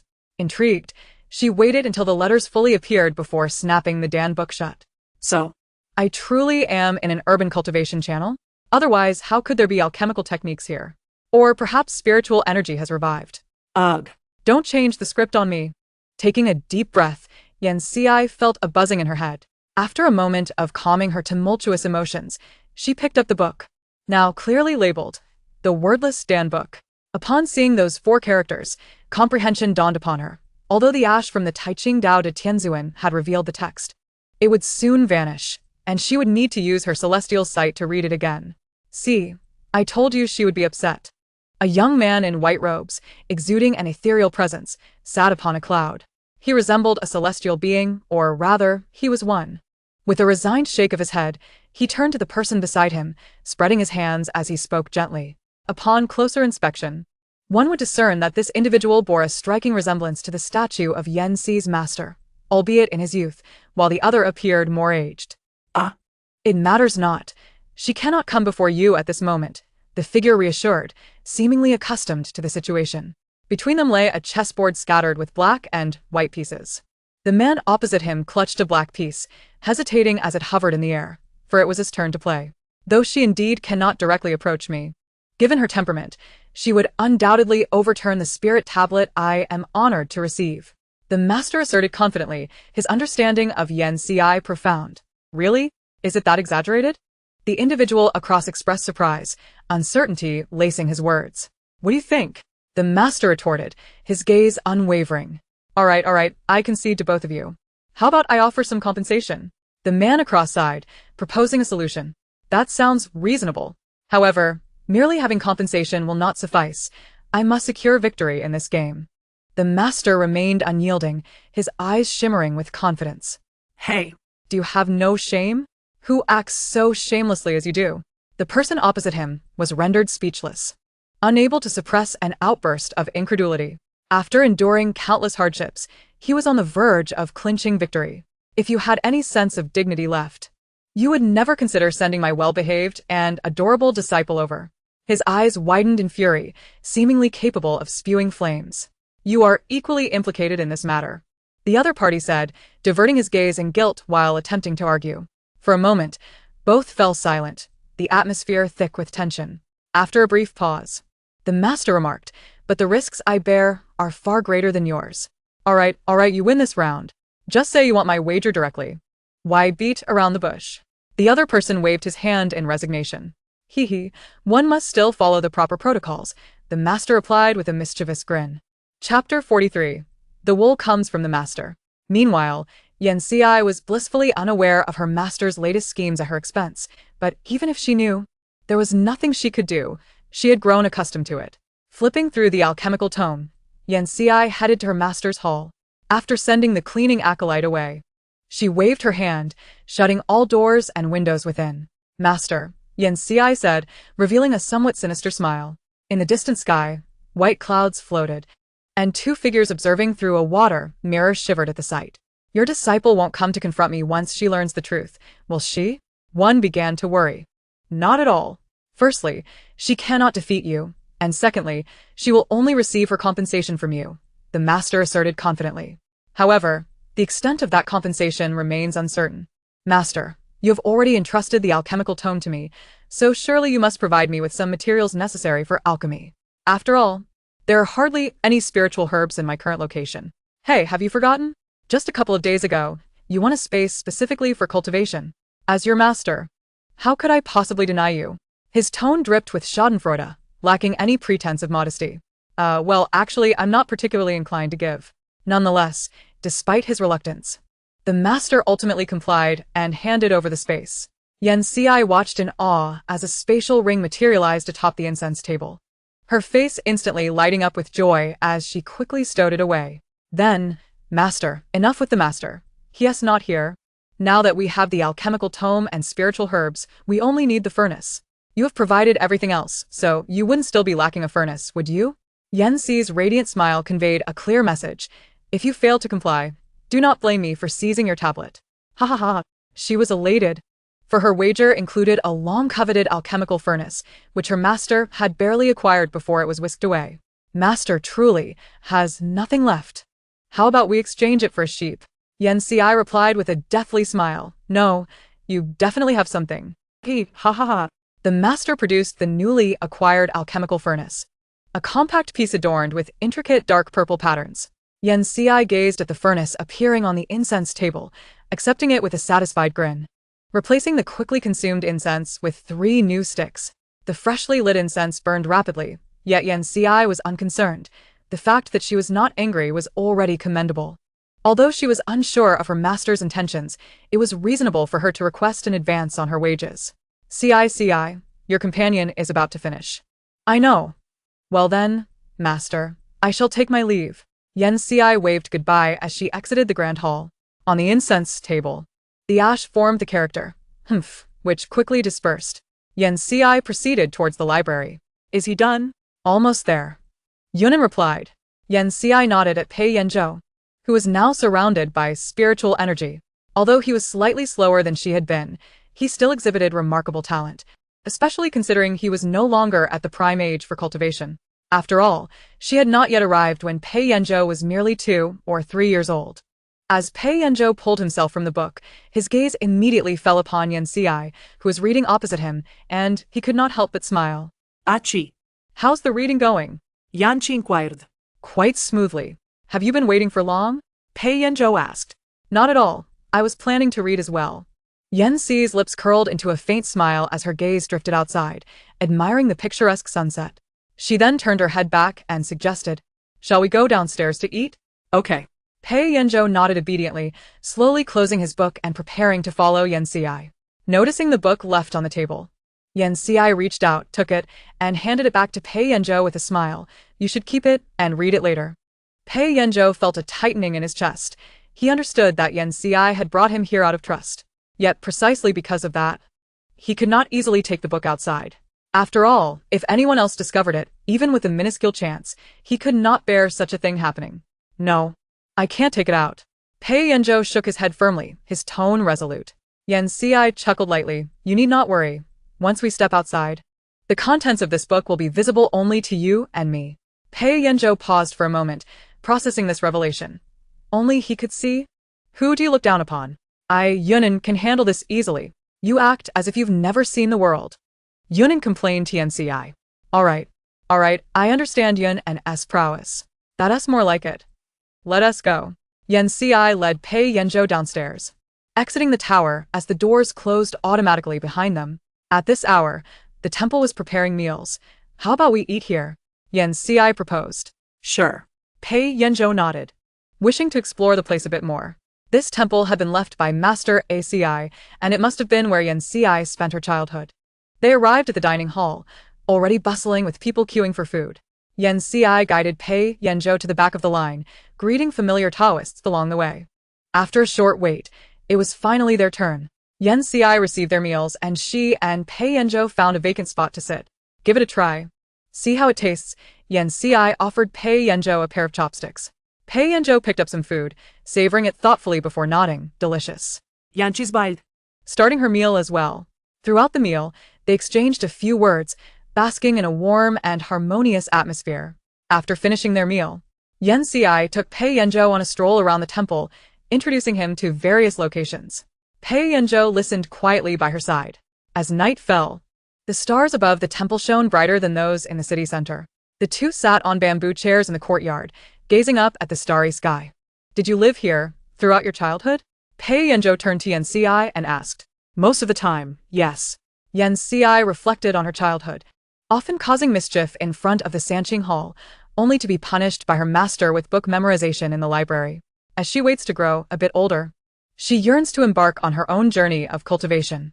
In her era, the realm of the mystical arts flourished, with countless practitioners. Nevertheless, the present is also quite promising. Even without cultivation, one can still achieve great heights through wisdom. Humanity, indeed, has always been the most potential-laden of beings. Chapter 44. Am I truly a genius? The Taoist temple housed many vacant rooms, and Yan Xi arranged for Pei Yanzhou to stay in one nearby for the night. When dawn broke, Pei Yanzhou prepared to return to work, of course not forgetting to take his books. Meanwhile, Yan Xi ventured into the tower with her alchemical texts and furnace. The tower, once filled with chambers for disciples in seclusion, had now transformed into Yan Xi's alchemy room. As Yan Xi inspected the spiritual plants cultivated within, she was pleased to see their robust growth. A pile of seeds, generously provided by her master, lay nearby. With such a wonderful master as I, where else could one find? She mused. Placing the alchemical text on the table, she delved into its pages. Following the instructions, she added various herbs into the furnace and ignited the flames with the true fire of samadhi. However, it wasn't long before an explosive sound echoed, and the furnace erupted, filling the room with smoke. It's all right, Yan Xi. Furnace explosions are a common occurrence in alchemy. Coughing amidst the haze, Yan Xi emerged, her face covered in soot. That explosion was quite powerful, she remarked, shaking her head at the chaos strewn about. Dusting herself off, she commenced the arduous task of tidying up. During her cleanup, she discovered remnants of the shattered herbs. Fortunately, as she had been working with relatively basic elixirs, the loss of the herbs did not weigh heavily on her heart. Yan Xi selected a new batch of herbs and endeavored to try her hand at alchemy once more. This time, she proceeded with meticulous caution, adhering strictly to the steps outlined in the alchemical text. As time passed, a delightful aroma wafted from the furnace. Open, she commanded, and the furnace lid swung open, releasing a dazzling golden light. Wow, a golden legend, came the teasing voice of Yunan. In truth, it was merely the lifting of a lid, accompanied by a surge of hot air. Yan Xi stared at the 3 dark pills nestled inside, pondering, can these truly be consumed? Will they harm me? Yunan, please summon Lu Qi, she requested. Am I your telephone? Can't you just tell him yourself? Yunan retorted, albeit reluctantly sending a message to Lu Qi. Initially surprised by Yunan's voice, Lu Qi found it remarkable that a tower could possess such sentience. Upon his arrival, Yunan granted him access, allowing him to bypass the formations and directly enter Yan Xi's alchemy room. Respected one, what is it you require of me? Lu Qi inquired. I have just concocted these pills. Would you care to sample one? Yan Qi replied. Lu Qi gazed at the dark pellets in silence, questioning, are they truly safe to eat? Will they not lead to my demise? Fear not, at worst you might experience a slight bout of diarrhea. Yan Xi said with an awkward smile, rubbing her nose. Perhaps you should refrain from discussing it further. The more you say, the more frightening it becomes, Lu Qi advised. Transforming into his human form, Lu Qi steeled himself and swallowed one of the pills while Yan Xi watched anxiously. After a moment, he exhibited no adverse effects. How do you feel? Yan Xi asked. Well, it is somewhat bitter, Lu Qi replied, smacking his lips. Any changes in your body? She pressed, her curiosity piqued. Lu Qi took a moment to assess his physical state when suddenly, a warm sensation enveloped him, invigorating him with renewed energy and replenishing his spiritual power. Without needing Lu Qi to voice it, Yan Xi recognized that the pill was indeed effective, as the recipe had indicated its purpose was to restore spiritual energy. All right. There's nothing more for you to do here. You may return. Take the remaining ones with you as treats. She dismissed him with a wave. Respected one.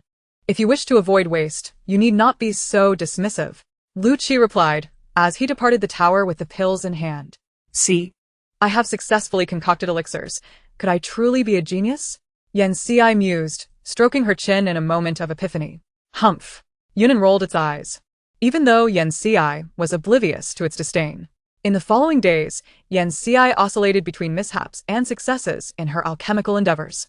Yunan gazed mournfully at the soot-blackened walls, its heart aching. Eventually, Yan Ci received a call from Yan Yi, announcing their impending expedition to the tomb. Upon hearing this good news, Yun En promptly prepared to escort Yan Ci out of the tower. With a thud, the tower door slammed shut behind her, as though afraid she might re-enter and wreak havoc once more. How stingy, Yan Ci muttered. Oh. And remember to make copies of the texts I selected for the modern sect. She called back. Understood, came the hurried reply. Yan Ci, accompanied by Lu Qi, briefed the Taoist priest overseeing the temple before heading back to the Yan family estate to prepare for the journey the next morning. At 10 o'clock the following morning, their plane landed in H City. Yan Yining chose not to accompany them to the ancient tomb, wishing to avoid the sight of his previous experiences. Upon reaching the location of the tomb, the archaeological team sprang into action, busily preparing their equipment. Wait. Hold off on the preparations. Put everything away, Yan Ci interjected. Surveying the area, most of the team comprised individuals from Yan Yining's previous expedition, who complied and began to stow their gear, their curiosity piqued by the surroundings. The site was a hillside, adorned with numerous trees that exuded an unsettling aura. A few team members, observing Yan Ci from a distance, gradually felt more at ease.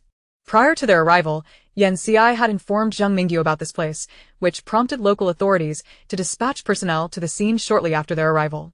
Approaching them was none other than the familiar face of Jiang Fong. Fellow Taoist Yan, it has been quite some time. He greeted, extending his hand. Indeed. It has been far too long. Yan Ci responded with a smile, shaking his hand warmly. I gathered some information from Team Zheng regarding the situation here. I hear the malevolent spirit is quite formidable. Jiang Fong's expression darkened, his gaze sweeping the area. Yet, aside from a slight presence of Yin energy, there appeared to be nothing amiss. However, the presence of some Yin energy around ancient tombs was not unusual. As he pondered this, he noticed the trees surrounding the tomb. A wave of unease washing over him. Why are these planted near the burial site? It seems rather inappropriate. Fellow Taoist Yan, this. Jiang Fong's anxiety grew palpable. His heart filled with foreboding. As the saying goes, no planting in front of graves, no lingering near beds. This principle held true in feng shui as well. Specifically, there are 3 types of trees that should not be planted near graves. The locust tree, known as the wood of ghosts, believed to attract spirits and imbue the graveyard with an eerie atmosphere. The poplar tree, whose leaves rustle in the wind, creating a sound reminiscent of applause, hence dubbed ghost applause.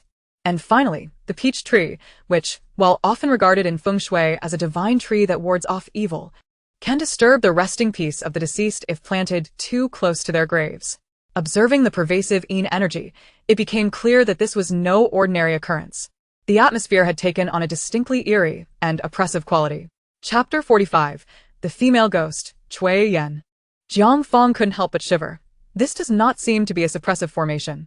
Yan Ci nodded, that was the case before. But it is no longer true after planting these trees.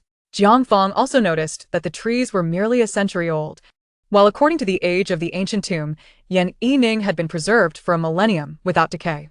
The items within this burial chamber were meant to accompany the tomb's master.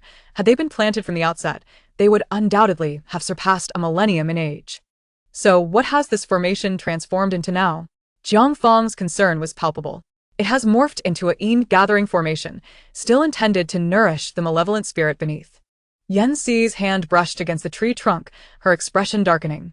If this vengeful spirit were to emerge during the ghost festival, the repercussions would be unfathomable. Jiang Fong's heart could not find peace. Since waiting for the ghost festival was unfeasible, it was best to resolve the issue now, especially given the formation's nature. Jiang Fong ran his fingers through his hair. The Yin energy below must be exceedingly dense. These archaeologists cannot remain here any longer. Indeed, please send them away.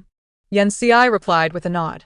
Jiang Fong promptly arranged for their departure, and fortunately, Yan Ci had prevented them from retrieving their equipment, so they merely needed to return the same way. Before leaving, Yan Yi approached Yan Ci with a face full of concern, asking softly, "Is that thing very formidable?"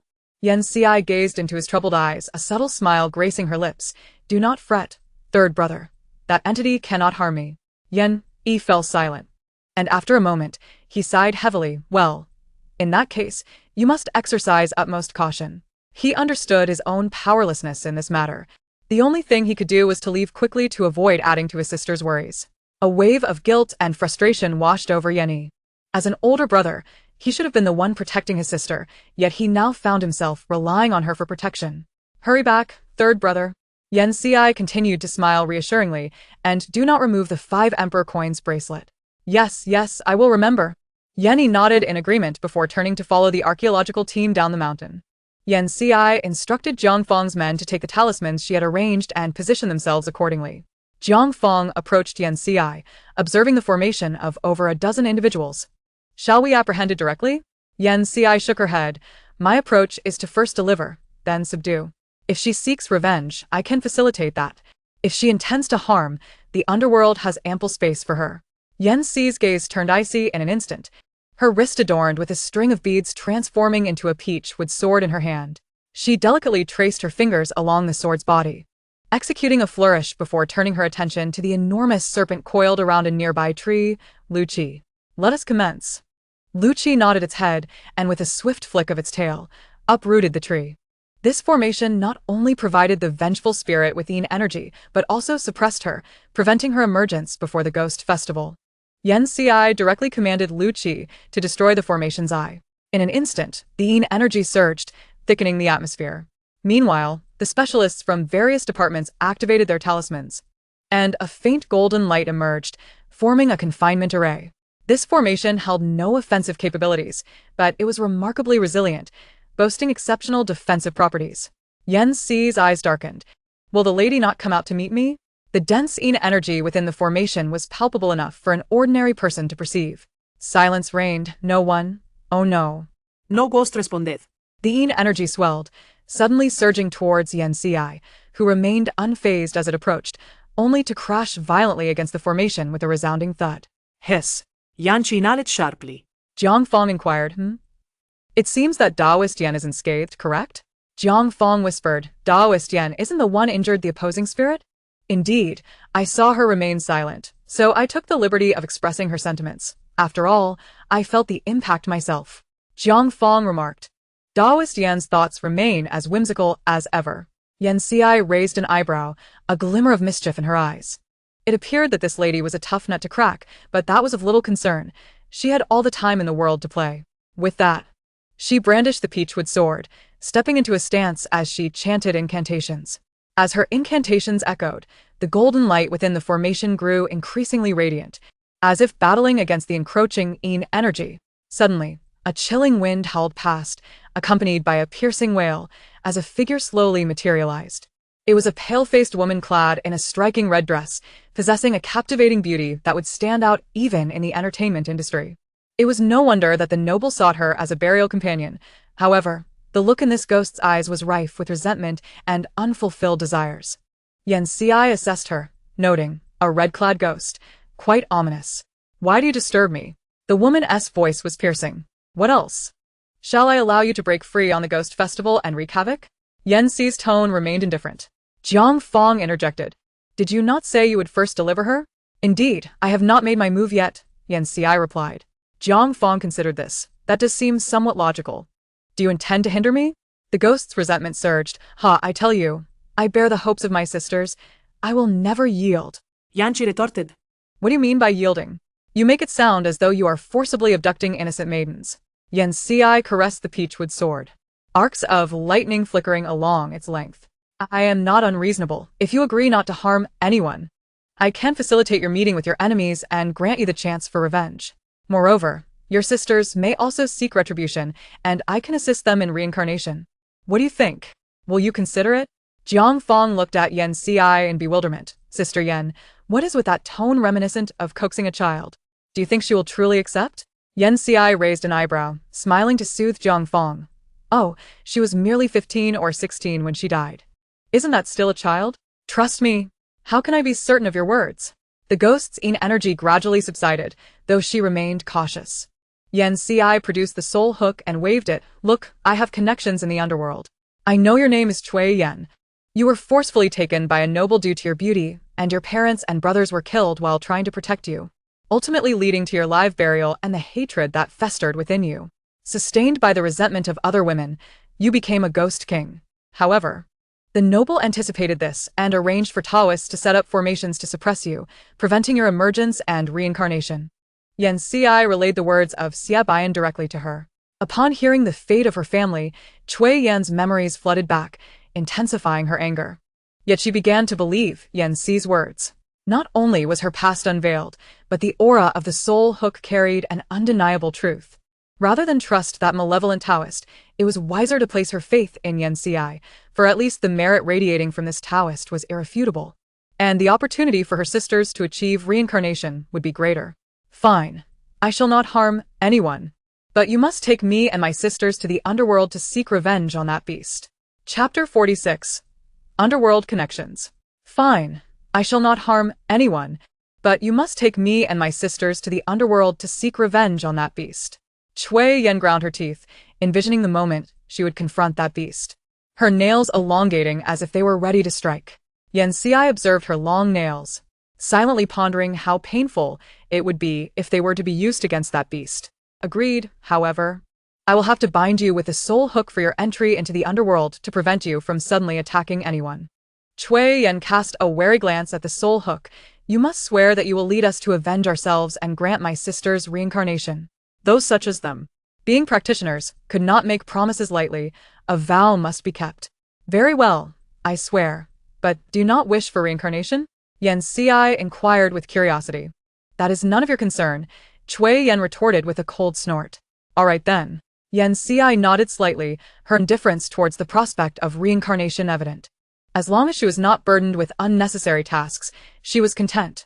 With a graceful wave of her hand, the soul hook flew forth, ensnaring Cui Yan's spirit. Cui Yan beckoned her sisters to approach, one by one being caught in the clutches of the soul hook. Yan Yan, a female ghost, cast a worried glance at Cui Yan. Fear not, there shall be no harm. We shall soon exact our vengeance, and once it is fulfilled, you may all be reborn. Cui Yan assured, forcing a smile. Yan Xi gestured for the practitioners to cease their actions.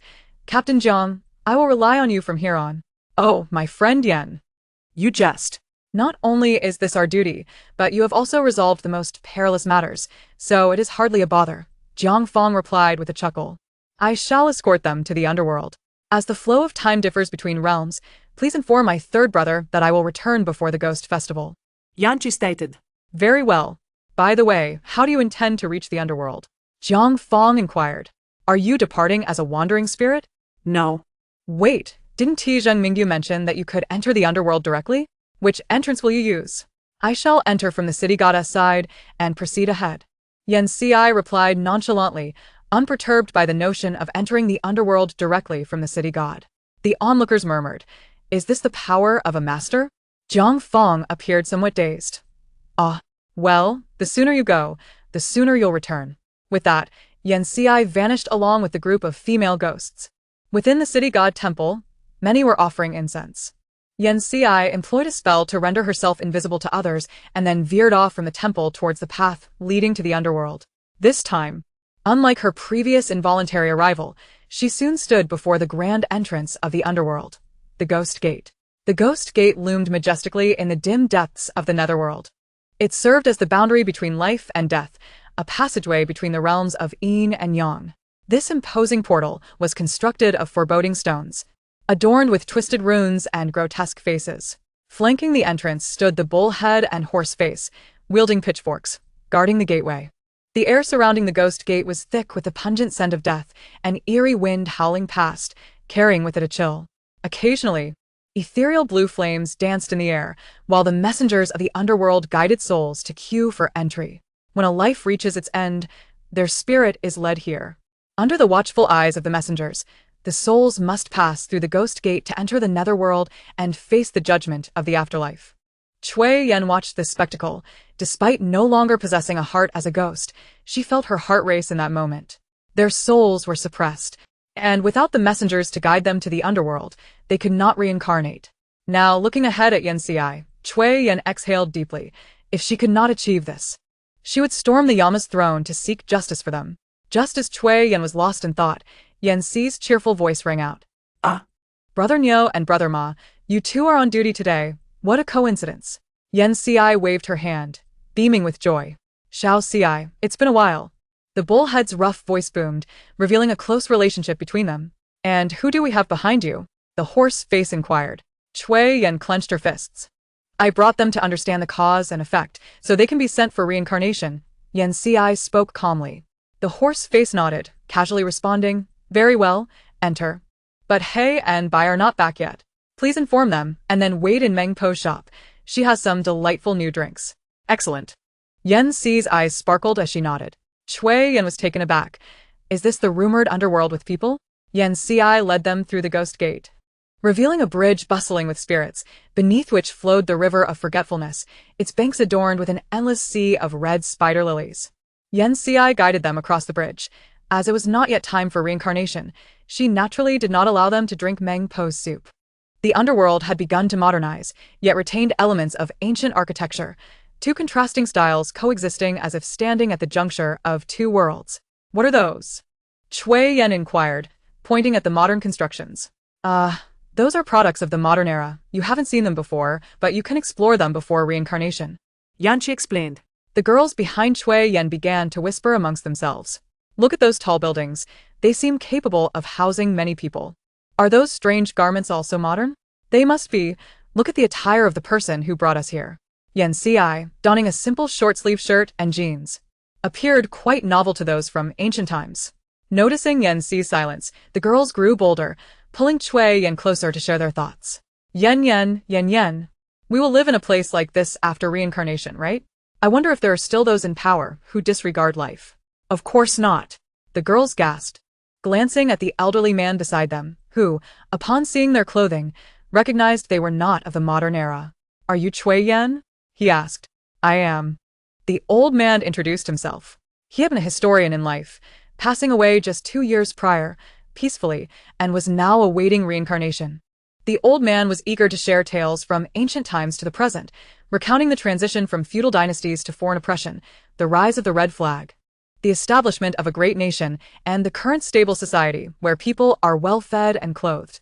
The girl's eyes sparkled with hope, and as Chui Yan looked at her sisters, she felt a sudden swell of emotion. Turning to Yan Si, she saw her standing patiently, a gentle smile on her face, devoid of any impatience. Old Lee, your application to go out during the Ghost Festival has been approved. Hurry and complete the paperwork. A ghost called from nearby. Certainly, the old man replied, bidding farewell to them as he went to handle his affairs. Yan Si led the excited girls onward until they arrived at Meng Po's beverage shop. The establishment resembled an ancient tavern, and as Yan Si entered with the female ghosts, a woman behind the counter rested her chin on one hand while idly manipulating an abacus, exuding an aura of charm laced with a hint of languor. Upon hearing the commotion, she raised her gaze, her expression shifting to one of surprise upon seeing Yan Si, and she straightened up. Xiaoji. I'm surprised you still remember me and found the time to visit, the woman remarked, propping her head up with one hand. Although her tone was tinged with sarcasm, the affection and mild reproach were unmistakable. Upon noticing the soul hook in Yan Si's hand and the female ghosts behind her, she could not help but let out a soft huff. Oh, I see now. You're not here just to see me, but merely passing by and looking for a place to rest. Faced with Meng Po's playful accusation, Yan Si swiftly donned a flattering smile and hurried to explain. Oh, Meng Jia, please don't say that. I've been so busy lately and finally, I found a moment to spare. I couldn't wait to come and visit you. Spare me the flattery. I suspect that old He and old Bai haven't returned yet, which is why you've come to wait here. Meng Po retorted with an amused scoff, revealing Yan Si's true motive. Nevertheless, as she spoke, Meng Po conjured a cup filled with a faintly red liquid. Its subtle fruity aroma wafting through the air. With a gentle push, she delivered it to Yan Si. Clearly, this drink had been prepared in advance. Upon seeing this, Yan Si understood well. It was undoubtedly a signal from the bullhead and horse face. She couldn't help but mischievously stick out her tongue, and Yan Si murmured softly, Brother Nyo and Brother Ma are rather inconsiderate, aren't they? With this, wouldn't it be devoid of any surprise? Oh, is it truly the absence of surprise? Or have I merely uncovered the little fib of yours? Meng Po smiled slightly, extending her finger to gently tap Yan Si's forehead. She then turned her gaze towards the group of female ghosts behind Yan Si, gesturing for them to take a seat and kindly remarked, Ladies, there is no need to be formal. Please rest a while in my humble establishment. You're not in a hurry, are you? Feel free to inquire at any moment. But I would prefer not to witness Yan Si's overly amiable demeanor. In Chui Yan's eyes, Meng Po's gaze was chillingly devoid of emotion. She understood all too well that once she stepped through the gates of the underworld, she would be surrounded by numerous deities and spirits, with no path of retreat. Yet, Faced with such otherworldly beings, she felt a chill run down her spine, while simultaneously feeling a sense of relief within. After all, this Taoist had extensive connections in the underworld. Niu Tu, Mamian, A Bai Wuchang. And Meng Po, Chui Yan certainly did not believe that Yan Xi's network was limited to these figures. This was merely what she had observed thus far. You flatter me. We all rely on you to clear our names, after all. A little wait is hardly significant, so there is no need for haste. Chui Yan managed to smile as she spoke. Yan Xi turned her head, looking at Chui Yan, and cheerfully said, Rest assured, Miss Chui, having promised you, I shall certainly deliver. She then turned back, picked up the cup Meng had offered, inhaled deeply, and exclaimed with delight, Wow, it smells wonderful. Sister Meng, what delectable beverage is this? Meng Po shot her a glance. You little rascal, your nose is quite keen. This is my newly brewed plum wine. Do give it a try. Yan Xi's eyes sparkled. Yes, yes. With that, she raised the cup and downed it in one go. Hey, slow down, child. No one is competing with you for it, Meng Po began, but before she could finish, Yan Xi had already set down her cup, smacking her lips and declaring, It's tangy and sweet, so delicious. Sister Meng, do you have more? Please give me another cup. With a resigned shake of her head, Meng Po poured her another cup. You little glutton, I shall pack some for you when you leave. Yan Xi grinned, knowing Sister Meng was the best. The two exchanged light-hearted banter, and the atmosphere became warm and congenial. Chui Yan and her companions observed from the side, their initial fear and anxiety upon seeing Meng Po considerably alleviated. Just as they were enjoying their conversation, two figures, one black and one white, appeared. The female ghosts instinctively quieted their breaths. These were the well-known enforcers of the underworld, the black and white impermanents. Old Yen, what are you drinking? Share some with me. Xie Bian approached, carrying a morning staff. Away with you. This is for Xiao Xi. If you want some, bring money, Meng Po retorted, rolling her eyes. Meng Po, your prices keep climbing. Before old Yen burned me some money. I didn't have extra to buy. Just give me a little. Xie Bian chuckled. I knew you'd make Xiao Xi burn money for you, Meng Po huffed. Yet she still provided Xie Bian and Fan Wujiao with 2 jars of their favorite liquor. He thinks. Xie Bian poured a bowl and downed it in one gulp. This gets better and better. Of course. Just look at who brewed it, Meng Po replied. Yes, yes, Sister Meng is the best. Yan Xi chimed in. When I return this time, I will burn some lovely clothes for you. All right, but the clothes you burned for me before were outdated. Modern ones from the underworld never look good, Meng Po complained.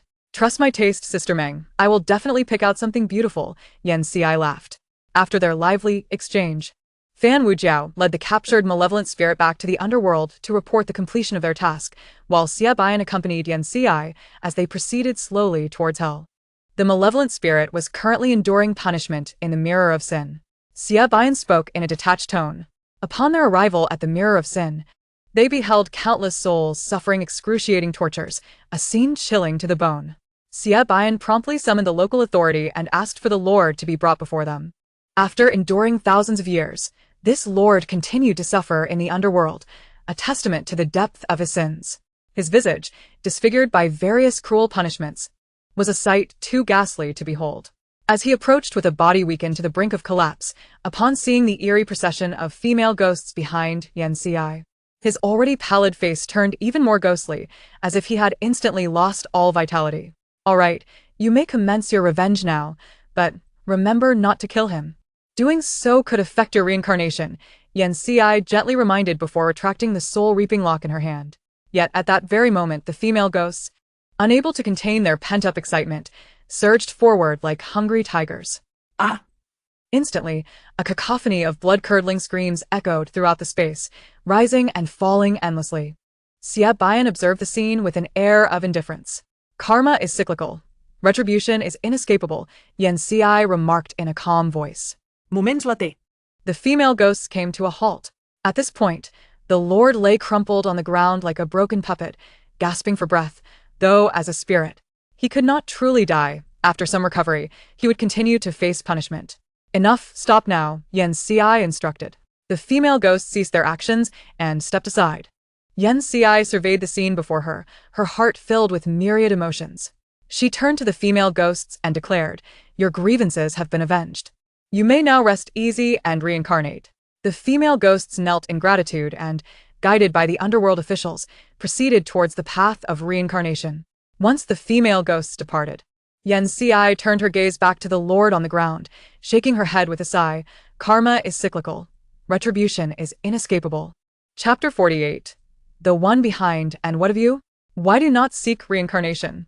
Yen Ci fixed her gaze directly on Chui Yen, inquiring. Just moments ago, the other female ghosts had departed, but before they left, they had gathered around Chui Yen, bidding her a fond farewell, as if they understood her forthcoming choice.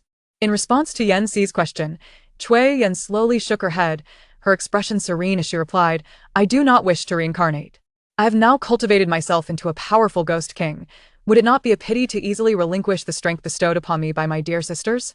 More importantly, do you not still require my assistance in uncovering who laid down that formation?"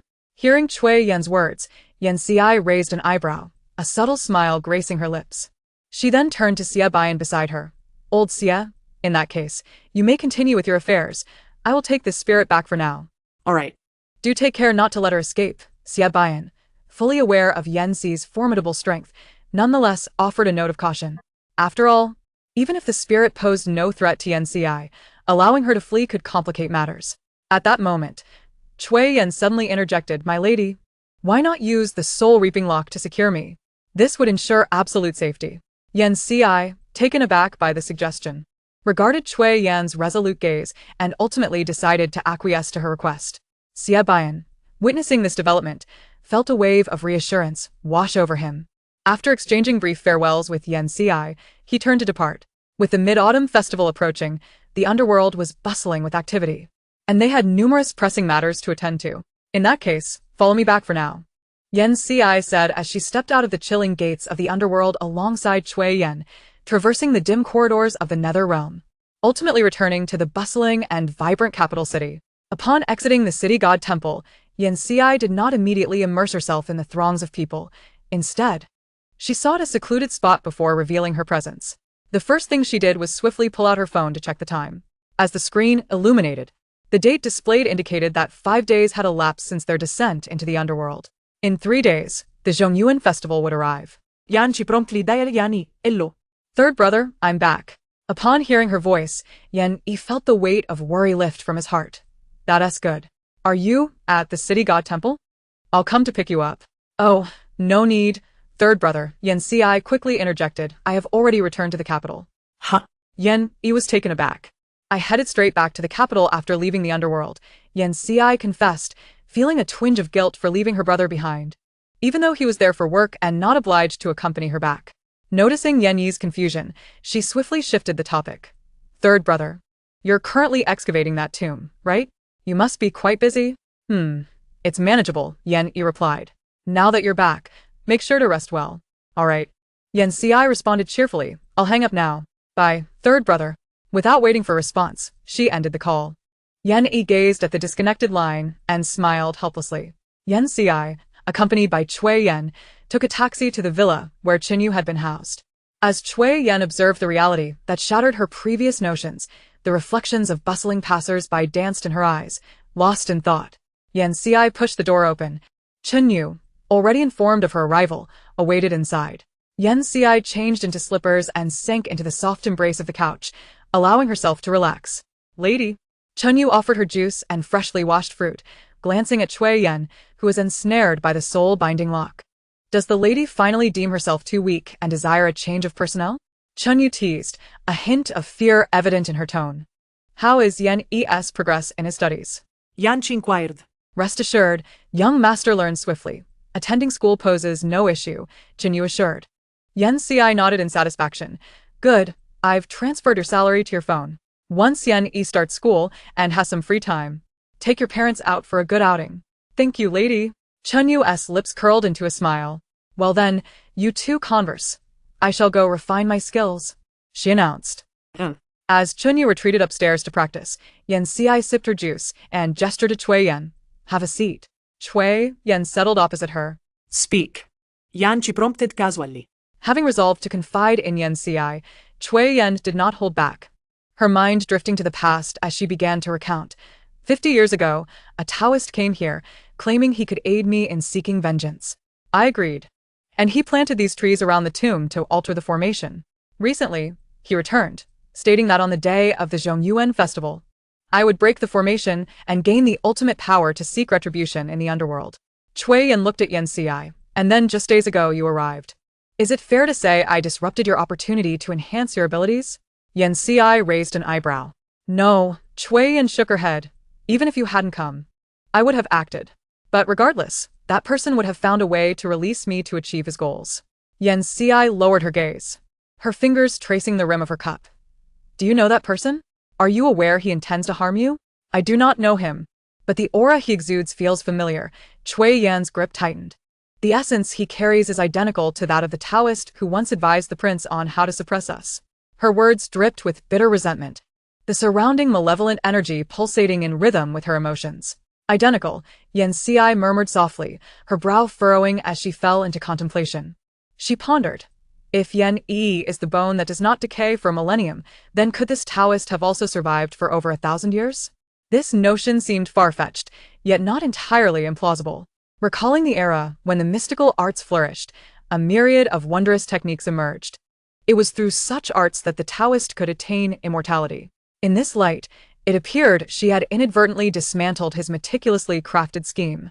After all, he now sought the bones of a millennium and vengeful spirits, both of which had fallen into her possession. However, if he truly was an ancient being, how could she so easily disrupt his grand design? Doubt began to gnaw at her. After a moment's reflection, a thought crossed her mind. Perhaps the reason this Taoist refrained from making a commotion was that his longevity stemmed not from cultivation, but from dark sorcery. This necessitated a cautious approach to avoid attracting the attention of the heavenly order. Yan Ci gazed intently at the vast sky outside the floor-to-ceiling windows, her expression deepening in contemplation. She silently queried, "Am I correct in my intuition, master?" Uffed. On a cloud, her master spluttered tea. Indeed. A once-in-a-millennium talent of the mystical arts, he remarked with a sigh of admiration. How could it be otherwise when you consider whose disciple you are? His face radiated pride and joy. You old rascal, your disciple has posed a question, and you still remain silent? He teased with a playful chuckle. Upon hearing this, her master first sighed in resignation, but soon a look of contentment graced his features, his gaze filled with affection and pride for Yan Ci. Yan Ci understood well that her master would not divulge anything further. Thus, she retrieved a few copper coins she had carried with her, tossing them lightly. They traced a graceful arc in the air before clattering onto the coffee table. Yan Ci scrutinized the coins laid out on the table, examining the pattern they formed. After a considerable pause, she slowly gathered the coins and, parting her lips, whispered, "I comprehend now." A satisfied smile appeared on her master's face as he gently lifted the teapot, elegantly pouring steaming tea into the cups before them, watching as the clear, fragrant liquid filled them. "See, my disciple has never given me cause for worry," her master mused, his eyes brimming with admiration. The entity beside him smiled in agreement. "Indeed, she is the most fitting choice. Otherwise, why would we have chosen her back then?" His words conveyed a deep sense of trust and affirmation, while the joy in his laughter was unmistakable. "Our discernment is indeed exceptional," her master interjected, brimming with confidence in his judgment. "Undoubtedly," the other chimed in, nodding in complete agreement with her master. Soon, hearty laughter echoed, traversing the mountains and forests, reverberating through the heavens, startling several celestial cranes roosting nearby. These birds, disturbed by the sudden commotion, took flight, their calls ringing clear and melodious. Yan Ci turned to Cui Yan, her voice steady as she delivered the harsh truth. "You seek vengeance against that Taoist? You are no match for him, let alone exacting revenge." Ino, Cui Yan replied. Her gaze fixed intently on Yan Ci. "But you can." Yan Ci met her gaze, and a heavy silence enveloped them. "So? Therefore, please accept me." Cui Yan rose to her knees and bowed deeply. The physical manifestation of Cui Yan executed a series of actions, the sound of her bowing resonating sharply and decisively. Much like her character, she was acutely aware that she was no match for the Taoist, yet she believed that as long as she remained close to this esteemed individual, Yan Ci would inevitably confront the Taoist, and she would follow suit, at least providing her with an opportunity for vengeance. Yen Xi fell into silence for a moment before letting out a sigh. Very well, if you wish for me to accept you, then you shall be my ghostly aide. Adhering to my rules. Cui Yen complied with the master's command, her voice devoid of any hesitation. Yen Xi wasted no time. She retrieved the soul-binding lock and promptly established a contract with her. Rise. You shall reside here from now on. There are ample rooms upstairs for you to choose from. Yanchi stated. Understood, Cui Yen replied before standing up. Chen Yu. Yes, master. What are your commands? Chen Yu, hearing Yen Xi call him, rushed down, resolutely refusing to be abandoned by his master. This is Cui Yen. You will be colleagues from now on. She has been dead for a millennium. Teach her about modern life, Yen Xi instructed. Very well, master. Chen Yu acquiesced, relieved, for although she was stronger than him, he possessed knowledge she lacked. It turned out that the adage his teacher had imparted, knowledge is power, was indeed true. On the Ghost Festival, also known as the Zhongyuan Festival, the gates of the underworld would open, allowing spirits to return to the human realm for a visit. Sister, what are you doing?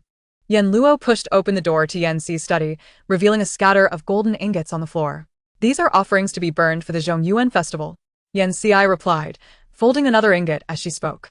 Yen Luo bent down to gather the scattered golden ingots, placing them into a nearby bag. Standing upright, her gaze inadvertently fell upon the sofa, where several neatly folded dresses were arranged. Curiosity piqued. She could not help but ask, Sister, is this dress a new purchase? Why didn't you invite me to go with you? Her words carried a hint of light reproach. Yen Luo thought to herself that it was rather inconsiderate of her sister not to take her along to buy new clothes. With this thought, she couldn't help but pout slightly, as if deeply wronged. However, in response to her sister's inquiry, Yen Xi remained silent for a moment, then sighed with resignation. A smile gracing her features as she explained, this dress was not purchased for myself. It is meant for someone else. For someone else? Yen Luo's eyes widened in surprise. Clearly taken aback by this revelation, she had assumed her sister was acquiring new attire for herself, only to discover it was intended for another. A wave of disappointment washed over her, but more so was a sense of confusion. Well, to be precise, it can also be for a ghost. Yen Xi seemed to perceive Yen Luo's thoughts, teasingly remarking. She looked at her sister with a cheerful demeanor. Upon hearing this, Yen Luo's face flushed crimson, overwhelmed with shyness. As she quickly lowered her head, continuing to organize the golden ingots into the bag, sealing it as she said, Sister, I just remembered I have something to attend to, so I'll take my leave. She hurriedly exited. Yen Xi, with a smile of exasperation, gazed out the window, her fingers lightly tapping the table. Cui Yen had departed. What else might transpire on the Zhongyuan Festival? In a mountain villa, a figure sat on a sofa, bellowing, useless. As they hurled the teacup in their hand to the ground, this individual was shrouded in dark energy, their features obscured, the swirling black mist around them betraying their foul mood. My lord, please temper your anger. That woman possesses too much power. We simply cannot contend with her. 3 individuals knelt before them, the leader's voice trembling. The Xian men is currently weak. How formidable can they truly be? Enough of this nonsense. You are all inept. The figure waved their hand dismissively, seething at the thought that their meticulously laid plans had been thwarted. What of the mindless spirits we cultivated? The figure inquired coldly. Do not tell me you failed even at that. Rest assured, those spirits are perfect. Devoid of reason, they only know how to kill, the other replied, a servile smile adorning their face. Excellent. Release them during the Zhongyuan Festival when the 100 ghosts roam, causing chaos in the underworld. That will provide us with an opportunity. The figure scoffed. Remember, if you fail again, do not expect to live long. Yes. The 3 kneeling individuals chorused in unison. Chapter 50. The 100 Ghosts Procession. On the day of the Zhongyuan Festival, Yen Xi first accompanied the Yen family to pay respects at the ancestral tomb before proceeding to the Taoist temple to burn offerings for her friends in the underworld. The day held no particular significance, save for the fact that there were far fewer people out in the evening than usual. Mother, will the mastermind send someone? Yen Yining inquired, observing the passers-by. Perhaps, after all, their intention was to incite chaos using Cui Yen during the 100 Ghosts procession.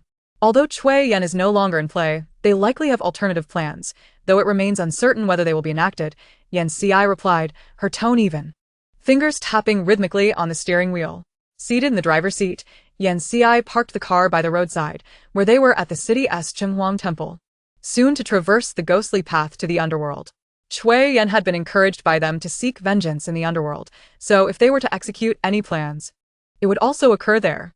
Yan Yining occupied the passenger seat, with Lu Qi resting atop her shoulder, while Chui Yan and Qinyu occupied the back seat, marking their first time together in such numbers. If I manage to capture one, can I eat it? Yan Yining pondered aloud. No, you can eat anything filthy. But if you desire some ghostly essence, you can ask Uncle Xia for a bit later, came the reply. Very well, Yan Yining sighed in disappointment. Lu Qi, lazily yawning on Yan Yining's shoulder, remarked, it seems we won't be sleeping tonight. Yan Yining tore open a candy packet, her eyes sparkling. I don't need to sleep anyway.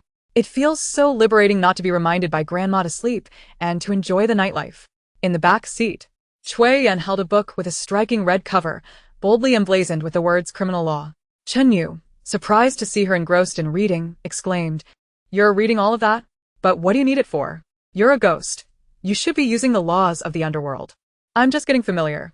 In case I need to resolve issues with others later, Chui Yan replied earnestly. Chen Yu responded, Yan Xi, hearing this, couldn't he help but chuckle.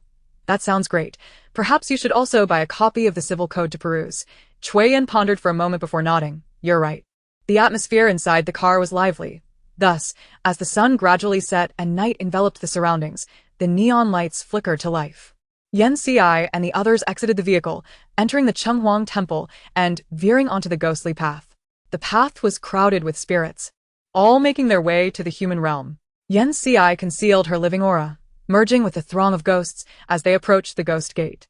In Yan Chi's, the bustling spirits drifted forth from the gate, each manifesting in various forms, some with long tongues, others missing parts of their heads, and some with eyes dangling from their sockets. Naturally, there were also those who appeared normal, though the irregularities were far more numerous. Commence your actions, Lu Qi and Qinyu, Yan Yining. Take Chui Yan with you as you blend in. If anything seems amiss, act swiftly, Yan Xi instructed. Understood. Yan Xi observed the four of them maneuvering through the crowd of ghosts, yet they did not stray far from the ghost gate. Old Yan. A pale ghostly visage reflected in Yan Xi's gaze, its long, blood-red tongue and hair cascading downwards. Off you go, Yan Xi waved, nudging Xia Bian aside. Xia Bian shrugged, retracting his tongue and gradually straightening his form. Pray tell, how are your inquiries faring? Yan inquired. A malevolent practitioner, who has existed for over a millennium indeed exists. Xia Bian opened the ledger of life and death in his hands. Shuefeng, deceased before 1056. Hasn't he already perished? Yan inquired. The issue lies here. Xia Bian's expression turned grave. The ghostly emissaries have failed to locate his soul, nor is there any record of reincarnation. Yan Xi furrowed his brow. What is his background? In the 300 years following your tribulation, no talent like yours has emerged from the Xianmen. Yet he appeared just then. Xia Bian scoffed coldly. He claimed to surpass your innate abilities and sought apprenticeship at the Sanqing Temple, only to be turned away. And then, if he is so confident, one would presume he possesses considerable talent. Even if the Sanqing Temple rejected him, others within the Xianmen would surely recognize his worth, Yan Xi remarked. If he indeed had such talent, it would have been well and good. However, as Xia Bian spoke, the procession of malevolent spirits ahead suddenly became agitated. Over 100 vengeful ghosts attacking other souls, filling the air with cries of despair. Xia Bian's countenance darkened. Where are the Yin emissaries? Get to work. And keep a close watch on the ghost gate. Xia Bian charged into the throng of spirits alongside the previously silent Fan Wujiao. Yan Xi remained still. It was the Mid-Autumn Festival, and malevolent spirits were forbidden to roam free. Thus, these spirits had been unleashed by the enemy. And their power was not formidable.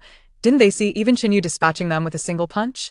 Yan Xi glanced at the soul cast at his feet, writhing in apparent agony. A slow smile crept across Yan Xi's face. Are you alright? The spirit paused, and before it could gather its thoughts, Yan Xi deftly swung a chain, sending the ghost attempting to flee back through the ghost gate hurtling away. Witnessing this, the spirit regained its senses and attempted to flee. Yan Xi grasped its shoulder. Why the rush to leave? What the hell is wrong with this woman? Why isn't she following the script? The spirit looked at Yan Xi's smile, a sudden chill creeping down its back, not from Yan Xi, but from a menacing aura nearby. Humph. Yan Xi coldly observed as the spirit turned to dust in his grasp. Old Yan, what transpired over here? Xie Bian, having dealt with the troublesome spirits, approached to inquire about Yan Xi's situation. Nothing much, merely apprehended one of the enemy's subordinates. Unfortunately, the adversary was ruthless, unhesitatingly reducing its own minion to ashes. Yan Xi replied, his tone calm as still water, unaffected by the turmoil. Oh, by the way, did you capture anyone on your end? Yan Xi asked next. Alas. A few malevolent spirits managed to escape. Xie Bian gritted his teeth, his expression filled with fury. This was undoubtedly a slight and provocation against his dignity as the White Wuchang. Such arrogant and brazen individuals should not be let off easily. Observing this, Yan patted Xie Bian's shoulder in consolation. No worries, after all, only a few have fled. Moreover, compared to these malevolent spirits, the true threat lies within the individuals mingling among the ordinary souls. If we allow them all to enter the ghost gate, the consequences could be unimaginable. By daybreak, those ghosts will return. With thousands of souls, it is simply unrealistic to investigate each one. Fan Wujiao shook his head, speaking up. While there may be 100 malevolent spirits on the night of the ghost parade, how many have exited the underworld? Just then Yan Yining and others approached. But Yan Yining suddenly could not restrain herself and let out a burp. The atmosphere fell silent. Yan. The enraged Xie Bian exclaimed. What on earth did you just eat? Seeing this, Yan Xi reached out and pinched her little ear. Ouch! Ouch! Ouch! I didn't. I merely nibbled on his arm. Yan Yining protested, struggling while flailing her small hands in explanation. Upon hearing this, Yan Xi turned to look at Fan Wujiao, who first fell silent for a moment before silently turning his body, revealing a group of malevolent spirits bound behind him. Upon closer inspection, it was evident that nearly half of these spirits were missing parts of their arms. Did I not already tell you not to eat anything unsanitary? Yan Xi felt his temples beginning to throb uncontrollably. I am quite picky. Only nibbling on clean spots, Yan Yining murmured timidly, retracting her neck. Oh, is that so? Yan Xi's lips curled into a smirk, inquiring softly, so, did you choose clean spots to nibble on, or did you simply indulge in the tastiest bits? Xie Bian waved his hand dismissively. It matters not. These malevolent spirits are merely raised by the enemy, devoid of any sentience. They can be consumed. Just then, Cui Yan hurried over to Yan Xi's side, lowering her voice. My lord, I sense that man's presence among these souls. Yan Xi and Xie Bian exchanged glances, a flicker of sharpness flashing in their eyes. Come with me, Xie Bian instructed Cui Yan. Only after Yan Xi nodded in consent did Cui Yan follow Xie Bian away. Yan Xi inspected Yan Yining's condition, finding nothing amiss. That's good. Next time you eat, ask me first. What if that old fiend added something to it? Yan cautioned. Oh, Yan Yining nodded. It's better to ask than to go hungry. Yan Xi took them to buy some snacks from the underworld, handing Cui Yan's portion to Qinyu to take back. They then veered back to the city god temple to return home. Meanwhile, Yan Xi prepared to send Yan Yining to kindergarten, as the new school term was about to commence. 3 days later, Yan Xi emerged from the temple, opening the car door to find Xie Bian seated in the passenger seat. Old Yan, it's been a while. Xie Bian waved. Yan Xi smiled wryly as he sat down and started the engine. As they drove along the road, Yan Xi asked, Resolved? Resolved. Cui Yan is quite sensitive to his aura. She captured a few, and I have already returned them to you. Xie Bian replied. Good. But there are surely some that slip through the cracks, Yan Xi remarked. Xie Bian sighed. That is to be expected, however. We intentionally allowed a few to escape to keep an eye on them from the shadows. So, shall we continue discussing Shuefeng? Yan Xi raised an eyebrow in inquiry. Indeed, Xie Bian nodded. After all, he has been wanted by our underworld for a millennium. If you manage to capture him, I might just receive a raise. All right. Go ahead, Yan Xi nodded in agreement. Xie Bian opened the ledger of life and death in his hands. Where did we leave off last time? Right. His talent, he practices malevolent arts, using human lives as a means to an end. He was rejected when he sought apprenticeship at the Sanqing Temple. According to the regulations of the Xianmen, his abilities should have been stripped away. However, he was unwilling to accept this, and injured over a dozen disciples of Qingfeng Temple before fleeing. Xie Bian stroked his chin and remarked, I must admit, he possesses a certain talent in the practice of dark arts. Wait, how exactly did Shuefeng master these malevolent techniques? Yan Xi asked, his brow furrowing in confusion. There is no record of anyone having taught him. Could it be that he comprehended it all on his own? Sieb Yen murmured, but suddenly his expression changed dramatically. No. He hastily flipped through the pages of the ledger, the sound of rustling pages echoing as he finally halted at a specific page. He gazed intently at the page, his expression grave. Old Yen, do you recall the blood maple? The one that once stirred the Xian men with blood-dyed leaves? Yen Xi was taken aback at the mention and promptly brought the vehicle to a steady stop at the roadside. But wasn't he already dead, his soul dissipated entirely? Yen Xi's voice carried an undertone of disbelief. The name Xiafeng was one she was intimately familiar with. In years past, he was renowned as the most notorious malevolent cultivator in the realm, and also the arch-nemesis of her master. It was only through her master's direct intervention that he was ultimately vanquished, leaving him utterly devastated. Yet, upon hearing these words, both Xie Bian and Yen Xi's expressions turned grave. What if he had not perished after all? Yen Xi murmured, her voice laden with disbelief. Could it be that he had concealed his existence from everyone, stealthily infiltrating the underworld, only to reincarnate as Xiefeng? The mere thought sent chills down her spine. Even more astonishing were the subsequent revelations. I have yet to disclose that the decline of Qingfeng Temple and the entire Xianyuan sect is, in fact, attributed to Xiefeng's machinations. Xie Bian and Yen Xi's faces grew increasingly pallid. They could hardly fathom that a being who should have long since been reduced to ashes had somehow survived, and possessed such formidable capabilities. He had nearly slaughtered an entire city, using their blood as a sacrificial offering to curse the Xianyuan sect. Although he was ultimately discovered by the heavenly Tao and faced a cataclysm of thunder, resulting in his death, it seems his spirit eluded reincarnation. I suspect he fears another discovery. After all, his previous success stemmed from the upheaval caused by the transfer of the Fengdu Emperor, which had plunged the underworld into chaos. Xie Bian articulated. Yen Xi felt a sudden throb of pain in her temples, instinctively massaging her temples as she murmured. So that's why he sought out Qingfeng Temple. He wished to ascertain whether my master still lives. Xie Bian nodded in agreement, adding, moreover, he also wanted to see if you remain there. You are, after all, that old man's most cherished disciple, naturally rendering you his most significant threat. Upon hearing this, Yen Xi frowned, a contemplative look crossing her features as she inquired, so, does this mean the adversary we face is none other than my master's nemesis? After a moment of silence, she abruptly proposed, in my opinion, it would be more prudent for my master to descend himself to handle this matter. You know that is unrealistic, Xie Bian replied with a shrug. After pondering for a moment, Yen Xi remarked, I'm hungry. I desire spicy seafood for dinner. Xie Bian patted the morning staff he carried, lamenting, alas, I still have to work.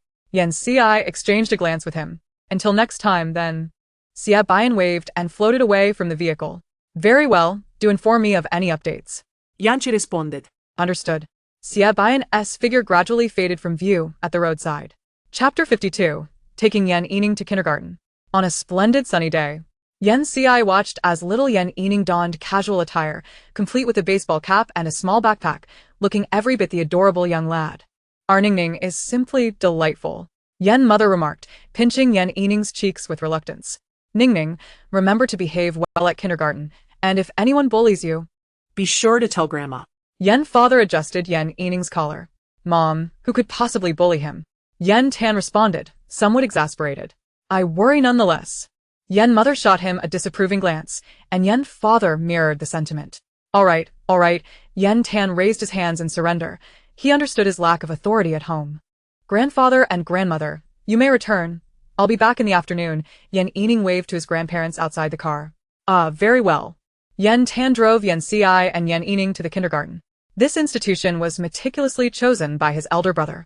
The children who attended were either of affluent lineage or scions of distinguished families, benefiting from an elite educational approach.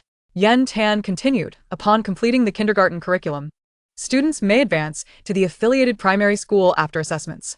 From primary school through to high school graduation, every educational resource is of the highest caliber, boasting top-tier faculty and facilities. Indeed, it sounds impressive, Yen Xi nodded. Ningning needn't he worry, should he face any bullying, he can retaliate. Our Yen family does not shy away from trouble. Although Yen Tan previously claimed no one would bully Yan Yining, he reiterated his caution as they neared the school. Understood.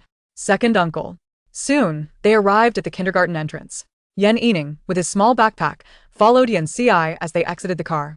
Ning Ning, second uncle, is leaving. All right. Second uncle, goodbye, Yan Yining replied with a hint of reluctance. After seeing Yan tan off, Yan Si led Yan Yining into the campus. The environment was beautiful, adorned with lush trees, brimming with vitality. Yan Yining gazed around, his eyes sparkling with excitement, experiencing the sensation of attending school for the very first time. Upon arriving at the office, the teacher awaited them. Good day, Miss Yan. I am the teacher of the senior class. My surname is Li. The teacher rose to greet Yan Si, extending her hand. Hello, Teacher Li, this is my son, Yan Yining. I entrust him to your care. Yan Si smiled as she shook her hand. It is my duty, Teacher Li replied with a smile, having previously watched Yan Si and Yan Luo's live streams. Surprised to find her so amiable in person. Yan si gently patted Yan Yining's shoulder. Yan Yining obediently greeted, hello, Teacher Li. Teacher Li affectionately ruffled Yan Yining's hair. Smiling, welcome to our class, Yan Yining. She then turned to Yan Si, assuring her, Miss Yan, rest assured, I will take good care of Yining. After expressing her gratitude, Yan Si exchanged a few more words with Yan Yining before departing from the kindergarten. Yan Yining followed Teacher Li to the classroom, where his classmates were curious about the new arrival. Teacher Li prompted Yan Yining to introduce himself, and he confidently approached the podium, his cherubic voice ringing out. Hello everyone. My name is Yan Yining. I'm pleased to meet you all.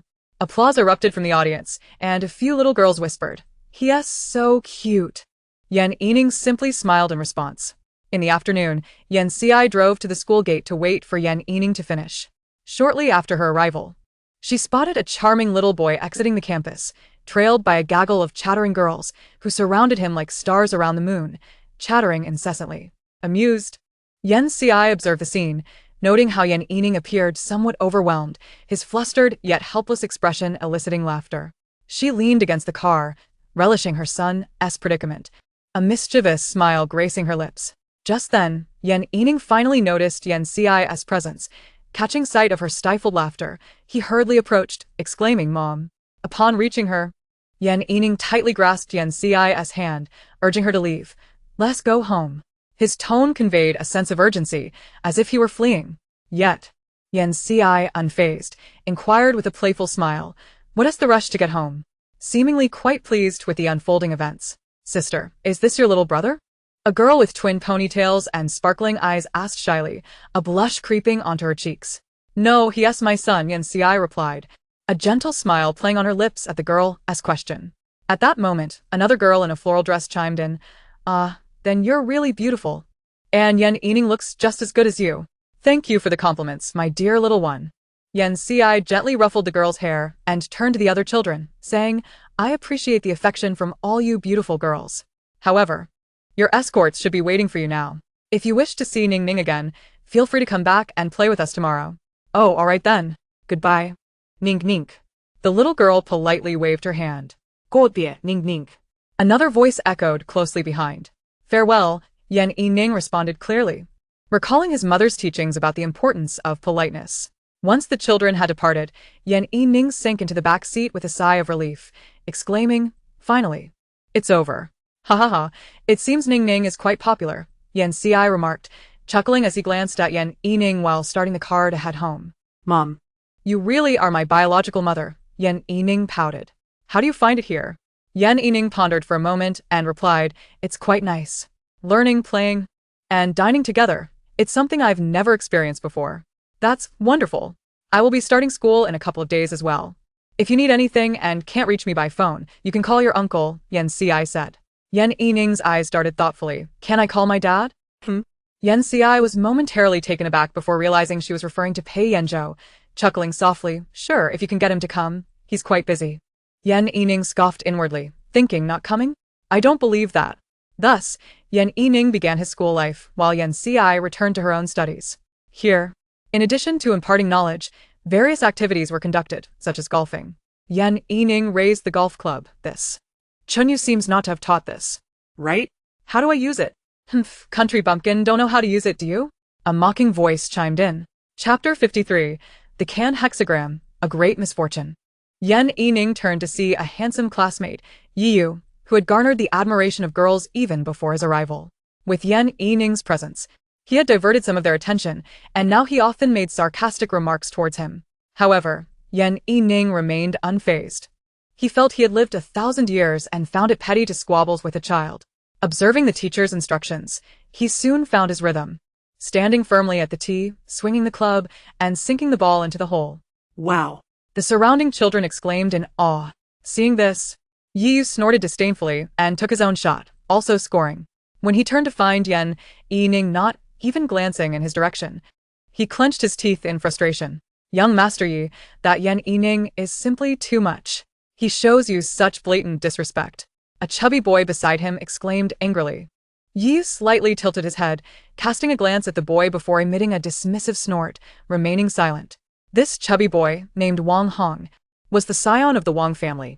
While the Wang family was considered a prominent family, their standing was a tier below that of the Yi family.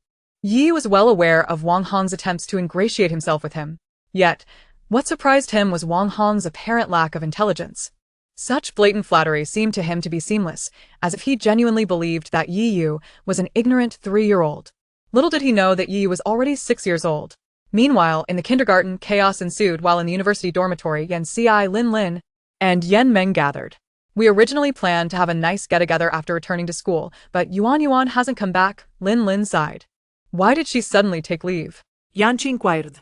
She said her cousin is getting married, and she needs to help with the preparations at home. Yan Meng replied while hanging freshly washed clothes on the balcony. But isn't she not on good terms with her cousin? Yan Ci frowned. Li Yuan's family was from the countryside, but due to her parents' hard work, they had moved to the county town and opened a restaurant that was doing quite well. However, her uncle's family was envious and frequently asked for money, and her grandmother favored her uncle, which led to tensions. Fortunately, Li Yuan's father was clear-headed and had separated from the family. Nevertheless, her grandmother continually sought money to support her younger son's family, and Li Yuan had complained about this, making the situation known to them. Is anything going to happen?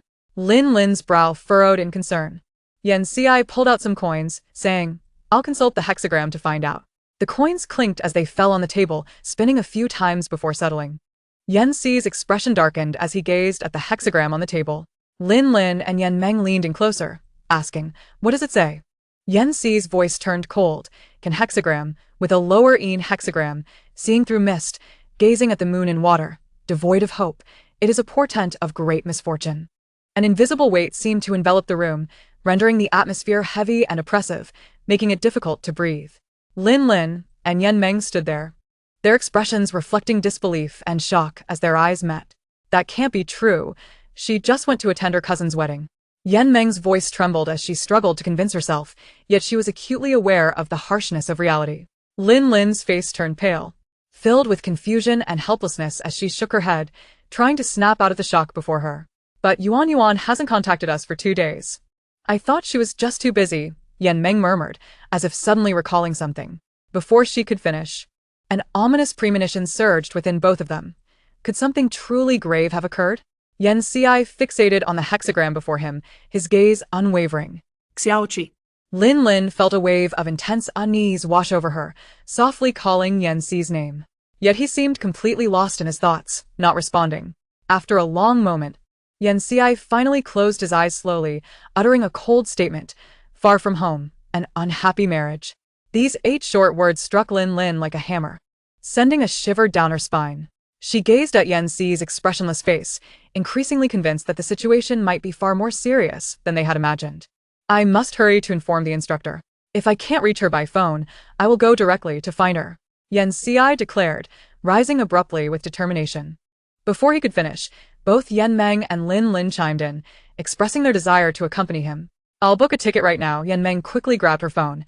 Opening the ticket purchasing app, I'll gather what I need to bring. Lin Lin began to organize her belongings. No, Yan Ci shook his head, stopping them. You both stay at school, I can go alone. But Yan Meng's eyes were slightly red. She knew Yan Ci was capable, yet her concern lingered. Lin Lin set down what she was holding, pondering for a moment before speaking. All right. Lin Lin. Yan Meng looked at her in surprise. Lin Lin shook her head at Yan Meng, then turned back to Yan Ci, saying, we won't go. If anything happens, you need to protect us. Yan Meng considered Lin Lin's words and, with a sigh, nodded in agreement. Lin Lin is right. Xiao Ci, you must be careful. Don't worry. I will notify you both at the first opportunity. I'm going to inform the instructor, and if I can't reach them, I'll go directly. You two will need to cover for me here, Yen Ci reassured them with a smile. All right. Yen Ci exited her dormitory and made her way to the instructor's office. However, it was evident that she did not believe the instructor would be able to reach Li Yuanyuan's family, and the outcome indeed confirmed her doubts. Do not worry. I will contact the police immediately. The instructor spoke with a strained tone. All right, Yen Ci nodded, leaving the office with a cloud of concern hanging over her. Once outside, her expression transformed into an unsettling calmness. She retrieved her phone and dialed. Officer Lin. Lin Guang was momentarily taken aback, before hesitantly responding. Miss Yen? It's me. I have a case of trafficking here. Would you be interested? Yanchi inquired. She intended to proceed, and naturally, she required the police's assistance to manage the ensuing matters. Li Yuanyuan still possessed her 5 emperor coins, and though there was no immediate danger, time was of the essence. What? Lin Guang stammered, clearly startled. This individual was indeed formidable when she chose to act. It's from Yun City, Yen Ci elaborated. A thought flashed in Lin Guang's mind. There had been trafficking cases in Yun City, but following Yen Ci's resolution of a significant case months ago, the perpetrators had become more cautious, mostly apprehending only minor players. I will contact them right away. Are you heading there? What time will you arrive? Lin Guang asked promptly. Soon. Please send me the contact details, Yen Ci replied before ending the call. Upon reaching the city god temple, Lu Qi was already waiting for her. Master. Lu Qi coiled around her wrist. Let us go, Yen Ci instructed, veering into the shadowy path. Chapter 54, A Family of Beasts. Yen Ci arrived at the city god temple in Yun City and directly dialed the number provided by Lin Guang. Hello, I am Yanchi. Miss Yen, greetings. This is the Public Security Bureau of Yun City. We have received directives from our superiors. May I ask your current situation? I will send you the location. It is in a village near Yun City. Yen Ci relayed the calculated coordinates before hanging up and climbing onto Lu Qi's expansive back. Seated between the two corners, Yen Ci soared through the mist towards their destination. Hey, do you see that in the sky? What is it? Where? Did I miss-see? I feel like there's something in the clouds. Could it be a deity? Let us hurry. We might miss the second bus. Oh, right. Master, we have arrived. Lu Qi's voice resonated in Yen Ci's mind. All right, let us disembark, she instructed, casting a concealment spell. In the dusk, Yen Ci walked along a mountain path. Lu Qi coiled upon her shoulder. Villagers occasionally passed by, seemingly oblivious to her presence, engrossed in their own conversations and laughter as they descended. That lad from the Li family is getting married? They've been sending out invitations and preparing the wedding room. Why didn't I hear about this before? So sudden. Whose daughter is it? Not sure. The Li couple hasn't mentioned it, but that lad doesn't even have a job. Who would want him? Hey, could it be a bot bride? Another voice whispered. Surely not.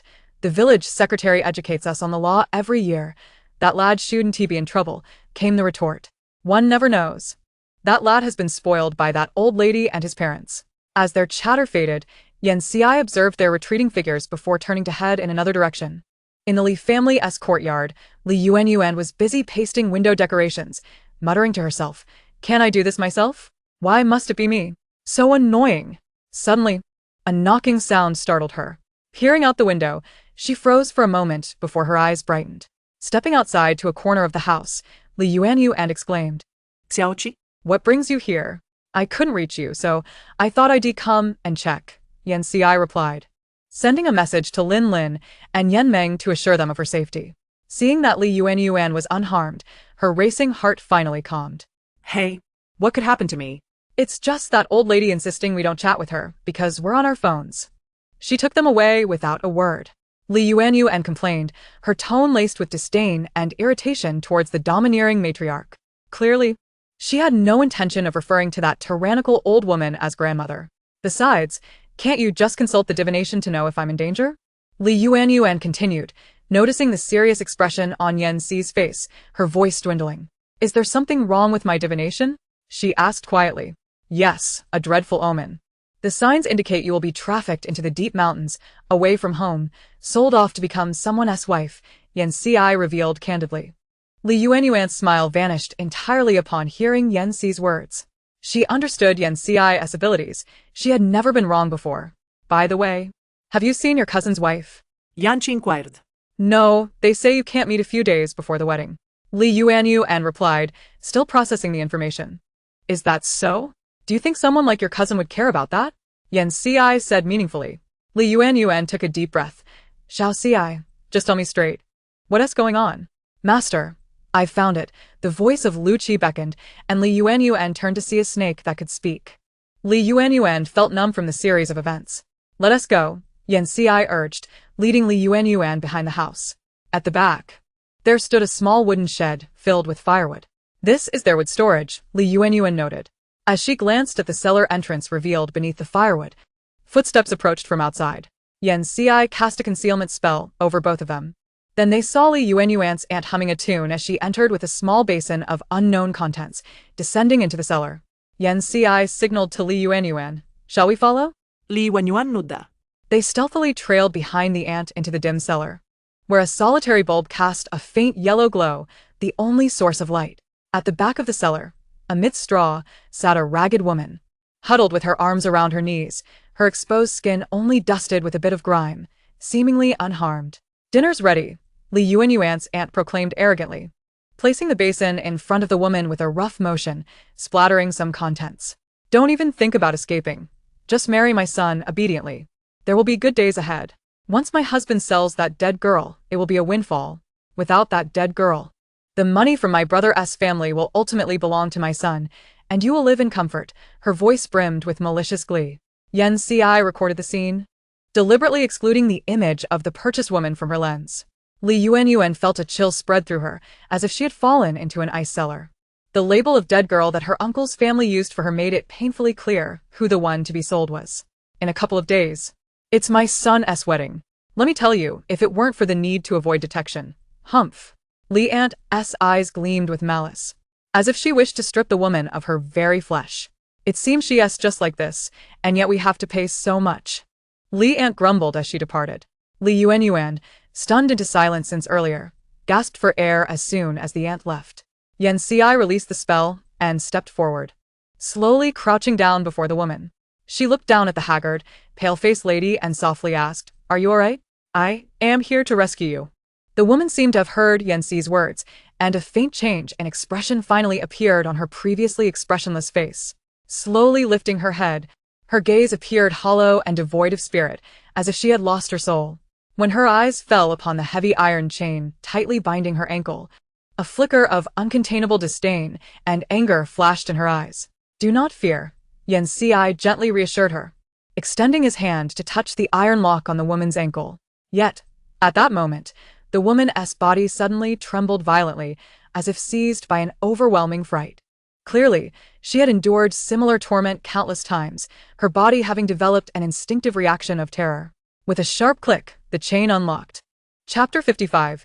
Those who do not commit wrongdoings need not fear ghosts. A glimmer of hope ignited in the woman's previously dull eyes, but it quickly faded once more. Her voice, hoarse from long silence, emerged. It is futile. I have attempted to escape many times, yet I have always been ruthlessly captured. Trust me, this time will be different. You shall never be taken by them again. Rather, those who have harmed you will face their deserved retribution, Yan Ci consoled her softly, though his gaze remained icy and piercing. Indeed, you are absolutely right. Li Yuanyuan, regaining her composure, grasped the woman's hand tightly and declared, I will take you away from here immediately. I never imagined this family could be even more depraved than I had anticipated. You? Are you the dead girl she spoke of? You must run. The woman exclaimed in terror, her voice laced with urgency and concern. Hearing this, Li Yuanyuan's heart tightened, yet she remained unperturbed. She held the woman's hand firmly, striving to maintain her composure while looking steadfastly into her eyes, assuring her, Do not worry. Everything will be fine. My dear friend is here. She will save us. As she spoke, Li Yuanyuan's eyes brimmed with tears, her throat choking with emotion. Yan Ci conjured a small paper figure, placing it on the ground. The little paper figure stretched its arms and legs before scampering over to the straw, transforming into an appearance identical to that of the woman and curling up in a corner. The woman was momentarily taken aback. So was Li Yuanyuan. She had never witnessed Yan Ci employing such magic before, but after encountering a talking snake, she readily accepted this extraordinary occurrence, ensuring they would not be discovered. Let us depart, Yan Ci chanted a spell, guiding them out of the cellar. Beneath the sparse moonlight, The woman gazed at the full moon, a solitary tear cascading down her cheek. Yan Xi instructed the arriving police to remain on standby nearby while he turned his attention to Lu Qi. Lu Qi shivered slightly. "What is your command, esteemed one?" Yan Xi stroked his chin thoughtfully. "Go find a few wandering souls and frighten that family in their dreams." "Understood," Lu Qi replied, preparing to carry out the task. "Wait, do not frighten them to death. Let them suffer while alive, then continue to torment them after death. If they die from fright, they will endure fewer years of suffering," Yan Xi called after him. "Yes, esteemed one." Meanwhile, Li Yuanyuan brought the woman back to her family's old house, where her parents were astonished by what they heard. Li's mother was filled with rage, exclaiming, "They are utterly lawless." Li's father was equally incensed, declaring, "I shall report this to the police immediately." Li Yuanyuan hurriedly interjected, "Xiao Xi has already alerted the authorities. They are currently on standby. I will prepare some warm water for this girl to wash up. Yuanyuan, could you find her a change of clothes?" Li's mother instructed. Of course, Li Yuanyuan nodded, leading the woman back to her room. The woman's name was Sun Yan, a resident of a small town in the south who had finally gained admission to university and secured a job in the big city, only to be deceived by her parents into returning home and sold to human traffickers to fund her brother's marriage. Scoundrels. A pack of scoundrels, Li Yuanyuan thought, her head pounding with anger. "Do not fear, they will receive their just punishment," Li Yuanyuan consoled her. The following morning, Li's uncle and his family awoke with heavy dark circles under their eyes. "Are we still selling that dead girl?" Li's aunt expressed her anxiety. Li's uncle's expression was grim. "What if we do not sell her? How will we afford to buy a house for Yaozu? By the way, where's Yaozu?" They hurriedly searched for Li Yaozu, only to find him sitting dazed on the floor. No, it wasn't me," he kept mumbling. "What happened?" Li's aunt rushed forward, shaking Li Yaozu's shoulders. "Son, do not frighten your mother." "No, it wasn't me who caused your death," he murmured repeatedly. "Oh, what a sight." Li's mother entered, and, seeing the scene, smirked. "It seems the weight of guilt has rendered him senseless." "What nonsense are you spouting?" Li's aunt shouted, her voice rising, unable to contain her fear. "Sister-in-law, as the saying goes, those who do not commit wrongdoings need not fear the knock of ghosts." Li's mother had long harbored disdain for this family. Initially, she had planned to assist Li Yaozu with his marriage, but it nearly cost her daughter dearly. Li's father stepped forward. "The money you borrowed must be repaid within 2 weeks, otherwise, do not blame us for taking legal action." "Brother, how can you say such things? Are you not afraid I will tell mother?" "Then go ahead and tell," Li's father retorted. Li Yuanyuan's parents were disinclined to waste further words, and after speaking, they departed. Not long after Li's parents left, the police arrived at their door. "You are now implicated in a case of human trafficking. Please come with us." "Esteemed one, that young man is involved in a death.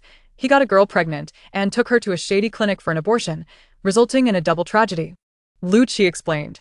"The 2 ghosts who scared him are the girl and her child, and they frightened him so much that he urinated himself." Lu Qi's tone carried a hint of disdain. However, they did not frighten him to death. They plan to scare him daily until he dies, then continue to torment him afterward. "That is quite satisfactory," Yan Xi remarked coolly. "The police had already begun their operations, having received the leads you provided." "Very well. If they still fail to apprehend anyone, I shall have words with Captain Lin. Achu, who was talking about me behind my back." Lin Guang mumbled as he reviewed the latest reports of successful arrests, immersing himself once more in his busy work. "What of the old lady?" Li Yuanyuan inquirat. Lu Qi hesitated, finally saying, "In the old lady's dreams, she learned that your father was not her biological child. Her firstborn son died at birth. And upon discovering the abandoned child that was your father, she took him in." "Very well. We shall arrange for a caregiver to attend to her in her old age, as a form of repayment for the kindness she once showed me," Li's father said upon his return. Lu Qi and Yan Xi exchanged glances. The old lady had been frightened to the point of losing her spirit, but Lu Qi had sealed her back in. How could she easily escape when she had been involved in the trafficking? In the days to come, the old lady would be tormented by her caregiver, dying alone and desolate. This was her fated outcome on the ledger of life and death. Yan Xi was involved but had no intention of altering this conclusion. However, Sun Yan's fate was transformed. She would return to work, receive promotions, marry, and enjoy a blissful family life. Meanwhile, her parents would be imprisoned, Facing the scorn of neighbors upon release, beset by their gambling son demanding money and ultimately dying at his hands, while he would flee after committing murder, pursued by creditors. Eventually sold to northern Myanmar. Chapter 56. Yen Yining invites parents for a meeting. Yen Ci accompanied Li Yuanyuan home, where they encountered Lin Lin and Yen Meng, who were waiting for news. The group decided to spend a couple of days in the area before departing. Yen Ci informed the Yen family that he would return in a few days, to which his mother expressed her hope that he would enjoy himself, assuring him that she would take care of Yen Yining. Now, let us return to the events of yesterday. After school, Yen Yining found herself surrounded by a group of young girls, glancing around the school gate but failing to catch sight of Yen Ci. It was then that she noticed the window of a Maybach rolling down by the roadside. It was her uncle. Yen Yining approached, and Yen Ju opened the door for her as she climbed into the back seat alongside him. "Where's my mother?" she inquired. "She went to rescue someone," Yen Ju replied, somewhat helplessly. "I came to pick you up after school." How was your day? "It was great. Except for golf class I haven't learned yet. But it's easy to pick up," Yen Yining responded. Yen Ju reflected on his oversight and asked, "Is there something you're interested in? I could take you to learn it." Yen Yining pondered for a moment. "Not just yet. I want to see what I like here first." "All right then. I'll have someone prepare your favorite spicy hot pot for dinner." Yen Ju felt reassured by Yen Yining's demeanor. However, the next day, after he left for a business trip, Yen Yining was summoned to the school. In the conference room, Pei Yanzhou had just concluded a meeting and was heading back to his office when Zhou Lin handed him a phone. "Mr. Pei, a call for you." Pei Yanzhou took the phone. It was his private line, known to very few people. Yet there was no caller ID. He answered, "Hello, who is this?" "Hello. Is this Yen Yining's father?" "Yen Yining had a conflict with another child. Could you come to the school, please?" Pei Yanzhou was taken aback. This was undoubtedly a novel experience for him. Meanwhile, our young Yen Yining was having quite the day. During horseback riding class, where they rode small ponies, her graceful figure captivated many of her peers. It was at this moment that Wang Hong, a self-proclaimed top minion of Yiyu, began to provoke Yen Yining. However, she paid him no mind. As she dismounted, Wang Hong attempted to seize her pony, causing the creature discomfort. Yen Yining instinctively tried to reclaim the reins. Before she could act, the pony kicked Wang Hong down, and it was only due to Yen Yining's quick reflexes that the situation did not escalate more severely. Now, Wang Hong stood sobbing behind a man who bore a resemblance to him, his father, who insisted, "He must apologize to my son." Wang Gong sniffled, throwing a malicious grin at Yen Yining. Despite his defeat to Yiyu, he couldn't believe that Yen Yining could ride above him. "Mr. Wang, our school is equipped with comprehensive surveillance. Your son was violent towards the school's pony, and Yen Yining even aided him," the teacher interjected. "He asked the one who incited that beast to kick me." Wang Gong cried. "I don't care. It's just a beast. If needed, I'll compensate you," he added defiantly. "Exactly. What if my precious son gets hurt?" Mrs. Wang complained. Yen Yining rolled her eyes at the chubby boy's arrogant demeanor. The principal, taking a sip of tea from behind his desk, calmly stated, "Mr. Wang, if you continue this disturbance, you may as well transfer your son to another school. We do not accept unruly children." What do you mean by that? Wang protested, but his words were cut short by a knock at the door. "Hello. I am Yen Yining's guardian," said Pei Yanzhou, entering the room. Mr. Wang's face turned crimson, rendered speechless. "Dad." Yen Yining pouted, appearing quite aggrieved, evoking sympathy from the teachers. Pei Yanzhou understood that Yen Yining was not the type to be bullied, but that did not mean he wouldn't stand up for her. "Uha tapbenet, ning ning," he asked, crouching down to tousle her hair. "I was just helping to hold the pony. I didn't." Yen Yining's voice trembled. Pei Yanzhou straightened and turned to Mr. Wang, his gaze icy. "Mr. Wang, perhaps you could provide an explanation?" "It's a misunderstanding, sir. It's all my little rascal's fault. I'm here to apologize to your young master, Mr."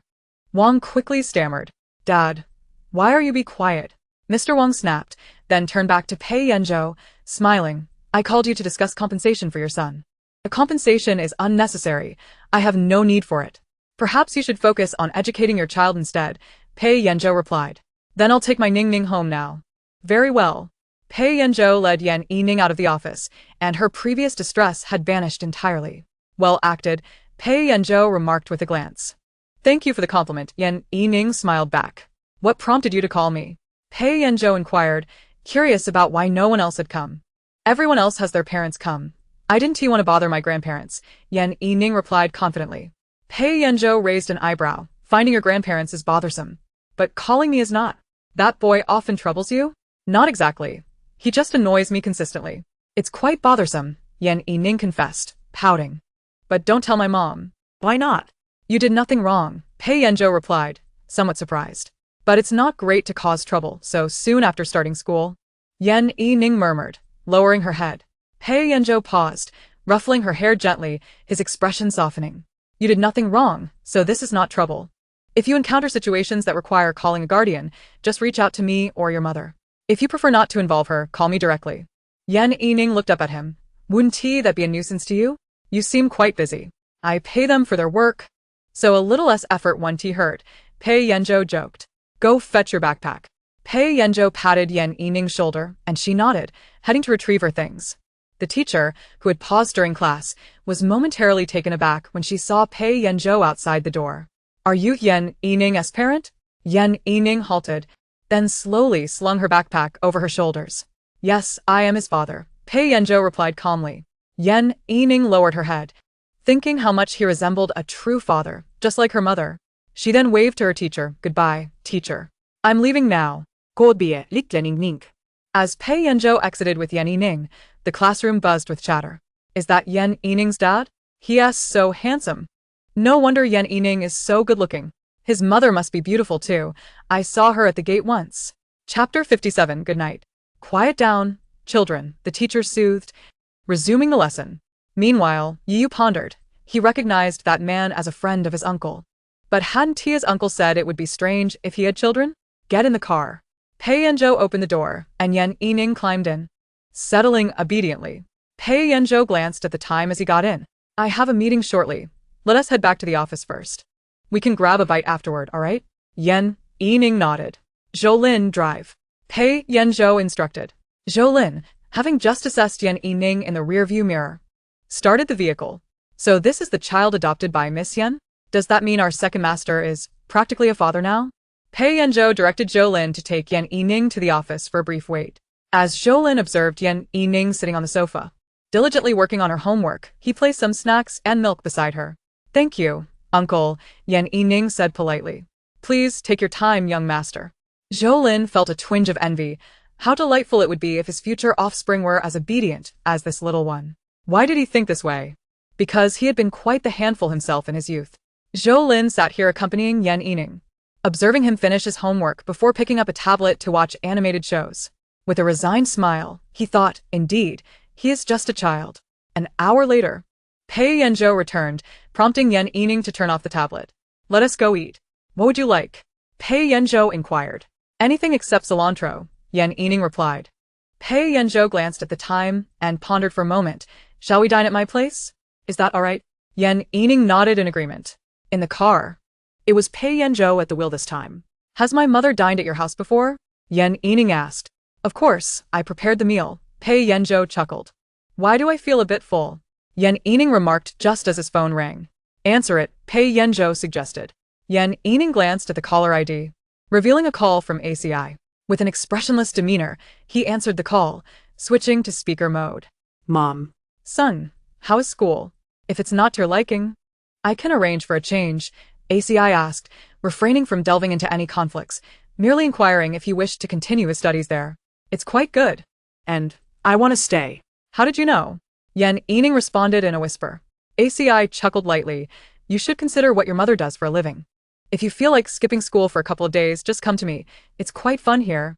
Yan Yining hesitated briefly. No. I wish to continue experiencing school. All right then, pass the phone to your father, ACI teased. Ah, I see. Pei Yanzhou's warm, magnetic voice reached Yan Yining's ears. He rubbed his ears, gazing at the distant river scenery. Thank you for your hard work, Zhou. It's no trouble. After all, I am the child's father. Pei Yanzhou replied with a smile. ACI snickered. Then her tone turned slightly cold. The Wang family? That has been taken care of. That child won't be a hindrance to eating anymore, Pei Yanzhou said nonchalantly, as if discussing what to have for dinner. Well then, where are you headed now? ACI asked. Taking Yan Yining back to my place, Pei Yanzhou replied. All right, I'll inform my parents. He'll be in your care tonight, ACI said playfully. Good. A smile crept into Pei Yanzhou's eyes. Then, Zhou, see you later. Goodbye. Pei Yanzhou caught a glimpse of Yan Yining's amusing expression. What else with that look? Nothing. Just feeling a bit of toothache, Yan Yining said, bemused that such a sturdy child could experience dental discomfort. Upon arriving, Yan Yining hopped out of the car, surveying his surroundings as he followed Pei Yanzhou inside. Second Master.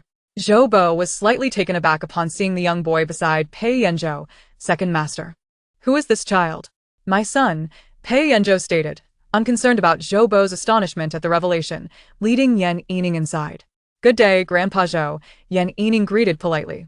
Zhou Bo quickly regained his composure, realizing this was the child adopted by Miss Yan. Young Master, greetings. Pei Yanzhou cast a surprised glance at Yan Yining. How do you know Zhou Bo? He and Uncle Zhou are related. I can tell, Yan Yining asserted, finding such knowledge elementary. Pei Yanzhou nodded. Come, let us eat. Zhou Bo observed the pair, a big and a small, quietly dining together, a gentle smile gracing his face. After the meal, Pei Yanzhou instructed Zhou Bo before heading to his study. Zhou Bo, please arrange a room for Yan Yining and prepare some pajamas. Understood, Second Master, Zhou Bo replied, leading Yan Yining upstairs. Pei Yanzhou sat in his study, perusing the book Yan Ci had previously given him, nearly halfway through it. Knock, knock, knock. Come in. Pei Yanzhou closed the book. Zhou Bo entered. Second Master, the young Master's room has been arranged, not far from yours. Is he settling in well? Pei Yanzhou inquired. He seems to be adapting quite well, Zhou Bo confirmed as he exited the room. Pei Yanzhou looked at the closed book, gently stroking its cover. He then picked up his phone from the side, opened it, found Yan Ci's conversation, and initiated a video call. The call connected swiftly, revealing Yan Ci's lovely visage adorned with a smile, her eyes glimmering with mischief. Zhou, what's up? Miss me? Pei Yanzhou gazed at Yan Ci, his heart swelling with warmth and affection. He smiled slightly, responding without hesitation, yes, I do miss you. Hearing his words, Yan Ci's smile widened, her voice softening. Then when I return, shall we go on a date, Zhou? Certainly, Pei Yanzhou said affectionately, so, ACI, return soon. Yan Ci beamed with joy. Oh, Second Master. You're becoming increasingly clingy. Pei Yanzhou feigned a pitiful expression, his eyes shimmering with a hint of grievance. Isn't that because you often leave me all alone? He sighed lightly, as if burdened with unspoken words. Yan Ci, noticing this, quickly offered gentle reassurances. All right, it's my fault for not spending more time with you. I promise to make it up to you when I return. Upon hearing this, Pei Yanzhou felt his spirits lift, yet he maintained a facade of calm. Well, it's settled then. Good night, Zhou, Yan Ci said with a smile. Good night, ACI, Pei Yanzhou replied softly, a hint of happiness gracing his lips. After ending the call, Pei Yanzhou stood up slowly and stepped outside. As he opened the study door, he immediately noticed Yan Yining standing outside with a complex expression on his face. Amused, Pei Yanzhou smiled slightly. Why aren't you in your room? Yan Yining puffed his cheeks, his gaze evasive. After a moment, he quietly said nothing. Just wanted to come say goodnight. Pei Yanzhou was momentarily taken aback, a wave of inexplicable emotion washing over him. He looked at the young boy before him and couldn't help but chuckle softly. All right, good night, my dear son. He gently patted Yan Yining's head. Humph, Yan Yining, proud as ever, huffed and darted back to his room. Pei Yanzhou watched his retreating figure, chuckling softly, reminiscing about how long it had been since the atmosphere here felt so warm. Chapter 58. Resuming streaming. After 2 days of leisure, Yan Ci and her companions returned to school, inevitably receiving a lecture from their instructor to prioritize safety. The four nodded in agreement, exhibiting a commendable attitude. Moreover, following the police's resolution of the case, they even tagged Yan Ci on Weibo to present her with a commendation banner. After a few words from the instructor, they were dismissed. Lin and the others headed back to their dormitory, while Yan Ci returned to the temple. Everything in the temple was as usual, with several monks attending to the visitors who came to offer incense. Upon reaching her room, Yan Ci powered on her streaming equipment. Look what I discovered. Our long-lost streamer has returned. Ah, Yanya. I've been waiting for you. I'm glad I didn't give up. Did Yan Jie finally remember her account password? To the person before, I believe you're right. She probably got her account back thanks to the police's commendation. Hey. Enough already, Yan Ci exclaimed, exasperated. Don't think I can't see through your sarcasm. We did it on purpose so you'd see it. Exactly. Yen Si chuckled softly. Such a peculiar atmosphere. One moment, you're prohibited from participating in the draw. No. Sister. I was wrong, crying tiger JPG. Fortunately, my fingers were slow, or I would have posted it doghead JPG. This background, is Sister Yen in a Taoist temple? It seems so. Too bad I'm not there, sob sob sob. Yen Si waved her hand. Today we shall adhere to the old rules. Connections will be made. And those fated shall receive. The barrage of comments surged instantly. Me. Pick me. Pick me. I didn't connect last time. I must win this time. Yen Si gazed at the screen filled with comments as the results of the draw were revealed. The scene changed, connecting with a young woman. Sister Yen. Can you hear me? The woman's voice was laden with fatigue, her eyes carrying a distinct shade of gray. I can hear you, Yen Si nodded. What is it you wish to inquire about? I would like to know if my mother's surgery tomorrow will be successful. The woman's face was etched with worry. Yen Si nodded in understanding. From your parental palace, it appears your father passed away during your childhood, and your mother has raised you alone. Due to years of hard work, she fell ill not long ago. Yes, my mother has heart issues. Tomorrow's surgery. I have just started working, and I want to take her out to see the world. The woman's eyes glistened with unshed tears. Do not fret, your mother will successfully undergo the surgery. Take good care of her, and she will be by your side for many more years, Yen Si assured her. Thank you, Sister Yen. The woman wept uncontrollably. Sob, I want to cry too. My mother is no longer with me. The tree desires stillness, but the wind does not cease. The child wishes to care for their parents, but time does not wait for anyone. Sob 20. The woman quickly rewarded gifts before ending the stream to accompany her mother. Yen Si looked at the barrage and spoke. Indeed, the tree desires stillness, but the wind does not cease. Do not let this saying become your regret. Therefore, cherish your time with family. I watched Sister Yen's live stream with my family.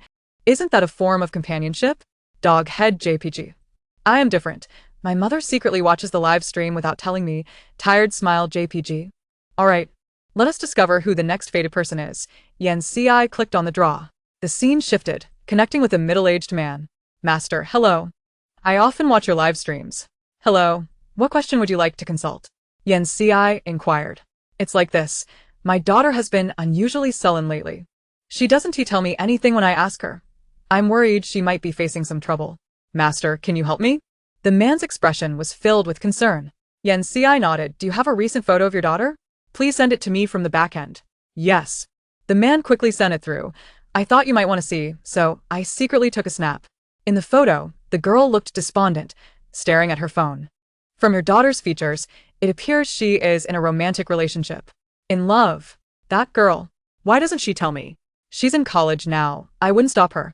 The man expressed, somewhat astonished. Yen Si's expression turned meaningful. Your daughter has encountered a scoundrel. Naturally, she wouldn't dare to confide in you. If everyone knows yes, a scoundrel, why not break up? Keep him for the new year? All love-struck brains should be sent to forage for wild vegetables. A scoundrel? That one to do. The man anxiously paced around the living room before approaching his daughter's room and knocking on the door. And then, come out for a moment. Moments later, the girl opened the door. What's the matter, Dad? The girl's complexion was visibly poor. The man's frustration boiled over. You could have any guy, yet you cling to this crooked tree. Huh? Dad, how did you know? The girl was taken aback, feeling embarrassed since her father never intruded on her privacy. I'm just worried about you. I had to consult a master. The man handed her the phone. The girl was surprised. Sister Yen? Hello, I'm also your fan. It seems you're indeed very anxious, to the point of ignoring your favorite streamer, Yen Si teased. The girl's cheeks flushed slightly. Sorry, Sister Yen, The master said you're involved with a scoundrel. You should break up quickly, the man urged earnestly. However, the girl hesitated. He can be quite nice to me at times. When? Perhaps he makes you a bowl of plain porridge, lighting a cigarette JPG. He comforts me whenever I'm feeling down. Well, if there's no porridge, it's all just sweet talk. The girl caught sight of the comment and blushed. Yet still hopeful, she said, Sister Yen, he will block your fortune. Yen Si's calm tone struck deep. The girl paused, then promptly pulled out her phone to break up and block him in one swift motion. No wonder my part-time earnings have decreased lately, she murmured, turning to Yen Si with a bright smile. Thank you, Sister Yen. The man also expressed his gratitude to Yen Si, efficiently sending gifts before exiting the connection. So it's fine to deceive my feelings, but not my money? There can be many relationships, but the paths to earn money are few. But, Sister Yen, does blocking fortune really happen? It certainly does, Yen Ci stated solemnly. When you encounter a scoundrel, your emotions can be affected, which in turn diminishes your efficiency in work. Consequently, your income will naturally decline. Alright, I've learned something.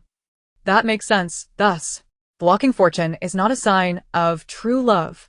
Mysticism, more suitable for the psyche of the Huaxia people. Chapter 59, Setting Up a Date. Alright.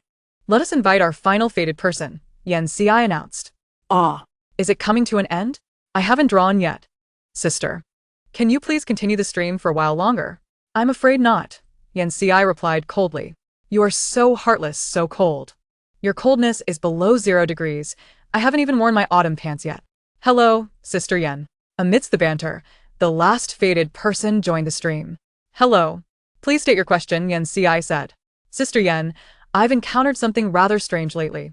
Every morning when I wake up, I find bruises on my body, as if I've been beaten. However, there's no one else in my house, and I don't have a habit of sleepwalking. I'm unsure what's going on, and would like to consult you. The man's voice carried a hint of fear, his complexion pale. This person looks familiar. Hey, he an adventure streamer, known for exploring supernatural locations? Could it be that he has really been haunted by something? Yen Ci observed him. Her tone indifferent. Sir, your makeup blended well. Huh? The man was taken aback. Haha, what the hell? Poorly blended makeup. Wait, did I miss something? Earlier, his pale complexion must have been painted on. Laughing to death. How dare he ride on Sister Yen's coattails? Impossible. It must be the streamer's fault. Haters, please mute. Check what Sister Yen does before speaking. However, there is indeed something amiss with you. Yen Ci remarked with a slight smile. What nonsense are you spouting? The man retorted defensively. Never mind, I shall await the day you come to find me. Yen Ci reached out and playfully kicked him off the microphone. Alright everyone, our live stream concludes here for today. Farewell. Ah. No, I haven't had enough yet. Who knows when I'll see my Sister Yen again, sob XX. Pei Yanzhou gazed at the now closed live stream and subsequently shut his window. Second Master. The meeting is about to commence. Alright, I understand. At 5 o'clock in the afternoon, the workday concluded and employees began to leave in succession. Second Master. You should head home early today, Zhou Lin softly suggested, pausing momentarily before adding, this is a special message from Miss Yen for you. Upon hearing this, Pei Yanzhou's lips curled into a barely perceptible smile, and he nodded gently in agreement. He then entered the elevator alongside Zhou Lin, descending to the underground parking lot. However, as the elevator doors opened, Zhou Lin silently slowed his pace, gradually falling behind Pei Yanzhou, and the distance between them widened. As Pei Yanzhou stepped out of the elevator, his gaze casually swept around before suddenly fixing on a figure not far ahead. There stood Yen Ci, quietly holding a vibrant bouquet of red roses, her face radiant with a brilliant and enchanting smile. Her bright eyes sparkled with light as she gazed directly at Pei Yanzhou, cheerfully inquiring, Might I have the pleasure of your company for a date, Second Master Pei? Pei Yanzhou's lips curled upward, his voice tinged with delight. Certainly. Seeing his dazed expression, Yen Ci could hardly contain her laughter as she stepped forward, thrusting the bouquet into his arms. Snap out of it, Zhou. Pei Yanzhou regained his composure, his gaze somewhat unfocused, a faint blush coloring his ears. He cleared his throat lightly. Why didn't you inform me in advance? I haven't made dinner reservations. I've taken care of that. Consider it a surprise for you, Second Master. Yen Ci replied with a smile. Thank you, Ci, Pei Yanzhou said, gently touching the bouquet in his hands, a smile gracing his lips. Let us go. It's time to get in the car. Pei Yanzhou placed the flowers on the back seat and turned to Yen Ci, saying, Ci, allow me to drive. Of course. Yen Ci settled into the passenger seat, relishing the fact that she didn't have to drive, especially with such a handsome boyfriend at the wheel, one whose ears would blush at the slightest tease. How delightful. Yen Ci set the destination, leaned back against the seat, and admired Pei Yanzhou's profile. Her gaze lingering as she noticed his long fingers resting on the steering wheel tremble slightly. With a light chuckle, she diverted her gaze. Pei Yanzhou then relaxed, focusing on driving. As they neared their destination and were halted at a red light, a call came through. Hello? Yen Ci answered the phone. Mom, did you forget something? Yen Yining responded, somewhat exasperated. Yan Ci exchanged glances with Pei Yanzhou. He fell silent, recalling that for the past few days, it had been Zhou Lin who picked up Yan Yining. I didn't forget. Just wait a moment, I'll be there shortly, Yan Ci hurriedly replied. No need. Uncle Zhou is already here to pick me up, Yan Yining said helplessly. You two must be enjoying your time together, huh? She added before hanging up. The two shared a knowing smile. Stop laughing and drive quickly. Let us pick up a few things for him on our way back, Yan Ci said cheerfully. All right. Pei Yanzhou nodded, contemplating giving Zhou Lin a raise.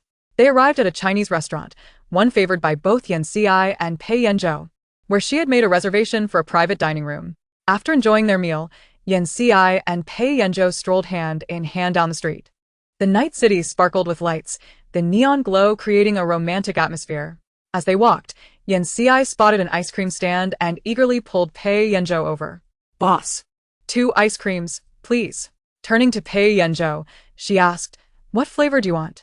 The same as yours, he replied gently. Then I'll have strawberry. Yanchi exclaimed. She accepted the ice cream and handed him one, and they continued to walk and eat, eventually arriving at a park. By a small lake. The moonlight shimmered on the water as surface, and a gentle breeze created rippling reflections. Yan Ci led Pei Yanzhou to a bench by the lake, where they admired the beautiful night scenery. Zhou, are you happy tonight? Yan Ci inquired, looking up at him.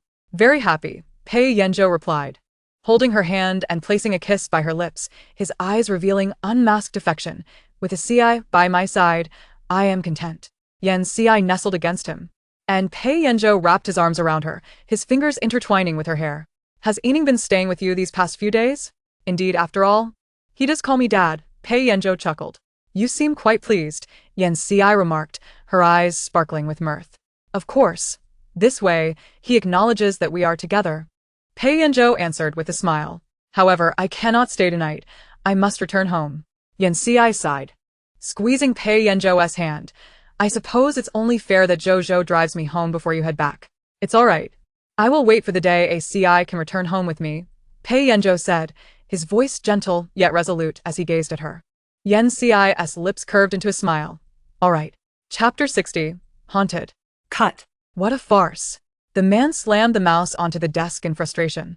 He was the last person to have a connection with Yan Ci's live stream, Zhu Li, a paranormal exploration host. Although he labeled himself as a paranormal explorer, he dared not visit actual haunted locations, preferring to investigate abandoned buildings, the reasons for their abandonment easily found online. Consequently, his live stream had a modest following. Initially, he had bribed a hacker to arrange a collaboration with Yan Ci to boost his viewership, only to be exposed. Reflecting on what the other had said, Zhu Li scoffed and grasped the jade Buddha hanging around his neck. What a master! He has nothing but a fraud, and why would I seek her out? I'll wait and see who comes looking for whom. Zhu Li thought triumphantly, inviting a few friends out for drinks to celebrate. Even though he hadn't garnered much additional viewership. Of course, during the drinking session, he belittled Yan Ci's metaphysical live stream. Look at me, perfectly fine. And yet she thinks she's a master. His friends agreed, though they inwardly scoffed, knowing full well that genuine skill had earned her multiple commendations from the police. If it weren't for Zhu Li always treating them, they would have ceased associating with him long ago. After their drinking session, they emerged into the darkened streets. Zhu Li began walking home, the streetlights dim, and soon found himself alone on the deserted road. As he walked, he suddenly sensed someone trailing behind him. Yet, there were no footsteps. Unease settled in his heart, prompting him to quicken his pace. Just then, he heard a strange sound, as if someone were calling his name. He halted and listened intently, but the voice faded into silence. A chill crept up Zhu Li's spine as he recalled tales from the elders, warning that if one heard their name called while walking alone at night, they should not look back. The memory intensified his fear. He pulled out his phone, intending to call someone to alleviate the loneliness of walking the empty street. However, when he turned on the phone, a bizarre image appeared on the screen, an unfamiliar woman with hollow eyes and a pale complexion. Terrified, Zhu Li dropped the phone and fled, running until he was breathless. When he finally glanced back, relieved to find no one pursuing him, he let out a sigh of relief. However, when he lifted his head, once more, he beheld a figure standing not far ahead, a woman, the very one from the photograph. Zhu Li's eyes widened in terror as he contemplated fleeing again. Yet he found his legs immobilized, as if they were anchored to the ground. The woman approached him slowly, each step resonating like a heavy weight upon his heart. Trembling, Zhu Li stammered, Who are you? Why are you here?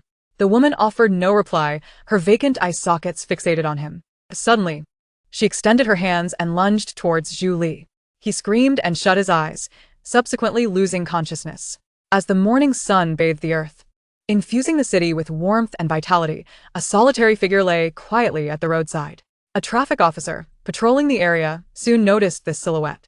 Upon closer inspection, he found a man with tightly shut eyes, exuding a strong scent of alcohol. The officer furrowed his brow. Gently, he tapped the man's shoulder, calling out, Sir, wake up. After what felt like an eternity, the man gradually opened his eyes, his gaze dazed and bewildered. Someone was calling him. Zuli slowly blinka. And his vision settled upon the reassuring sight of the officer's uniform. Dazed, he glanced around. The sun had just risen, and people were already bustling about on the streets. Some pointing and murmuring around him, their words lost to him. Sir, are you all right? The officer inquired. Thank you, officer. What happened to me? Zhu Li responded, still disoriented. I found you sprawled here this morning and came to rouse you. The strong smell of alcohol suggests you might have overindulged and fallen asleep on the street. It's quite dangerous to do so. Please be more cautious next time, the officer advised. Zhu Li, shaken, touched the jade Buddha hanging around his neck, pondering whether everything from the previous night had merely been a nightmare. He stood unsteadily, his head pounding. The crowd around him made him feel utterly embarrassed, prompting him to hastily flee the scene. Upon returning home, Zhu Li took a shower in an attempt to awaken his senses. However, when he caught sight of himself in the mirror, he was taken aback. There was a bloodstain on his face. Frantically, he touched his skin, finding nothing amiss, and upon glancing back at the mirror, the bloodstain had vanished. Cold sweat poured from Zhu Li as he realized that his courage was not inherently strong. He had only been emboldened by the jade Buddha. Now, seeing it seemingly ineffective, he thought of Yan Ci. Yes, the master. Zhu Li messaged Yan Ci privately, but his words fell into silence. A day passed without a response from Yan Ci, leaving Zhu Li increasingly unsettled. Did the master believe he had offended her and thus chose to ignore him? As night descended, Zhu Li dared not venture outside, retreating early to his bed. He clutched the jade Buddha tightly, praying for a peaceful night. However, in the dead of night, he was jolted awake by an icy chill. Opening his eyes, he saw a shadow standing by his bed. Terror engulfed him, and he attempted to scream, yet found his throat constricted and voiceless. The shadow drew closer, and he finally recognized it as the woman from the previous night. In despair, Zhu Li closed his eyes, overwhelmed with regret. He realized that Yan Ci was not a fraud. Rather, he had entangled himself with forces he should have avoided. After what felt like an eternity without pain, Zhu Li opened his eyes again. The woman had vanished. Breathing heavily, he recited the golden light charm aloud, too fearful to sleep that night. The following morning, Zhu Li earnestly apologized to Yan Ci through his prominent Weibo account, eloquently composing several hundred words of praise, ultimately beseeching the master to save his life. As for Yan Jie, the slap in the face may be delayed, but it will never be absent. Dogemoji. Haha, my Yan Jie is truly capable. Zhu Li refreshed the comments repeatedly, eagerly anticipating Yan Ci's response. Xiao Ci, look. Lin Lin immediately handed Yan Ci the trending news, then curiously inquired. Are you going to save him? Of course, after all, this is a matter of merit, Yan Ci replied, unlocking her phone to send Zhu Li a private message. This afternoon at 3 o'clock, at the coffee shop by the north gate of Jing City University. Zhu Li, upon reading this message, finally exhaled in relief, collapsing onto the sofa. Yet, in the next moment, he sprang up to gather his belongings, unwilling to remain at home any longer. He was eager to wait. Chapter 61. The bones in the wall in the coffee shop. The staff glanced at the man seated by the window, who had remained there for several hours, ordering cup after cup of coffee, while frequently peering outside. He had visited the restroom numerous times throughout the morning. Surely, he wasn't staking out a target? With the university town directly across the street, could he be involved in trafficking students? The staff discreetly took out their phone and stepped into the back room to make a call. Before long, 2 men entered, conversing with the staff for a few minutes before approaching Zhu Li, presenting their badges. Police. Sir, we need you to come with us. What? I haven't done anything. Zhu Li exclaimed, his face pale with shock. Officer, it's him. He has been sitting here all day, looking dazed and occasionally glancing toward the university town. The staff reported. No, that is not true. I'm waiting for someone. Zhu Li quickly defended himself. Waiting for someone for half a day? The staff retorted. Dingling. The bell above the door jingled as someone entered, drawing the attention of the group. Seeing the newcomer, Zhu Li hurriedly broke through the blockade, exclaiming, Master Yan, please vouch for me. I'm here waiting for you. Yan Xi glanced at the staff and then at the two police officers, one of whom was Lin Guang. A familiar face, while the other bore a slight familial resemblance. Yan Xi raised an eyebrow and smiled at Lin Guang. Captain Lin, it's been a while. Miss Yan. Although we haven't met in person, we've collaborated before, Lin Guang replied with a smile as they shook hands. Is this gentleman your client? He asked. Yes. I asked him to wait here. I didn't expect the staff to misunderstand. My apologies, Yan Xi said, smiling at the staff member. No problem at all. The staff member quickly waved her hands, her face flushed. Since we've run into each other, why not sit down together? There might be a case in the making. Yan Xi suggested with a smile. Lin Guang chuckled wryly. Miss Yan, you've already given us plenty of work recently. Then this task. Of course, I accept. Lin Guang agreed, without hesitation. The four of them settled at a windowside table. Yan Xi assessed the person next to Lin Guang, who was also scrutinizing her. Their features bore a striking resemblance. I should call you uncle, right? Yan Xi remarked with a smile, phrasing it as a question yet lacking any uncertainty. Lu Ting expressed surprise. He recognized Yan Xi because after reuniting, his sister had sent him a photo. At the time, he was on a mission and unable to return, promising to bring Yan Xi a gift upon his return. However, he never expected to encounter his niece outside before he had the chance to visit her. Lin Guang had taken the day off to spend time with Lu Ting, who was also on leave, when they received the report and decided to check the area. Yes. Can I call you Xiao Xi? Lu Ting asked. Of course, Yan Xi nodded, then turned to Zhu Li. Now, tell us what you encountered. Zhu Li recounted his experiences, his demeanor fraught with anxiety. Master, it's all my fault. I'll pay any amount. Please, I beg you to save me. Where did you last livestream? Yan Xi asked leisurely, while stirring her coffee. In an unfinished building in the suburbs. Zhu Li recalled, replying hastily. Then let South pay that place a visit. Yan Xi concluded, finishing her coffee. Lin Guang drove towards their destination. Upon seeing the navigation point set by Zhu Li, he recalled information about the unfinished building in his mind. This edifice had been constructed 10 years ago by the Wu family's real estate company. But it fell into disrepair after the Wu family was discovered to have committed tax evasion, leading to the company's bankruptcy. Consequently, the building was abandoned, and the government recently planned to redevelop the area, Lin Guang explained. Oh, are there any other rumors?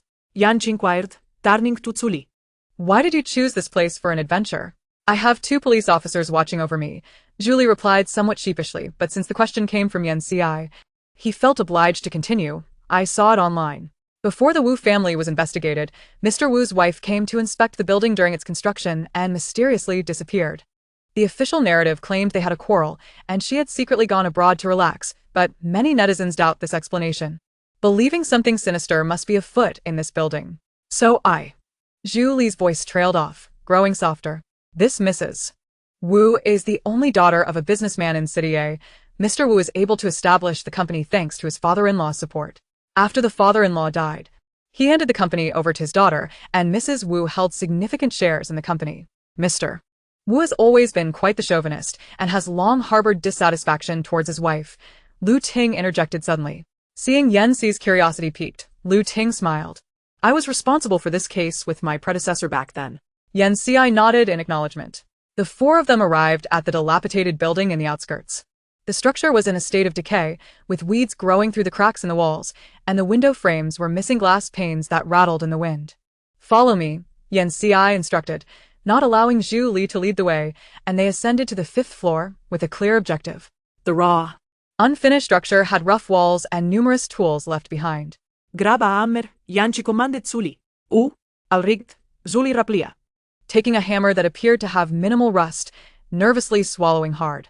Since entering, he felt a chill creeping up his spine. Upon reaching the 5th floor, Yan Xi headed straight for one of the walls, tapping on it with his hand before pointing to it and telling Zhu Li, smash it. What? Zhu Li was taken aback. Smash the wall? Are we really doing this? Yan Xi reiterated his command. Zhu Li felt on the verge of tears, wondering why the others couldn't take a turn instead.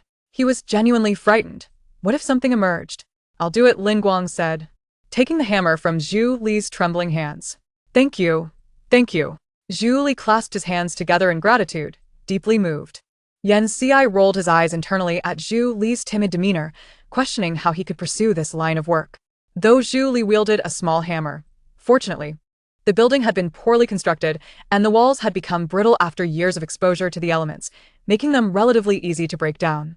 Before long, a chunk of the wall crumbled away, revealing a bone embedded within it. Lin Guang's expression darkened as he took out his phone to make a call. Yes. The unfinished building in the outskirts. Please send for the forensic team.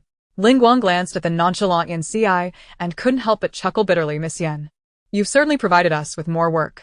This has nothing to do with me, Zhu Li exclaimed, his face pale. Don't worry, it has nothing to do with you. Look at how frightened you are, Yan Xi remarked, gazing at the bone embedded in the wall. She wants to scare you just to ensure someone find her. Chapter 62. A homicide from 10 years ago. Will I not encounter any issues if I go back now? Zhu Li asked cautiously. Not at all. Just avoid coming to places like this in the future.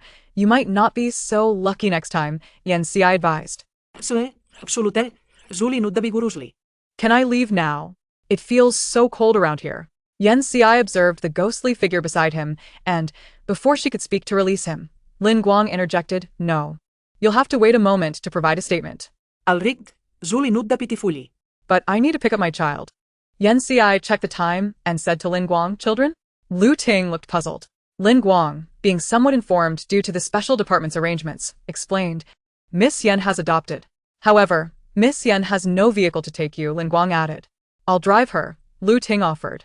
Lin Guang looked at Lu Ting quizzically. Aren't you supposed to help me? Lu Ting cleared his throat. I'll return after dropping her off. He was primarily interested in seeing the child. Lin Guang rejected his proposal, insisting that he join him in examining the wall. What about Xiao Xi? How will she get back? Lu Ting pressed. Oh, don't worry. I can traverse distances in an instant, Yan Xi stated calmly, pulling out a talisman. Zhu Li exclaimed, Boss, I bow to you. Lin Guang remarked. He just knows Miss Yan must possess extraordinary methods. Lu Ting responded, Heh. Well, safe travels, Miss Yan. Indeed, Yan Xi nodded and, using the talisman, vanished from sight.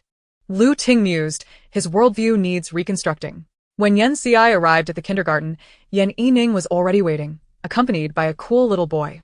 Sorry about Wang Hong. I didn't ask him to do that, Yu said awkwardly, glancing at Yan Yining. Confused, Yan Yining asked, Why are you apologizing? About my previous provocation. I hope you don't take it to heart, Yu said, his face flushed. It's fine, I don't mind, Yan Yining replied. Though his expression suggested he found the notion of provocation rather hard to comprehend. Well, he is older, I shouldn't take it too seriously, Yan Yining thought. As Yan Xi approached, Yan Yining looked at her with curiosity. Did you walk here today? Do I look particularly diligent to you? Yan Xi shot him a sidelong glance. Alright, so you must have used a talisman to get here. I'm leaving now, Yan Yining said to Yu. Oh, alright. Goodbye. Yi was surprised that Yan Yining would even bid him farewell, thinking him a broad-minded young lad. Yan Xi took Yan Yining back. If you're busy, I can have Uncle Zhou come pick me up. Yan Xi raised an eyebrow. I don't pay Zhou Lin. Why would he come to get you? Yan Yining replied nonchalantly. My dad will pay him. Had it not been for the kindergarten's requirement for someone to pick him up, Yan Yining would have preferred to return home alone. Yan Xi chuckled. Fine, if I'm busy in the future, you can let Zhou Lin come to get you. Yan Xi then returned to where she had come from and pulled out a talisman. Shrink the distance. Lin Guang and the others were startled by the sudden appearance of the two. Miss Yan, please give us a heads up next time, Lin Guang said, taking a deep breath. Sure. Next time I'll come in from outside, Yan Xi replied earnestly. Lu Ting observed the child. This is my son, Yan Yining. Nink nink. You should call him Uncle Lu. The sudden shift in familial hierarchy left Lu Ting somewhat taken aback. Uncle Lu, hello, Yan Yining greeted politely, showcasing his good upbringing. Lu Ting instantly took a liking to him, especially in contrast to his own unruly child. Lu Ting smiled warmly, hello, nink nink. Xiaochi. How could you bring him here? Yan Xi inquired. So, is it true that familial bonds grow stronger across generations? What do you think? Yan Xi asked, glancing at the bones still lodged in the wall. What else can be said? A case from a decade ago, unsurprisingly, is a homicide. Lin Guang's eyes brightened as he looked at Yan Xi. Miss Yan, do you know who is involved? Indeed, Yanchi replied. Her voice resonating with the wail of police sirens. It is, of course, Mr. Wu's wife who went abroad for a retreat. The officers ascended the stairs, closely followed by the forensic team. After a decade of time's relentless march and nature's erosion, the crime scene bore little trace of its past. Team leader Lin. This skeleton has been encased within a thick layer of concrete wall. A forensic expert hastened to inform Lin Guang, wiping the beads of sweat from his brow. He indicated that their current tools might be inadequate for the extraction of the entire remains. Lin Guang furrowed his brow, his gaze fixed intently on the wall concealing the bones. After a moment of silence, he stated, "Then let us remove it along with the wall." He was relieved that this was not a load-bearing wall. Otherwise, their removal could jeopardize the structural integrity of the building. You might inquire with Mr. Wu, who is serving time in prison, Yan Xi suddenly suggested. I fear he will say nothing at all, Lin Guang sighed. He understood that Wu Ji was undoubtedly connected to this matter, yet he had nothing to lose now, and would likely deny any involvement. Do you require a talisman? For just $9.99, you can ensure the truth is revealed. Yan Xi produced a talisman. Lin Guang did not doubt her methods, though he was taken aback by the low price. A friendly price, limited to one per customer, Yan Xi explained. Lin Guang felt a tinge of regret at only being able to procure one, but perhaps it was for the best, otherwise they might grow reliant on her talismans in future investigations. One it is, Lin Guang acquiesced readily. Lu Ting followed the officers, wielding a hammer as he struck the hardened concrete encasing the skeleton. Each blow resounded with a dull thud. Meanwhile, Yan Yining quietly observed the perspiring Lu Ting, stepping forward to deliver a series of small punches to the concrete. With a sharp crack, the seemingly impenetrable concrete fissured, revealing the skull within, which tumbled forth for all to see. Everyone stood in stunned silence, the air thick with astonishment. Lu Ting's eyes widened in disbelief at the scene before him. He turned to Yan Yining, who appeared utterly unfazed, as if he had merely accomplished an everyday task. A thought flickered through Lu Ting's mind. Could it be that Yan Yining was not merely an ordinary child adopted on a whim by Yan Xi? Chapter 63. Sister. Save me. Lu Ting swallowed hard. Your hand. Yan Yining opened his palm for him to see. There was no sign of injury, not even a hint of redness.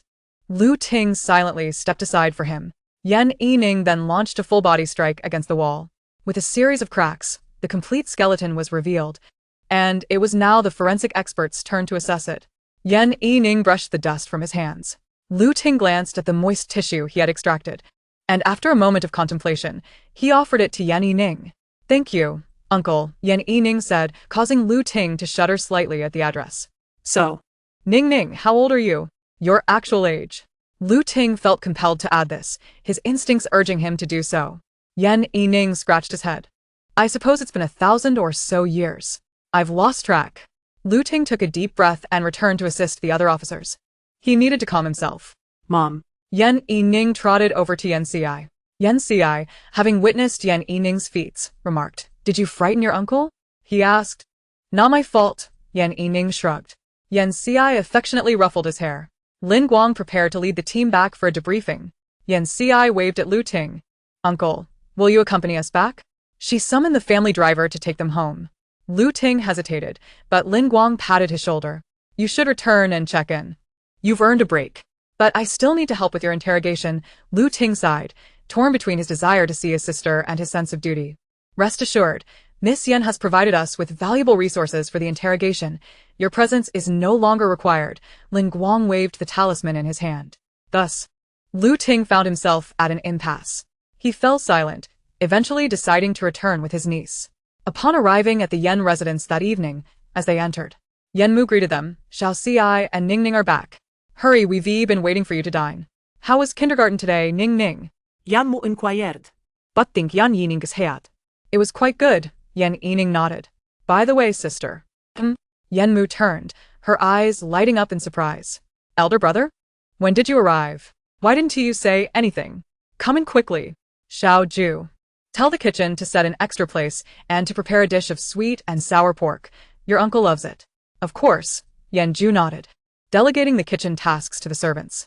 The family, apart from the two prominent figures and Yan Yi at work, gathered around the dining table. Lu Ting, Curious? Observed Yan Yining's enjoyment of duck blood mixed with rice and asked, he can eat? Suddenly, he pondered whether Yan Fu and Yan Mu were aware of Yan Yining's true identity. He began to clarify what I meant was, oh, he can. Ning Ning simply enjoys certain blood-based dishes, Yan Mu chuckled. It appeared they were all in the know, and Lu Ting felt relieved. How long will you be able to rest after this assignment? Xiao Yan is also stepping into the family business. You should consider taking a break, Lu Ting remarked. Xiao Yan was Lu Ting's son and Yan Xi's cousin. This time, I will indeed take a break. I'll be working in the office. And soon it will be Xiao Yan's turn to take charge, Lu Ting reflected with a hint of nostalgia. Xiao Yan will be back in a couple of days. I'll have him visit Xiao Xi and bring gifts for both her and Yining. Then I shall thank uncle and cousin in advance, Yan Xi smiled. Family members need not thank each other, Lu Ting replied. While Yan Xi was enjoying her meal, a phone call interrupted. One moment, I need to take this call, she said, glancing at the screen to find it was Yan Tan. Hello? Second brother? Sister. Save me. Yan Tan's desperate cry echoed through the line. Yan Xi slightly withdrew the phone, rubbing her ear from the sudden outburst. What happened? Let us rewind time back to a couple of days ago, Yan Xi mused. After effortlessly resolving the situation with Li Yuan, Lu Qi had returned to the Taoist temple in a leisurely manner. He climbed the enormous peach tree within the temple grounds, basking lazily in the sun, or sat beneath the statue, diligently practicing his techniques. Just then, Yan Tan stealthily entered the temple, scanning the area for Yan Xi. He was met with disappointment upon finding her absent. However, his gaze fell upon Lu Qi, who was sprawled on the ground. Without hesitation, he seized Lu Qi and turned to leave. Confronted with Yan Tan's sudden action, Lu Qi was flooded with a myriad of thoughts he longed to express. SSSSSS. Lu Qi, for the love of all that is sacred, please help. Yan Tan implored, ultimately bartering 7 roasted chickens to persuade Lu Qi to accompany him, for he was, after all, the esteemed second brother of the Yan family. Lu Qi settled onto his shoulder, concealing himself as they boarded the plane together. This time, Yan Tan entered a brand new production team, taking on the role of the male lead in the story. This is a period drama that should have proceeded smoothly in its filming process. However, an unexpected incident occurred not long ago when the crew traveled to a village for location shooting. Some of the costumes and accessories they had meticulously prepared mysteriously vanished. Faced with such an unforeseen circumstance, confusion and helplessness enveloped everyone. At that moment, a villager stepped forward and suggested, perhaps these items were taken by the mountain's fox spirit, who adores beautiful garments and adornments. Fear not, for in a few days, the fox spirit will surely return them. Though the crew was skeptical, they could find no better solution at the time and reluctantly chose to believe this explanation. The actress portraying the lead, having lost the most items, could only sigh and suggested that the director proceed with filming the others. If the missing items were still not found in a couple of days, they would resort to contacting the authorities. Meanwhile, the actress playing the third female role, dissatisfied with the situation, muttered some unkind words, only to be admonished by an elder from the village, who cautioned against speaking ill of the fox spirit. The third female lead left with a displeased expression, grumbling under her breath. 2 days later, all the clothing and accessories were returned intact, except for those belonging to the third female lead. Strange occurrences began to plague the crew. The actress portraying the third female lead sprained her ankle and halted filming for 2 days, which allowed the increasingly tense crew a moment to rest. The director then entrusted Yan Tan to seek out Yan Xi for assistance. Yan Tan took this opportunity to return, but upon learning that Yan Xi was occupied with another matter, he swiftly apprehended Lu Qi. As another fox spirit, Lu Qi should be capable of dealing with the troublesome fox spirit. And then what? Yan Qi inquired. Lu Qi is quite powerful. She should have no trouble with that fox spirit. Chapter 64. The Fox Spirit Huyu. Could it be that Lu Qi was defeated? That seems unlikely. Though Lu Qi ranks at the bottom among the 5 spirits, she is still formidable, especially since she is on the verge of transforming into a dragon, leaving few spirits capable of contending with her. That is not the case, Yan Tan replied. We simply could not catch the fox spirit. She is exceptionally adept at hiding. Moreover, my intention in seeking Lu Qi was not to engage in battle, but to have a conversation. She might have assumed we wished to confront her, thus retreating into hiding. Now, with the peculiar incidents escalating, while the crew members remain uninjured, they are nonetheless living in a state of constant fear. Sister, dear sister, you must help us. Yan Tan exclaimed. All right, I understand. Just wait for a moment, Yan Si replied, dismissively calming him, as her ears ached from his shouting. Then hurry. Fine, fine. Upon hearing Yan Si's agreement, Yan Tan ended the call. Yan Si returned to the table and finished her remaining meal. Xiaoch. What is the matter? Yan Fu inquired. My second brother is dealing with some issues on set and has asked for my assistance, Yan Si explained. Just a few days ago, he rushed back in a frenzy to find you, and when he couldn't, he even took your snake. Why can't he resolve this? Yan Fu huffed. Each profession has its own expertise. Yan Si smiled and offered a defense for her brother. Meanwhile, Yan Tan returned to the set. Yenga, how did it go? Will your sister be coming? Of course. My sister is quite concerned for me and will arrive shortly, Yan Tan said, puffing with pride. Lu Qi lazily cast a glance at Yan Tan beneath the tree. If she asks quick, she might very well arrive while you're still speaking. Yawning, Lu Qi reclined again. The following morning, after enjoying breakfast, Yan Si leisurely led Yan Yining to school with a cup of soy milk in hand. She then visited the city god temple, greeted the guardians of the underworld, and nonchalantly made her way to the city where Yan Tan was filming. After exiting the temple there, she employed a spatial contraction technique. Yan Tan observed as Lu Qi suddenly perked up. Lu Qi, what is it? She has arrived. Lu Qi replied, sliding down from his wrist. Xiaochi. She is finally here. Yan Tan exclaimed joyfully, eagerly sprinting towards the village entrance. Others instinctively laid down their tasks, exchanging glances filled with tears of relief. It seemed that this troubling period was finally coming to an end. As Yan Si entered the village, a white dog rushed up to her, wagging its tail and following her closely. Yan Si glanced at it but quickly returned her gaze forward, noting several households displaying tables laden with food at their doorsteps. Dear spirit, Lu Qi soon found Yan Si and perched on her shoulder. Just in time, Lu Qi, Yan Si pointed to the food and inquired, what is this? These are offerings from the villagers to the fox spirit, Lu Qi replied with a hint of disdain. Indeed, it was more jealousy than anything else.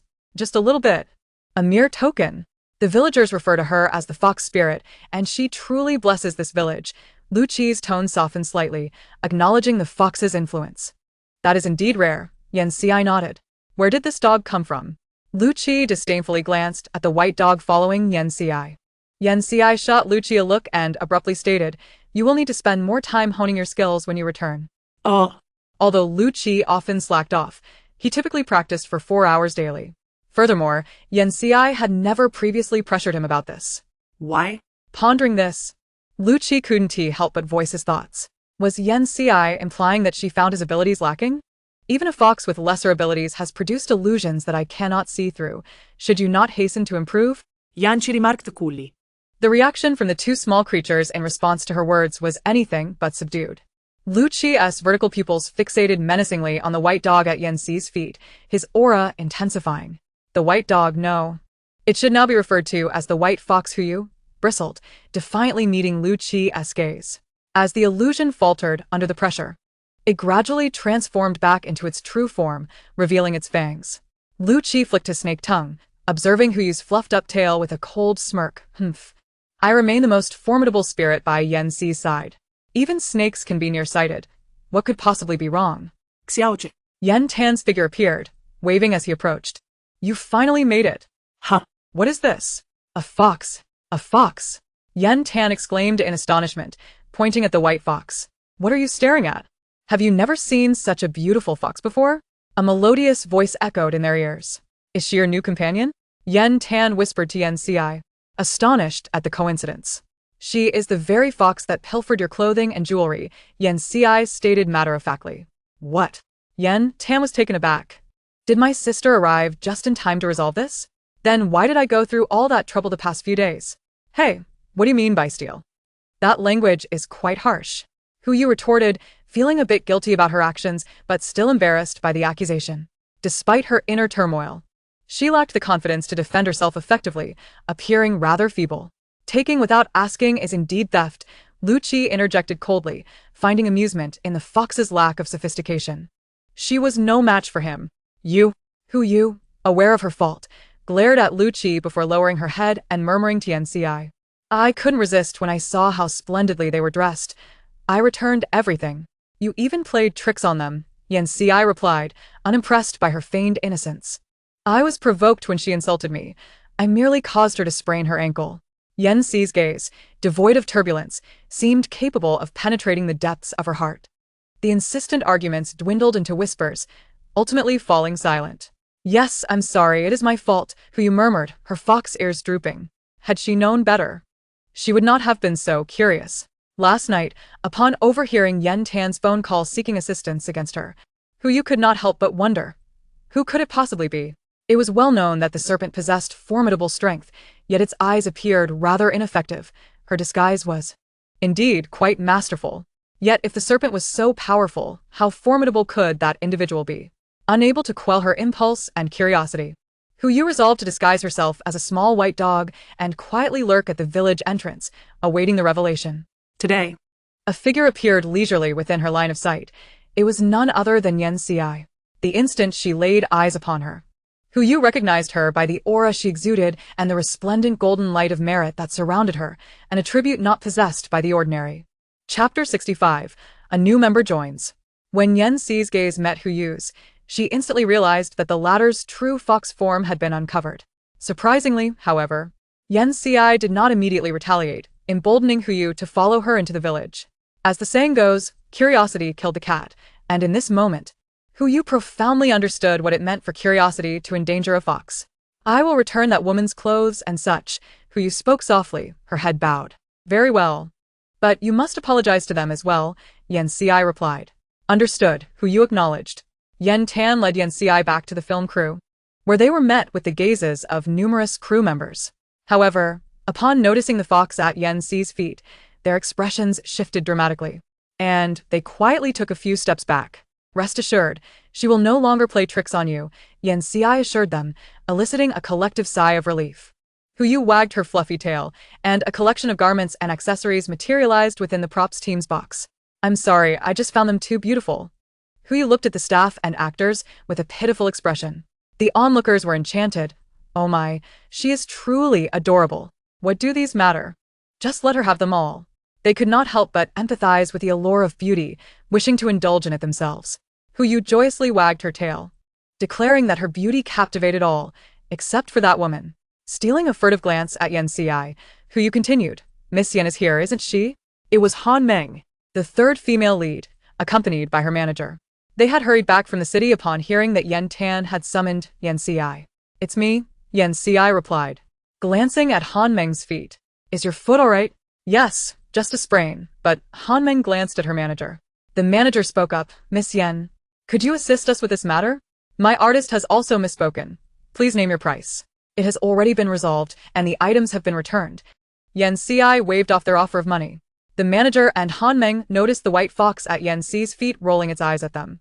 Yan Si lifted Hu Yu by the scruff of her neck, saying, she initially took the items. You must apologize. Yes, I will, Hu Yu replied. Why are you suddenly tongue-tied? Lu Qi remarked, shivering at the sound. Oh no, a snake. And no, it's fine. It's good that it's resolved. Han Meng forced a smile. Yan Si's dark eyes bore into her, causing Han Meng to quickly avert her gaze. Hisses, Lu Qi raised himself, flicking his tongue at Han Meng, whose smile froze in place. I still need to rest my ankle. I'll take my leave. Han Meng offered an apologetic smile as her manager assisted her away to a resting area. Yan Si watched their retreating figures, slowly redirecting her gaze. Miss Yan, it's been a while. Once again, you've been a great help to our crew, Director Qian remarked, raising an eyebrow. What a coincidence. Why do I keep encountering such situations? Is my luck this year particularly poor? Director Qian pondered aloud, recalling how one crew dealt with a mischievous spirit and another with a fox spirit. Was he somehow special? Director Qian was overthinking it.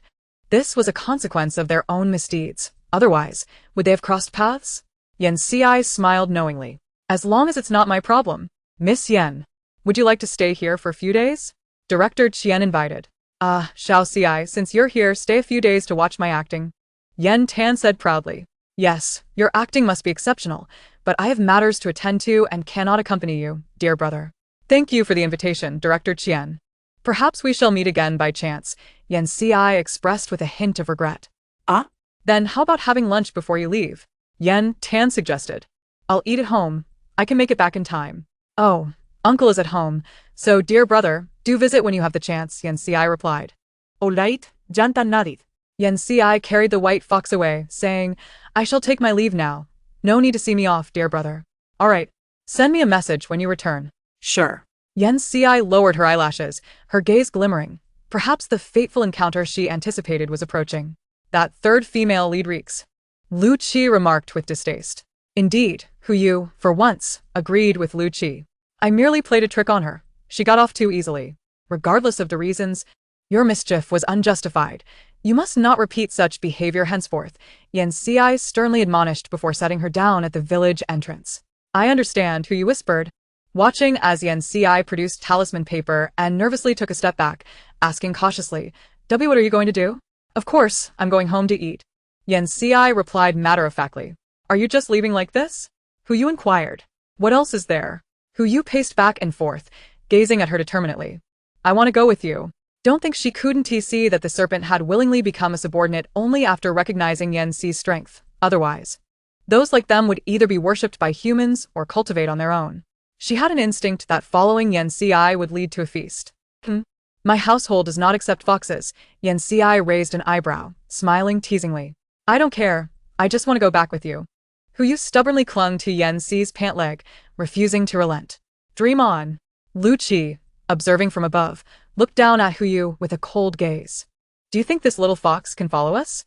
Yu blinked her cunning eyes and declared, my illusion magic is quite formidable. Even that serpent cannot discern it.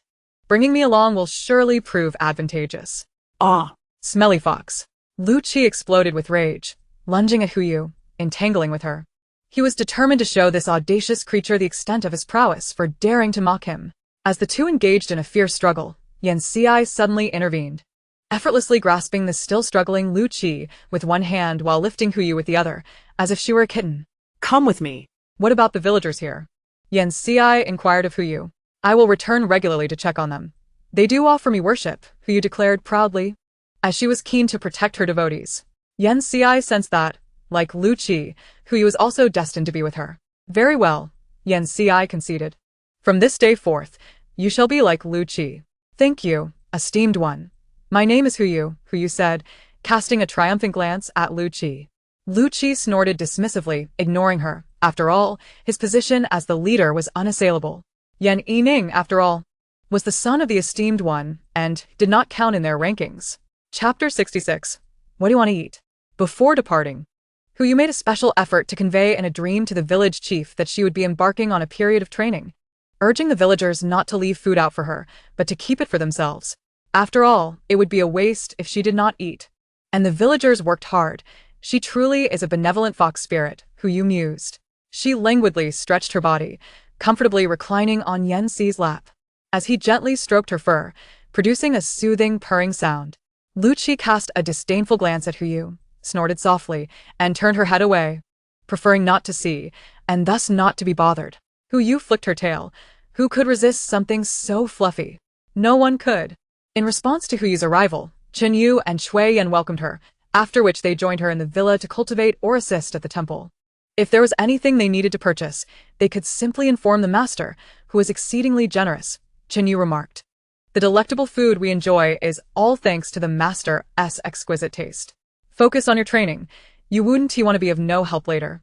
Lu Qi scoffed. Be careful. Don't let me catch up with you. Yu retorted, baring her teeth playfully. Lu Qi regarded her with a look of pity. What was this fox dreaming about in broad daylight? Yu felt a surge of frustration under his scrutiny. Yet she had to admit, Lu Qi was indeed formidable. However, he had trained for several centuries longer than she had by the time she reached that level.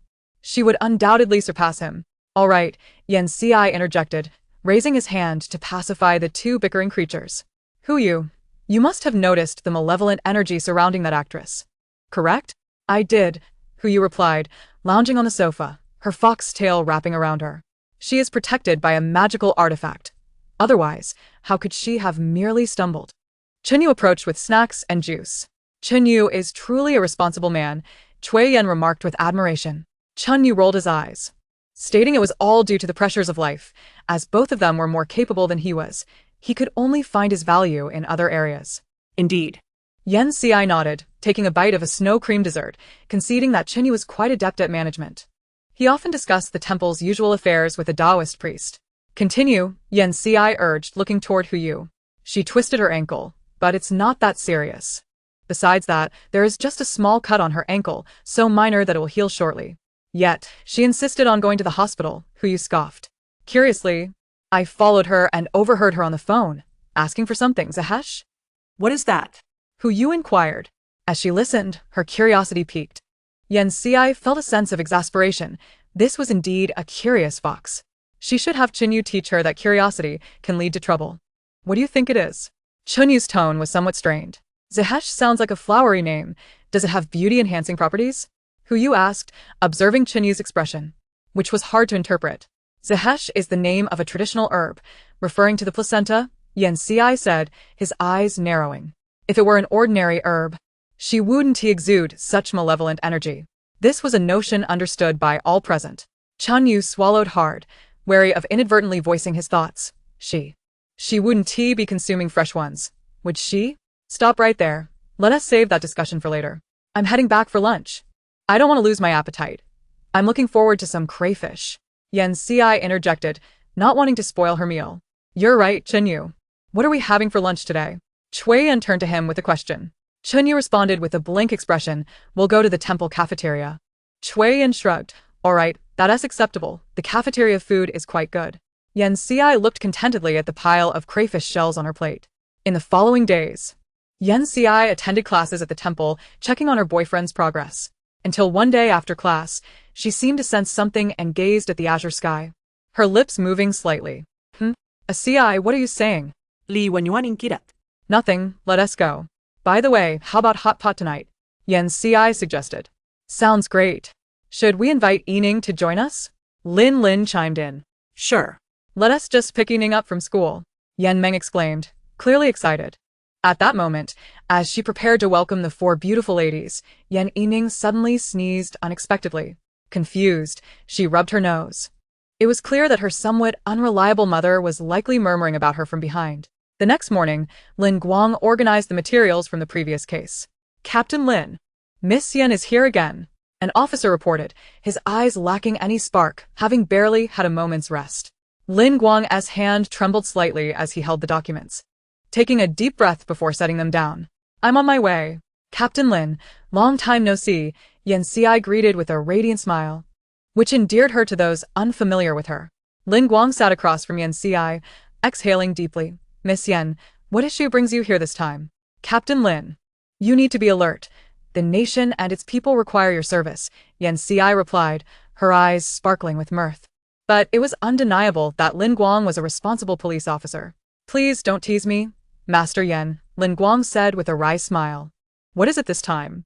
The atmosphere shifted as soon as Lin Guang addressed the matter at hand. This time, it concerns a black market chain related to placentas. Yen Ci stated in the most casual tone while delivering a shocking revelation. Lin Guang's brow furrowed at once, and after a moment he asked, what do you need me to provide? Just find someone to accompany me, Yen Ci replied straightforwardly. Lin Guang pondered for a moment and nodded, all right. Just in time for Lu Tingsun to return after completing his task. You can pick him up at the train station, as you are relatives.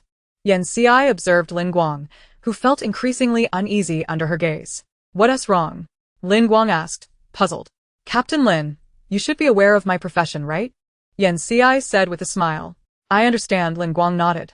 So, please keep your plans to undermine me to yourself, Yen Ci said, her smile fading into a serious expression. Lin Guang nodded in understanding. Fine. I'll hold off on that until you leave. Yan Chimuzed. Getting familiar with someone is a pitfall. She obtained the arrival time of Lu Zian from Lu Ting and learned of Lin Guang's intentions to undermine her. Lu Zian was a staunch atheist, and Yen Ci's profession represented superstition to him, a concept he could not accept. Although the state had established a special department for such matters, only seasoned police officers or newly assigned recruits would be privy to it. But Lu Zian fit neither of those criteria. Chapter 67. Nationally Protected Animals. He might not be very amicable toward your profession. Perhaps you should ask Lin Guang to switch personnel. Lu Ting expressed his concerns, worrying that if they met and conversed, it could lead to discomfort in their future interactions. Lin Guang, after all, was being rather childish for someone his age. Do you have any idea how much work she has brought upon me? This is a justified retaliation. Lin Guang retorted. No need, don't worry, uncle. I have it all under control, Yan Xi laughed, as she was quite adept at reconstructing others' worldviews.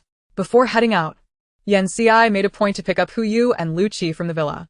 Upon hearing that Yan Xi's cousin was a staunch atheist, Hu Yu became quite animated, sitting obediently in the passenger seat with her fluffy tail wagging incessantly. Although Lu Qi did not explicitly express any mischievous intentions, his body was positioned upright above Hu Yu's seat, embodying a vigilant presence. Chen Yu and Cui Yan, who missed this opportunity, felt somewhat disheartened. Perhaps their words could be even more daunting than those of Hu Yu and Lu Qi. It might be prudent not to deliver such a heavy blow at the onset. He. Hu Yu couldn't contain her laughter as they journeyed, her beauty reminiscent of a fox, yet her demeanor seemed rather lewd. Could you refrain from laughing in such a lascivious manner? Lu Qi cast her a disdainful glance. I shall laugh as I please. It appears you are not particularly keen on this either. If you dislike seeing me smile, you might as well stay at the back, Hu Yu retorted, rolling her eyes in feigned superiority. Lu Qi remarked, he is older and won't stoop to arguing with the younger generation. Yan Xi playfully tapped Hu Yu's head, chiding. Do refrain from using vulgar language in front of outsiders. Understood, esteemed one, Hu Yu declared proudly, having studied with Chen Yu for some time. Now presenting herself as a cultured fox. The vehicle came to a steady halt in the parking lot at the station's exit, the tires emitting a soft sound as they met the ground. Yan Xi lowered the car window, eagerly glancing toward the station's exit. Meanwhile, on the swiftly moving high-speed train, Lu Zian sat helplessly, enduring his father's repeated admonitions. All right, Dad, I understand. She's my sister. How could I possibly make things difficult for her? I merely wish to discuss the core values of socialism with her. Lu Ting remained silent. No, son, you still do not grasp my meaning. Lu Zian sighed, feeling somewhat exasperated. All right, I will be arriving shortly. Let me elaborate when I return. With that, he hurriedly hung up the phone. Yet his brow furrowed tightly. What is it with young girls these days, choosing to study such nonsensical things? I must persuade her properly when I get back. Upon seeing Lu Zian, Yan Xi immediately recognized him as Lu Ting's nephew and waved to him. As Lu Zian arrived at the parking lot, his gaze swept across the area before settling on a white Maserati where a young girl extended her hand from the open window, beckoning him. Lu Zian raised an eyebrow slightly and walked toward her. You must be my cousin Lu Zian, Yan Xi greeted, her face radiant with a bright smile, her voice melodious. Seeing Yan Xi accurately state his name, Lu Zian felt no surprise or confusion. He assumed his father had shown her his photograph. Hello, cousin. Thank you for coming to greet me, he replied politely, his gaze warm. It's no trouble at all. Cousin, let me help you with your luggage. We should hurry and get in the car. Soon, it will be you who bears the burden, Yan Xi beamed. All right, Lu Zian thought to himself. Observing that this cousin seemed like a well-behaved child, perhaps having been misled previously, a wave of pity welled up within him.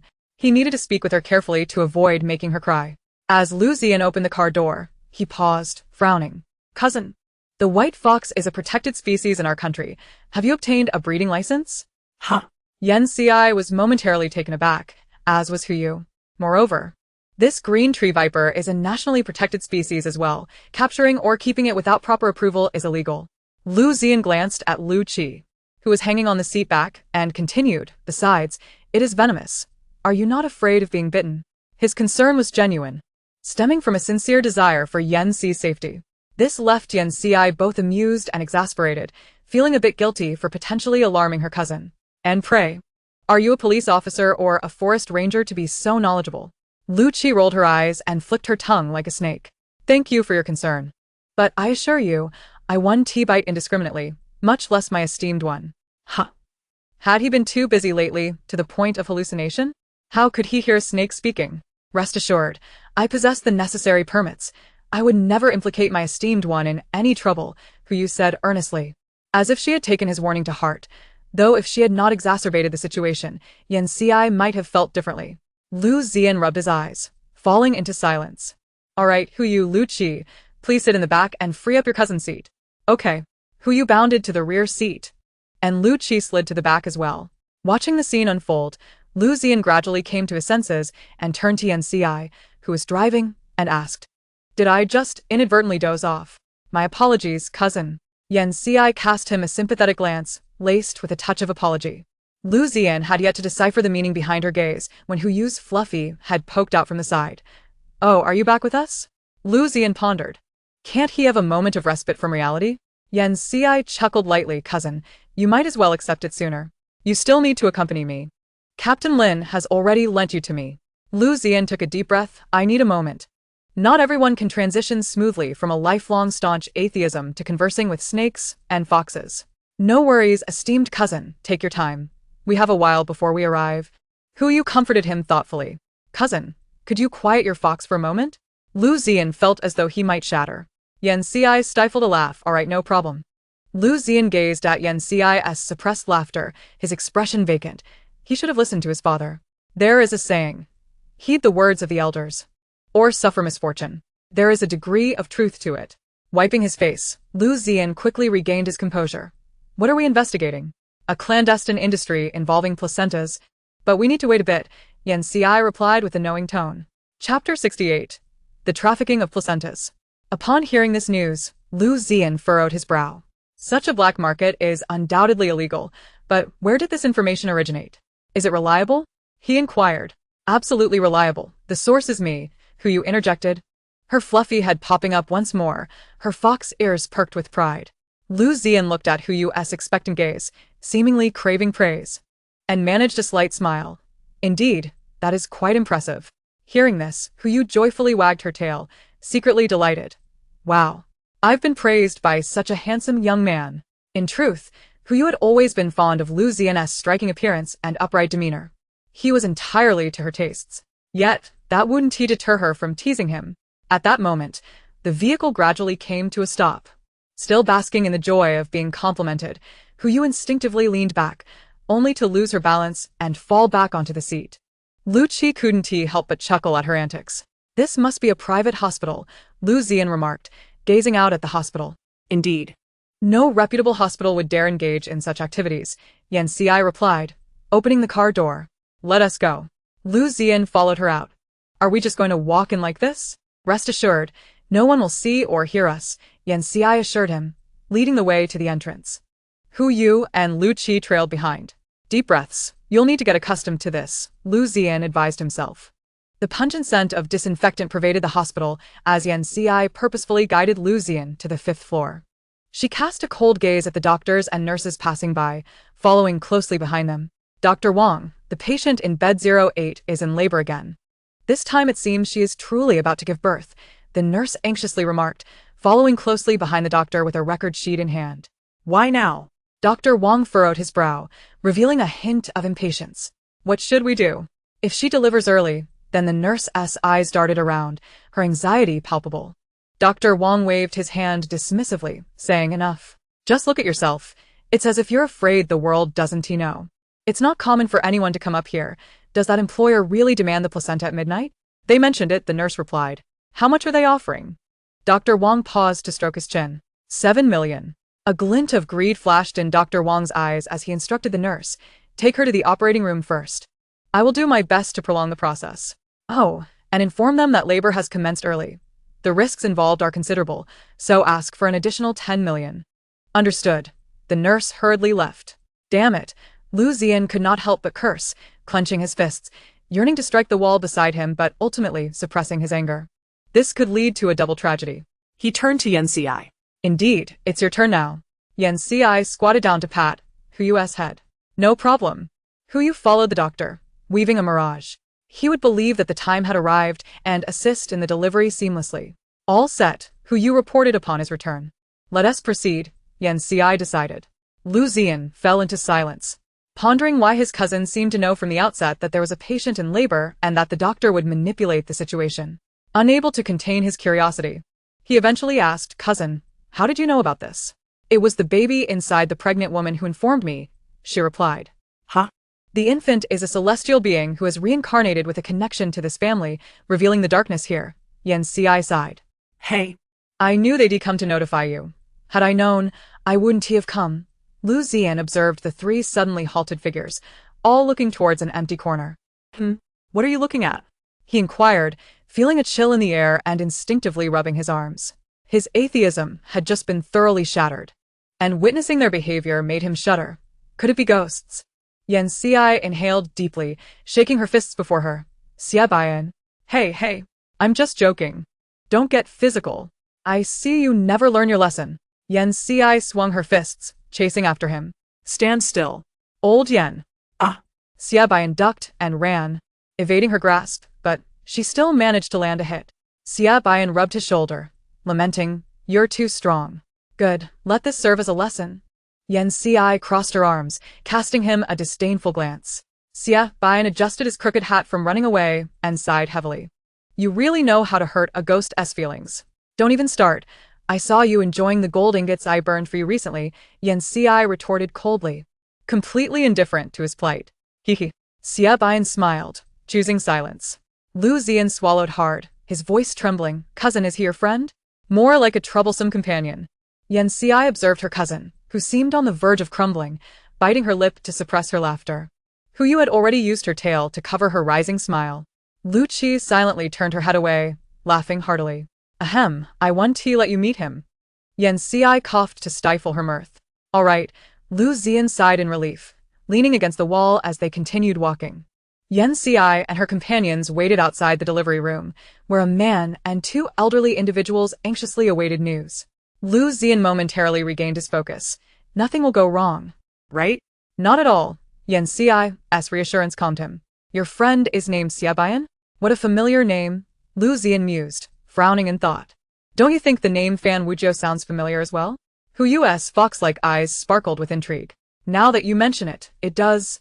Lu Ziyan's voice grew softer, his expression becoming increasingly vacant.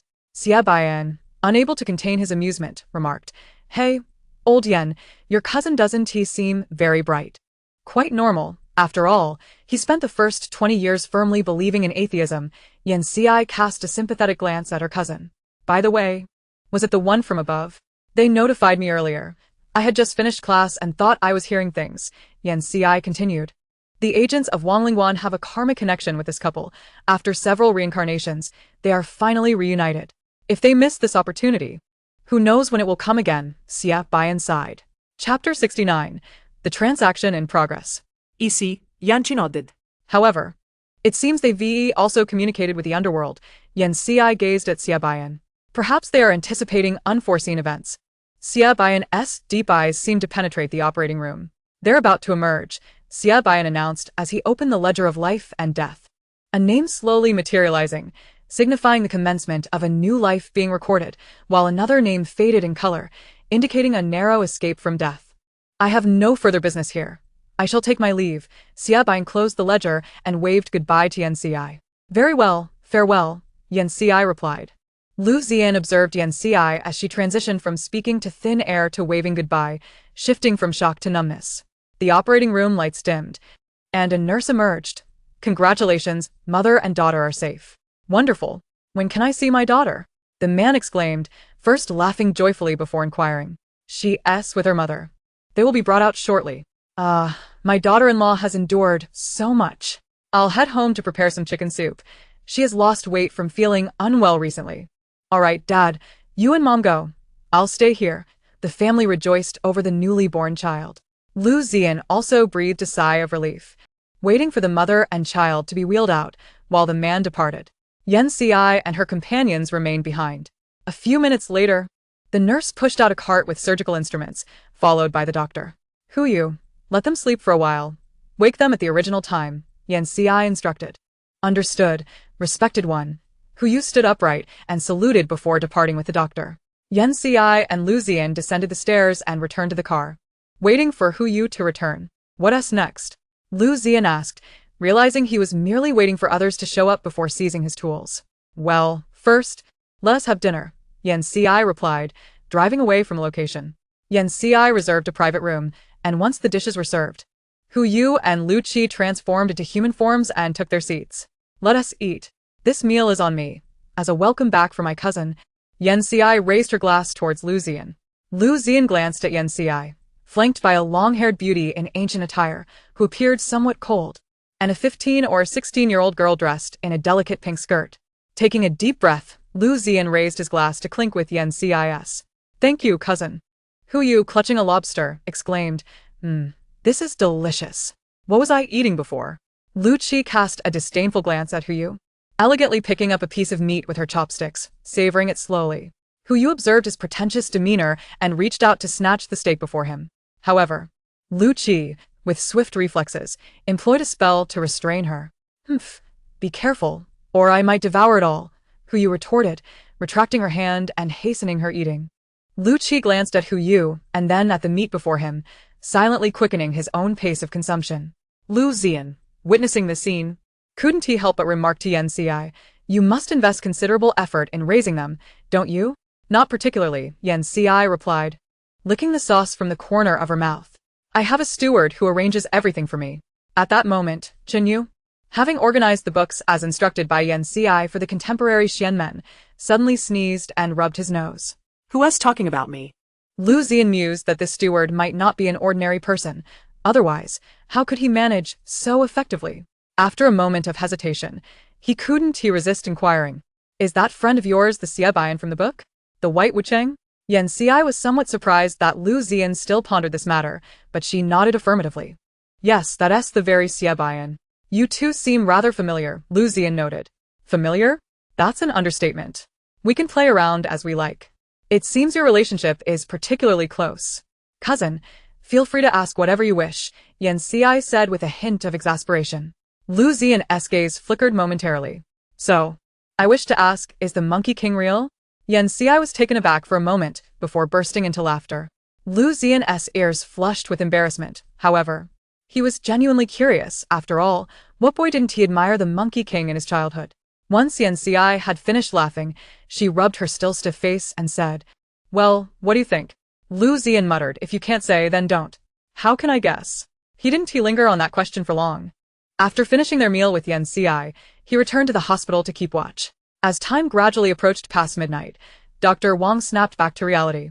Glancing at the clock and the placenta on the small cart, a glimmer of greed flashing in his eyes. 10 million, soon it would be his. The nurse also regained her focus, her excitement palpable. She would receive a substantial sum as well. "Dr. Wang, should we contact them now?" Indeed. "Tell them it's cash on delivery as per our usual arrangement, same place." "Understood." It was evident this was not their first time engaging in such dealings. Previously, Lu Ziyan had sent a message to Lin Guang. As the nurse stepped outside with the items, she was discreetly followed by an undercover officer. "Doctor." Wang beamed upon seeing the 3 million deposit that had been paid in advance, his smile fading into shock as he beheld the sudden appearance of Lu Ziyan and Yan Ci. "Who are you?" "Police," Lu Ziyan declared, producing handcuffs to restrain Dr. Wang. "Wait." "Why are you arresting me? What evidence do you have?" Dr. Wang shouted angrily, struggling against his restraints. Lu Ziyan regarded him impassively, slowly extracting his phone to reveal a video. The footage clearly captured the conversation between Dr. Wang and the nurse, every word meticulously recorded. Upon witnessing this, Dr. Wang's complexion turned ashen, his body collapsing as if deprived of support. "Now let us discuss who else in the hospital was involved in this matter," Yan Ci stated, stepping forward to gently affix a truth talisman to Dr. Wang's forehead, her tone icy. Dr. Wang opened his mouth, initially intending to deny everything. But under the influence of the talisman, names began to spill forth involuntarily. The more Lu Ziyan listened, the tighter his brow furrowed. This was a thoroughly corrupt hospital. Yan Ci regarded him with cold eyes. "Such a pity, a short life. Otherwise, you could have suffered longer in this world. This should be a crucial part of the supply chain. I've already summoned help. The patients here need to be transferred to other hospitals," Lu Ziyan stated. "Thank you for your hard work, cousin. I'll take my leave now," Yan Ci said, patting his shoulder. "Thank you," Lu Ziyan replied earnestly. Yan Ci paused, smiling as she replied, "No need to thank me. I'm doing this for myself as well." Lu Ziyan returned her smile. A gentleman discusses actions, not intentions. Regardless of the motive, Yan Ci had saved many lives. At that moment, she also received the merits from the divine path and the incense bestowed by the hall of Wang Lingguan. Yan Ci's eyes sparkled with delight, indeed. "And I also believe I possess both beauty and a kind heart. Your family speaks wisely," Hu Yan Ci remarked with a light-hearted tone. Chapter 70. Reaping What You Sow. Following the trail, this time the black industry chain was thoroughly exposed, leading to the arrest of numerous individuals, including officials and some high-ranking figures. However, those events would unfold later. Currently, Yen Ci was in a hospital ward where Han Meng, her belly swollen, lay groaning in pain on the bed. Master Yen, I beg you, whatever it takes, save our Han Meng, the agent pleaded. Yen Ci coldly scrutinized Han Meng. To her, dark energy emanated from Han Meng's belly, permeating her entire being. Yen Ci sat on the chair beside Han Meng's bed, ignoring her desperate gaze for help. You know she carries no child in her womb. Then what is it? The solution depends on how much you are willing to tell me. Han Meng, in agony, Could not articulate her words and looked pleadingly at her agent. After a moment of hesitation, the agent finally spoke. Han Meng consumed some zahesh, a type of traditional Chinese medicine. Is that so? Did you buy it from a reputable herb shop? Yen Ci interrupted, her dark eyes causing the agent's heart to chill. I advised against it, but seeing her condition improve, I nourished by dark energy, naturally, she felt better. But she became unaware for too long, Yen Ci stated flatly. The agent looked at Han Meng, recalling how they had supported each other since the inception of her career. Yen Ci's finger pressed against Han Meng's forehead, her eyes widening as the pain gradually subsided, allowing her to speak, though her belly remained as large and restless as ever. You should articulate this, as it pertains to your own issue, Yen Ci said. You wish to resolve this, don't you? Yes, Han Meng nodded, understanding that she must confront this issue. Are you willing to pay any price? Yen Ci raised an eyebrow, her gaze sharp. Han Meng fell silent for a moment, biting her lip tightly. Anything. She knew that if this matter was not handled properly, she would plunge into endless despair. Very well. Yen Ci replied without hesitation, directly outlining the method to resolve the issue. Since you first tasted the benefits of consuming the placenta, you became insatiable, striving for a higher level of indulgence. Thus, you spent lavishly on placentas born during specific periods. Yet the moment you consumed the last piece, an innocent life perished within the womb, due to your selfish desires. Am I mistaken? Yen Ci's words pierced Han Meng's heart like a sword. She widened her eyes, astonished that Yen Ci understood everything so clearly. Your body has been off during filming, hasn't it? Yen Ci's tone turned frigid.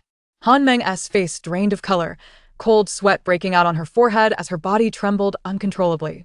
The entity within you is the unresolved resentment of that child, Yen Ci stated.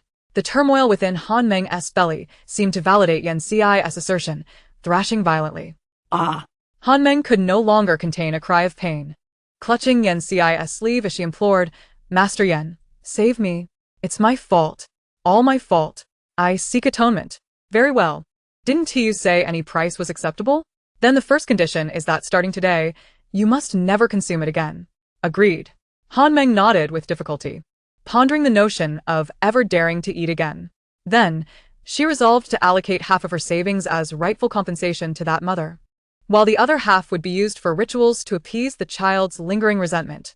All your savings? Han Meng hesitated. Every last bit, Yen Ci responded coldly. And you still think of money at this point? All right, Han Meng replied, closing her eyes in resignation. Lastly, you must turn yourself in. No way. Han Meng exclaimed sharply.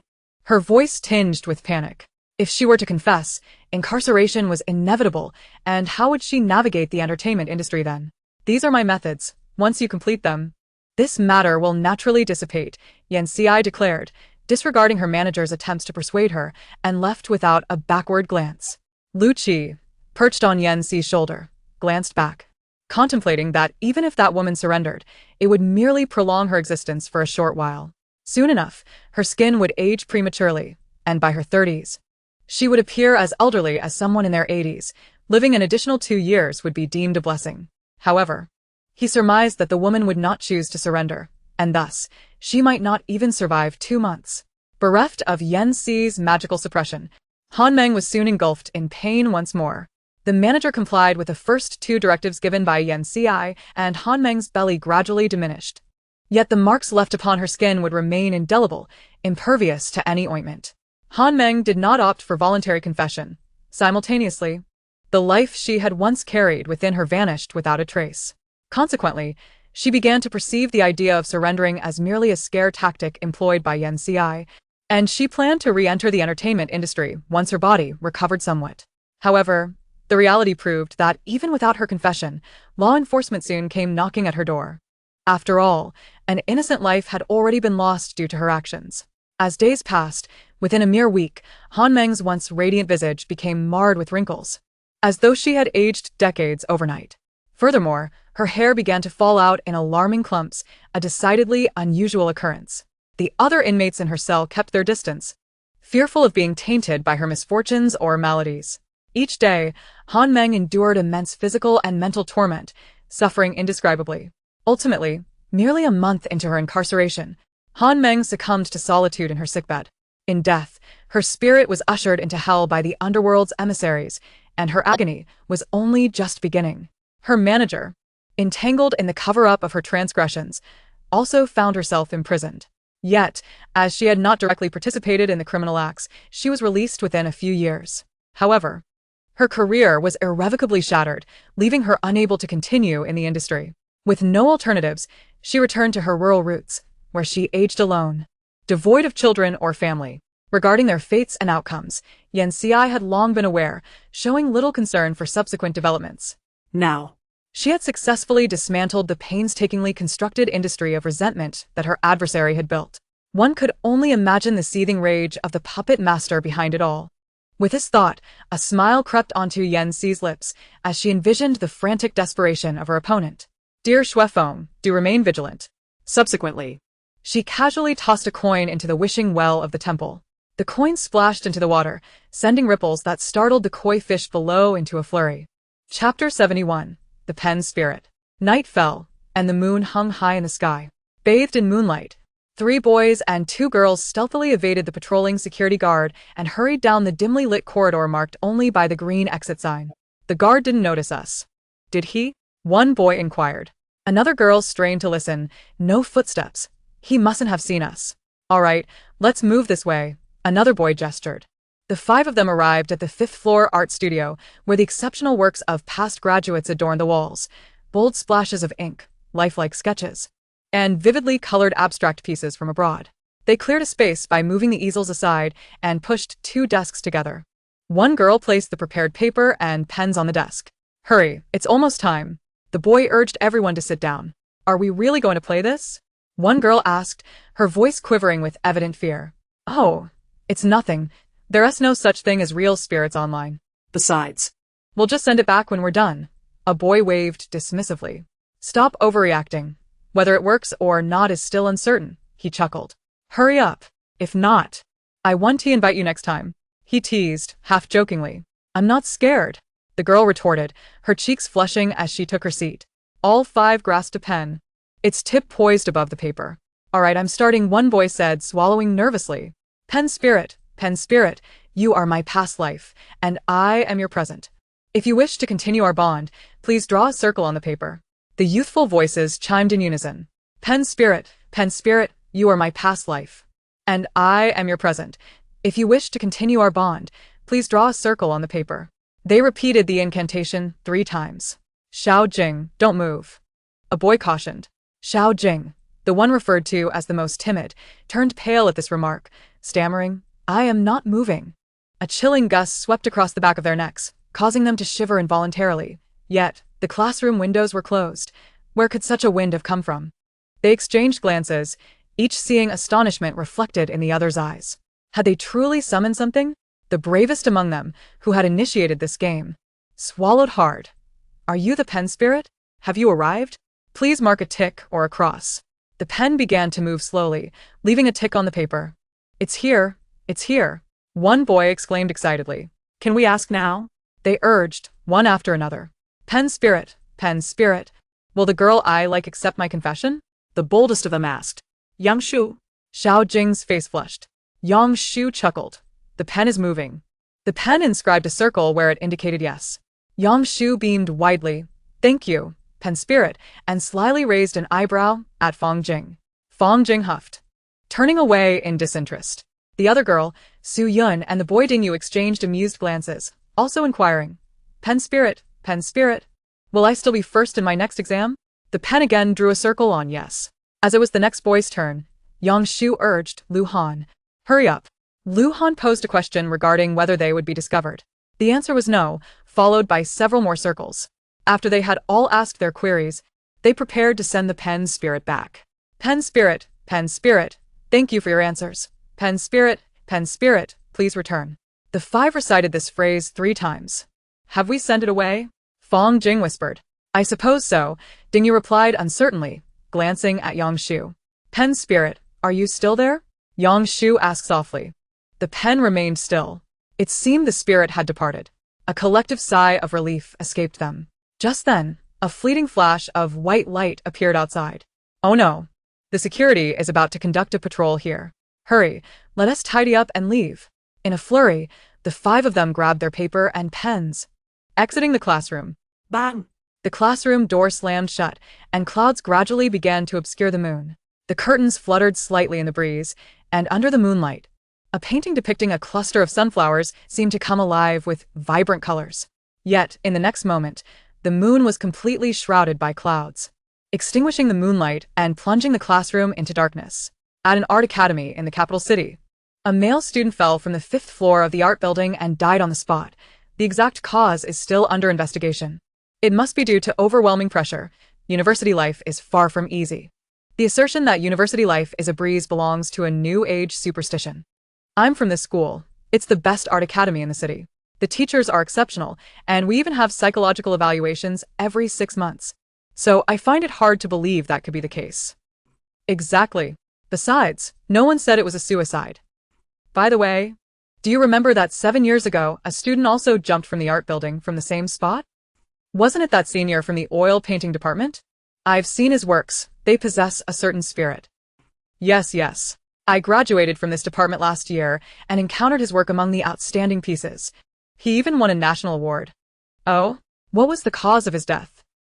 There are posts on the forum that haven't been deleted. Let me look it up. They said he was gay, and back then it wasn't as open-minded. He was crushed by public opinion. Ah, what a pity.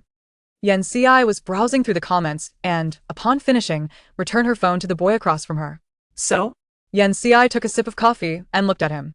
This boy was Xin Shu, the younger brother of Pei Yanzhou and a freshman at the art academy, who had developed a keen interest in the mystical arts. After learning about Yan Ci from Shunheng, he became her admirer and, during today's live stream, finally became the last fated one. I think there is something amiss. Sister, can you take me to investigate? Xin Shu smiled ingratiatingly. Yan Ci raised an eyebrow and replied leisurely.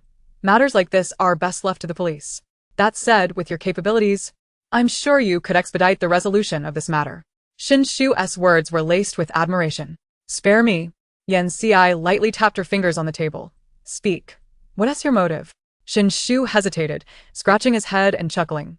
As expected, I can't hide anything from Sister Yan. It's like this. The senior, who died back then, was named Yu Yi. He had tutored Xin Shu when his parents and brother were away. Xin Shu was always grateful to him, but before he could express his gratitude, the news of his death broke. Chapter 72. The Spirit of the Painting. After saying this, Xin Shu sighed, then shifted his tone with a hint of anger. He was not gay at all. He told me he liked a girl. Someone has definitely slandered him. How is this related to today's report? Yanchi inquired. The location from which Lu Han jumped is the same as where Teacher Yu leaped, Xin Shu said, his eyes reddening. Xin Shu took a deep breath. Sister Yan, this is my concern. I want to know what truly happened. Did this involve Teacher Yu? Yan Ci nodded. All right, since you are my fated one in today's live stream, as per custom, I shall assist you in resolving this issue.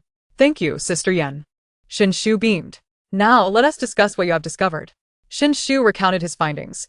These 5 individuals are all from the city and are quite close. That night, they played a game of pen spirit, and among them was Lu Han, who had a crush on Fong Jing, while Fong Jing reciprocated feelings for Yang Shu. The day after playing the game, the two began a relationship. What a complex web of romance, Yan Ci pondered. Then, just a few days later, Lu Han jumped. I attempted to contact the other 4, but they've all taken leave and returned home, so I couldn't reach them. That is all I have, Xin Shu said, scratching his head, somewhat embarrassed. Sister Yan, what should we do? First, take me inside to take a look. Yanchi instructed. All right. Xin Shu guided Yan Ci toward the art building. However, the area was cordoned off with yellow tape and guarded by police. This is the spot. But we can't get in here, Xin Shu thought. How about sneaking in tonight? Just as Xin Shu contemplated this, Yan Ci had already stepped forward. Hey, sister. Xin Shu reached out to stop her. Yan Ci had already waved. Captain Lin, long time no see. While examining the bloodstains, Lin Guang suddenly shivered. Was he getting old? Or was his hearing failing? How could he possibly hear Miss Yen's voice? Isn't she from Jing University? Lin Guang turned to look and saw Yan Ci. Then turned back. Yan Ci. Captain Lin, if you continue with this behavior, don't blame me next time. Ah, Miss Yan, it's been a while. Lin Guang turned and approached with a beaming smile. Not for long. Yan Ci chuckled. You must have received commendations this year for solving so many major cases, Captain Lin. Lin Guang pondered. Indeed, he would likely receive recognition at year's end, perhaps even a promotion, all thanks to Miss Yan, who had also saved many lives. He truly shouldn't have acted that way. Immediately, Lin Guang felt a twinge of guilt and asked, Miss Yan, what brings you here? Yan Ci's smile turned genuine. And with one statement, she made a police officer feel guilty. I'd like to take a look inside. Could you facilitate that, Captain Lin?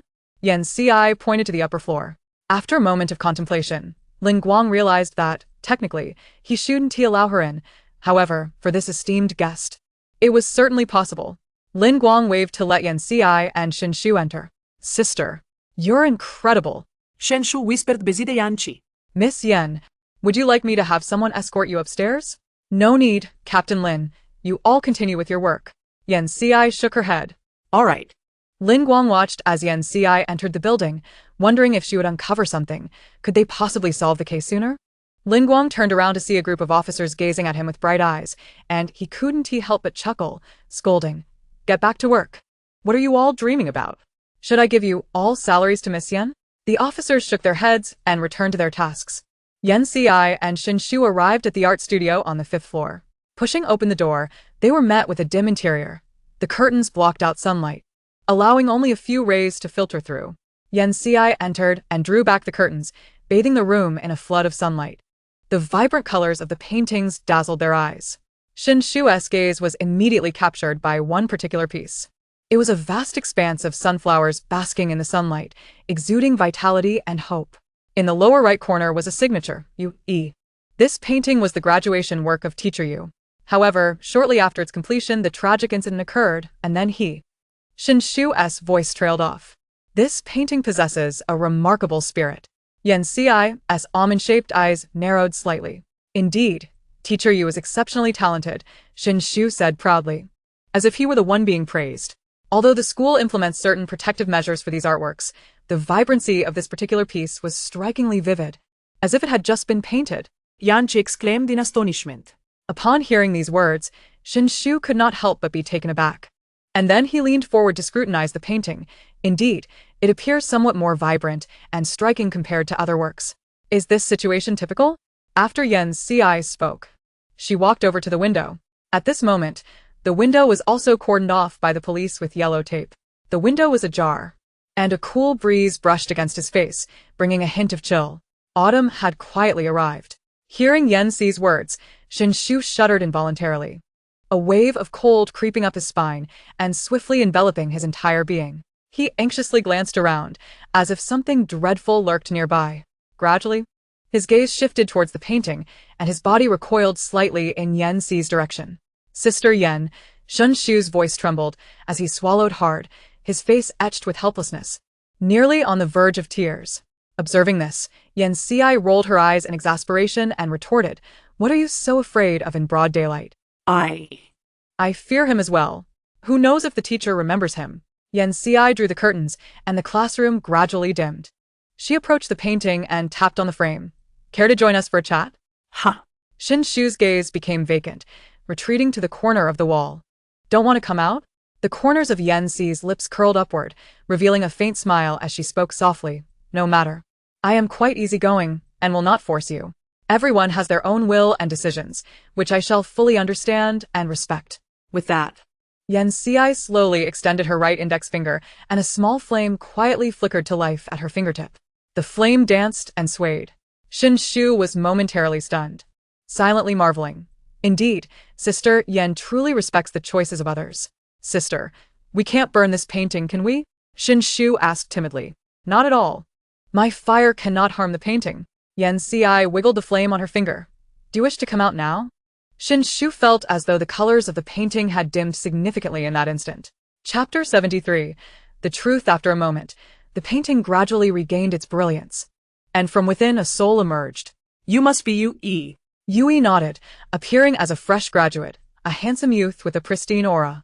You did not reincarnate in the underworld, but became a spirit within this painting.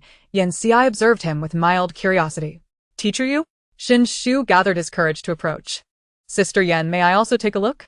Yan Xi tapped his forehead, and Xin Shu felt a warmth in his eyes, revealing the translucent soul beside the painting. Familiar in its youthful visage. Xin Shu's nose tinged with emotion. Teacher. Young Master Xin, long time no see. Yue smiled. It has indeed been quite a while. By the way, I have also been accepted here, Xin Shu replied. The two of them, one human and one spirit, unconsciously bypassed their past and discussed the events of the intervening years. Once they finished reminiscing, Yan Xi interjected. That day, when they were playing the pencil spirit game, you were the one who emerged, correct? Yue nodded. Yes, that was me, but the death of that boy last night was not my doing. I am aware. Yan Xi replied, not detecting any karmic entanglement of life and death associated with him. Then do you know how he died? Yanqi inquired. I know a little. Yue nodded.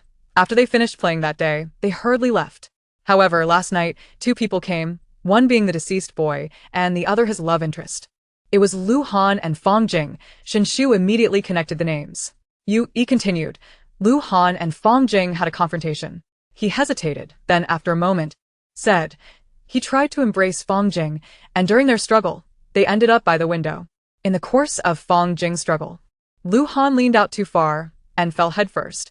I intended to save him, but I couldn't leave this classroom, Yue lamented, letting out a long sigh.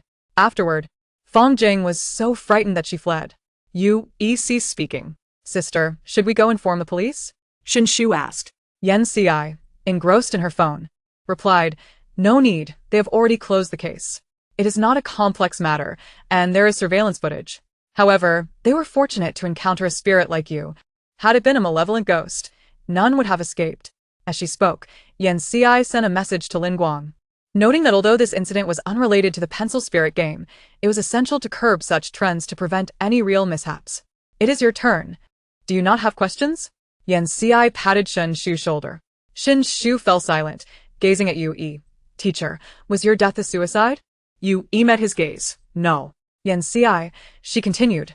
I bid farewell to Team Lin too early. There is still a case here. Yan Xi noticed two male university students opposite her, eagerly awaiting her response, and she pulled over a nearby chair to sit down. Speak. You, record on your phone. Yan Xi directed toward Xin Shu. Understood, Sister Yan. Yue perched himself on the frame of the painting as he bore no weight. You should be aware of a work titled Toward the Sun, Yue remarked, shifting the subject entirely, leaving Xin Shu momentarily bewildered. Ah, yes. That won the first prize in the national competition 7 years ago. It belongs to our oil painting department's direct senior. After winning the award, he was retained by the teachers for further study and is now a professor in the first class of the oil painting department. Xin Shu mentioned. Although he was in the second class, he had heard his classmates speak of him. That was my entry, Yue replied calmly, as if he had long reconciled with the truth. Yet, if he truly accepted it, he would not be bound by obsession, becoming a painting spirit. Xin Shu gasped, this. The one who took his painting was a fellow student from his year. They were both mentored by the same instructor. However, beyond the teacher-student relationship, they were also uncle and nephew. In a plot reminiscent of a cliché, his entry was swapped, leading him to confront the individual, who then invited him to this classroom to discuss the matter. Consequently, during their scuffle, he fell from the window. What a coincidence. That day just happened to be when the school was servicing the surveillance cameras, Yue said with a bitter smile. Not a coincidence. It was intentional to meet you during the maintenance period, Yan Xi observed. Do you seek revenge? I do, but I cannot leave, Yue replied. You have become a bound spirit here, Yan Xi stated. I can assist you in leaving, but you must heed my guidance. Agreed. Yue's eyes brightened. Yan Xi burned a small paper effigy inscribed with Yue's birth date, and he felt a lightness in his being. Xin Shu rolled up the painting, preparing to take it outside. Previously, when he was taken out, Yue could only remain inside the painting, but now, he could emerge. Sister Yan, what is our plan? Xin Shu asked eagerly. With a plan, you can do little, Yan Xi coldly shattered his optimism. Oh. As for the plan, it was certainly to compel the other party to acknowledge the truth. That night, Chen Yu filmed outside the house with a camera. while the middle-aged man inside appeared to be trapped in a nightmare. So, what if I changed your painting? You insignificant student, even if you won an award. It amounts to nothing. You might as well hand it over to Xiaohan. After recording this segment, Yu emerged from the man's body, following Chinyu to the next location, the home of the boy who had caused his demise. So, what if I deliberately killed you? I can kill you once. I can do it a second time. TSK, TSK, TSK. As Yu, who had come to join the fray, couldn't help but exclaim, truly astonishing. My nephew is, in fact, my biological son. Behind all of this, is it a manifestation of moral decay or a distortion of human nature? Please stay tuned. This proclamation elicited a chuckle from Yu, who had just emerged looking dejected. This is explosive. Does that unfortunate brother even realize? Chenyu inquired with curiosity. What can he do? Although the child is not his wife certainly is. Yu shook her tail, giggling. Let us go, let us go. I need to report to the family. She sent the video and the recorded information from Shun Shu to Lin Guang. Naturally.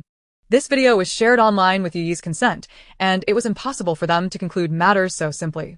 Instantly, the internet was abuzz. The Academy swiftly dismissed 2 individuals, and the artwork was restored to its original creator's name in the Academy's gallery. The unfortunate brother, in his efforts for his sibling and son, was left scrambling. However, upon receiving a paternity test sent by a kind-hearted individual, he promptly evicted his brother, son, and wife from their home. To this, the benevolent Yu humbly concealed her merits and name. Chenyu imparted, this is what one calls a good deed done anonymously. Chapter 74, Trust in Science. 30,000. 2 tubes. Bang! 3 bars. Hey, don't move, it's Yu, declared, placing her discarded cards on the table and beckoning. Come, let us settle the payments. Cui Yen and Chenyu extended their hands with cash as Yu handed over his share. Ever since that incident was resolved, the duo of false uncle and nephew, true father and son, had been incarcerated. Yu found delight in being a mere spirit, contracting with Yan Ci to reside with Chenyu and the others. Yet, witnessing their harmonious camaraderie left his solitary spirit, Yun-en, feeling rather discontent, prompting her to plead with Yan Ci for permission to transform into human form to join their merriment. Meanwhile, Lu Qi, Yan Yining, and Yun engaged in a game of landlord. Upon entering, Yan Ci felt as if he had stepped into a casino, exasperatedly placing his hand to his forehead with a sigh. Family. Gritait Yan Ci sa rival. The other non-human entities also acknowledged him. Alright, continue your game. Yan Qi waved dismissively. Yan Yining, have you completed your homework? He inquired. I have, Yan Yining replied, playing a card but hesitating to continue. What's the matter? Our kindergarten is hosting an anniversary event, and parents can attend to watch. Will you be able to come? Yan Yining asked. I will if I have time. When is it? Yan Ci inquired. I don't know the exact date yet, Yan Yining replied, but I mentioned it just in case. Yun rolled her eyes discreetly and raised her hand. I want to go too. Transforming into a 7 or 8-year-old girl, Yun-an's schooling was not on Yan Ci's agenda. Given her vast knowledge of the cosmos and the earth, it was best she did not mingle with the younger children. Family, I want to go as well, Yu chimed in eagerly. If you wish to go, just follow along, but don't let others discover it, Yan Ci remarked, assuring them that he would not confine their desires as long as they adhered to the contract and posed no threat to society. All right. They chorused in unison, all having learned from Yu. Next Saturday, Yan Yining proclaimed, I can tell you. Before Yan Yining could finish his sentence, Yan Ci understood his intentions and smiled. If you wish to tell, then go ahead, but whether there will be time for it remains uncertain. Yes, I understand. Yan Yining recognized that Pei Yanzhou was quite busy, so even if he couldn't attend, it wouldn't be a significant issue. Just a hint of disappointment lingered. Yan Ci then ascended to the upper floor to begin a live stream. Ah, family, who understands? This woman has been so diligent lately. She really has. I'm about to cry. Huh? I'm a new fan. Did she rarely live stream before? Indeed, it was very rare. You arrived late, but you're fortunate. However, during that period, Sister Yan was not active in live streams, but was quite active on the official account of the Beijing Public Security Bureau, haha. If that is the case, then I'll begrudgingly forgive this woman. Just give me a winning spot as compensation, alright? You wish. That is mine. Yan Ci chuckled. As per usual, let us see who today's 3 fated individuals are. Meh. Please, let me be the lucky one. Ah, It's not me. A request to join the live stream popped up from one of the recently chosen individuals. Sister Yen, hello. The four girls from a dormitory greeted her. Sitting in the chair was the first fated individual of the day. Sister Yen, we are all your fans, one girl said. Thank you for your support. Who would like to use this opportunity? Yen Ci inquired. As expected, you can't hide anything from Sister Yen. We want you to help Xiao Xiao. The girl in the middle stood up and, along with the other two, pushed another girl forward. Hey you guys. I was just enviously watching my roommates, and now I'm the one being pushed up. Xiao Xiao protested, struggling to stand. Just sit still, the girl pressed her back down. Looking at Yen Ci, Sister Yen, we are drawing lots for Xiao Xiao's issue. Please help her. The other two roommates nodded in agreement. Xiao Xiao's eyes were slightly red as she shyly smiled at Yen Ci. Sister Yen, don't be nervous. Go ahead and speak, Yen Ci said gently. Her warm gaze fixed on her. Xiao Xiao finds it hard to articulate. Let us speak for her, the girl interjected. Recently, Xiao Xiao has been getting up in the middle of the night, sitting up without turning on the light, just staring blankly ahead, not even knowing what she is looking at. Exactly. I got up one night to use the bathroom, and it startled me, another added. And once, she sat up straight as a board in bed in the middle of the night.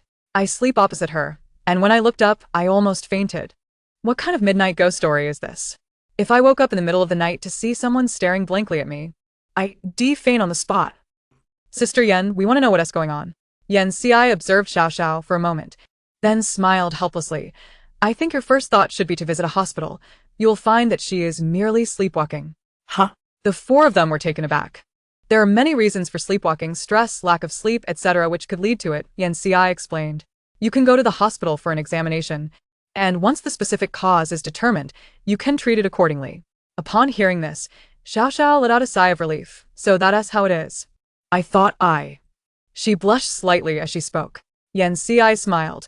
Fans watching on the screen should also take note. If you feel unwell, the first course of action is to visit a hospital for an examination. We must trust in science first and foremost. I'm dying of laughter. My metaphysical influencer tells me to trust science, haha. Not everything can be linked to the metaphysical. By the way, does Sister Yen have any talismans for better sleep? I've been having trouble sleeping lately. In an instant, the comments flooded in. Yen Ci noticed this and pondered for a moment. Alright, I will put some sleep-enhancing talismans for sale later. And an unexpected delight. Am I not only competing for the live stream, but also for talismans? For those ahead, it's possible. After all, Sister Yen has 1 million followers now. Huh? When did it reach that many QAQ? I'm an old fan. Let me have one first. Let us start by listing around 3,000. Each account can purchase one, and no alternate accounts allowed. Yen Ci was acutely aware that it was improbable for everyone to seize the opportunity. Thus resorting to a limited purchase strategy would allow more individuals to grasp the chance. Ultimately, the uninitiated would still be unable to possess XX. Perhaps your lack of fortune is meant for today's European event, ha. Your consolation is appreciated, but I shall refrain next time. It is imperative for everyone to remain vigilant, as engaging in somnambulism may lead to perilous actions. Thus, ensuring a safe environment is essential. It would be prudent to visit the hospital, Yen Ci advised. Certainly, we will be cautious. Thank you, Sister Yen. The four young women expressed their gratitude in unison. After completing the gift-giving session, they made their way to the hospital with their roommates. Chapter 75. Kindergarten Activities. Yen Ci addressed two fateful individuals' life queries before concluding her broadcast. Leaning back in a recliner, her fingers delicately caressed the beads on her wrist. Although drawing 3,000 talismans was a manageable task, she lacked the time to package and ship them.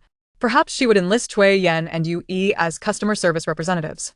Meanwhile, Pei Yanzhou closed his file. Since he had practiced the techniques Yen Ci provided, he had not experienced work-related fatigue in quite some time. He picked up his phone, noticing a message displayed on the screen. Upon opening it, he found a message from Yen Yining. Sports day? Pei Yanzhou chuckled, his long fingers lightly tapping on his phone. Okay. Upon seeing the reply, Yen Yining could not restrain a smile, her lips curving upwards as her hands continued to play a sequence of cards. Lu Qi glanced at him, wondering if his hand was particularly good. Alas, I have lost again. Lu Qi tentatively placed her hand over Yen Yining's cards. Pass. Yun and coldly scoffed. Pass. Yen Yining. Noticing Lu Qi's perplexed gaze, inquired, "What's wrong? It's just that I don't understand why you're so cheerful despite not winning." Lu Qi remarked as she discarded her remaining cards. "I won. Pay up." On the designated day, Yan Xi donned a casual outfit, leading Yan Yining out the door. Outside, a sleek black Maybach awaited them, and as the window descended, Pei Yanzhou, dressed in casual attire, regarded them with a smile. A CI. Yan Xi raised an eyebrow and grinned. Zhou seems to have ample time. After all, Yining is our child. I cannot let you go alone. Pei Yanzhou replied with a light chuckle. Yan Yining obediently settled into the back seat as Yan Xi joined them, and the trio set off for the kindergarten. "Let us get moving. The Zun family must have already departed," Huyu exclaimed excitedly. "All right, but Huyu, could you shift your tail a bit? You've got fur all over my face," Chenyu remarked. Lu Qi rested against Yui's shoulder, while Yun En and Chui Yan followed suit. Several non-human entities concealed their true forms as they ventured towards the kindergarten. A multitude of parents had arrived. Some, despite their busy schedules, made a concerted effort to attend their children's events, while others seized the moment to network with individuals they rarely encountered. "Yan Yining." Just a few steps out of the car, a child called out. Yan Xi and Yan Yining turned to see Yu waving, accompanied by the somewhat reluctant Yi Jingyu. "Yi Yu, my classmate," Yan Yining introduced. "This is my mother, Yan Xi." Hello, aunt Yan, 예유 그리텟 보리테레. Yi Jingyu smiled shyly. "Hello, sister. I'm here to accompany Xiaoyu. My elder brother couldn't he make it back in time. By the way, is brother Yan not with you? Shall we go together?" "No need. You should stay with your nephew," a cool male voice interjected from behind Yi Jingyu. Pei Yanzhou had just returned from parking the car and stepped forward to take Yan Xi's hand. "Uncle, I'm off to prepare for the performance with Yan Yining. You can stay here," Yi said bluntly. Yi Jingyu clutched his chest, feeling dejected. "Oh dear, why do both of you find me such a nuisance?" he pleaded. "Come on, take me with you." Yi Yu looked at Yi Jingyu with exasperation. "Uncle, do you really want to join us?" "Absolutely." Yi Jingyu would not be so oblivious as to accompany Yan Xi and Pei Yanzhou. The sun was bright enough today, and he had no intention of becoming an overly conspicuous light bulb. "Very well," Yi Yu nodded. "Mom, I'm going to prepare now," Yan Yining announced. Yan Yining and Yi Yu took their leave with Yi Jingyu. "A CI, let us head to the auditorium," Pei Yanzhou said, leading Yan Xi towards the venue. The surrounding crowd cast envious and admiring glances at the striking couple, who seemed to exude an innate charisma. Some recognized Pei Yanzhou and Yan Xi, but wisely chose not to intrude, as interrupting President Pei's date could yield undesirable consequences. In contrast, meeting other individuals appeared to be a more prudent and advantageous endeavor. "Oh my goodness, how sweet," Huyu exclaimed, tightly hugging her tail and squealing with joy. The couple she shipped was simply perfect, their sweetness off the charts. "Humph." Yun En, nearby, rolled her eyes dismissively, pouting. "It's merely adequate. I would say it just barely matches our Yan Xi." In all fairness, Pei Yanzhou's handsome visage would have been among the finest even in a bygone era, though his abilities were somewhat lacking by comparison. Nevertheless, in today's context, he was indeed quite remarkable. "You really ought not to be so discerning," Huyu kindly advised. "While Zun family is undeniably exceptional, how many truly match him? Someone like President Pei is already quite impressive." "Indeed, you make a valid point. The two are indeed well suited." Yu Yi concurred, nodding in agreement with Huyu. Right? Huyu beamed, delighted that someone, rather a spirit, understood her sentiments. Pei Yanzhou and Yan Xi took their seats in the front row, designated for shareholders, of which Pei Yanzhou was one, with the Yan family included as well. The school had astutely arranged their seating together. Yan Xi absent-mindedly fidgeted with Pei Yanzhou's fingers, as they still had to wait a while longer. "Are you feeling a bit bored?" Pei Yanzhou inquired gently, lowering his head. "Not at all," Yan Xi replied lazily. "I simply wish to play with your hand." "Is that not permissible?" Pei Yanzhou's lips curled into a smile. "Of course, as long as a CI enjoys it with that," his fingers subtly entwined with Yan Xi's, ensuring their palms were pressed closely together. Yan Xi lifted her gaze, locking eyes with Pei Yanzhou, her own reflections shimmering in the depths of his profound gaze. "I am truly happy," Pei Yanzhou murmured. "It brings me joy to participate as Yining's parent alongside you." Yan Xi's lips curled into a smile. "I, too, am delighted that you could accompany me." Contrasting the warmth of their interaction, backstage, Yi Jingyu squatted on the ground, clad in a tree costume. "Perfect." The teacher mentioned providing costumes, and we can perform on stage with our parents. Yu clapped her hands earnestly. Uncle, you shall be our tree. Yi Jingyu's eyes brimmed with despair, addressing Yan Yining with a melancholic tone. Yining, why didn't you bring brother Yan and sister-in-law? Yan Yining glanced at him. I wish to preserve my parents' image in public. After all, that reflects on me as well. Je Vingyu inhalet deeply, justing a hopeful glance at Yu. Wishing she might learn from Yan Yining, Yi Yu readily replied, rest assured, uncle, those who achieve great things do not sweat the small stuff. I am unconcerned about appearances. Yi Jingyu retorted, I do care. Chapter 76. The Decree from the Underworld. Yi Jingyu, with a vacant expression, remained motionless, embodying the tree. Some individuals may still draw breath, yet in truth, they have long since succumbed to a state of spiritual demise, such as Yi Jingyu. In his periphery, Yi Jingyu discerned Pei Yanzhou extracting his phone to take a photograph. Whatever, he mused, having relinquished all hope. The tree, Yu seemed poised to speak yet hesitated. You performed admirably, did you not agree? Hu Yu was nearly overwhelmed. Indeed, it was utterly lifeless, Cui Yan affirmed with a nod. Yu interjected, isn't that rather cruel? Pei Yanzhou dispatched the photo to the group chat. Li Xiu remarked, I know you attended your beloved son's kindergarten event. No need to flaunt it. Shun Heng added, that tree looks so familiar. Li Xiu retorted, has Jingyu grown discontent merely spectating? Shun Heng responded, I've taken a screenshot, uploaded it to the cloud, and saved it for posterity. Li Xiu acknowledged, you've reminded me. As for Yi Jingyu's reaction upon viewing the phone post-performance, that is a tale for another time. Once the event concluded, Yan Xi summoned Pei Yanzhou, Yan Yining, and Hu Yu to join him. In an expansive private room, once the dishes were served, the concealed non-humans settled into their designated spots. Having honed his perception, Pei Yanzhou could now see them, including several unfamiliar faces. Hello, Mr. Pei, greeted the non-humans after a brief discussion on how best to address him, and they collectively decided upon this title. Greetings, Pei Yanzhou replied with a slight nod. They joyfully shared a meal, after which Hu departed, and Pei Yanzhou escorted Yan Xi and Yan Yining home. The atmosphere in the car was delightful, reminiscent of a genuine family of three. Following the event, life resumed its usual rhythm. That night, Yan Xi unexpectedly received a foreboding omen. Upon careful consideration, he couldn't help but furrow his brow, though he soon relaxed, lowering his calculating hand and gazing into the profound darkness. The following morning, sunlight streamed through the window, illuminating the room as Yan Xi diligently sketched the next batch of talisman paper set to be released. Just then, a rapid series of knocks echoed at the door. Yan Xi permitted the intruder to enter, revealing Cui Yan accompanied by a female ghost. Cui Yan wore a fierce expression, tightly gripping the arm of the ghost, who appeared visibly anxious, her gaze flickering towards Yan Xi. Recognizing the gravity of the situation, Yan Xi set down his pen and turned his attention to them. The ghost resembled a middle-aged woman who seemed to have recently passed.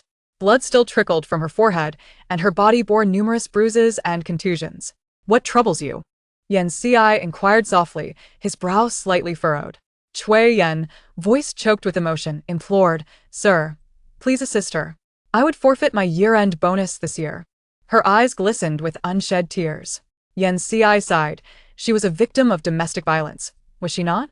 Although framed as a question, his tone carried no hint of doubt. The woman's anguish seemed to be triggered by his words. Her resentment surged, and she knelt upright, beseeching, I implore you, save my child. Speak, Yan Xi urged, folding talisman paper as he began to sketch anew. The woman cast a hesitant glance towards Cui Yan, who nodded in encouragement. It's all right, just say what you must. If it comes to it, I'll forfeit my year-end bonus. Her lips trembled, and after a moment, she began, Thank you. Esteemed sirs, my name is Yongyu. I was merely a lowly office worker. Though my earnings were modest, I was an orphan with no relatives, managing to sustain myself. 5 years ago, I married my current husband, who initially treated me well. He was a teacher, articulate and refined, and I quickly agreed to marry him. However, after our union, my life transformed into a nightmare. Whenever he faced adversity outside, he would return home, intoxicated, unleashing his fury upon me. Neighbors, unable to bear witness, would call the police, but due to the nature of domestic affairs, their visits yielded little assistance. Once they left, the man would hurl abuse at them. Gradually, I became fearful and ceased to resist, sinking deeper into despair. Yet half a month ago, I discovered I was pregnant. I was overjoyed at the prospect of this new life, a blood relative, and I contemplated it for quite some time. However, in such a toxic environment, even if the child were born, they would not enjoy a good life. I resolved to seek a divorce, but during the cooling-off period, his beatings intensified until just days ago I was killed and my child was, of course, lost as well. I had no family. That man lied, claiming I died of an acute illness, hastily cremating and burying me, with no one to advocate for me. Thankfully, my child had not yet reincarnated within me. Otherwise, the pain would have been unbearable, she recounted. Damn beast. Yan exclaimed angrily. Yan Si paused his writing, placing the pen aside. Chui Yan turned to Yan Si. I saw her just as she was about to take action today. There would have been a life lost. It would affect her reincarnation. Sir, do you have a solution? Yan Si gazed at Yang Yu. I can escort you to the underworld to obtain a decree of clemency, which would grant you the right to exact vengeance without compromising your reincarnation. Indeed, you could pursue your revenge at your leisure. Yang Yu's eyes brightened, but soon dimmed as she lowered her gaze. Sir, I have little to offer in terms of recompense. The payment has already been made on your behalf, Yan Si replied. Yang Yu apearet puslet. Not long after your passing, you saved a young girl, and the elder of her family in the underworld expressed gratitude by covering your dues. Yanchi elucidated. I was merely thinking that if my child had been born, they would have been like her, Yang Yu lamented.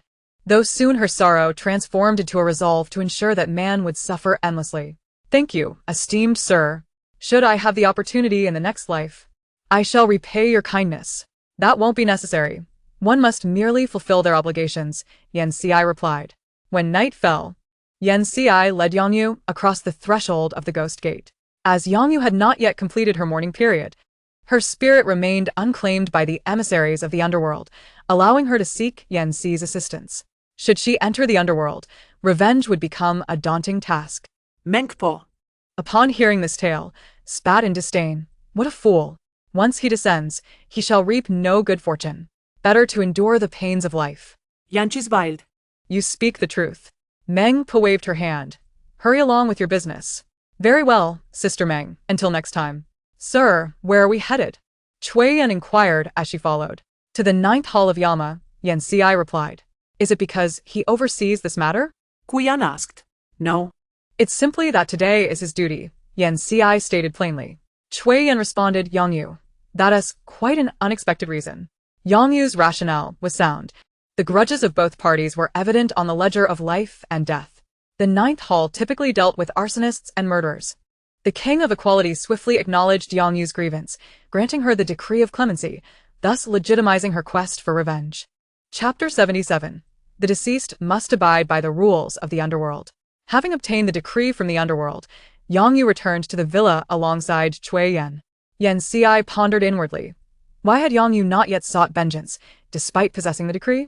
Just then, he was astonished to witness the assembly of non-humans beneath him begin to brainstorm. These beings had grown weary of tired tropes like hiding people beneath beds or ghosts emerging from televisions. Now their imaginations were running wild. Let him experience the taste of being beaten by Yang Yu. Let him feel the true meaning of domestic violence. Chun Yu proposed a relatively sensible suggestion, advocating for a strategy of retribution in kind. Hu Yu exclaimed with excitement, a glint of cunning shining in her eyes. Ms. Yang had mentioned that this individual possessed abysmal teaching skills and had verbally abused students, resulting in his dismissal. After encountering Ms. Yang's request for divorce, he returned to unleash his fury, ultimately leading to her demise. Truly heinous. Subsequently, Hu Yu revealed a sinister smile and lowered her voice to continue. I propose that Ms. Yang lead her students, one by one, covered in blood, emerging suddenly from beneath the bed to encircle that man. Ha! The sight would surely terrify him into a state of utter panic. With that, Hu Yu couldn't help but laugh triumphantly. It must be admitted that this was indeed a rather twisted and terrifying notion from Hu Yu. He not only perpetrated domestic violence against Ms. Yang but also violated her will in a forceful sexual encounter. In my view, it would be fitting to incorporate physical castration into this fantasy. Surprisingly, the typically reticent Lu Qi broke his silence to express an opinion. This may not be particularly appropriate, he hesitated. Just as Yan Si was internally lamenting that only Yu Yi appeared somewhat normal among them, she was startled to hear Yu Yi continue. In my opinion, We should first implement chemical castration, and once he has lost his sexual potency, proceed with physical castration, repeating this cycle multiple times. Surely, this would yield better results. The rest of the group nodded in agreement, acknowledging Yu Yi's remarks. Yen Ci. Hey, Ci, what are your thoughts on the methods we proposed? Yun then inquired, gesturing towards Yen Ci. As long as you find it enjoyable, that's sufficient. Yen Ci replied with a slight smile, then turned to ascend the stairs. Let's be cautious and not go overboard. We can play for a bit longer, Yun advised the others. Of course. Rest assured, we will exercise restraint. Meanwhile, Yang Yu listened intently to each suggestion, her eyes gleaming ever more brightly. That very night, they ventured to Yang Yu's home, with their plan in hand. The man experienced a nightmarish ordeal he would never forget. The image of Yang Yu in her final moments haunted him repeatedly, and he saw her head detach and come closer, that head speaking, "I hurt so much. Come down and join me." Before he could lose consciousness, he found himself slammed to the floor by Yang Yu, who was wielding a bottle of alcohol to strike him. It was the very scene of Yang Yu's death, merely with the roles reversed. "Help!" he screamed, feeling a warm wetness between his legs as Yang Yu's eyes brimmed with blood. Whether from fear or the beating, he could not tell, and he fainted. Hu Yu and the others appeared. Though the terrifying visions were mere illusions, the pain from the beating was all too real. Leaving no wounds but still causing distress. Ha ha ha, he is so scared he is wet himself. Hu Yu laughed, clutching her belly. He is pathetic, truly too easy to frighten. Chui Yen remarked, observing the elongated blood-red nails conjured to terrify the man, lamenting the fact that she had not yet had her turn before he fainted. Nonetheless, Chui Yen understood this was all in vengeance for Yang Yu. Ms. Yang, shall we give him a good beating for relief? Kuyan asked. Yang Yu smiled at them. Her eyes reddened as she replied, of course, his continued existence will only allow him to experience greater suffering. However, unbeknownst to them, the man, terrified of death, sought out numerous Taoists to no avail and, in an effort to escape them, turned himself in, hoping the police could shield him from the vengeful spirits seeking his life. Truly, he is frightened of death, Hu Yu and the others remarked. Here, the righteousness might suffice against ordinary malevolent spirits, keeping them at bay, but for Yang Yu, who possesses a decree from the underworld, it is utterly ineffective. The man had not yet been sentenced and remained detained in a holding cell, his mental state deteriorating daily. Descending into madness, claiming he had not intended to cause her death, expressing regret, and at times cursing, daring anyone to kill him, before breaking down in tears. Pleading for mercy from an unknown entity.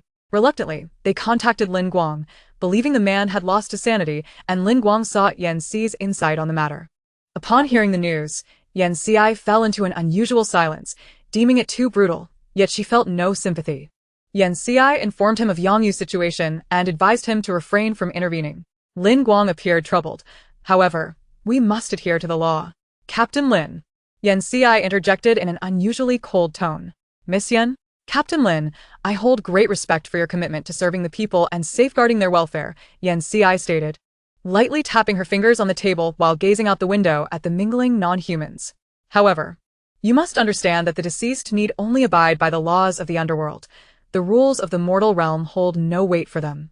Yan Ci's voice remained calm, yet exuded an undeniable authority.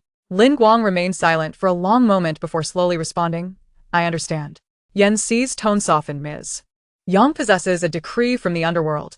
This matter has already received the sanction of the laws governing the afterlife. Do you have any further concerns? None. Lin Guang sighed. I truly apologize. Yan Ci raised an eyebrow. Lin Guang continued. I sincerely apologize, both to Ms. Yang and to you, Miss Yan. You are correct.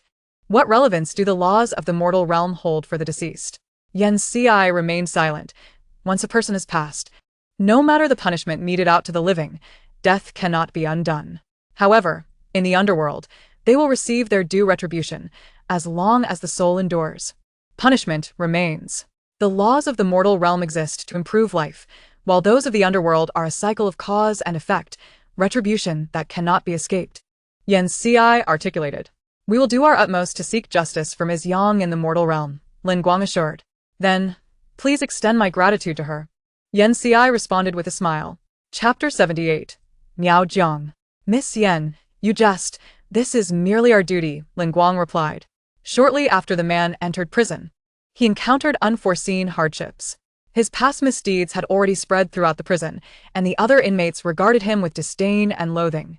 Consequently, he endured a relentless barrage of cold treatment and isolation.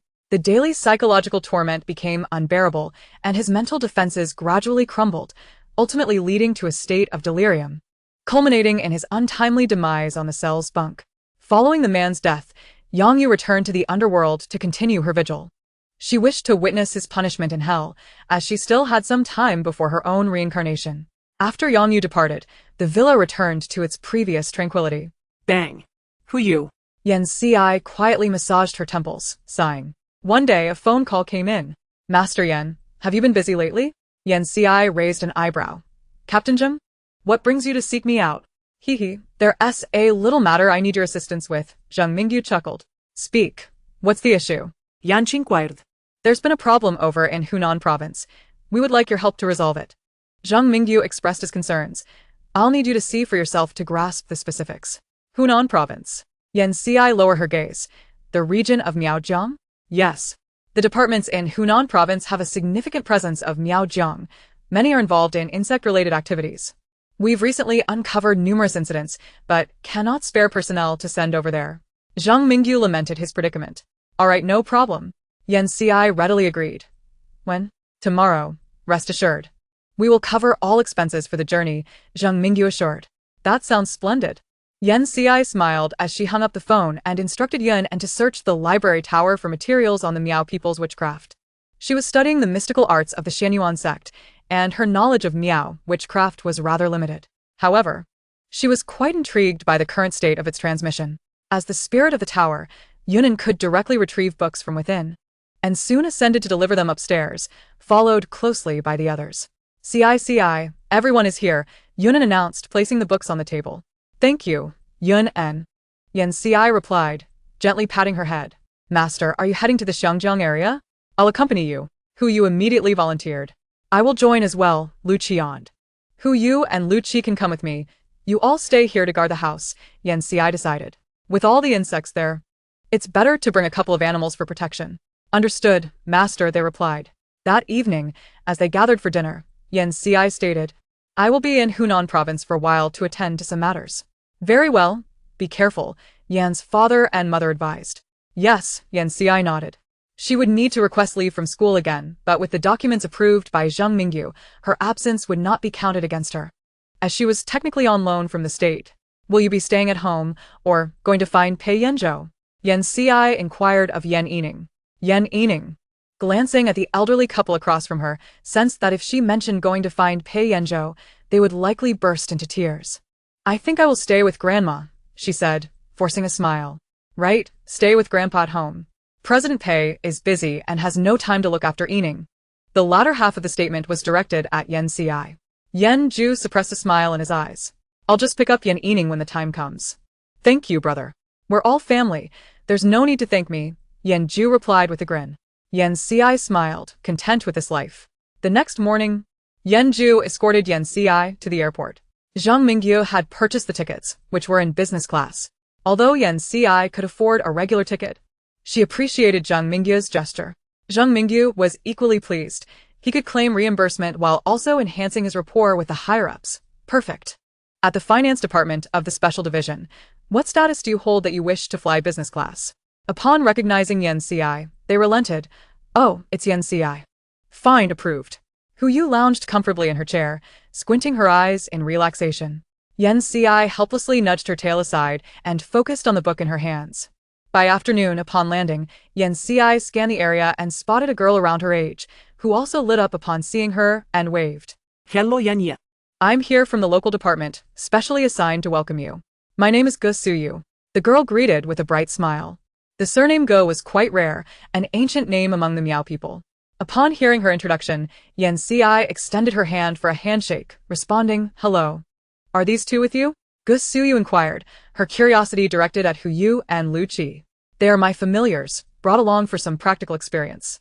They shouldn't just be at home playing mahjong, Yan Ci replied, her expression nonchalant. Playing mahjong? Ha ha ha. Gu Suyu stifled her laughter. We have already pre-booked a hotel for you. Let me take you there first. Master, it's Hu Yu who plays mahjong every day. I prefer do diju. Lu Qi stated matter-of-factly.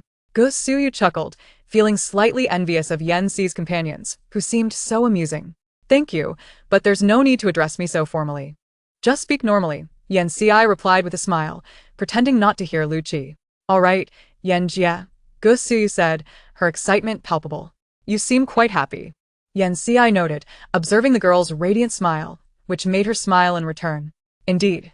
I'm your loyal fan, Yan Jia, Go Suyu exclaimed, her excitement spilling over. Then, with cautious anticipation, she asked, may I ask when my peach blossom luck will arrive? At that moment, Go Suyu's large eyes sparkled with hope. Yan Xi found the inquiry amusing and teased, I thought your kind would simply capture a handsome one to cultivate love magic. Kesuju Said. A hint of disappointment in her tone. Alas, our village chief is quite strict and forbids us from doing so. Haha, I suppose matters of the heart rely on fate. However, I believe your red star is stirring. You must have someone special in mind, Yan Xi remarked with a smile. Go Suyu's face flushed crimson, and she softly affirmed, Then I wish you both a blossoming romance, Yan Xi said. Go Suyu's eyes brightened. Thank you, Yan Jia. After Go Suyu guided Yan Xi to the hotel to drop off her belongings, they sat together in a hot pot restaurant under the evening glow. You have quite a spicy cuisine here, Yan Xi commented, sipping a cold drink. How exciting! Kesuju grinned. What is the situation around here? Zeng Maju asn't briefed me, Yan Xi acquired. Go Suyu's expression turned serious as she replied, Recently, a group has been active in Hunan province. We've apprehended a few individuals and managed to extract information from them. They are stealing the dragon vein energy of Hunan province. Go Suyu's voice grew cold.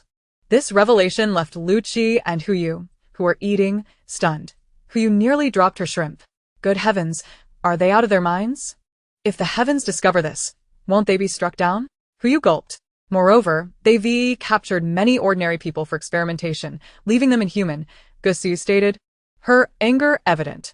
Yan Xi's expression turned grave. This was utterly insane. How many are involved? Go Suyu shook her head, I'm not sure. They are incredibly reckless.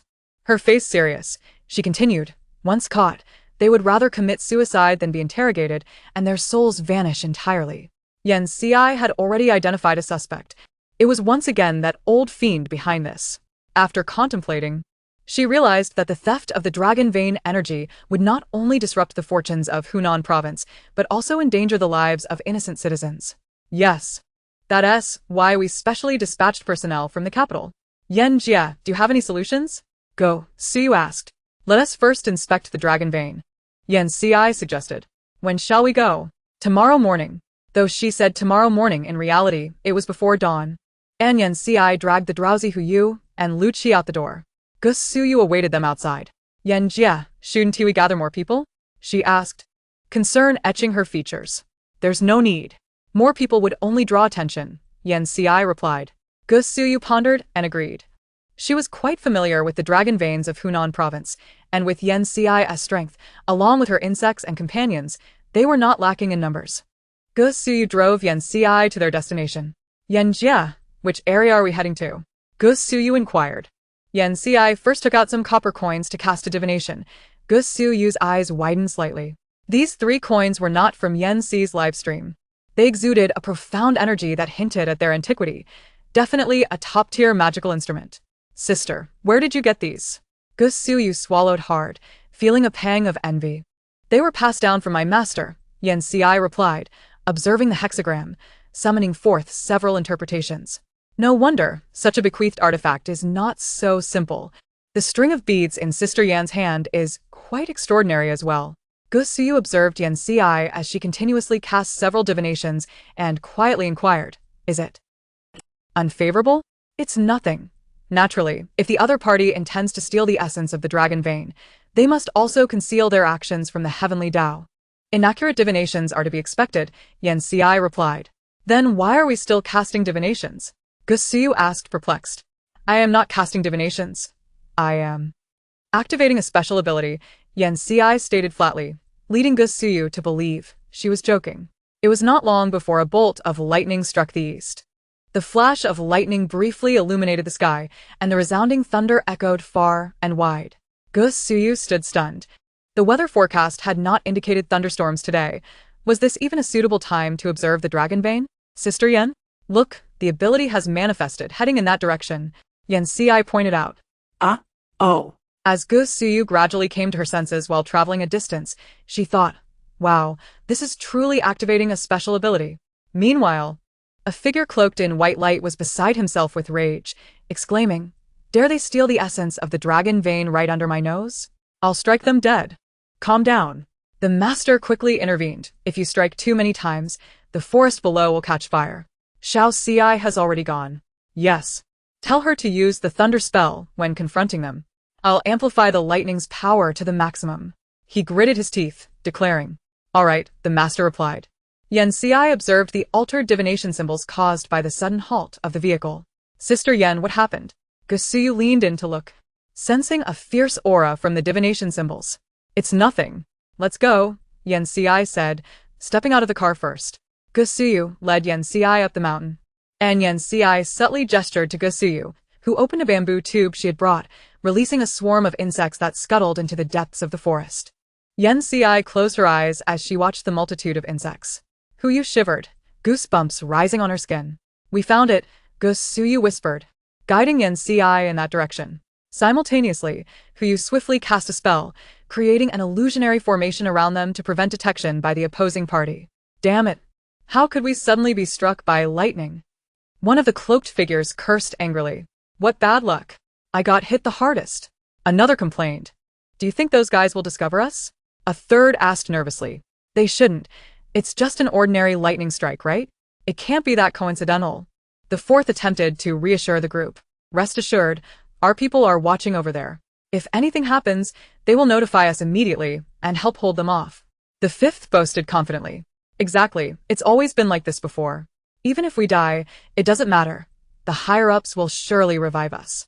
Upon hearing this, Gu Suyu's gaze fixated on the group of cloaked figures engaged in discussion, her expression darkening with growing concern. Just recently, the department had expended considerable effort and time to eliminate a batch of infiltrators, believing the issue had been resolved, only to find new moles surfacing now. Yen Ci formed hand seals, muttering incantations, then with a gentle wave of her hand, a formation appeared around them. After completing her actions, she patted Gu Suyu's shoulder reassuringly, saying, the department is filled with all sorts of characters. There will always be some that slip through the cracks. Gu Suyu took a deep breath, striving to calm herself, and asked Yen Ci, Sister Yen, what shall we do next? The opposing party likely intends to steal the essence of the dragon vein just as the sun rises. When the purple energy flows eastward, ensuring minimal disturbance and making it hard to detect. However, we need not wait until then, Yen Ci replied, her gaze icy. As for resurrection, I wonder if Xue Feng dares to act under the heavenly Tao and bring you back. Lu Qi returned with Huyu, saying, the surrounding area is set up. It won't ignite the forest. Good, Yen Ci affirmed, forming hand seals with her fingers. Boom. Gu Suyu stared at the ominous dark clouds, rendered speechless in shock. Yen Ci remained silent, recalling that the summoned lightning had never been this powerful before. Chapter 80. Soul Searching. Gazing at the oppressive dark clouds overhead, the cloaked figures' expressions shifted dramatically, their bodies instinctively preparing to flee. However, their movements proved too slow, and a bolt of lightning, as thick as a forearm, roared down like a purple dragon. Damn it! Huyu clutched her frizzed tail tightly, unable to suppress a gulp of fear. Her eyes widened in terror as she stared at the terrifying flash of lightning. Meanwhile, Lu Qi silently coiled into a defensive position. The awe-inspiring spectacle before them could vaporize even souls in the face of such thunder. Gu Suyu was equally astonished by the scene, her eyes reflecting sheer admiration. Is this the power of Sister Yen? This lightning is truly magnificent, she murmured. At last, the thunderclouds in the sky seemed to dissipate. Yet the ground below lay utterly deserted, as if no one had ever existed there. The terrifying force of the lightning had reduced everything to ashes, leaving not even a remnant behind, a true obliteration. Yen Ci quietly dispelled the formation she had set up. A hint of resignation flickered in her gaze. Is it all gone? Gu Suyu asked. While she felt a sense of relief, the lack of clues troubled her. Of course, she understood this was not Yen Ci's fault. After all, the opposing party had been too formidable. Yen Ci sighed softly and said, let us return to the department. Those who were imprisoned should still be there. Yes. They're still detained, Gusuyu nodded in agreement. Let us go. Yen Xiai looked up at the sky, inwardly reflecting that the heavens were offering her no respite. Perhaps it was time for her master to personally handle these matters. Meanwhile, at the department, news from Zheng Mingyu had already arrived. Taking advantage of the tumultuous thunderstorm, they successfully captured several individuals attempting to exploit the chaos.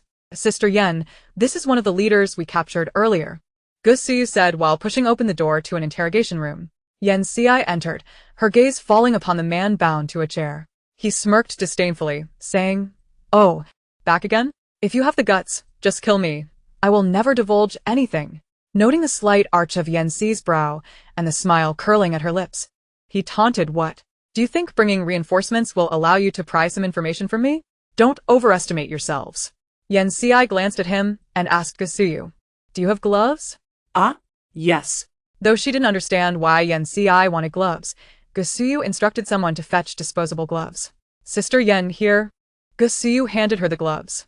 Yen Xiai accepted them, donned the gloves, and approached the man step by step. "By the way, do you still serve any purpose?" Yanchi inquired. Gusuyu shook her head. He won't say anything, so he is of no use. The higher-ups said you can do as you please. Well, that's good. Yen Xiai nodded. What do you intend to do? The man felt an ominous premonition surge within him, his voice trembling as he asked. Yen Xiai expressionlessly raised her hand and slowly placed it atop the man's crown, her gaze chillingly devoid of emotion. A piercing and harrowing scream suddenly reverberated through the interrogation room, a sound so deafening it sent shivers down the spine. Jesuyu trembled. A fine layer of goosebumps erupting across her skin. Instinctively, she raised her hands to tightly cover her ears, seeking refuge from the chilling cry. Her gaze shifted to the tormented man, whose visage was contorted in excruciating agony. What once was a reasonably handsome face had now transformed into a grotesque mask of horror, his features almost entirely distorted. Beside her, Lu Qi was equally taken aback, his pupils slightly constricting at the horrifying scene before him. This method. Yet, the torment did not persist for long. Merely a minute later, it abruptly ceased, leaving behind a suffocating silence that enveloped the room. After the ordeal, the man sat there as if bereft of his very soul, his eyes vacant and devoid of life, as though he had been stripped of all vitality. His appearance was so disheartening that anyone who beheld him would perceive him as having descended into madness. "Yanjia, what exactly have you done?" Gusuyu managed to swallow hard, her voice trembling with hesitation. "Soul-searching," Yen Xiai replied, her tone as calm as a still lake, as if discussing the most mundane of matters.